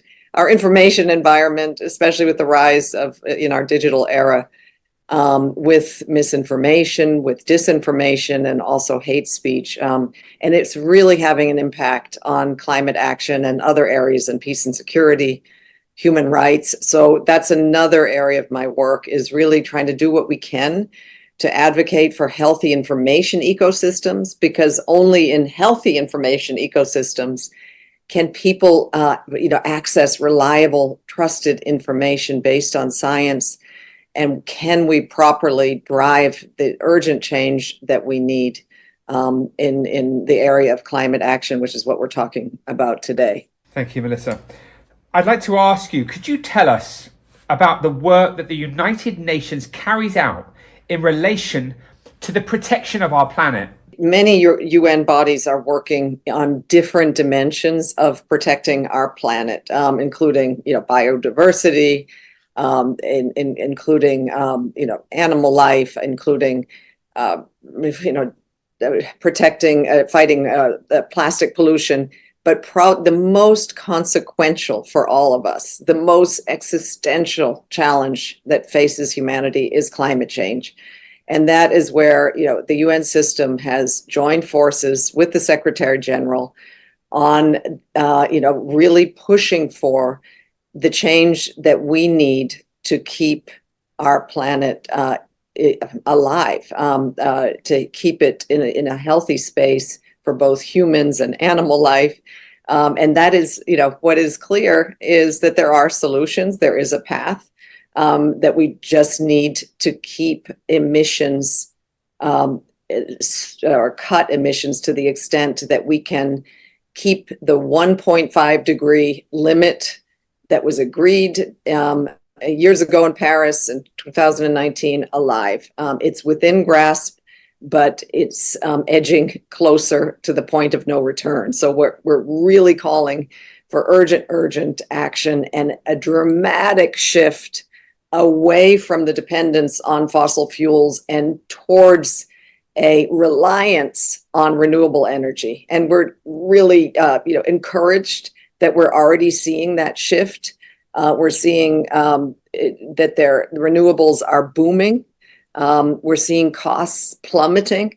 We're seeing governments realizing the benefits in cleaner air and in more jobs, but also energy security and an increased access to power.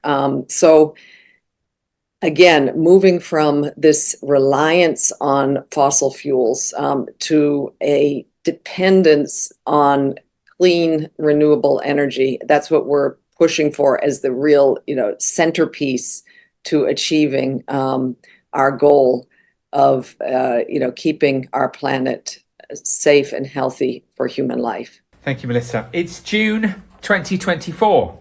What's your assessment of the current situation in relation to our journey of protecting our planet and the people? We believe we have limited time, that we're in the final leg of the race to keep the 1.5 limit alive. I think what is clear, there's been a huge wake-up call around the world, and there are many countries that would like to take climate action, would like to transition, and are missing the essential piece, which is affordable finance. There are many countries who had nothing to do with climate change, who are facing even some of the small island developing countries, the risk that their countries might disappear. So there is also an urgent need to invest in mitigation and adaptation while we're transitioning. So these things the awareness is there, the motivation and the willingness to invest needs more work. We need, and it's very clear that no country can solve this in isolation. It doesn't matter how much money you have. You're not going to be isolated. You're going to be affected by climate change. So what the United Nations is doing is working to build these alliances, to build trust, to find solutions, to inspire the cooperation and the financial investment that is so needed. Unfortunately, and of course, we are, as most people know, facing resistance and obstacles. Again, one of those is getting the investment finance to the countries in transition, but also we're facing fierce resistance from fossil fuel companies who are spending billions to change public opinion, to distort public opinion, no longer, kind of denying, because nobody believes that everybody understands that climate change exists, but more into what we call the 4 Ds, like delayism, deflection, division, doomism. So that people feel like, oh, there's more time, or people feel like, it can be done another day, or that, we're actually doomed, so we might as well just give up. So our message is the opposite, that we don't have any time to lose, that we can unify around this goal, that it's going to benefit all of us, and that we aren't doomed, that there is a solution to the climate crisis. We know the way out. One of the things that we're calling on, which is in my field and I feel very passionate about, is to do so, communications are really, really crucial. People need to understand not just the science around climate change, what it takes to overcome this challenge, but also we need to stop earning money off of deception. So we're calling on states to stop and to ban actually advertising like they did with big tobacco around fossil fuel. We're calling on media companies not to take fossil fuel ads anymore. We're calling on those working in the advertising industry to perhaps not use your creative talents to, design ads for an industry that is polluting our planet. And also for PR companies not to take fossil fuel advertisers as clients. So that's why the Secretary General is calling for an overall ban on fossil fuel advertising. And that is, of course, not going to be the silver bullet, but it is going to help people, us to bring people along on this renewables revolution that we all need. That's incredible. I really wish you the best, Melissa, with that strategy. It seems like a very good one. I'd like to ask you a phrase: no climate action, no peace. Could you talk to me about what you think when you hear that statement? Well, we have a lot of evidence, from UN colleagues in the field working in fragile environments, that climate change, which is causing, horrific droughts, it's causing, terrible flooding, it's causing, the movements of people, that it is exacerbating peace. It's exacerbating our peace-building efforts, and in many cases, it can be the cause of conflict. So if we don't have climate action, if we don't have people, living in places where they can grow their own food, where they don't feel forced to have to move on, where there isn't a battle for water, then we can have more peaceful communities. This is an added dimension that is triggering and a conflict, and it's one that we really don't need in a world where there are already over 200 conflicts that are raging. Many of them do have a climate dimension, and this is why we're saying, solve climate action, and we can also have a more peaceful world. Finally, Melissa, if people would like to support you and your work, how can they best do this? Well, I think one of the big ways to support climate action is to be informed. So there are many ways to inform oneself, and UN.org has many resources, but we also have an app called Act Now, which allows individuals to sign up to take individual actions. So we believe individual actions are extremely powerful, from doing personal things to mitigate your own climate footprint, but also ways to speak up, ways to get involved, ways to get politically involved in the climate movement. So join Act Now. We've already have 20 million individual actions recorded. And we've also been able through this campaign to engage influencers from all walks of life, from fashion, from cooking to sports. So if you do join Act Now, you're going to join an amazing and flourishing community of people who care about our climate, who believe that things can be done, that together we can demand and create a world where climate change is halted, and where we can together live on a healthy planet. Melissa Fleming, Under-Secretary General for Global Communications at the United Nations, thank you, and the very best of luck with your incredibly important work. Thank you so much, Jeremy.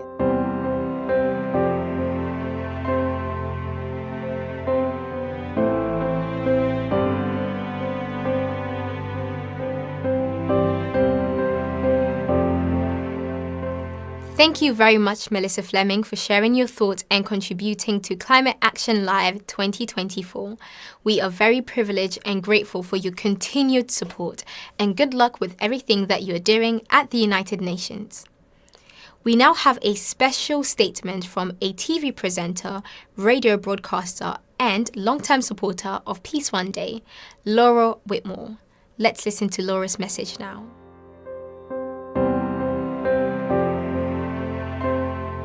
Hey there, it's Laura Whitmore and greetings from Dublin. I've been supporting Peace One Day for many years, and I hope that you've enjoyed the stories that you've heard so far today. Remarkable men and women at the front line of trying to save the world. Personally, I've got a family and I care more about the future than ever before. There are so many little ways and things you can do at home, at work, and in your community that we can do just small little adjustments to protect our resources. So whatever it is you can do, let's just keep doing it. Be part of the change required to build a safer future for us all. And also finally, get that diary out and in there mark Peace Day, the 21st of September, whether it's in your home, at your schools, your universities, your communities, your places of work, wherever. Let's make the 21st of September the greatest gathering for peace the world has ever known, because let's be honest, we need it now more than ever. By working together, we can create a more peaceful and sustainable world. We can create peace one day. For more information, go to peaceoneday.org and follow on social media. Lots of love.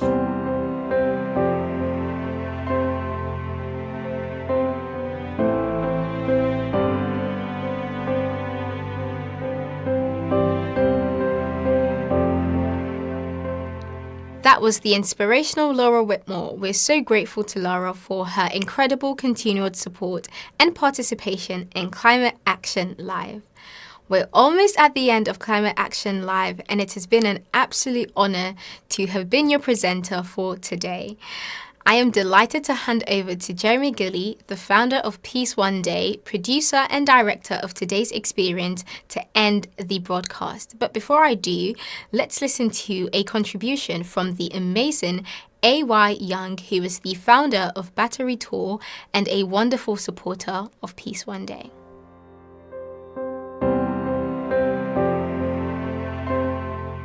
A.Y. Young, welcome to Climate Action Live. What's up, man? I'm happy to be here. A.Y., I want to ask you, you're the founder of the Battery Tour. Could you tell us about your mission and your latest work? Yeah, totally. I mean, the Battery Tour's mission is, it's a music for impact platform. It's always been to get the world updates, right? So I do these clean energy, renewable energy powered concerts. I store energy from the sun in battery and do concert, right? But there's an impact component. Each concert raises money to fund, build, promote, develop, deploy sustainable solution, food, power, water to people who need it around the world. Amazing. Incredible. Well, I mean, I follow you on social media and it's absolutely inspirational. Congratulations on the success that you've been having in terms of raising awareness of the global goals. Amazing. So look, AY, I want to say it's June 2024. What's your assessment of the current situation in relation to our journey of protecting our planet and its people? Yeah, my assessment of kind of the current state of where the world's at for this planet, I think that we're at a precipice, a turning point, a paradigm shift in the world in general, like kind of the beginning of a lot of systems change. I think that you have the solution, and I think that I say adults, but I know it's an adult leaders need to be more supportive of our youth, because our youth have the solutions, the tenacity, and they're ready to make the change and take action now. The collaboration between the adult leaders who have the platforms, the finances, and the esteem to scale these solutions. That's my thought. Being a young leader, being one of the 17 young leaders, spending my time around youth, Gen Z, millennials, even Gen Alpha, right, being the voice of the youth of the U.S. for the UN, SCG. You know, that's what I see. Is I see a lot of solutions, and the youth having a lot of these solutions, and I see a need for collaboration. Thank you, AY. A phrase. I want to ask you a phrase. No climate action, no peace. Could you talk to me about what you think about when you hear that statement? What do I think about when I would say the no climate action, no peace? I mean, the statement within itself is a statement, right? It sounds like there would be unrest without immediate action. And I feel like that's the state that we're living. I mean, if you said one word, it would be like today. Because he feels like that today. Thanks, AY. So what advice would you give to people to make the most impactful contribution? Yeah, I mean, I think the advice I give for people to make an impactful contribution would just be an outlet for change. It's like, well, what's an outlet? Well, that's kind of what I'm doing around the world. Is like, I have this idea that everyone in the world, right, a person, an influencer on social media, athlete, an actor, a company like BNP Paribas. I'm here with BNP and listening right now, just like Rock and Rio. We're all outlets for change, and plugged into each other on the local level, the community level, the world level. We can power change. We can save this planet. We can, fight this war against climate, or regenerate the planet. And so in order to be an outlet, though, I think you need to be able to use your passion, take an action. You gotta know what your passion is. And I think every day an outlet, uses their passion to take an action, a small action, right? For me, it was a concert. I could do a concert every day, raise some money, build a solar box, and get it to one of the billion people who don't have energy. I could help get the world plugged in every day with my passion. For you as a radio host, or with this platform that you have, or if you're an athlete or an actor, or everyone has their own passion that they can use to take an action, their job, their organization. I think it's everyone being an outlet for change and taking a small action every single day. Thanks, AY. If people would like to support you and your work, how can they do that? Yeah, I think if people want to support me and the work I'm doing, it's just get plugged into the battery tools, right? Like, find the battery tool. It's really easy battery tool, right? And get plugged in, because we're rolling out so much content. I'm rolling out a lot of music as AY, and I created this project called 17 that is a solution to the climate crisis, and is uniting and bringing together every facet of humanity, cross-sector, all around the world, right? It is simply, I made one song for each of the 17 goals. And we've been lining up a corporate sponsor, so I own the music, so I can donate the profits of the music to nonprofits and organizations that do the work, so we can advance these 17 goals. And we've been teaming up with major artists, one major artist or more per goal that cares about that goal, right? And a lot of things, influencers, etc., so forth. So, if you get plugged in the Project 17, you can help power global action to Project 17, or get plugged in the battery, so you can help power, global change through Project 17. And, if you just connected to my music, that also helps, right? Awesome. Thanks, AY. Finally, we're, going to watch one of your music videos now. How about you? Could you tell us about the song before we watch it? Yeah, dope. Yeah, I mean, hey, man, How About You is just a challenge of, like, we've got these, the UN has these 17 things that, we all, they say all these countries more in order to be done by 20, these 17 sustainable development, and it's such a long word, right? These 17 goals. And for me, I think if you look at the goals, any human company, organization, or whatever can connect to at least one of them.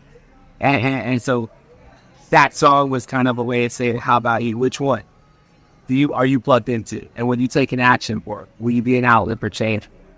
Amazing.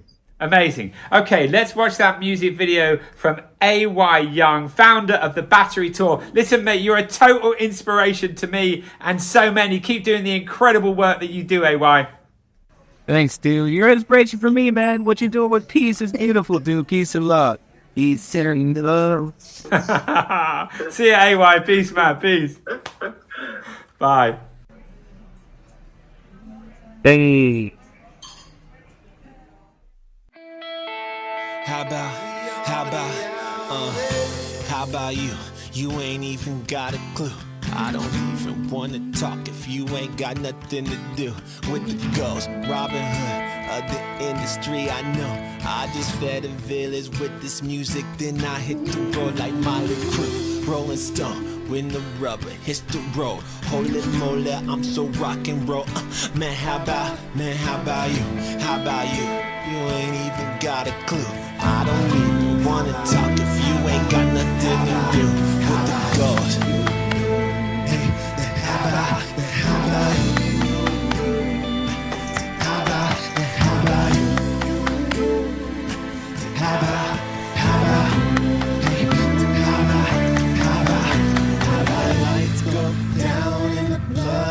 Washed and Just know my will survives. My soul I sacrifice. Leave it all for the journey. I gave it all for the journey. I gave it all for the journey. I gave it all. I gave it all. Gave it all. Now I want it all. I gave it all for the journey. I gave it all for the journey. I gave it all. I gave it all.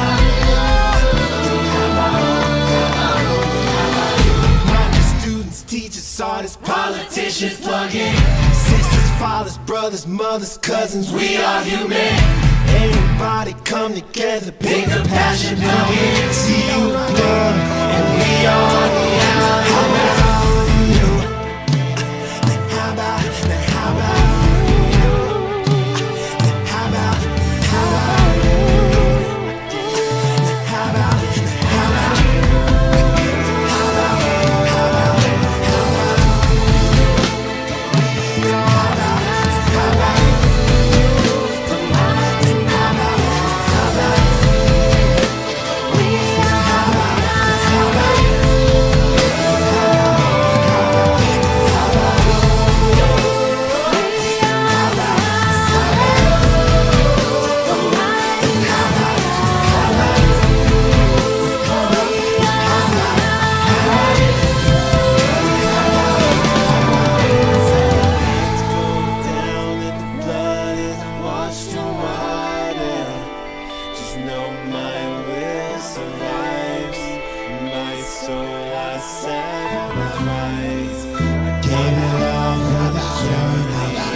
That was the remarkable A.Y. Young. What an inspiration.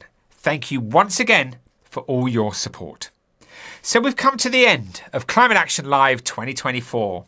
Thank you so much for tuning in today. It has once again been such an honour to produce this broadcast. Thank you to Afua, our wonderful presenter, our amazing guests, and to the Peace One Day team. Today would not have been possible without our incredible sponsor and partner, Mover, plastic-free sportswear, and our strategic partner, Seismic, and their incredible teams. We're truly honoured to have your support. Thank you also to the United Nations, the Kofi Annan Foundation, Stop Ecocide International, UN SDG Action Campaign, Amazon Frontlines, A Plastic Planet, and the Green Lemon Company. I'd also like to thank Digitalis, Social 360, Signal AI, AWS, Porter Novelli, Design Bridge, Ahmed Fauzi, Stuart Hooray, Steve Harding, Emmett Keefe III, Charles Travail, and all the Peace One Day advisors.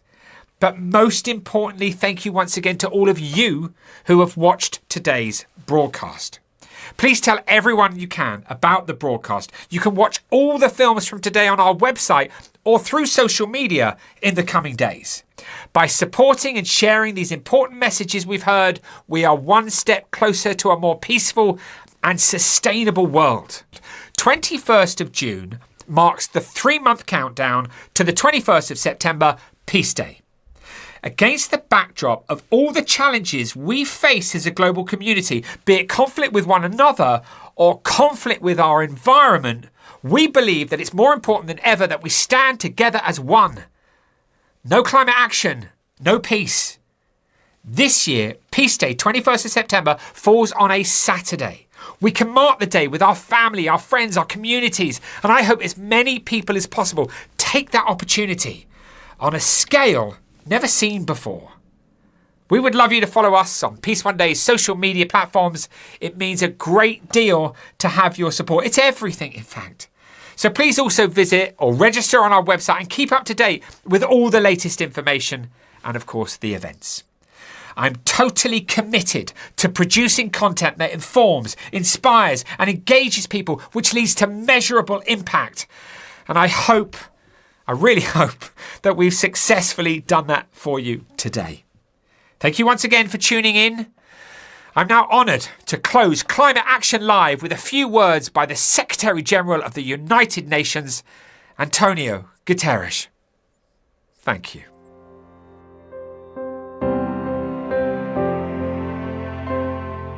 We are playing Russian roulette with our planet. And we need an exit ramp off the highway to climate hell. And the truth is we have control of the wheel.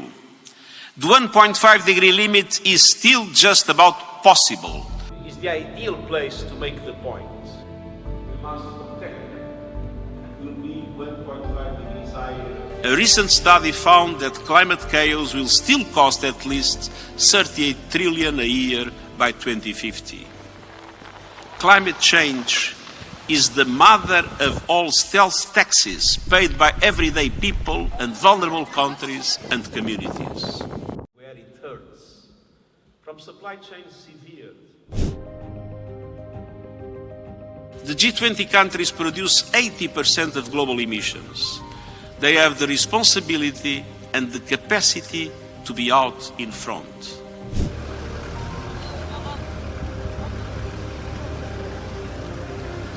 We cannot accept a future where the rich are protected in air-conditioned bubbles while the rest of humanity is lashed by lethal weather in unlivable lands. We must safeguard people and economies. Climate finance is not a favor, it's a fundamental element to a livable future for all. The global financial system must be part of the climate solution.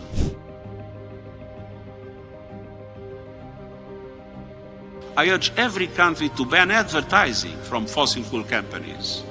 And I urge news media and tech companies to stop taking fossil fuel advertising. All of us can make a difference by embracing clean technologies, facing down fossil fuels in our own lives, and using our power as citizens to push for systemic change. It is we the peoples versus the polluters and the profiteers. It's time for leaders to decide whose side they're on. Tomorrow, it will be too late.